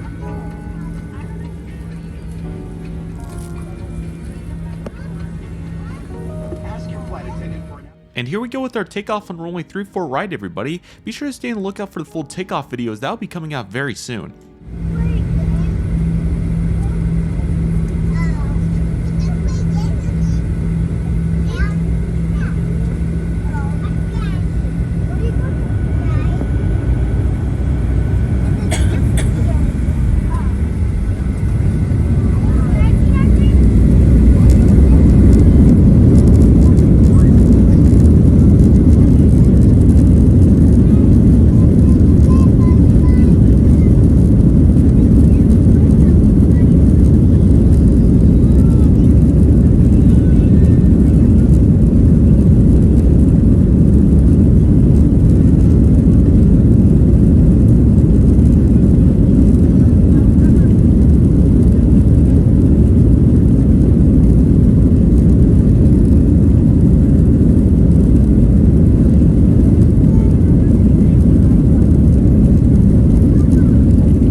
Alrighty everybody, so let's get started with our seat back right here. So first and foremost, I'll start with the reading light, as I needed to adjust that so that you guys could see what was going on right here. So very nice with the reading light right there. There's our leg room, pretty good amount, really pleased with that, and there was plenty of room for my bag and everything, so I was very appreciative of that. And let's get started with the Boeing 737-800-900 safety card. These safety cards are very important for our safety, and I really appreciate United Airlines' clear illustrations on these, so really good job. I've seen some very safety cards over the years, and I thought United did a really good job on there, so I really appreciate that. And here's the Hemisphere magazine. So really cool how United still has the Hemisphere magazine compared to other airlines like American. I think Delta doesn't have them anymore. I could be wrong on that, but I know for sure American does not. But as you guys can see, you got the various amenities in here. I tried to get the route map app to show you guys what our route was, but unfortunately that wasn't working very well. Same for the seat back pockets, that was kind of broken off, but luckily the panel on the right side right there was in good condition, so that was very appreciated. Here's the tray table. The only major complaint I would say is there's no cup holder area, but that's okay as long as there's not major turbulence. You should be good to go there. And there is our in-flight entertainment screen. Excuse me. As you guys can see, there was a PA announcement right there, but there's the ring light, the air conditioner unit,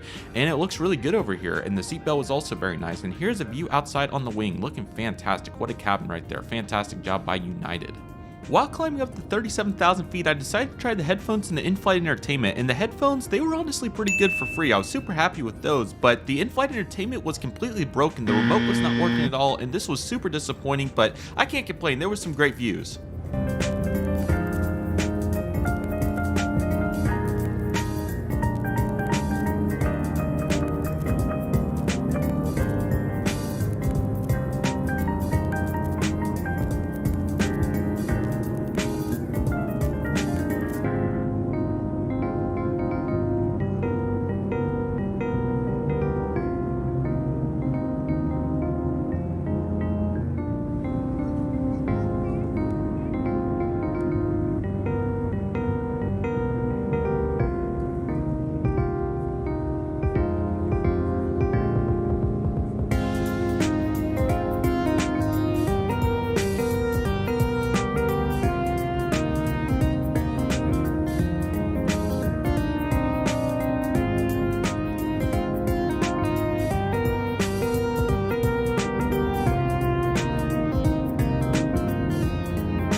Let's dive into some detail on United Airlines Boeing 737-900 fleet, the Denver to Tulsa route, and my reflection experience on this flight.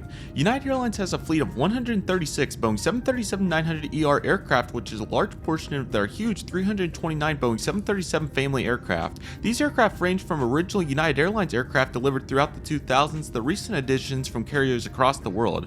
Our aircraft today is November 78448, a roughly 10-year-old Boeing 737-900ER for United Airlines. Overall, I think the Boeing 737-900ER is a great aircraft with a really nice product for United, and it has a really nice purpose in their fleet.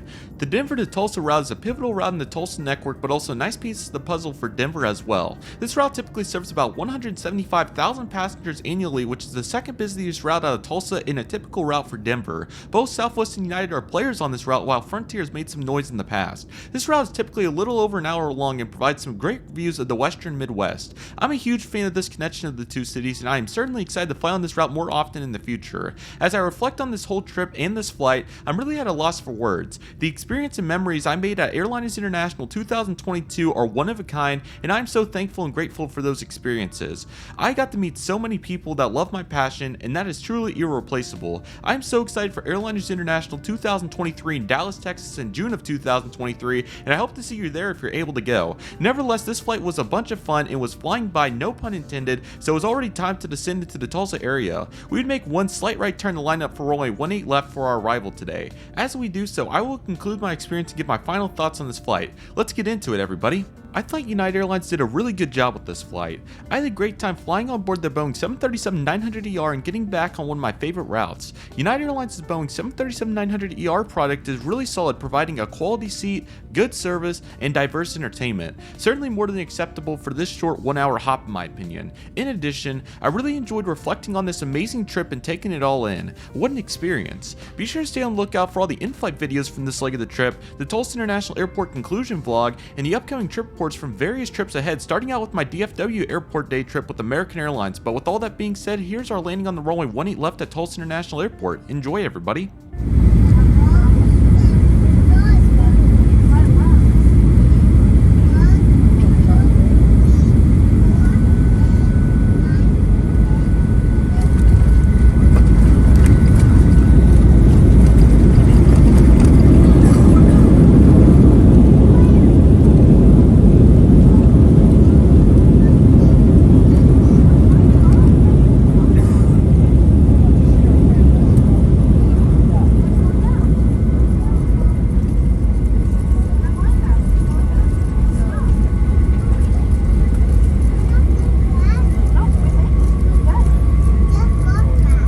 Welcome to Tulsa, everybody. We'll have a very short taxi today over the gate Bravo 8 designated by the arrow on your screen. Let's head over there.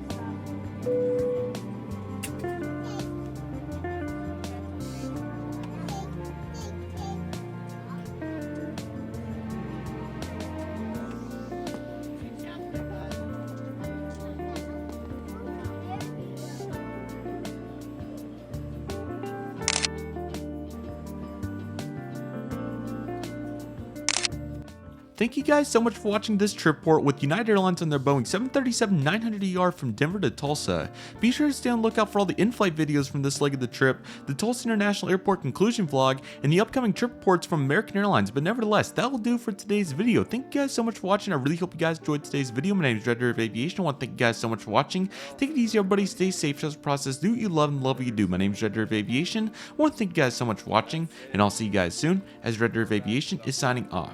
11:30 is our flight number. We're going to Tulsa, Oklahoma, where it's currently overcast skies.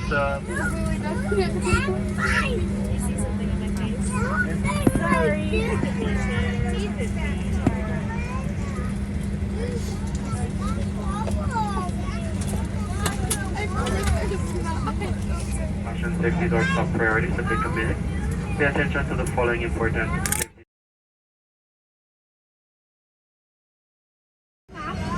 And now, slip the elastic band over your head and tighten the strap.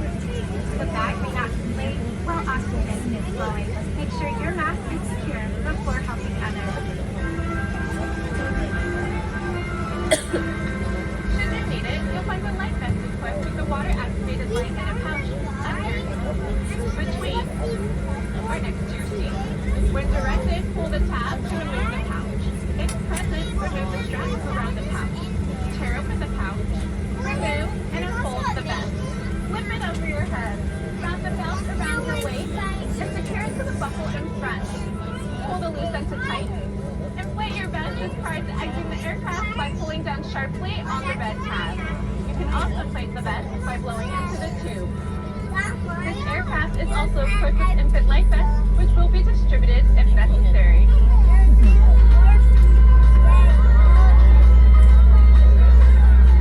Smoking of any kind, including cigarettes, is never allowed on the aircraft. FAA regulations prohibit tampering with, disabling, or destroying laboratory smoke detectors. To withdraw also requires passengers to comply with flight time and crew member instructions. Make sure you've switched all smartphones, tablets, and e-readers to airplane mode. Taxi, takeoff, and landing, large electronic devices must be turned off and stowed. For international destinations, your flight attendants will advise you if it's necessary to turn off and stow your device. We'll be taking off soon. Please review the safety card located near your seat. Stow your tray table, food and beverages, carry-on items, headrests, and footrests. Make sure your seat back is upright and your seatbelt is securely fastened. Please place your personal item under the seat in front of you. At United, we're connecting people. Uniting the world is doing it safely. From all of us, thank you and enjoy your flight.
Explorer card, get rewarded on the plane and on the ground. When checking in, when boarding, in the air, and anywhere life takes you. Thank you, man.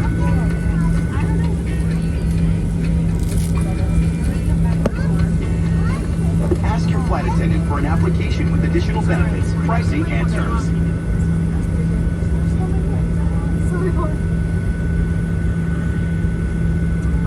Ladies and gentlemen, we'll be dimming the cabin lights. We recommend fastening your seatbelts over any blankets or garments so we don't have to wake you if the seatbelt sign is illuminated during the flight. Thanks again for flying with us. I'll be back with more details about today's flight once you're in the air. Welcome aboard.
As a reminder, the seatbelt sign is on. When the sign is off, please we ask you to keep your seatbelts fastened while seated in case of unexpected turbulence. Also, keep your eyes on galley areas clear and use the restrooms located in your cabin. Remember, bags may overrush during takeoff, so be careful when opening your brake bits. You can now use your laptops and other devices. On this flight, Wi-Fi is available for purchase as well as a wide selection of free movies and TV shows on your personal devices through the United app. You can find more information in the back of the Experiences magazine. Also, you can enjoy the TV screen on the seat back in front of you. We'll soon be coming through the aisle once it's safe for us to be open about the cabin with a complimentary beverage.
We'll be taxiing for the next few minutes, so please remain seated with your seatbelts fastened and all items stowed until we are parked at the gate and the fasten seatbelt sign has been turned off.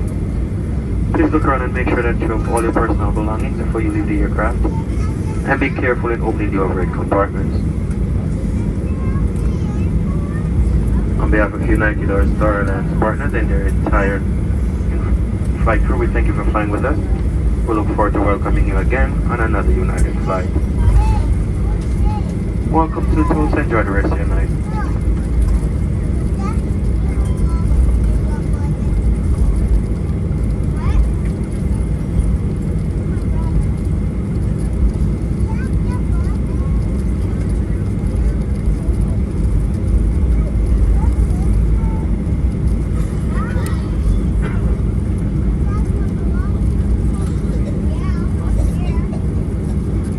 What's going on, everybody? Welcome back to Redriveraviation. Hope you guys had a fantastic day today. And today we have the Airliners International 2022 haul video for you guys. I really hope you guys are excited for today's video. I've been so excited to share with you guys everything that I came home with from Airliners International, and I really hope you guys are excited for it. We have an absolutely epic haul video for you guys today from Airliners International. We have a full-on plethora of items to take a look at in today's video, including model airplanes, safety cards, aviation pamphlets, and all kinds of fun stuff. I really hope you guys are excited for today's video. Without any further delay, let's get started. So what we'll be doing in today's haul video is literally going through every item that you see on this table. So of course there's a lot of stuff to go into. We'll kind of alternate around and bounce around the area. So of course we got some model airplanes, so we'll start with one of those. Then we'll take it into some memorabilia and kind of go back and forth with all these cool items. We have a ton to go into, and I really hope you guys are excited for it. If you'd like more information about Airliners International, you can find that in my other videos where I talk about more in depth, but I know you guys are here for the items, and I'm so excited to get into them.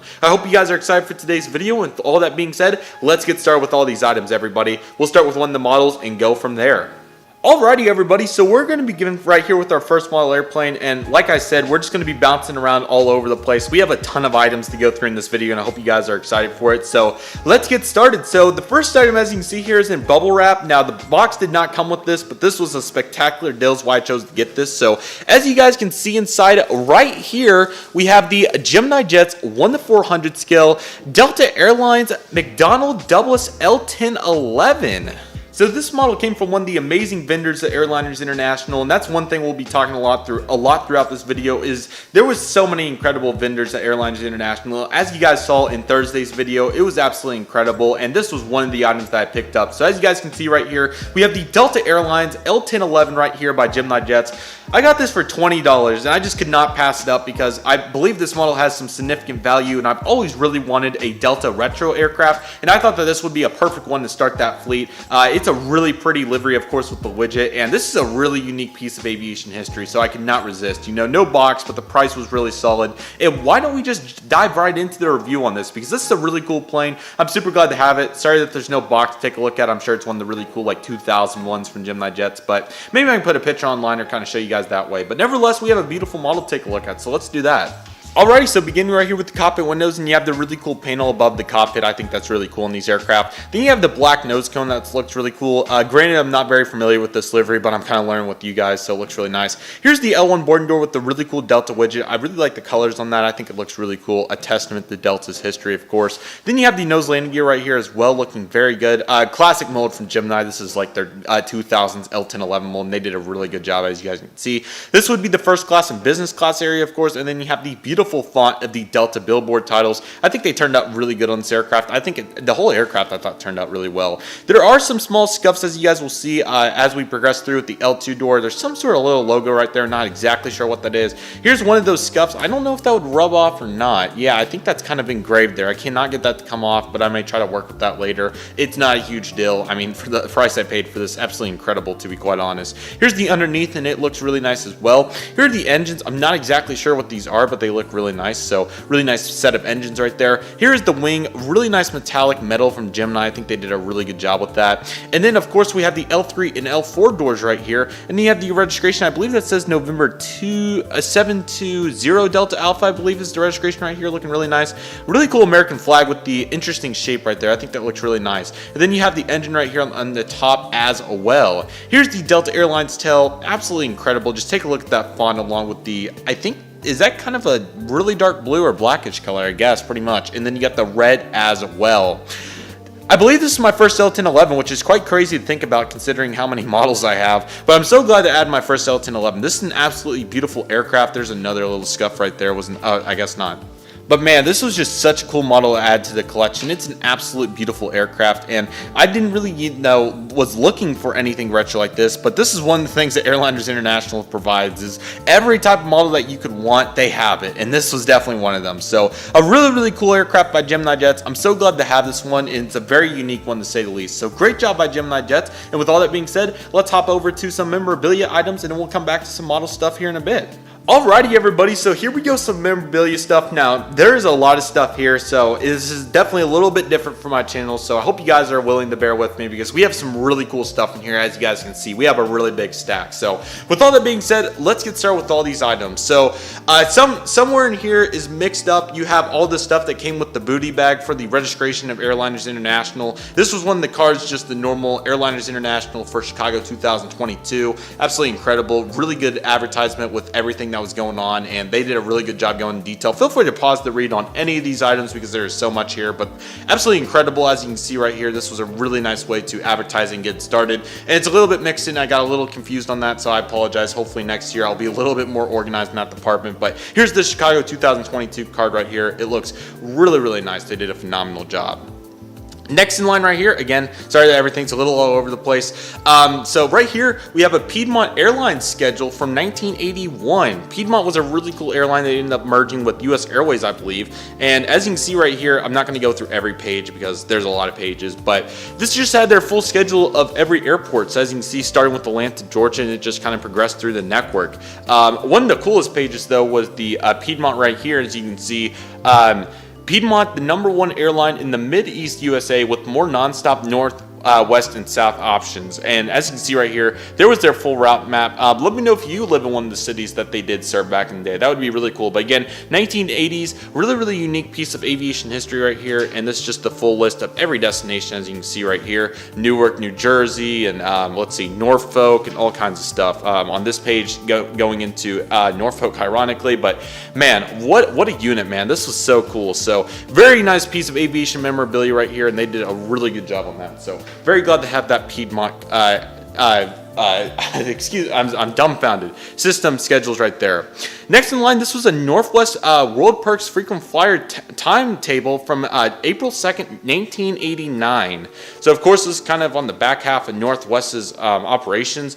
It appears to be that for all their frequent flyers, this was a helpful schedule itinerary for them. I personally prefer the Piedmont format because this one's not quite as broad as you can see right here. But it still looks really nice, and they got all the routes in here, so there's no need to go through every one of these. If you guys are interested, I'll actually post every picture of these and what they look like on a video maybe in the future. So if you guys are interested to see your airport, let me know. But really cool to see their Memphis hub right here. And now they had the Terminal B, A, and C concourses right here. A very unique design, and I think that's a legendary design. That's really cool. So another very cool pamphlet right here, and that was really cool right there for Northwest.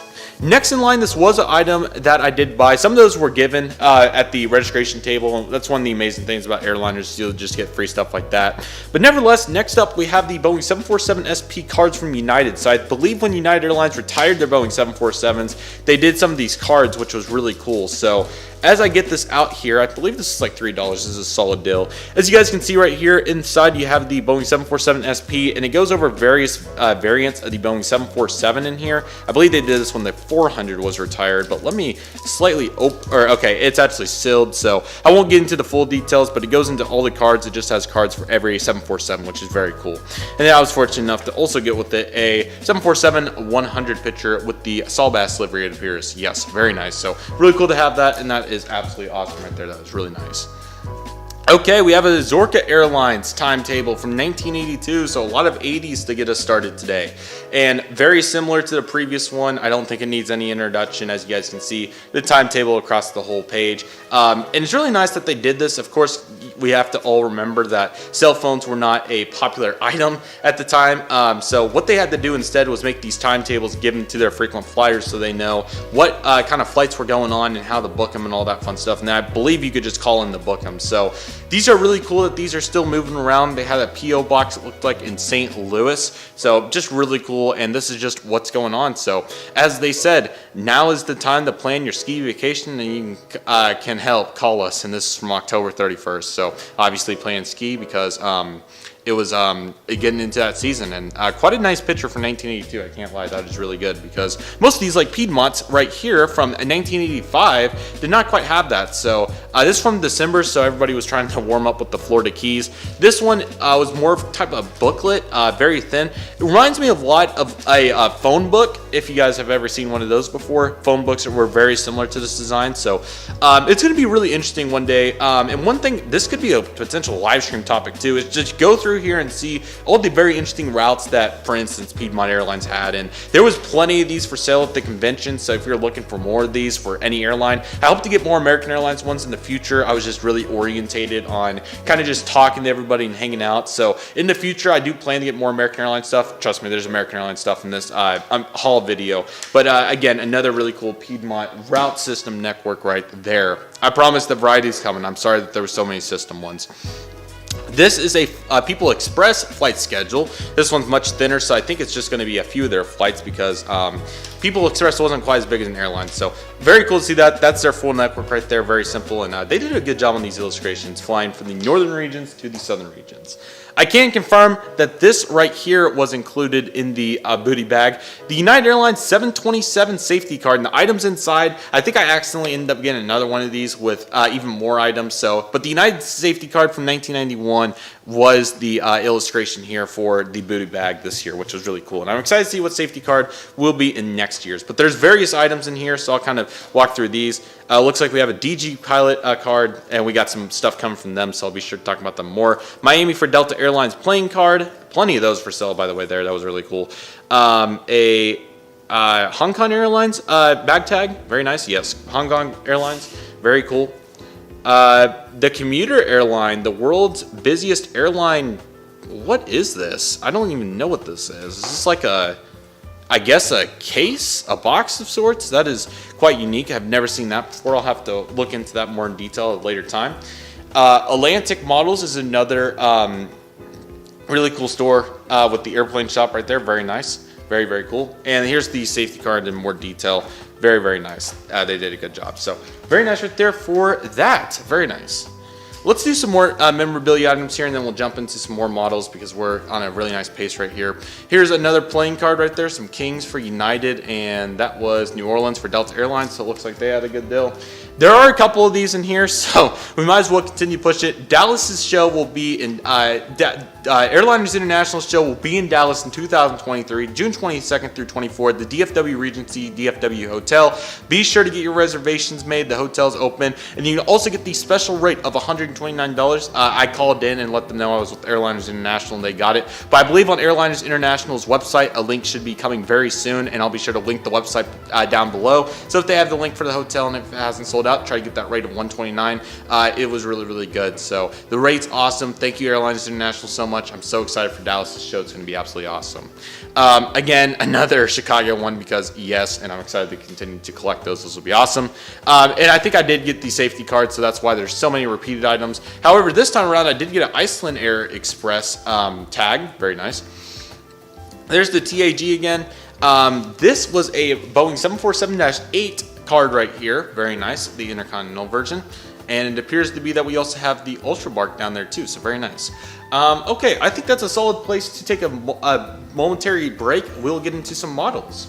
Alrighty, so here we go with these two items. We'll do these two here. Here's another American Eagle CRJ-900 I was fortunate enough to acquire. There is a pretty bad dent right there in the wing, but the deal was really good on it. So I won't even go into detail about unboxing this just because, but you guys can see right there the defect right there. But you know what, I'll just take it out just to show you guys what's going on there. So yeah, as you guys can see, fairly significant dent with the wing right there, but still very good deal for it. And the horizontal stabilizers and landing gear were fixed, so just that small defect, but hey, it's all good. So very glad to have another one because yes.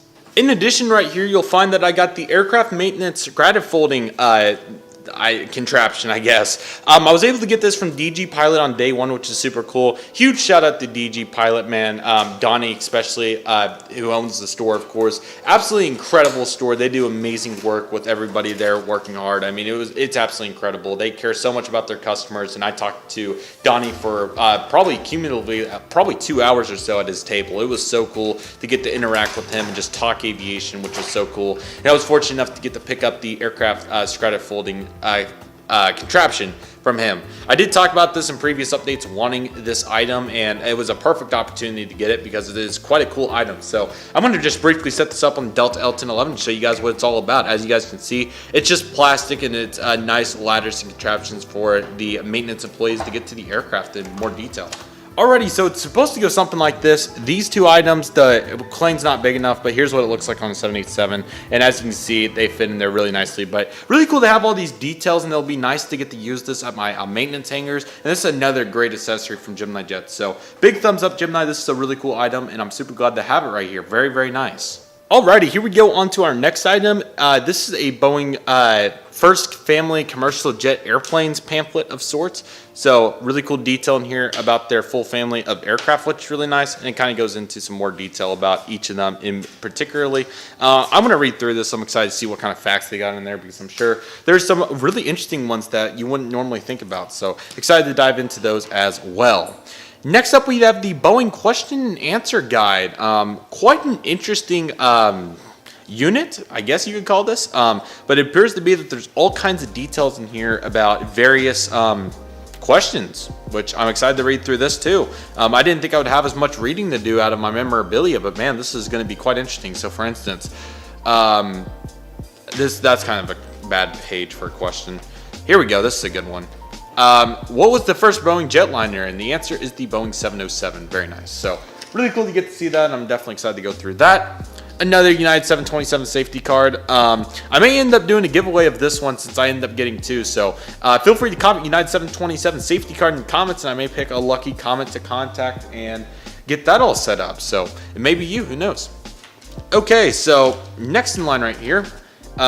This was the registration confirmation. So you end up getting the envelope, this one particularly right here, where it confirmed everything. So you got a sticker right there. Here's the confirmation right there of all the details, and it tells you what kind of registration you got, and thank you for attending, all that fun stuff. So very nice, and it worked absolutely perfectly. So was super glad to do that along with the paper there too. We got a Lufthansa 7 A330 wing picture right here. They were selling a lot of pictures too. Obviously, I take my own, so I'd still enjoy getting these, of course. But it's just, I'm trying to think of the best way to word this. I would rather print off my own pictures that I have, but I'm still glad to have these. I'm definitely going to be utilizing them because this is a beautiful picture. Take a look at that beautiful winglet. That is very, very nice to have right there. Very cool. Air France A330 safety card. Kind of forgot how I ended up getting this, but this ended up making it, so that's really cool. They have the Bluetooth and Wi-Fi already off from the start, but we can just briefly look inside, nice and thin.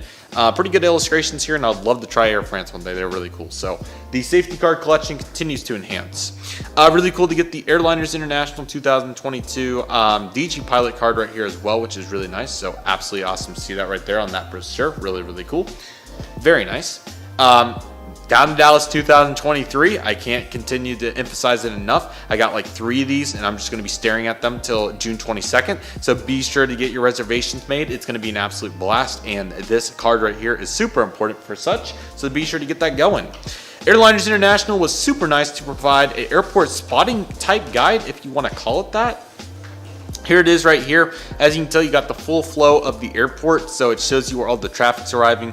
The recently added 9 center is also on there, so this is nice and updated, and it was perfect. Got all the air traffic control frequencies, the legend, and just how the whole airport looks in general. So of course you have all 4 terminals, 1, 2, 3, and 5, my bad. And then you got all the taxiways and how the traffic works and all that fun stuff. So this was really, really cool, and this is more for the people that were going on tours. I unfortunately was missed out because of not late registration, but I didn't think they were going to sell out so fast. So I've learned my lesson quite nicely. Before we jump into that, let's go back into models because we have some really good ones.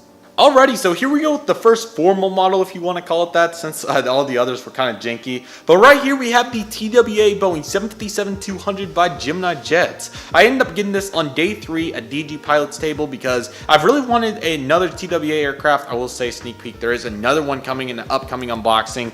But I did want another one because it's an absolutely beautiful livery, and I was at DG Pilot's table and I wanted to support DG Pilot, and I thought it would be cool to get another TWA aircraft. And I was staring down the 717 and the 757.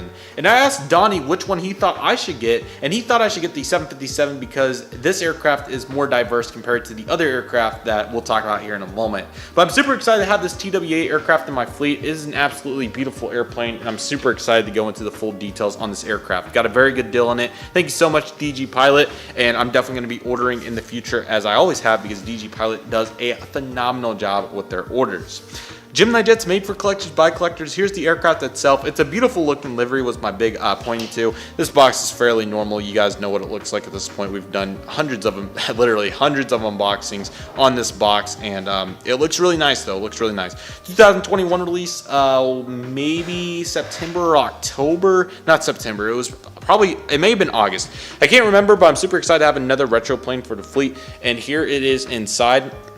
Again, super happy to have this aircraft. I'm really excited. So let's hop in and take a look. You'll also find the upcoming trip reports in the future that I was staring this aircraft down because it was day 3 purchase and I didn't send it back home with mom in the suitcase. But here we go. Look at that. And man, take a look at this Trans World Airways Boeing 757-200 by Gemini Jets. Technically, this is my first TWA model, despite having another one ready for unboxing, but it's so cool to have TWA in the collection. They are such a historic airline, and I think it is only right to do it with their Boeing 757 because, man, this is a beautiful aircraft, and I'm super excited to dive into it. Let's do it. Beginning right here with the cockpit windows and nose cone, of course you have the iconic TWA livery beginning with the L1 boarding door, and then this is where it starts with the Trans World just Trans World titles. I didn't know if it said Airways or not. Then you have the beautiful globe. This is the final TWA livery, as they've had several iterations of this over the years. You have the red stripe along with the navy, and it's just a testament, you know. It's really cool to hear from my parents about them flying TWA in the past and how now they're just a part of American long term. So you have the antenna right here, L2 boarding door, and then of course you have the beautiful Pratt & Whitney engines, I believe. These should be Pratt & Whitneys, which look really, really cool. I have some stories about that here I'll talk about in a moment. And the new plane fill too, so nice. And then of course you have the wing right here, which is really nicely detailed. Good job by Gemini Jets getting all the details, and it looks really, really good. So good job there by Gemini Jets.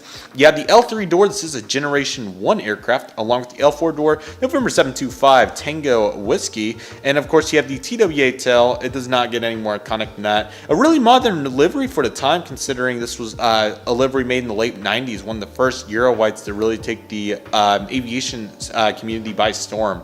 The other side very similar with the luggage doors. Top of the aircraft looking beautiful right there with some great details, and the bottom of the aircraft also looking super nice. Just that one antenna from Gemini, but I think that's all the 757 on this one had. I could be completely wrong on that though. But yeah, it was super cool to get to hear stories about TWA and just how awesome the airline they are. I hope to watch some more footage on them online in the future. That's going to be absolute blast, excuse me. But what I was going to say is it's very interesting because I immediately, when I see this aircraft, think of American and Delta, because Delta ended up taking these aircraft, and that's what they have nowadays. They fitted these aircraft with winglets. They're now flying them. They're still Generation 1 planes, and they're mainly based out of New York. But American had these for a brief period after they merged with TWA in the early 2000s, and it was really neat to see American Airlines 757s in the chrome livery with the Pratt & Whitney engines, because that was something that was really weird from the naked eye when they had Rolls-Royce so many times. So, and of course US Airways, when they ended up merging with them, they had the Rolls-Royce as well. So it was really weird to see that, but now Delta has these and they just look super good. So I'm super glad to have the TWA 757. Thank you so much, DG Pilot, for your continued amazing service and customer service. It is absolutely incredible, and it is a great reason to buy from DG Pilot. So be sure to check them out. DG Pilot does a great job, and I highly recommend DG Pilot. Excellent work. Alrighty, back over the memorabilia we go, as we have a lot of good stuff. So this right here is a big stack, as you guys can see right here. So there was one guy that had several safety cards, and I mean several. And what he had, I'll just put this on the back of one because I kind of want to keep that for reference, is he was selling these individual American Airlines safety cards along with various other airlines. He'll probably end up being there next year for $3 each. He had 15 American Airlines safety cards, and I offered him $30 for all 15 of them, and he accepted my offer. So my retro American Airlines safety card collection has been heavily fulfilled. So let's take a look at some of these because they're really cool. Who doesn't love the Super 80 safety card? The real life illustration pictures were quite nice for the time. This one was from 87 of May. Very, very cool to see that. Really, really nice safety card. The 737, this one was more of an open up one. I'm assuming this one, because this is back before they even did the years on the front. My prediction, I didn't see the date. I'm thinking the mid 90s on this one. I could be completely off, but let's see. 1999, it's not bad. But obviously you can see the updated style for your safety, all that, because technology was improving. This is probably 1987 as well because the similar style on the Boeing 757. Of course, safety wasn't quite as enhanced as what it now is. This is actually 98, wow. But man, these are still really cool. Very, very nice. So of course, how you work the seatbelt, oxygen, all that stuff. The Boeing 767-300 safety card. This one should also be the 1999 rendition or somewhere in there. This one's slightly different, but yeah, he just had everything, and it's going to be hard to distinguish because I easily could see myself coming home with multiples of these, but that may mean giveaways for you guys, so can't complain on that one. October 1997, so they're all on the back. Very excited to have this one. This one kind of slipped my eye. The Airbus A300 safety card. I never got to fly one, obviously, as far as I'm aware, but they came in Tulsa all the time for maintenance, and they were really cool. They were kind of the 777 of nowadays, or 787. So really cool. This one is a May 1998. Oops, I guess I ended up with two 757s. That's what happens when you buy in bulk. So giveaway perhaps with that and the other United 727 safety card. I don't know. Very possible. This 757 one is from August of 2000. Just to put this in perspective, let's just think about it this way. I would assume that probably about half of you guys were probably not born when the safety card was released, including myself. So I stand true on that these are quite old, but they're so cool. How about the 777? This was probably the first iteration because these got delivered in like 1999. This one is 1999 on the dot, so I'm assuming this was probably a brand new one. So very cool to see that. That's really cool. Ooh, that one really slipped my mind. I think I saw the A300 briefly, but I did not see that I got the Fokker 100 out of that. This was from July of 2000. This was probably one of the last ones because these got retired in mid-2004, I believe. So it's really cool to see. And the Fokker 100 was a really cool plane for American. These retro safety cards always bring back a vibe. That one right there. Oh man, I love the titles on this one. The Super 80, American MD-80. Let me bring the camera back because this was a little close. But Super 80 for American Airlines. My guess is the mid-90s? 98. Not bad. Here is the inside. Really good details, and promoting safety is always a plus. Man, he had a lot of it. No wonder I like this so much. I didn't see all these MD-80 ones. Another Super 80 because, yes, how fitting to go in the MD-80 treasure memorabilia case one day in a house of mine, hopefully. This one looks quite good, doesn't it? And this was a July 1997. It's so fascinating to see how much the technology's advanced. Yes, this was only about 25 years ago, but man, they had cool arrows on their diagrams, and just that's a testament. That's so cool. Another MD-80 safety card because yes, and this one not too much different. This was a fairly similar rendition. This was a October 2000, so these have to be updated every so often, of course, and that's kind of the deal there. 767-300 for American. Another really cool one. Interesting to see the green on there, mid-2000 or 2001 actually, a little bit later than I thought. Just a couple more. Sorry guys. Really neat one with the September 2001 safety card. November 2001. Okay, so this obviously was unfortunately probably updated with much more details due to the very unfortunate 9/11 terrorist attacks in New York. But of course, they got the details on there and all the additional information. That was really nice. Looks like I ended up with one more Fokker 100 that was similar, but hey, I can't complain. So they were all $3, did pretty much $2 for each, and they were really nice. So can't complain right there. Very nice. So let's go into the next one. Is this Northwest 757 safety card. This one will always be special because I don't know if you guys saw yet, but please, if you haven't checked it out, IAH Aviation did a phenomenal job with his aviation trivia on Chicago Airport. at Airliners International live. It was so cool to see that, and I was fortunate enough to get to participate in that, and I got all 5 questions right. So I got this amazing Northwest 757 safety card, and it's really cool to have a Northwest safety card now. This is my first one, so very cool to have this, and thank you so much AS Aviation for giving this to me, for answering all 5 questions right. I got lucky because some of those questions I wouldn't have got, but this is a really cool safety card, so thank you so much AS. That is really, really nice. A very interesting, I don't even know how I acquired some of this stuff. A very interesting Boeing 777. I guess it's a model that you can make. I'm gonna have to work on that because I'm sure that's probably something you can make, it looks like. So this is quite cool, and I'm excited to dive into that because that's gonna be a very interesting build. It'll be, oh, I guess it's like a paper airplane. Wow, okay, very cool. Very, very neat. I've never seen something quite like that. This is another Boeing pamphlet. It was interesting to get all this Boeing stuff. I forgot what table that came from, but as you guys can see right here, it has all the details right here for, how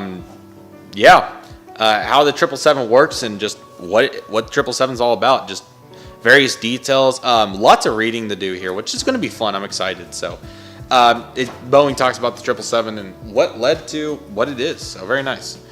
Lastly, you have the flight operations guide. This had a lot of papers in it, but obviously those kind of got spread out. So here's some pamphlets in here and still some of the stuff. Actually, this booklet kind of stayed together. So pretty much goes over all the information about the convention.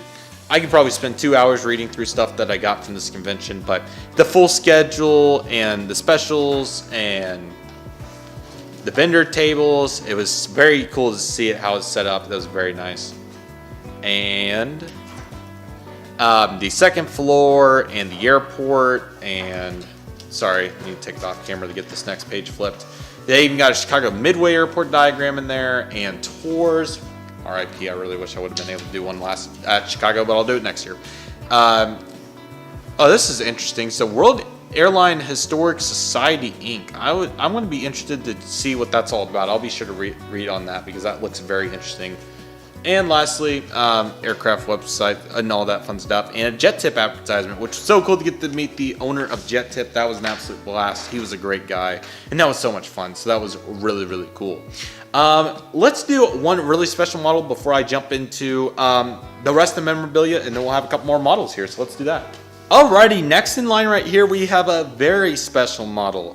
This was one of the coolest ones I saw for sure, and I chose to get this, not only to support who was selling it, but just how cool of a model this is. But right here, we have the Gemini Jets 1:400 scale Virgin Atlantic Airbus A340-600 in the 1:400 scale livery. This is a very unique model, and I'll kind of explain as I'm unboxing this. I ended up getting this from Chesapeake. I hope I said that right. CHEWP77W on Instagram. Great guy, along with some other stuff we'll see coming up here in a moment. But he had an awesome table at the show, and it was so good to get to buy from him and get to talk to him. He's a phenomenal guy. So what's so special about this model is I've seen this on YouTube so many times, but as you guys may or may not know, Virgin Atlantic and Gemini Jets in the early 2000s partnered to make some really, really cool special model releases, and this was one of them. This is the Airbus A340-600, and they also made a Airbus A330, I think, but for sure a Boeing 747. And what was so cool about this is, I'm just going to open it and let you guys see. I saw so many reviews on YouTube, and I knew that I would absolutely love to do this one day. So here's what we have right here.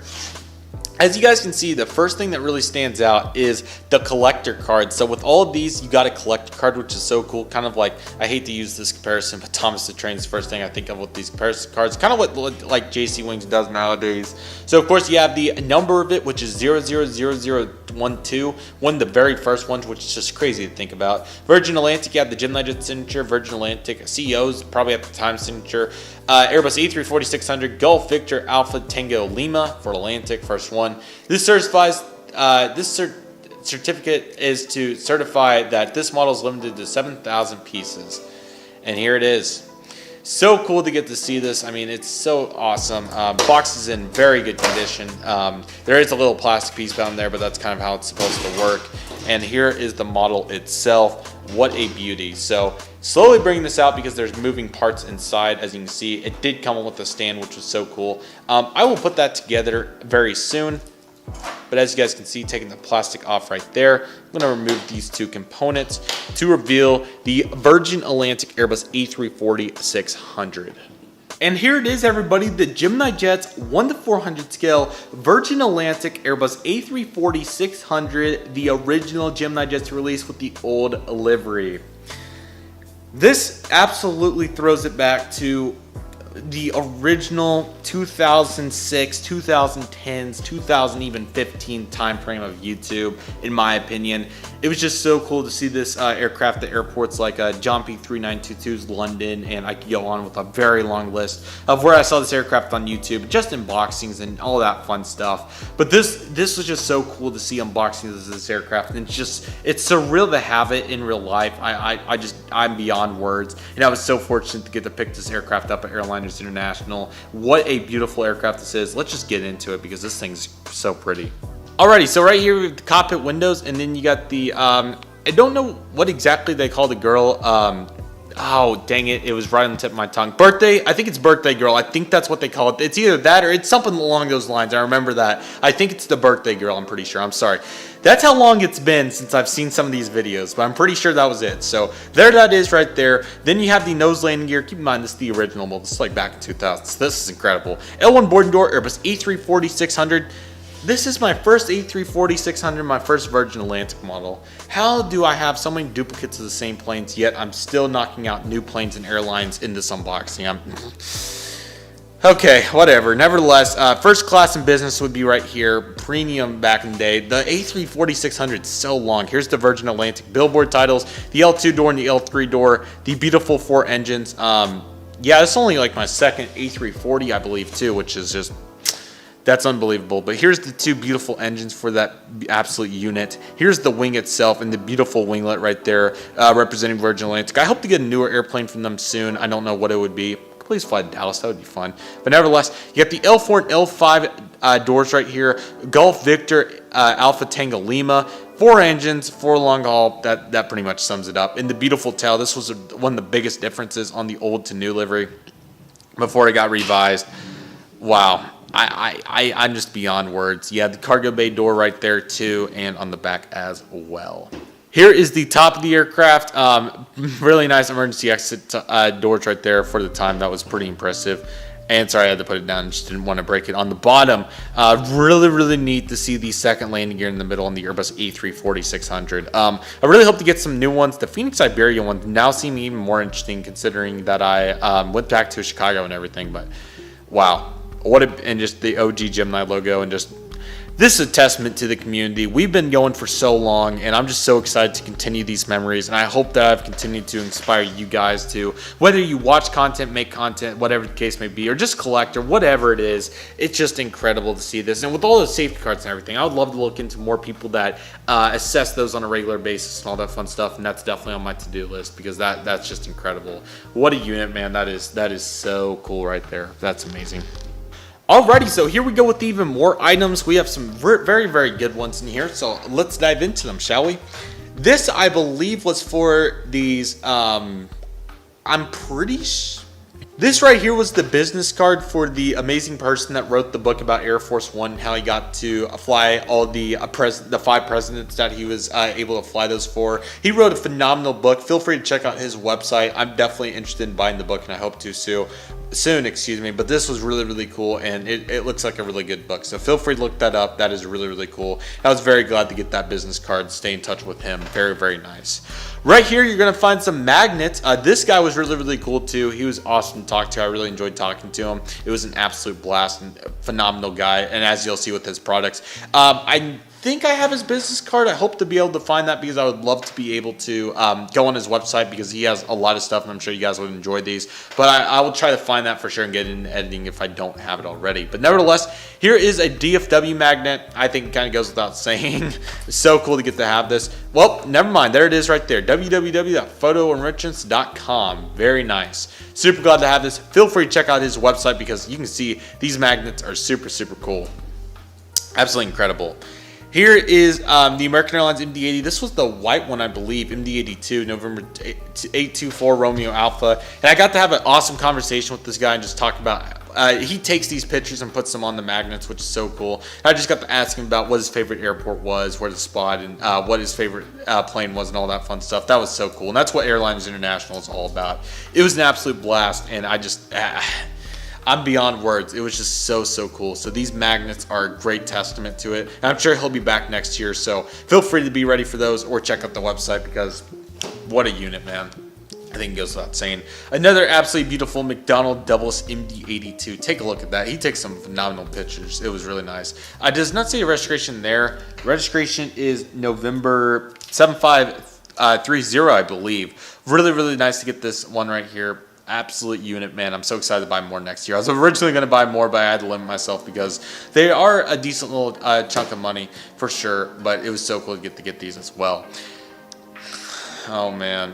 Unbelievable. And you got a picture in November 94 Tango Whiskey. I don't have words. I do not have words. Just such a pretty airplane, man. Missed it so much. September 4, 2019 will be a very special day for so many years to come. And this magnet is one I recommend to any of my fellow Mad Dog enthusiasts because, wow. He sold out. That was so popular on that.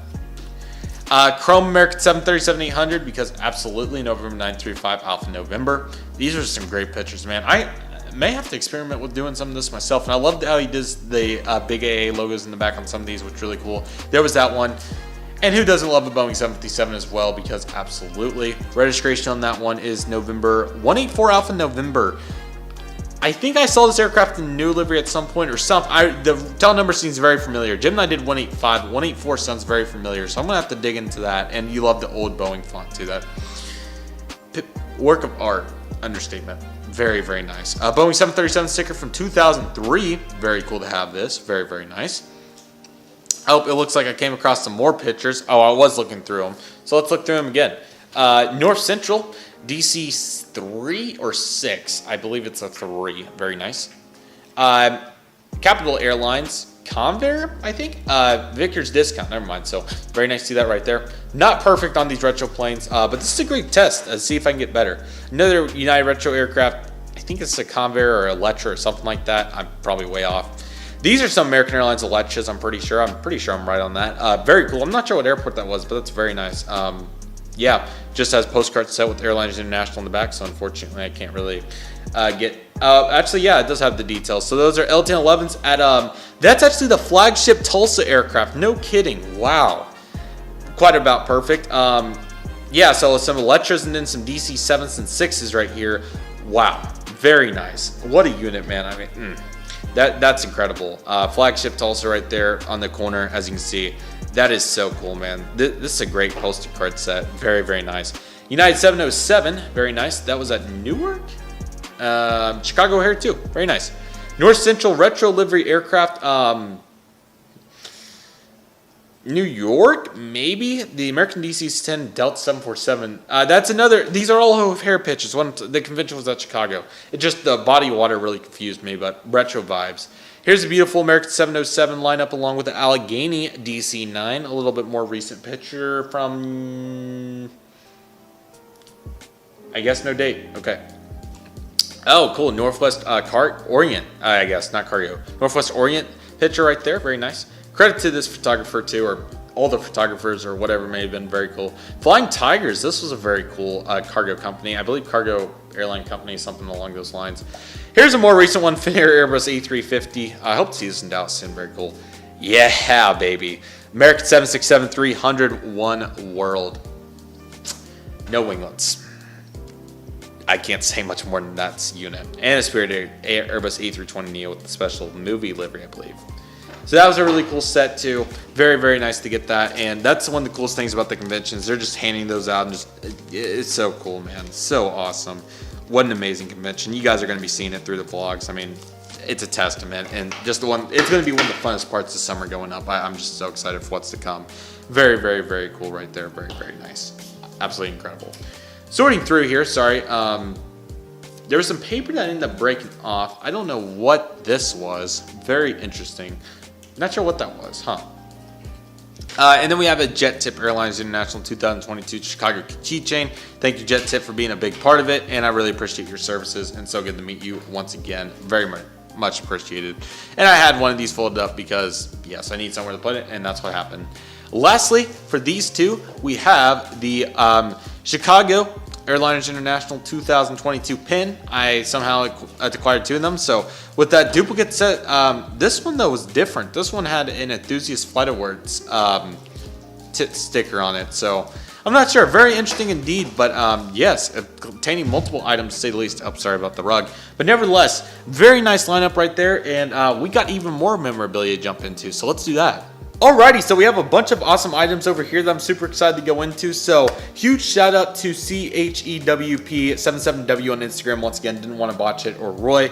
Phenomenal pictures on Instagram. Highly recommend checking those out. And they are super good plane spotting in Chicago. They are top notch. So definitely check those out. They are absolutely incredible. And all these items come from him. So super excited to get these over there. And it was an absolute blast. So let's dive into them. All the United Airlines items, because I believe he does work at United. So that is the case with these indeed. So let's get started. So we're going to find various items. We'll begin right here with this United Airlines face covering.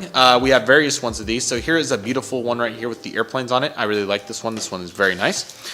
Very fitting to have a Pride Month mask right here for United Airlines as well. Before I go on, I do want to say, because this is a very pivotal point, especially with the month passing and everything, I just want to say, no matter what your relationship status may be, religion status, anything like that, I just want you to know that no matter anything along those lines, you are always welcome on my channel, no matter what the case may be.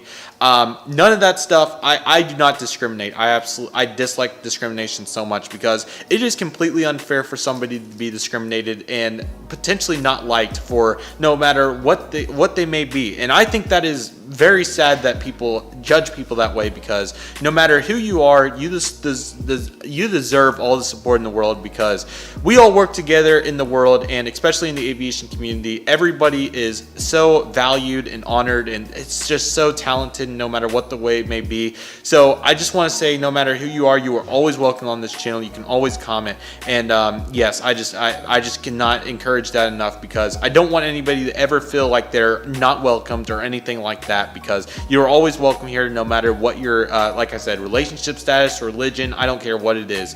You are always welcome here. Just the only thing I ask is, as long as you respect me, I respect you, and that's my rule of thumb. So the aviation community is so incredible, and this is a great way to represent that as well. So very nice right there too. Last but certainly not least, you have the breast cancer awareness mask right here. This also serves another great purpose, and just incredible to see United promoting these, and I was so glad to get these from him. So thank you so much for sharing those. Those are absolutely incredible. Next in line right here, I really want to use this because this is a really cool item. I briefly glanced at it because it's so cool, and I don't know if I will, simply because of how cool it is, but we have a absolutely stunning United Airlines notebook and pen pad. As you can see right here, there are various pages to right here with all the details right there, and a really nice pen in a beautiful container. I'll just show you guys the pen. It's very nice. No United branding on that, but talk about a very fancy notepad, man. I could just start making list after list of content ideas and all kinds of stuff from that. So maybe I'll use that, I don't know, but I think that's more of a souvenir, because that is a very nice item. That is really cool. I'm a big sunglasses guy, so this is really exciting for me. LOL. This right here is the United Airlines sunglasses right here. So I'm going to give these a try because I'm very interested. They got UV protection and everything. So I'm very eager to see how these are, and I definitely anticipate wearing them. I wear my Oakleys most of the time. I actually had them above my head right there. So I'll just show you what they look like. Here they are. You'll probably see me wearing those outside quite a lot. But this I'm interested to try because they look really good. So I'm going to peel off the UV sticker and take a look and see how it is, because I'm very interested, because I really hope I could maybe turn this into another new sunglasses option. So let's take a look. Yeah, those are really nice. Wow, the clarity is ridiculously good in those. Wow. Okay, it has United on one side as well. Wow, those are. I mean, my Oakleys are really scratched up, and they really need new lenses. They're like 3 years old at this point, but these are super nice. I'm a huge fan of these. They are. I'm dumbfounded. I'm dumbfounded. These are really nice. Wow, the clarity is my biggest. Those are incredible. Wow. Okay, well, you'll be seeing me wearing these a lot now. I'm going to be very careful because I don't want to scratch them up like my other pair. And that's just wear and tear, you know, working outside and everything. But this will be my flying pair and all that fun stuff. So thank you so much for those. I'm very happy to have those. Those are awesome. Very nice. We're just getting started too, is what's absolutely crazy about that.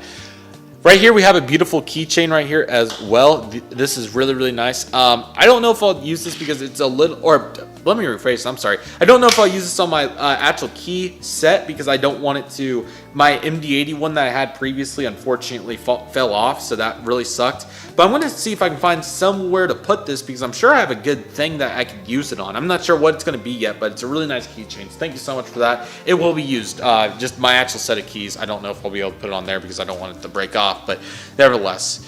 I'm actually just going to keep this in here because this is super special. This is a 20-year anniversary American Airlines, United Airlines combined 9/11 safety pin. I'm sorry, it just was crazy to think about, but here it is. Absolutely incredible. Of course, you have all 4 flights right here. I think these are representing 2757s and 2767s, and that's just incredible. September 11, 2001, September 11, 2021. It's crazy that my birthday was 2 years after this day, on the exact day, and one has no words. Crazy stuff right there.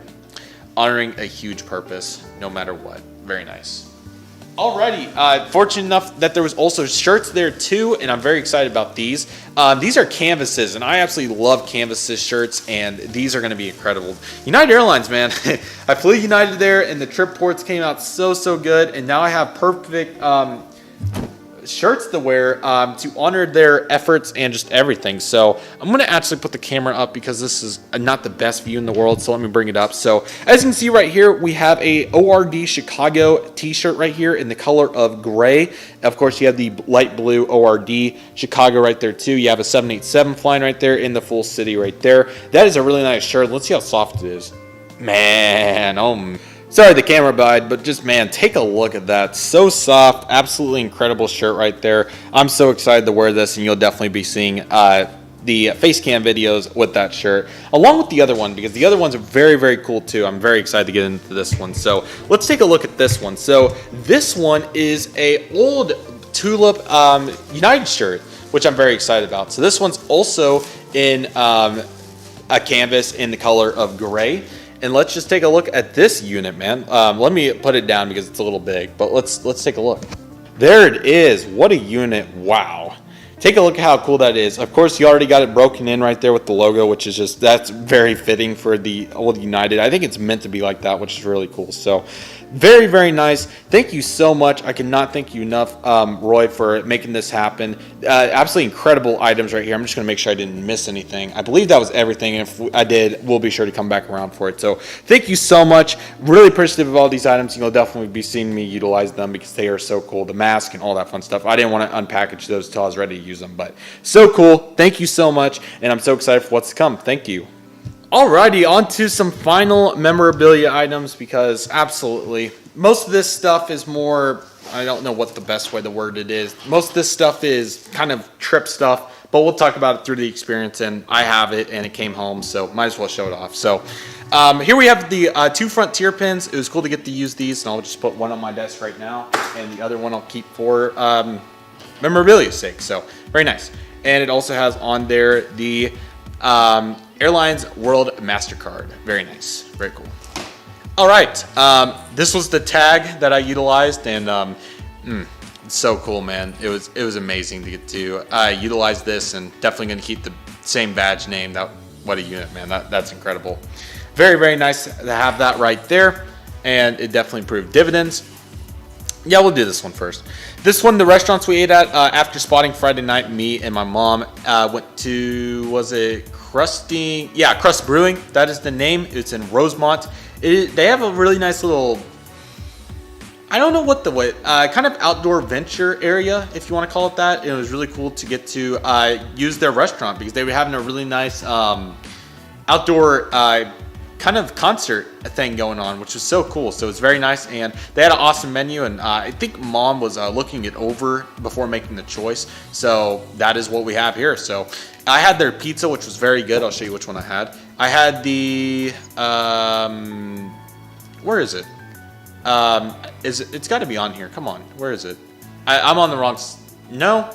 Oh, I'm sorry, it was on the left side over here. It was the standard. That's the one I had. Nice simple pepperoni. It was very good.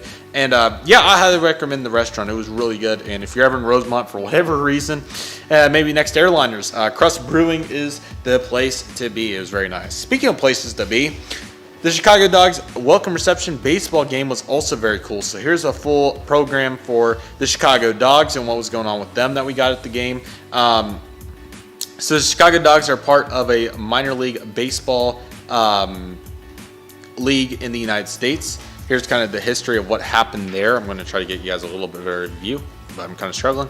There's what it was looking like. And I can show you guys where all the teams are based out of. So, of course, you have multiple in Chicago. The Chicago Dogs are from Rosemont, and then you have multiple teams in the area. Even Dallas has one, so, or close to the area. But very cool to see that. Absolutely awesome, and it was an absolute blast. So, awesome for the Chicago Dogs. And we also, as you can see in the back, might as well get it since we're here, got a free hat out of the deal, and it was very cool. This is one of the most comfortable hats I've had, too. It's really cool. It's kind of random, but I can't complain. It's very nice. So, only 2 more memorabilia items. Very sad, but we have some good ones. So this was another United Airlines shirt. This one was $5 at the convention, so that was the main reason to get it here. But a nice soft shirt, and let me see if I can get it on camera. Just very simple United pocket right there. Very nice. Can't complain. Really, really good to have that. And the almighty, absolutely legendary booty bag itself, Chicago Airliners International 2022. Already got quite a bit of wear on mine from 3 days of very heavy use, but it's going to go down in history, and I'm excited to collect all the pins, tags, bags from Airliners International going forward.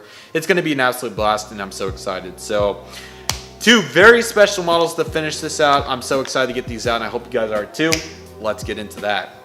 Oh boy, everybody, this is quite the story right here.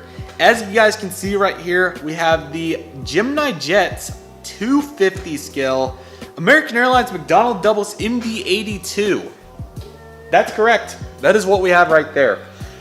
Super glad to get this. I didn't even know they made this till I saw it at the convention. That is how unnoticed it was. Well, not unnoticed, but how like rare, or not necessarily rare, but uncommon it is. I didn't even know they made this aircraft, but I saw this at the convention, and I had my eyes set on it because the original price was a little bit more than what I wanted to pay. As you can see in the corner, I ended up getting down pretty well there, so or that's what it was on day 3, and I couldn't resist because I really wanted the 2013 1-200, and I held too long. Day 3, somebody else got it, so I suffice for this, and next year at Airliners, we'll definitely get the 2013, hopefully that's the goal. But this aircraft I got for $120 along with the stand from the vendor, which was awesome, and I was so excited to get this. They also had a 737-800 without winglets. That was very cool, and some other very cool planes. But this one caught my eye for obvious reasons. It needs no introduction. I just didn't even know they had a model of this, and it's so cool to have it. So let's jump into the details. I will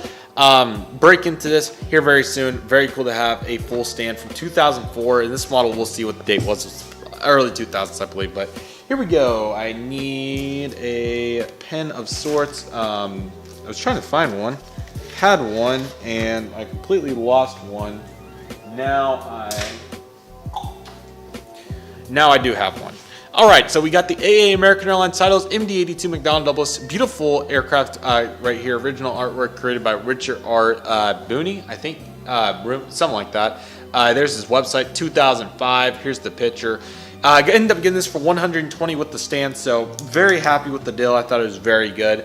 And then, yes, so the original was $180, I think, something like that. So here's the aircraft itself. Taking a look at the box, a pretty unique box. I really like it. So very unique plane in the 250 scale. My first 250 model, and quite fitting, November 478 Alpha Alpha. Here's the back of the box where it goes into full detail, so feel free to pause to read that. Superior detail and paint quality, functioning retractable landing gear, rolling rubber tires, limited edition display, stand sold separately, which I was fortunate enough to end up getting right here. So very, very nice. Let's take a look inside on the Velcro pamphlet. More detail there and a couple of different things about the MD-80. And here it is itself. It's just a touch smaller than the 1-200 by 50.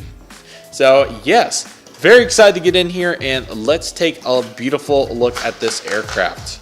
And you guys will find out about the full story about how this unfolded and how I ended up getting this aircraft in the vlogs and everything. So just so beautiful to get to see the very unique casing here. And then, oh man, yes, I did get to see it once briefly, and I'll explain one thing on it. But man, let's just take a beautiful look at this unit. Just being very gentle here because, man, wow. We also got the tires right there too. Very, very nice.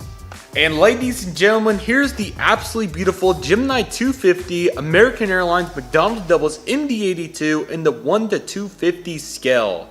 What a unique model. I had to work with the landing gear in the back a little bit because I'll tell you guys a little bit about the front landing gear. Unfortunately, upon further inspection, I do not believe there's a stand hold, so that kind of really sucks. But nevertheless, this thing's absolutely beautiful. I'm super excited to dive into it, so let's take a look.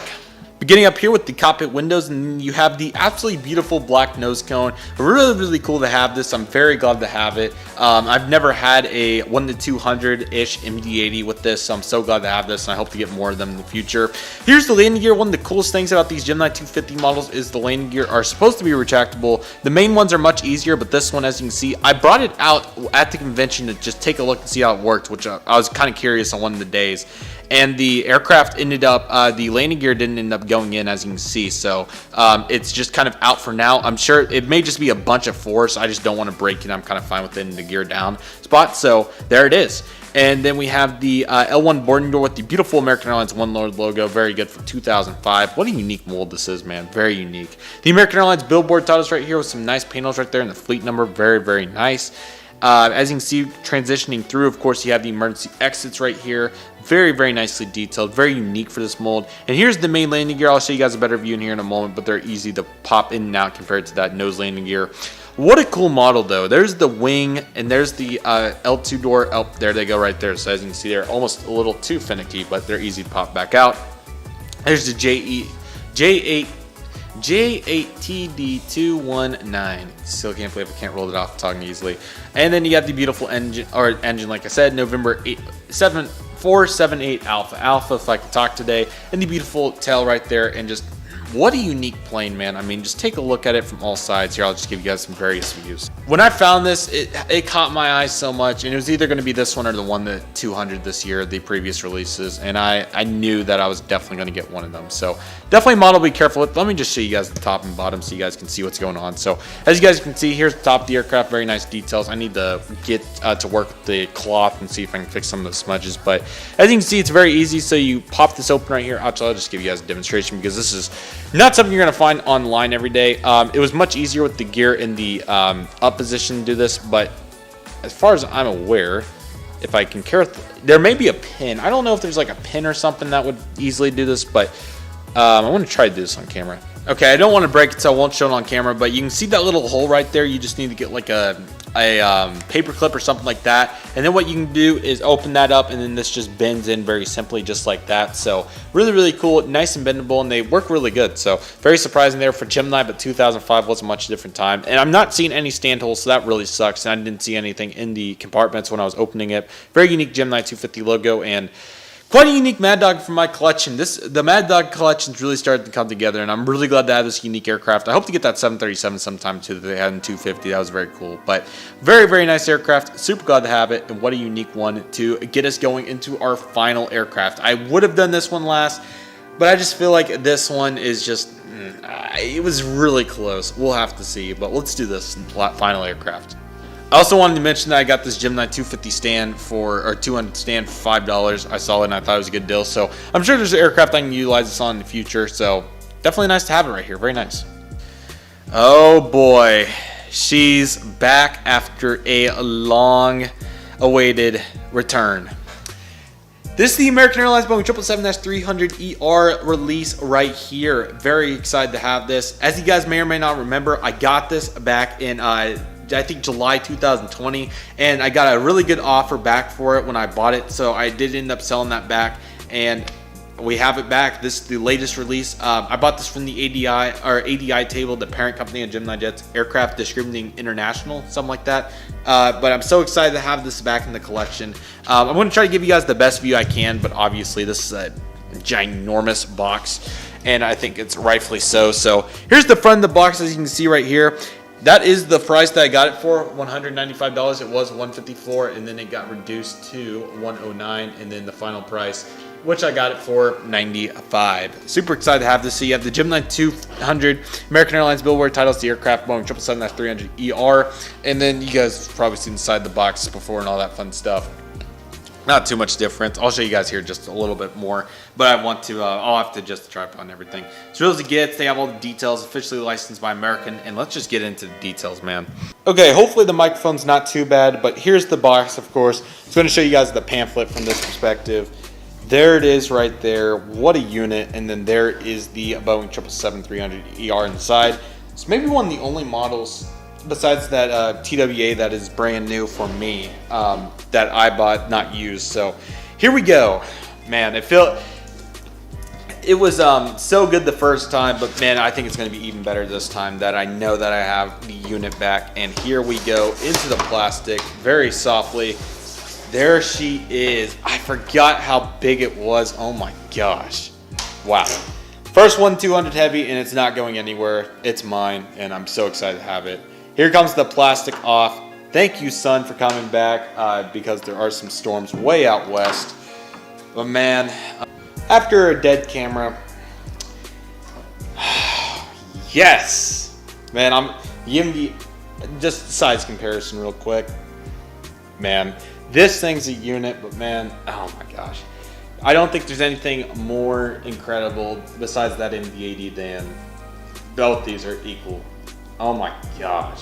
Oh my gosh. I forgot how awesome it was. Hopefully there's no major defects.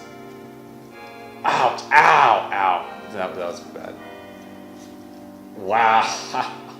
Look at that, man. Wow. Sorry about the bad angle. That is... Camera will not do that justice. I'm just holding this right. Oh my gosh, man. That is so awesome. Holy crap. Slightly bent antenna, but whatever. And I fixed the antenna, and this thing is perfect. Man, I think wow would be an understatement for the Gemini 200, 1 to 200 scale American Airlines Boeing 777-300ER. I forgot how incredible it is to have a 1 to 200 heavy. This is mind-boggling. I'm so excited to have this back. Let's just jump into the review. You guys will see the details. Starting up here at the front, you have the cockpit windows, of course, with the beautiful nose cone details, some pitot tubes, and all that fun stuff. Here's the nose landing gear, very nicely detailed in this aircraft. They did a great job. The L1 boarding door, the One World sticker right here. Then you have the American Airlines billboard titles that start right here. Beautiful beacon detail right there. That is really nice, along with the Wi-Fi box with the interesting color shade, but it looks really, really nice because it's weird compared to the real life. Some of them are darker, some of them are lighter on that shade, but nevertheless. Here's the American Airlines billboard titles, the antenna. I'll show you guys which one I ended up fixing. It wasn't that bad. So model's in perfect condition from my assessment. I'm really happy with it. The GE90s, man, just incredible. And I believe I'd be absolutely shocked if they did not see.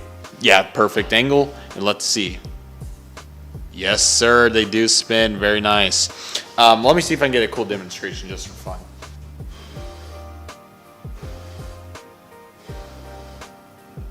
Very, very nice detail right there. As you can clearly see, that is incredible. The main landing gear in great shape. Then you have the beautiful wing with the L3 door and the emergency exit. I'll show you guys a better top-down view here in a moment. Just the problem is the aircraft's so darn big. Here's the L4 and L5 door along with the antenna. It was that first one. It was kind of crooked and bent, but luckily I bent it back into place and it is perfectly good as new. November 763 Alpha Tango, which they would have did 735 for AS, but at least they did the 1 to 400. But why switch now? That's kind of weird. And the beautiful American Airlines tail with the APU. So excited, man. This is going to be a great desk model. That's probably what this will turn into because, I mean, come on, man. Let's see. Very gentle because it is very heavy. It's probably like, I don't know, 5 pounds probably. It's pretty big. I mean, compared to other models, this is very nice. Oh man, very heavy, but I love it. The color's pretty solid too. Beacon down here as well. Great antenna detail, and just as a whole, I'm just inspecting the whole thing back here behind the camera because I want to make sure we're in good shape, and we definitely are. This thing is very, very nice. I hope to fly on one of these. I flew my first wide body the other day, but man, I would love to fly the 333 too. I mean, the GE90s and just everything, man. Wow. Oh, wow, they even have a rod on the main landing gear now, which is really cool. I don't remember noticing this, but take a look at that rod right there. That is really cool.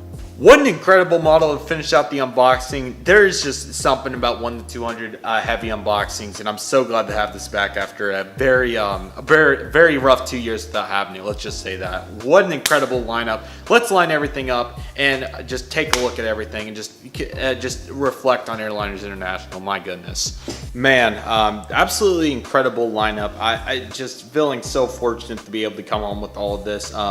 It's crazy too because all the memorabilia stuff actually didn't end up being that much. I bet I only spent, I would think, probably only about $100 or so in actual memorabilia, which actually was pretty good. So yes, it was absolutely amazing to come home with everything. I'm so excited to get to read through everything because those pamphlets and everything, there's a lot to go into there. And I'm excited to get even more memorabilia in the future. Again, this was my first convention and everything, so I was kind of just getting settled in and everything. But I'm sure in the future there'll be a lot of really cool stuff, and I'll get better with you know, what kind of pamphlets are really cool and all that fun stuff. And I hope to learn from you guys. So if you guys have any advice or any tips or anything like that, or any pointers to videos on YouTube, or if you make videos like this or anything like that, feel free to send it to me. I would really appreciate it, and I most certainly will dive into it. And we also got some great models there. I think we ended up with 6. So very nice. I could have bought a lot more. I definitely could have, but I just didn't want to overdo it, was my big reasoning on why I didn't end up buying. I know one of my fellow YouTubers, JJ Skippy, came home with 26, which was absolutely crazy, but very cool. He had a great unboxing, so be sure to check it out. Alpine Aviation, I think, took 30 home, so it was crazy. It was absolutely insane, but I thought that this was a good hybrid for the first show, and I'm sure in the future I'll be sure to get more awesome ones. But yeah, really a solid balance. I really hope you guys enjoyed this. Be sure to let me know what you guys think, and I'm so excited for what's to come, and I hope you guys are too. So excited for Dallas 2023, so be sure to stay on the lookout for it. And all the vlogs, the full playlist is coming, so be sure to stay on the lookout for the full playlist. And yes, that's where we're going to dive more into detail about the full details on Airliners International. This is more the actual unboxing and assessment video rather than the in the vlog. We'll definitely be diving more into detail about particular details and all that fun stuff. But what I will say here is that it's just a testament to how awesome Airliners International is. This convention is something else, and for anybody interested in having a passion in aviation, this is a must-attend conference, and it's so cool.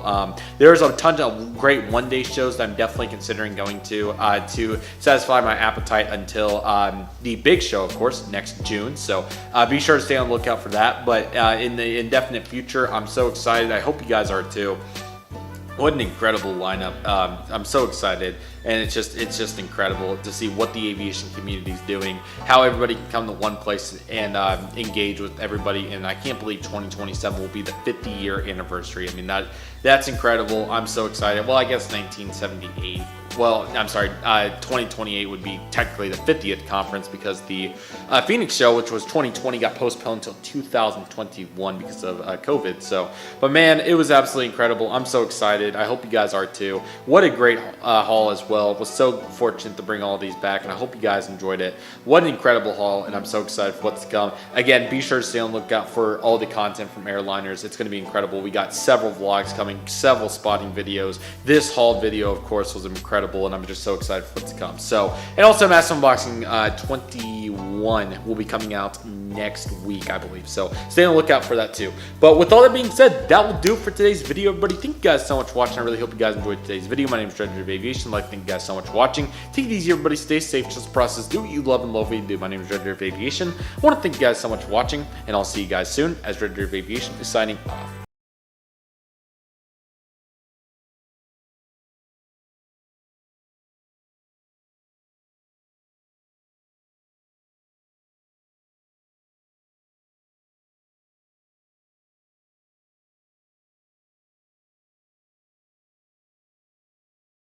What's going on, everybody? Welcome back to Redriveraviation. Hope you guys are having a fantastic day today. And today we have the Airliners International 2022 Aviation Conference Assessment for you guys. I really hope you guys are excited for today's video. I've been super excited to make this video ever since I've returned home for the conference, and I really hope you guys are excited for today's video.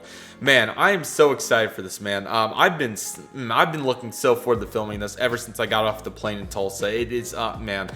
this conference is something else. I mean, I just thought that it deserved the whole video to just encompass all the details from everything. I mean, there is so much to go into here. We have a lot to talk about, but I thought that it was only right to make a video to kind of go into this because I've never done something like this before. I've never been at an aviation conference or anything like that, but I'm so excited to talk about this convention, just everything that goes on, just how cool it is, because it really deserves some more talking points, and just it's just so cool. So I'm so excited to share this with you guys, and I hope you guys are as well. And without any further delay, let's get into the full details of Airliners International 2022. I am so excited. So first and foremost, I want to sincerely apologize that my trip announcement was so delayed. I'm going to do my absolute best for that not to happen again. The reason that was to make sure that I was able to go, because I didn't want it to be a letdown like several of the other ones have. And luckily it was not. It was the exact opposite of that. It was the best 3 days of my life. And I know that's a lot to say, but I mean, it legitimately was absolutely incredible. There's no other way to put it. And luckily you guys are going to be able to see that because we have 37 videos from this trip that I filmed. I mean, yes, that's including all the trip reports, in-flight videos, all that, but that's still incredible. 37 videos, and I think there's 7 or 8 main videos from the actual convention itself, which is so exciting. I'm really excited to bring these to you guys. And that just, to start it out, I mean, that's just one way to put it is, we have 40 videos from this trip. I've uploaded 700 videos on this channel. 40 of them are going to be from this trip going forward, which is so cool to think about. So that's just a testament by itself. But let's just get into the full details of Airliners International. It really deserves it, and it's absolutely awesome. So what I'm going to do for you guys is I'm going to link you guys a full article about it in the description, because it really goes into really good detail about it, but I'm just going to give you guys the abbreviated written out version, because Airliners International is something else. So Airliners International was a convention that was formed, I believe, 1977, and I believe the guy's name was Paul, I believe, came together. He was looking to interact with fellow aviation enthusiast all the way back in the late 70s. And what he did was he held a convention, aviation convention in Cincinnati, Ohio that year, I think in July sometime. And what happened from that was 60 people attended. It was super enjoyable, and they had it at a hotel near the Cincinnati airport. And what happened from there is over the last 40 years, going on 50 years now, this year was the 45th convention. Aviation enthusiasts have gathered around in June or July every summer, somewhere around the United States and even Canada in the past as well. And they've came together, pretty much thousands of aviation enthusiasts have came together to interact and have a collectible show of all kinds of aviation memorabilia.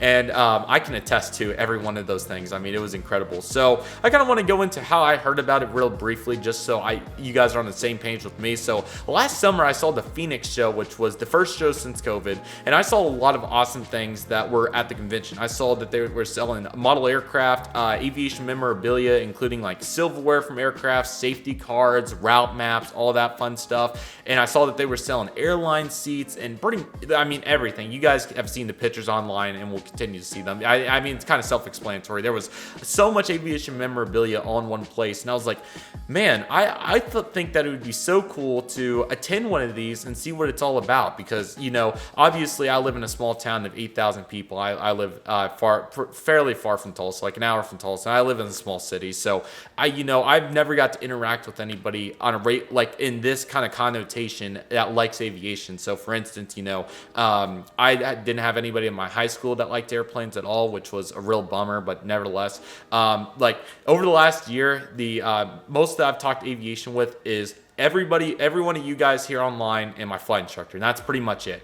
Nothing else. It's hard to be in, you're either there and you know what it's about or you don't, so it's really tough. So over the last 10 years, I've really been wanting to interact with more aviation enthusiasts, and I've got to do some really cool things over the last 10 years, like go to the airplane shop in Las Vegas for Gemini jets and spot with people at Tulsa International Airport and go into, the small details like that, and even smaller things like in the meet one of my subscribers on a flight that I had last February in 2021, and the list goes on of a full list of things. But I've never seen anything quite like this, and I saw that it was really cool online, and I started to prompt my parents about potentially going to this, because I thought it would be an absolute blast. And I obviously thought that this would be so cool. The finances were actually not too bad, which is kind of crazy, but I was just wondering if we could, obviously I've been wanting to interact with you guys, and in real life is something I've never done before. Obviously you guys have seen my platform with YouTube with almost 1,000 videos, but I've never done anything quite like this. And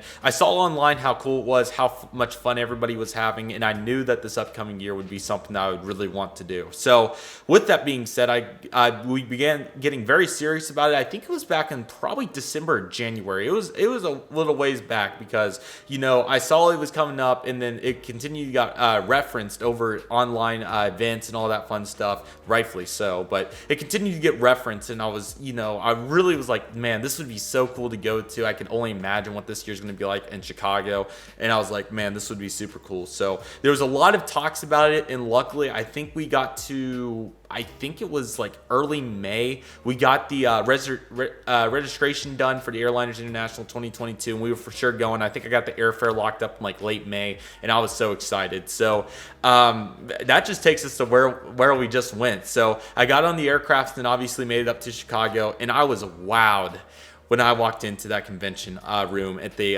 Hilton Rosemont in Chicago. That was something else. I was dumbfounded. So obviously I've just landed. I was already having so much fun after those awesome 2 flights, my first 2 flights on United. And I arrived in, and I walked over to the Hilton because we weren't able to get in the Hilton. I have fixed that for next year already, but we weren't able to get in the Hilton, so we were at a nearby hotel. And I was walking over there, and I just approached the room, and I was stunned by everything that was already going on. You know, you had people talking left and right. You had people carrying the Gemini jets and the Airlines International 2022 bag around with model airplanes, silverware from airlines, safety cards. There was so much stuff. Playing cards.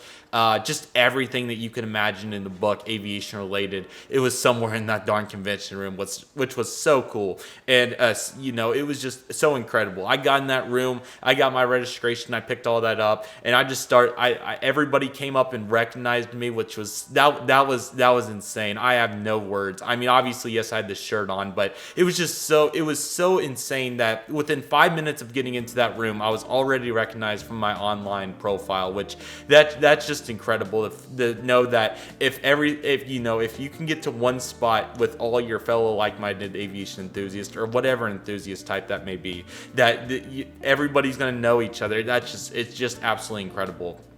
Granted, I met like 20 people that now I have contact with, but that is just absolutely incredible. And upon getting in that room, you know, I did not know what to expect whatsoever. I didn't know, you know, I was even a little nervous because I didn't know, like, hey, you know, is there going to be people to interact? Like, I didn't know like what to expect whatsoever. I was a little nervous because I was like, I hope I'm not the only one here that, you know, is on YouTube and everything. And I thought I was hoping that I wasn't going to be, but I just didn't know what to think. And it's an absolute testament to how awesome the aviation community is that I was able to go in that darn convention room, and within 30 minutes I was already talking to people left and right. It was so cool.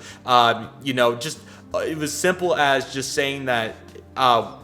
For instance, there was one of the pilots of Air Force One. I'm pretty sure that's what it was. If I'm wrong, I'm sorry. But I'm pretty sure there was one of the pilots of Air Force One there that wrote a book about being a part with the last 5 presidents on Air Force One. I just told him, I saw the cover and I was like, man, this looks really, really good. And then we just got a conversation rolling just like that. And it was so cool. And, you know, it was very unique to get recognized, but it was also really cool to make new contacts from people that didn't know me, which was so, I mean, it was a testament to how friendly and awesome the aviation community is, and there's no other way to put it. I mean, like I said, I walked in that ballroom not knowing what to expect whatsoever, and I found myself, it was already 6 o'clock on the first day by the time I knew it. That was the fastest going experience in my life. It was incredible. I have no words to describe how incredible it was to go in all those rooms and just start talking with people. It was so cool. I mean, yes, I was just dumbfounded to see so many model airplanes, safety cards,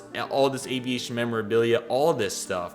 But the real part, and the part that I most certainly enjoyed the most for sure, was interacting with my fellow aviation enthusiasts. And it was so cool to talk about, you know, it was so cool to get to use all this knowledge that I have to talk to people about whatever the subject may have been, whether it was these model airplanes from Gemini jets and what's been going on with them, or I even met some fellow pilots there, which was super cool. Whether most of them were obviously at the airlines and everything, but it was so cool to get to interact in that scale. And then also kicking back to plane spotting stuff.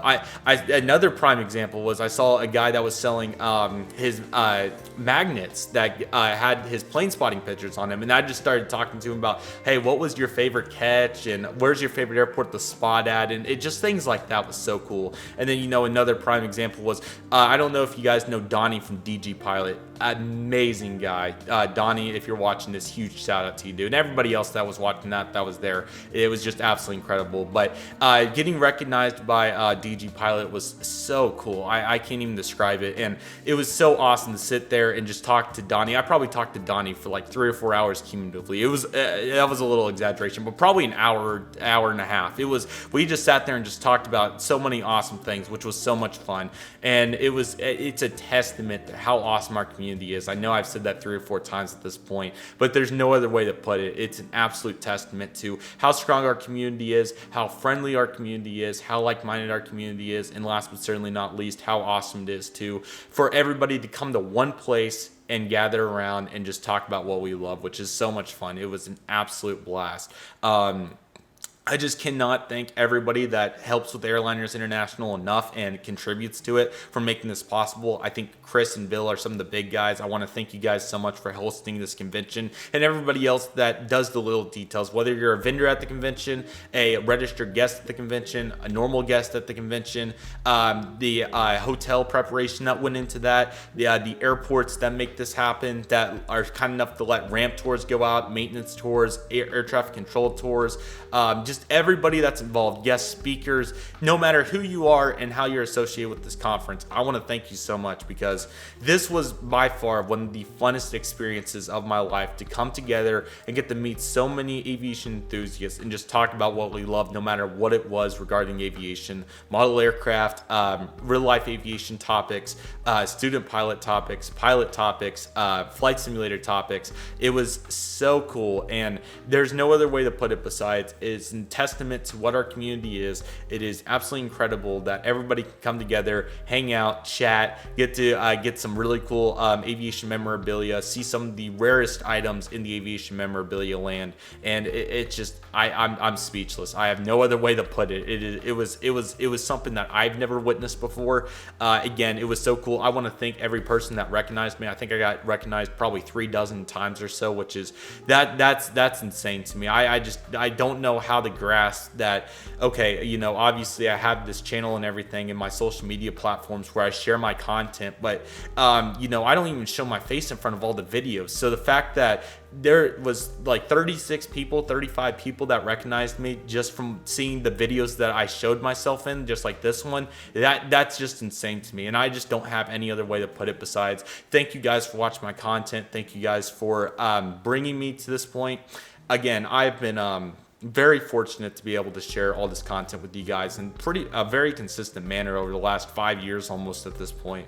And it's so cool to see that people know who I am and just see that. I mean, that's incredible to me, and I just don't have any other way to say thank you to you guys for watching this content, for supporting me, letting us share our passion for aviation. I mean, that's incredible. I have no other words, and I'm so excited to share all this content with you guys. What we're going to be doing is from the actual Airliners convention, I'm going to be sharing those videos on Thursdays beginning next week. So on Thursday, we're going to have the day 1 convention vlog, then we'll have the baseball welcome reception vlog, which was a bunch of fun. That was so much fun.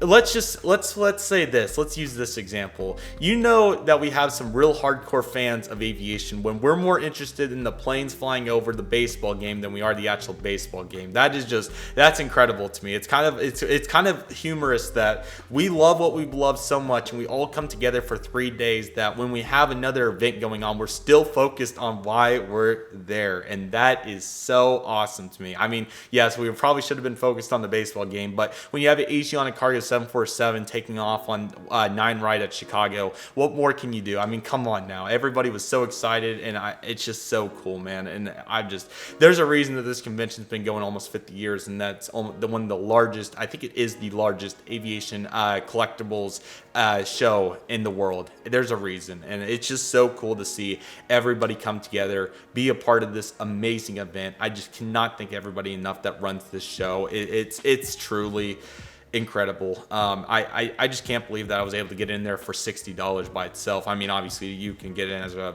one-day pass even for as low as $4, but the fact that I was able to get in, it was insane. One has no words to describe how awesome this convention is, and it was so cool too, whether it was getting recognized or just talking to people or just looking at the items. It was just so cool to see everybody come together in this huge place, and it was just absolutely incredible. I'm sorry that I'm stuttering a lot. I miss it. I already miss it so much. I'm so excited. Speaking of which, this is a perfect time to talk about the next Airliners International show, which is going to be in Dallas, Texas at DFW Airport. Man, it could have been better timing. I'm so excited. I already got the hotel at the DFW Regency, which is so exciting. It's going to be June 22nd through 24 in 2023. Everybody be ready. You're going to be seeing me referencing the hashtag #DownToDallas2023 a lot because I'm excited to see all you guys in Dallas. I know that you guys are going to be seeing this content, and then you guys will see why I'm so excited about this upcoming show. I would highly recommend going if you're an aviation enthusiast in any capacity, whether you like model airplanes, chatting with fellow aviation enthusiasts, more of the actual aircraft history side of things, whatever the case may be, you're going to find something there that you absolutely love. And you guys are going to see through the upcoming videos how awesome this convention is and how awesome our community is. I personally thought that I was initially going to enjoy the actual items that were at the convention more, but it turns out that within 3 hours of being there, I enjoyed talking to everybody so much more than the items. It's so cool to get to interact with people that know what you like, and I can't sit here and say it any other way besides it is so heartwarming and so exciting to know that for something that is, I don't even know what the best way to word this is, for a passion that is not as popular as some others, it is so cool to see that people can come together for events like this and interact no matter what the case may be. And again, it is a testament to the amazing staff that makes Airliners International possible. It is a testament to how awesome our community is with like-minded individuals, and it's just so cool. Not to mention that the local Chicago community is incredible. You guys, I was not expecting to not only meet so many of you guys, but just to see how passionate you guys are about what we love. I mean, it's going to be anywhere, no matter what kind of aviation enthusiasts. It kind of goes without saying that they're going to be passionate about it if they're coming all the way up from Tulsa, Oklahoma, or Los Angeles, or wherever the case may be to come to this convention. But it's just so cool to see that the locals there were also super excited for it, and that's just absolutely awesome. But the 46th convention is going to be in Dallas, Texas. I think it's the third time it's being hosted in Dallas, which is super exciting. I hope you guys are excited for it. Highly recommend going. Be on the lookout for all the content to come from this trip, which we'll talk a little bit more in detail about since we're towards the end of this video. But it's so cool, man, and I'm so excited. I mean, just listen to this sentence. Join over 1,000 of your fellow commercial aviation enthusiasts from around the world for 3 days for a one-of-a-kind presentations, behind-the-scene tours, sim-moors, I think it's just gala banquet. I think that's what that says. In the longest-running aviation collectibles show in the world. That is amazing right there. There's no other way to put it. You even got the DFW design down here. Just the attention to detail is so cool, and I'm so excited to become an annual attendee of this conference. And I cannot recommend more to any aviation enthusiast, to whatever capacity may be. If you're able to get down to Dallas for June 22nd, 2023, get down to Dallas because you are not going to regret it. Again, everybody's going to be a little nervous in some capacity on their first conference, but man, I can attest to that it is the funnest event I've ever been to as an aviation enthusiast. Granted, I've never been to an air show or Oshkosh or something like that, but this is just so cool, and I'm so excited for Dallas 2023 Airliners International. Man, that is incredible. I'm so excited, and I hope you guys are too. Just a huge shout out to everybody that I met, everybody that recognized me, everybody that came to say hi. That's just so cool. I just can't thank you guys enough for all the support. I hope you guys are excited. Upcoming content, let's kind of go over that since we're here. So beginning on July 7th, we're gonna have the day one Airliners International convention vlog, which is super exciting. I got a bunch of awesome footage, pictures, just content in general to share with you guys. I hope you guys are excited for that. The welcome reception with the baseball game was super fun for just talking about aviation and plane spotting. That will be another amazing vlog. Excuse me, my goodness, guys.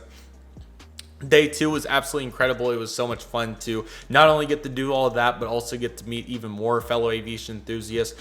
Just a couple off the top of my head. Huge shout outs to AS Aviation, JJ Skippy, Irish, RPG IV, I think is another, ACS 777X, let's see, Aero, I don't want to botch it, but it starts with the V on Instagram, Vizaro, it's something like that. I'm trying to think of who else. I mean, it's a full list, and we'll give everybody shout outs in those places. O'Hare Plane Spotting, trying to think of who else I'm forgetting off the top of my head. SD Live Guy, I mean, all these guys. Huge shout out to all you guys. And then all the vendors there too. Funny Airplane Models, DG Pilot, Midwest Model Store was going to be there, but unfortunately he had summer school classes. Likewise for Citrus Aviation, but he had another adventure in his life that's going on right now.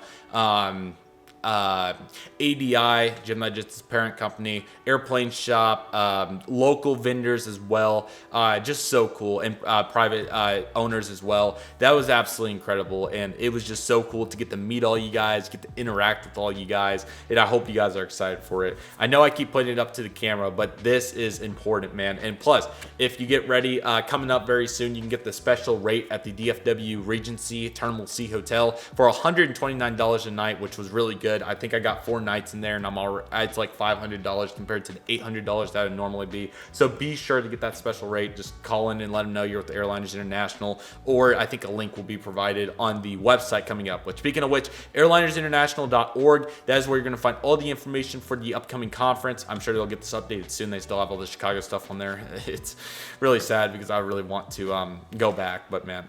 Speaking of which, the Airliners International Day 2 vlog will be coming. Sorry, I got on the tangent with the shout out, but what I was going to get to was even AS Aviation did a really fun Chicago O'Hare trivia video, which was so fun.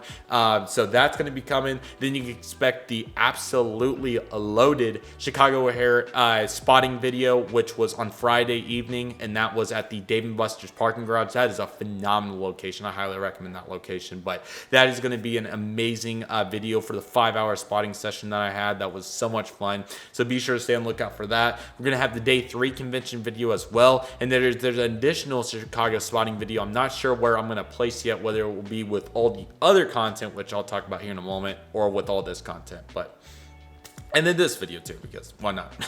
But yes, and I'm really excited because I think you guys are really going to see how cool it is to get to document all of this aviation interactions, including all the memorabilia that was there, all the conversations, which is so fun. I had several people that were kind enough to talk to my videos, say hi to them or whatever you want to say. So I had so many people that were happy to be in the videos, let's say that. So that's super exciting, and just in general, I mean, it's going to be so cool to not only just assess what's there, because I think that's kind of why I think personally I'm going to be going more so to interact with fellow aviation enthusiasts rather than buy merchandise, because yes, I did come home with I think like 5 model planes, like probably 20 safety cards, multiple pamphlets, and a bunch of really cool stuff, but the memories is what's going to make it for me, and I absolutely love them. Well, everything, duh, I shouldn't even say that. Everything makes it for me, but the memories especially, just it's just I've been home since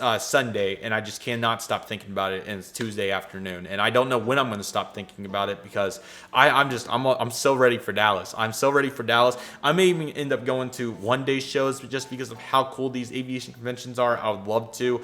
Chicago has a big one-day show. I may go to that. I know like Minneapolis has a cool show, San Francisco, Atlanta, Houston, and be sure to look into that, especially if you have one in your local city. Go to their one-day convention because that is a great appetizer to what Airliners International is, and it's so cool. And this even will open more opportunities for all of us in the future to go to things like Oshkosh and other conventions like that, or even just even plane spotting stuff, or all these really cool antique stores around the US that sell model planes, or just to interact with people in general. It's so cool, and this is a phenomenal way to do it. I would classify this event, the Airliners International Convention, as the passion aviation guys, and then I could be wrong on this, I've never been to one, but from what I've assessed, it seems like the Oshkosh event, which is in July, usually is more of like your career aviation guys, mainly the pilots and all that fun stuff. Granted, I hope to go to that hopefully next year. I think I needed some more experience in the pilot world before I ventured to Oshkosh, but this I was ready for, and man, I'm going to be there every year. I hope my schedule doesn't ever mess it up, but as far as I'm aware, it's going to be an annual event for me, currently in late June, and man, it's a vibe. There's no other way to put it. It's a testament. It was so cool. Oh, Star Alliance, man, was so cool to get to meet him too. That was a blast. Oh, I'm trying to think of everybody because it was an assortment. I mean, man, it was a full-on army, and I'm so excited to see what all next year brings for Airliners International. It is so exciting, and it's not a better time coming out of the pandemic for this convention. It's so exciting. I hope you guys are excited for the upcoming conventions and the content, because if you guys, since some of you guys weren't able to be there this year, I'm sure you guys are going to love to see the content, and it will be great to document and just show you guys. And I'm so excited to show what Airliners International is all about, just what to expect from the show, and just how cool it is, because it's seriously one of the funnest events I've ever been to as an aviation enthusiast, and I cannot express how much of a blast I had, and I'm so excited to show you guys through all the content to come, and I hope you guys are very excited for it. So with all that being said, that will do it for this assessment of Airliners International 2022. Be on the lookout for the content. It's going to be super exciting. I hope you guys are excited for that. Be sure to subscribe if you haven't already, and ring the notification bell so you guys do not miss out on it. Get those notifications to all, because I don't want you guys to miss out on any of the vlogs whatsoever from this trip. It was absolutely incredible, and I hope you guys are excited for that as well. I also wanted to mention that the additional content from this trip, all the flights that I took, all 4 of them with United Airlines, those will be coming in the future. So what the plan is we're going to do all the Tulsa, Nashville day trip stuff through June, July, and August, and then going into September, we'll begin with the first flight from the trip. I just chose to keep it in chronological order because that Nashville trip was still very good. Probably not near quite the level as what this was, because this all the flights and everything went super smoothly, tons of content from all of them, and it was really exciting. But I can say that the Nashville content is still very good. So that's order. So be on the lookout for it. But I am pushing the vlogs up because I don't want those to have to wait whatsoever, and they're super exciting. So with all that being said, that will do it for today's video. Thank you guys so much for watching. I hope you guys are excited for the upcoming content. It's going to be an absolute blast. And one person I thought of last was the owner of Jet Tip. He was an absolute legend as well, and I'm so excited for what's to come, and I hope you guys are as well. So with all that being said, that will do it for today's video, everybody. Thank you guys so much for watching. I really hope you guys enjoyed today's video. My name is Redriveraviation. I want to thank you guys so much for watching. Take it easy, everybody. Stay safe, trust the process, do what you love and love it. Do what. My name is Redriveraviation, excuse me. I want to thank you guys so much for watching, and I'll see you guys soon as Redriveraviation is signing off. What's going on, everybody? Welcome back to Redriveraviation. Hope you guys had a fantastic day today, and today we have the conclusion vlog at Tulsa International Airport for you guys. This will be taking place on June 25th, 2022, as we reflect on the whole Airliners International 2022 trip and really conclude this amazing experience. I really hope you guys are excited for today's video, and without any further delay, let's get started. Alrighty, everybody, so like I said, today we're going to be concluding the full experience at Tulsa International Airport after the Airliners International 2022 trip. Like I said, it was absolutely phenomenal, and I cannot believe that we're down to the final videos of this trip, but we sure are. So what can I say besides that I'm really excited to dive into this, and I hope you guys are as well. So I'm just going to kind of walk you guys through the storyline, because, you know, I didn't have a bunch of footage because my phone ended up dying, so that kind of was unfortunate, and then I didn't end up doing a post like literally in the moment, just reflection as I normally do because of that. So I thought that it would be kind of cool to just run it back with you guys, and just my memory serve the full purpose here. Of course, I have some references here as well and a couple of video clips to fill in, but this is kind of just some overall thoughts and really reflecting the trip here in this pretty much the final video itself, because all the content has pretty much came out besides a couple of exceptions. So let's just dive into it, everybody. So hope you guys are excited, like I said. So yeah, like I said, it was really cool. So we landed into Tulsa on the United Airlines 737-900. If you guys haven't seen that trip before yet, I highly recommend it. It was a great one. But we came in and we landed in at near midnight. It was pretty late. I think it was like 11:30 on the dot or so, but we landed in and we made a really short taxi from 18 left, and we taxied over to gate Bravo 8 where we parked, and then we had the Houston flight coming right next to us, so that was very cool as well. And then from there we got deplaned, and I was really starting to feel it at this point. You can tell kind of in the trip port where I was leading into this, it was tough because obviously I really wanted to go back and it was way too short, and I certainly learned my lesson that 3 days is not near enough. But you know, kind of for not having any experience with it, it's one of those that you just have to really, you know, yeah, first time's a first, if that makes sense, and you always learn, and I certainly did from that experience. So nevertheless, it's kind of how I was feeling on the inside for sure. And as we got deplaned, I ended up going to see another aircraft. There was a SkyWest Sierra 200 at the gate there, so I do have a video clip of that I'd like to show you guys, so I'll do that right now.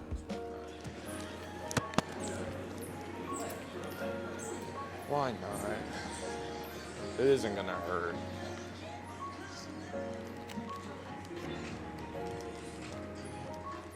I've seen more of these in the last 2 years alone. If I'm willing to do.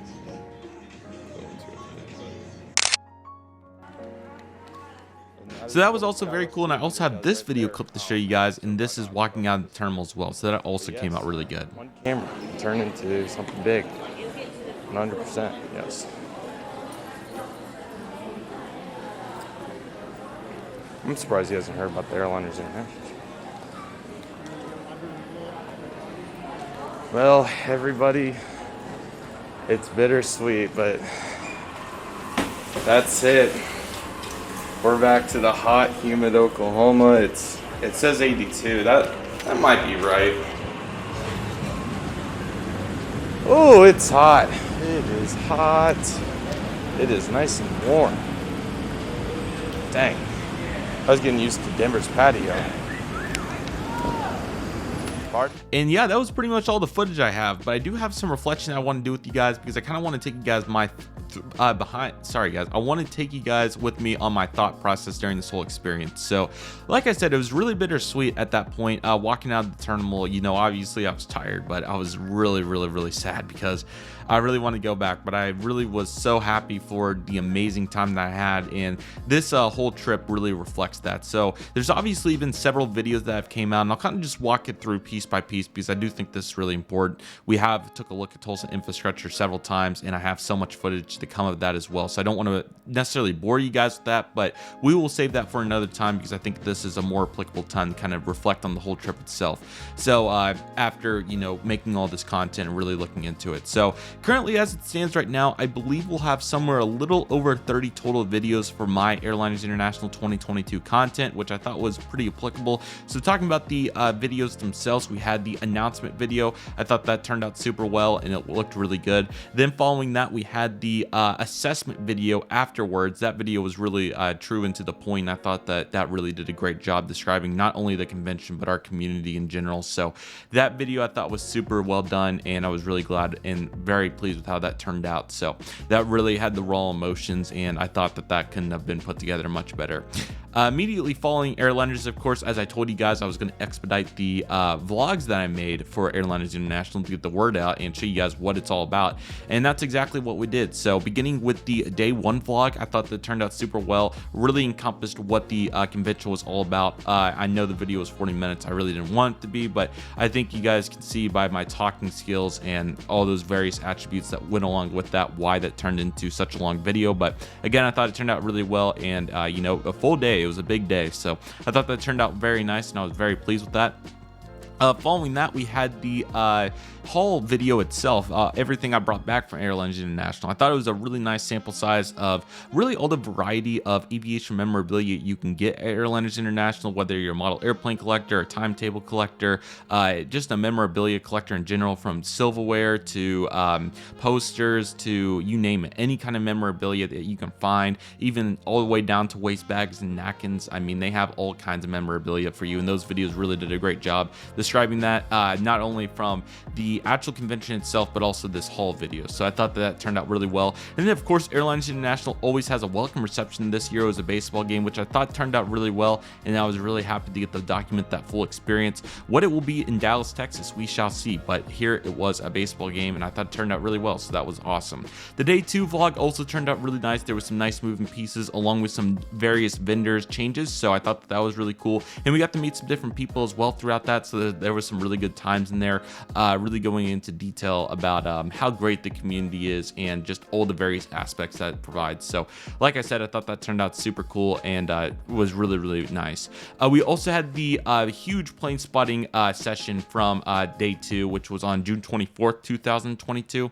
Really enjoyed that. There was some fantastic catches on that, and I highly recommend checking out that spotting video if you'd like to. I might bad on not having it in this playlist. I think I accidentally just did only plane spotting, but I'll add it in here because that was a huge component of the trip, and it was really fun. So highly recommend checking that out. It was a bunch of fun, and what a great spotting session was. We got to see the British Airways A380. That was my first time seeing it in either a very long time or my first time ever. I can't remember, but might have been my first time seeing it, which was really great. And then of course all the various international carriers that I've never seen before, like Etihad, getting some really cool angles of Qatar and Emirates, getting to see Scandinavian, KLM 777, Aer Lingus A330, along with a very long list of really cool aircraft in general with narrow bodies, and also all the cargo airplanes and like WestJet Dash 8s. It was a really diverse and great spotting session. I really enjoyed getting all those planes, getting to spot a United hub for a long period of time, getting to see all the different mainline airplanes from their A319s, 737s, you name it. So that was really cool, and I really enjoyed that experience very much so. And then by then, the day 3 vlog came around, and I thought that also turned out really well. We got to take a look at some different areas around the convention, including one of the coolest airport replicas I think I've ever seen in the Chicago Municipal Airport. I think it was a 1:100 scale replica, but certainly deserved first place as it did, and it was super cool to get to see that, and I thought that turned out really well. So that was fantastic, I thought, and I was really pleased with how that came out. And again, these are all really worth a watch if you haven't got a chance to check them out. If you're new to my channel or any of those different ways that you got here, highly recommend checking those out. They were really great. And then we started with the actual flight content. Now the flight content, this was one of the bigger trips I've done in quite some time in terms of the flight content, because of course I've had some various ones that have been pretty cool over the years that I've documented here, luckily, including the very first ones I did with my Albuquerque trip with American Airlines, and then we had some really cool ones throughout there, including many American Airlines MD-80 flights. We had quite a few American Airlines mainline aircraft from their Airbuses to the 737s. Then of course we finally had some Delta regional jets to throw in there. More American MD-80s ended up coming along, and then we had a Delta MD-88, which was really cool. Pandemic kind of put a hold on everything. Then we got to do the Dallas and Phoenix day trip, which we documented all of last year in 2021. And then following that, of course, we had the Daytona Beach trip because obviously during the summer of 2021, it was a very challenging time for me due to illness. But luckily, we're able to get a full trip out of that, and I thought that turned out super well, and I enjoyed making all the content for that. Really came out really well considering what kind of planes we were on, CRJs and 737s. But nevertheless, that turned out really well. And then following that, we had the Nashville Breeze inaugural day trip for Tulsa, which I thought turned out really great. Some nice, diverse opportunities there, and we documented that all throughout last summer. And then into obviously this trip with Airliners International 2022. And why I said all that was because this trip really was diverse in many ways. So of course we had the beginning plane spotting here at Tulsa International Airport. Really great time. I really enjoyed that, and it was a really special moment because, you know, every thumbnail for me really captures what kind of special moment it was, and that one's very special due to obviously you have multiple United Airlines aircraft on the ground, if I could talk today. And then of course you got the beautiful sunrise there in the back as well, just a really special moment. And yeah, even though it was 6 minutes, it was really great. Our first United Airlines trip report encompassed a Boeing 737-900ER from Tulsa to Denver, or sorry, I've been to Denver so many times lately. Tulsa to Houston.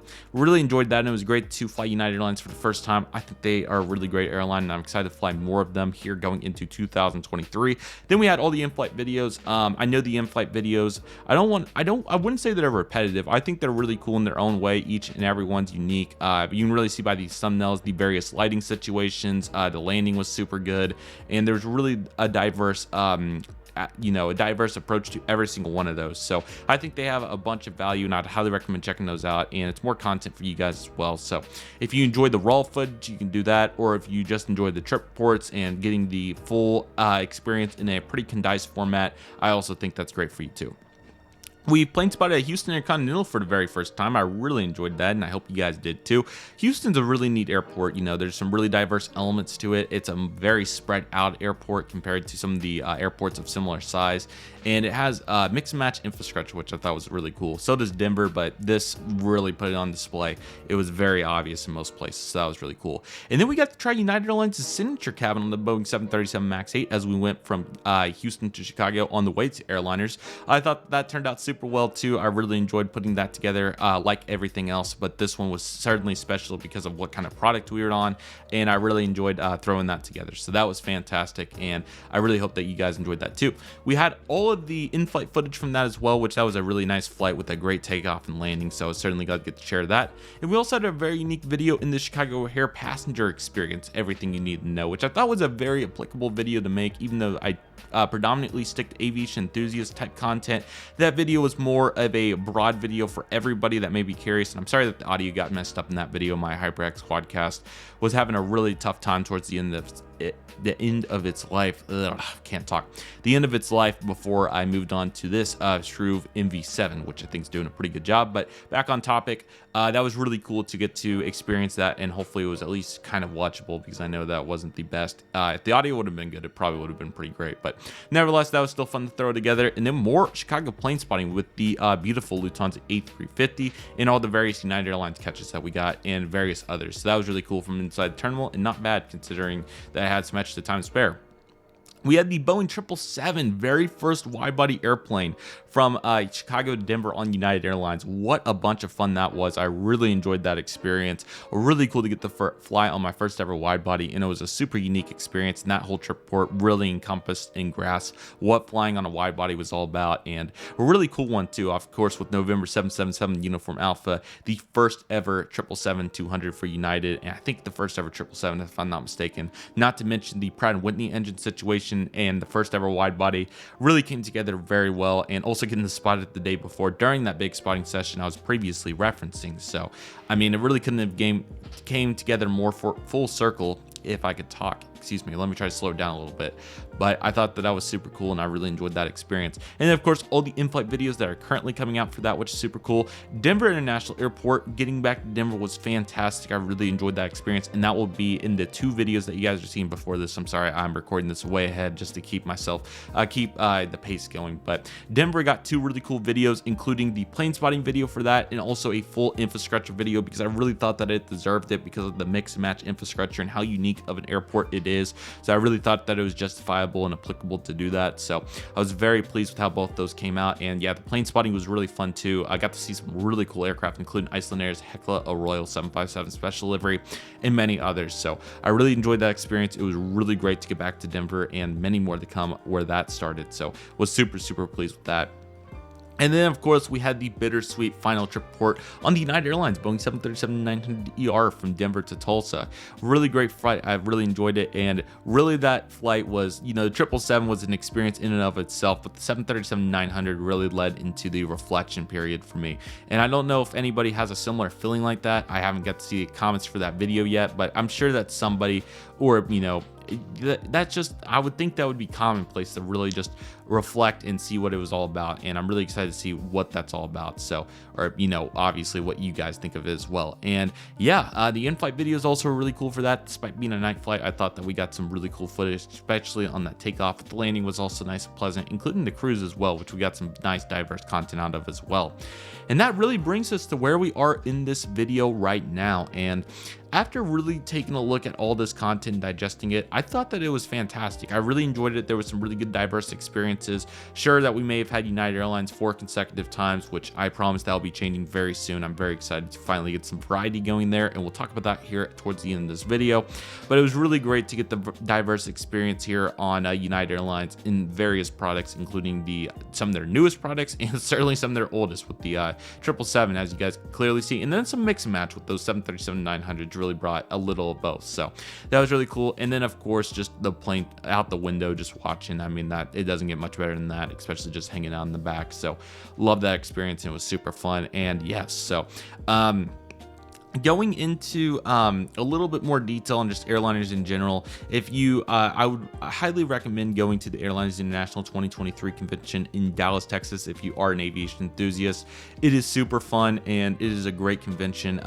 These videos really did a great job, especially those vlogs, of demonstrating what the aviation community can do and how powerful it can be. And I also made some more recent videos, including an Airliners International video, everything you need to know, and also a reflection video just on my story in aviation recently, but that really went into some detail on airliners as well. So the reason I continue to bring this all up is because it's made so many aviation opportunities for me possible in so many various ways, getting to know some great people, going on trips, and just all kinds of various elements. And initially, it was really interesting because I was really expecting to really enjoy the memorabilia side of things, including the model airplanes particularly, but really what was more special to me, and I think that it's certainly a consideration on your guys' side as well, if you guys would be willing to consider this, is just the people and getting to share your passion, getting to meet these people and really see it come full circle. I never thought that I would get to meet some of my great friends that I've got to talk to in this amazing community online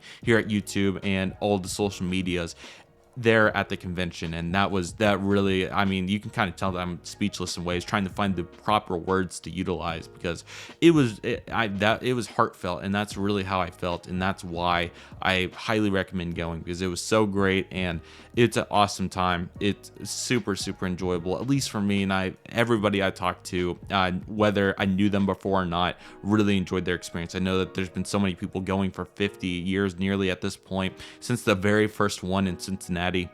And then obviously this will be my second, and hopefully many of your guys' first as well. So it's a super exciting time. I'm super excited for 2023 Airliners. It's going to be a great convention.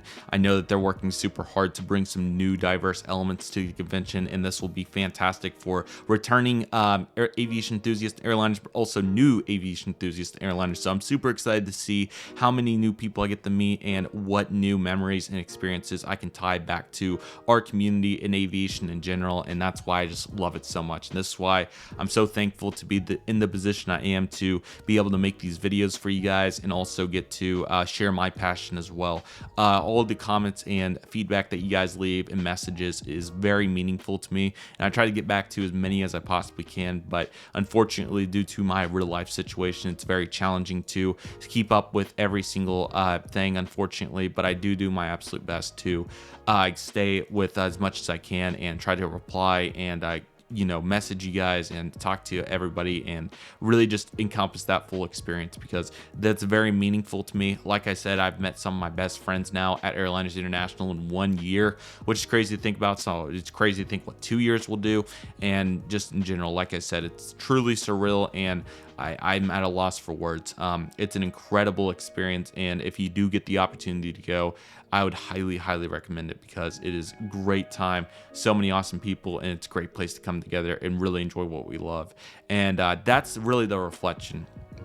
That's the message I have to transpire to everybody in this video, is if you do love aviation and have the opportunity and the resources and the availability to come to this outstanding convention, this is a fantastic opportunity, and I would highly recommend it. Personally, from the outside looking in, when I heard about this, I just thought that it would be, I was a little nervous, to be honest. I didn't know what was going to happen, but then obviously it all fell into place really easily, and I knew that once I got in there that it was going to be outstanding. Getting recognized 30 times was a first for me, and it was absolutely crazy. But you guys can do that too, and that's what's super exciting about this as well. Is it's seriously a small world once you get everybody in one place, and that's what's super exciting about this. And like I said, I hope you guys are excited for the convention. More content to come as well as it continues to creep up on us. It is currently going to be towards the end of February when you guys are seeing this video, and of course the convention is June 22nd, June 23rd, and June 24th. So highly recommend checking it out. But yes, I hope you guys are excited for that, and kind of going into the upcoming content as well, because this is the conclusion, and during conclusions I do like to look ahead to what's to come. So let's talk about that. I did talk about this in a channel update from about a month ago, but going into some more detail here, I do expect some American Airlines 737 trip reports. I know I just kind of went off about that earlier in the video, but I will put them both in March so it's not too redundant, and I'm going to try to make them pretty creative in how I present them. So I am excited for that, and that will be your March lineup. So you will get 2 trip reports, but it will be the same plane, same product, nearly not identical flights, but pretty similar. So, but there are some twists and turns, and I hope you guys are excited for that. So that will be on March, so expect double the content there, which will be pretty fun.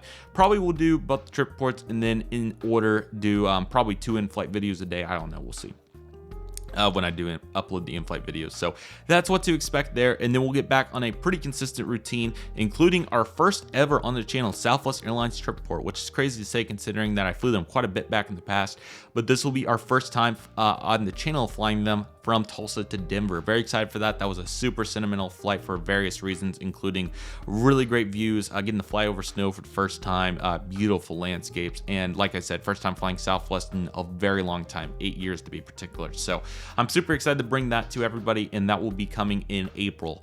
And then we'll have an epic, also, yeah, for Dallas, I'm sorry, I jumped ahead a little too fast. For Dallas, we'll have an epic plane spotting video and some infrastructure stuff, so certainly stay on the lookout for that. Really great time plane spotting, it was fantastic. And that leads me back into Denver. We'll have some plane spotting and possibly another infrastructure video. I'm not completely sure yet, but just know it will be diverse in a bunch of quantity when it comes to the content there, so I hope you guys are ready for that.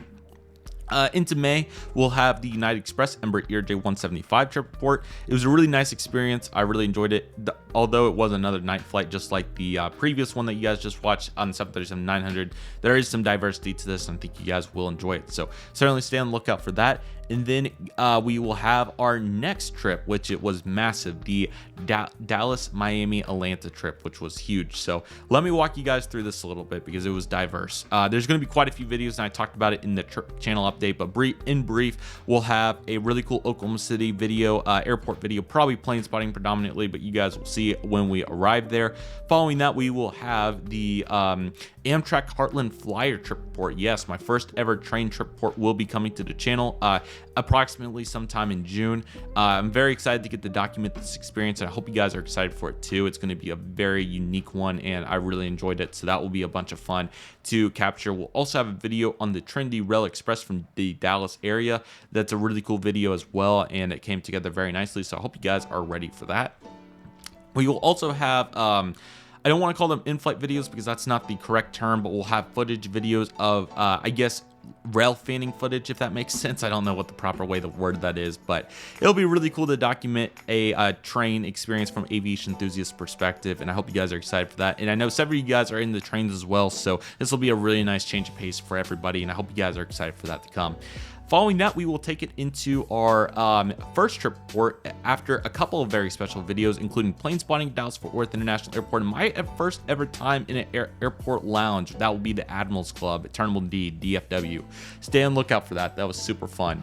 Then we'll have my first ever American Airlines wide-body trip report on my first ever Boeing 787-9. Oh man, super excited for that. That's going to be a bunch of fun. What a great flight that was. A bunch of sentimental value and great views. So I hope you guys are excited for that, as that's going to be an absolute blast to put together for you guys, and that's going to be a bunch of fun. We will have a Miami airport video as well, as we made it into Miami for the very first time. What a great place. Super excited for that. So good that I'm even going to give South Miami Beach its own video. Yes, on an aviation channel, I am going to do that because it was a fantastic beach and really deserves it. So expect that to come, and who knows, maybe even more content than that, we'll see. But then we'll have the full Miami airport perimeter run video. Super cool. I think you guys are thoroughly going to enjoy that. It'll encompass some plane spotting, but really good vibe. I'm excited to show that with you guys, along with the airplane shop Miami.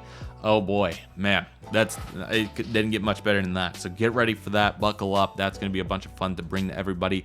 And then following that, we'll have a huge Miami plane spotting video. I mean, it was just unbelievable, to be honest. It was absolutely ridiculous. I know I'm talking too long, so I'll try to expedite this a little bit, but it was absolutely amazing. Following that, we'll have a video of Fort Lauderdale Airport. That was also super great. Super excited to share that with everybody. And then we'll have the Delta Airlines Boeing 757-300 trip report from Fort Lauderdale to Atlanta.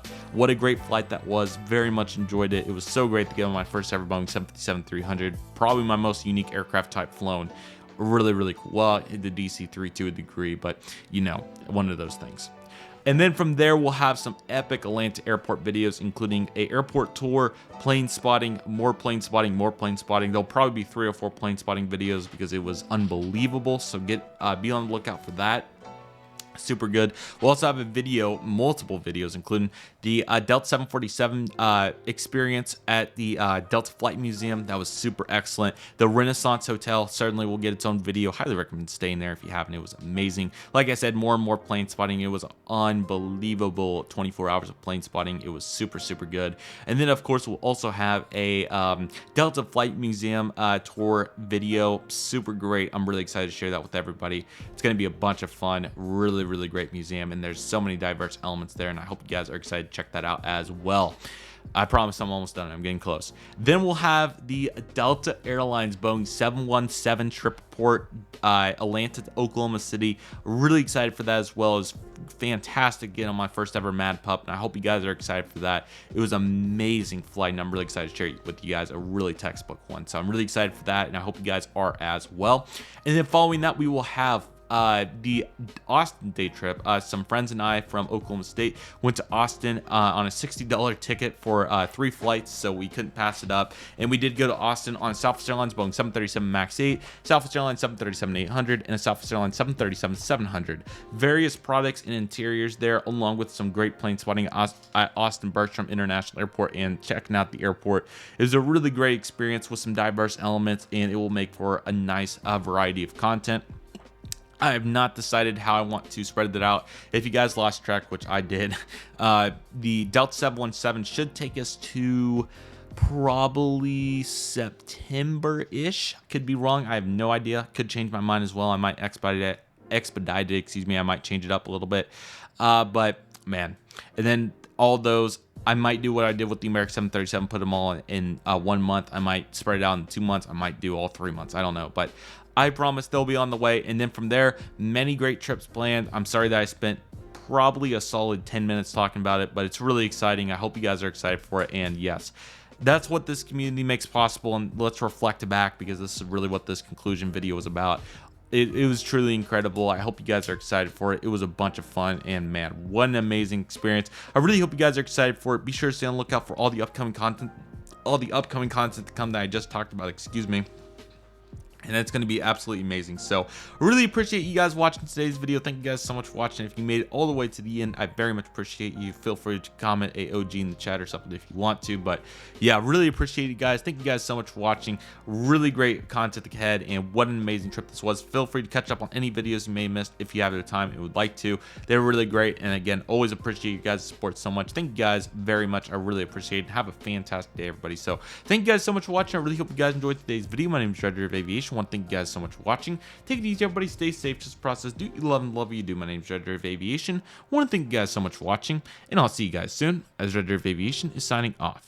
Alrighty, everybody, so that will do it for the full Airliners International 2022 trip. Don't feel bad if you skip to the end just to hear this. That's perfectly fine. But yeah, just a huge thank you to everybody for making this possible. As I said in the beginning of the video, feel free to let me know if you guys would like to see a consolidated version of this for a little bit more of a viewable experience. That's perfectly fine. But again, I hope that you did enjoy it. If you did choose to skip around and watch select parts, it really means the world to me. And all the individual videos, like I said, are in their own respective places, so feel free to check those out. And we also have the full Airliners International 2022 playlist, which is pretty much complete. Like I said, I may do one more video that kind of go over the whole experience, but yeah, now we're pretty much looking ahead to 2023. So it was really nice to have all this content to kind of bridge us from 2022 to 2023 in terms of Airliners International. So as I stated, I hope you guys are excited for that. And also the Dallas day trip just got started, so feel free to check out those videos if you'd like to, if you're interested in the Dallas-Fort Worth plane spotting day trip that I did with American Airlines. And then we'll have more day trips, including the Denver a Denver day trip coming up.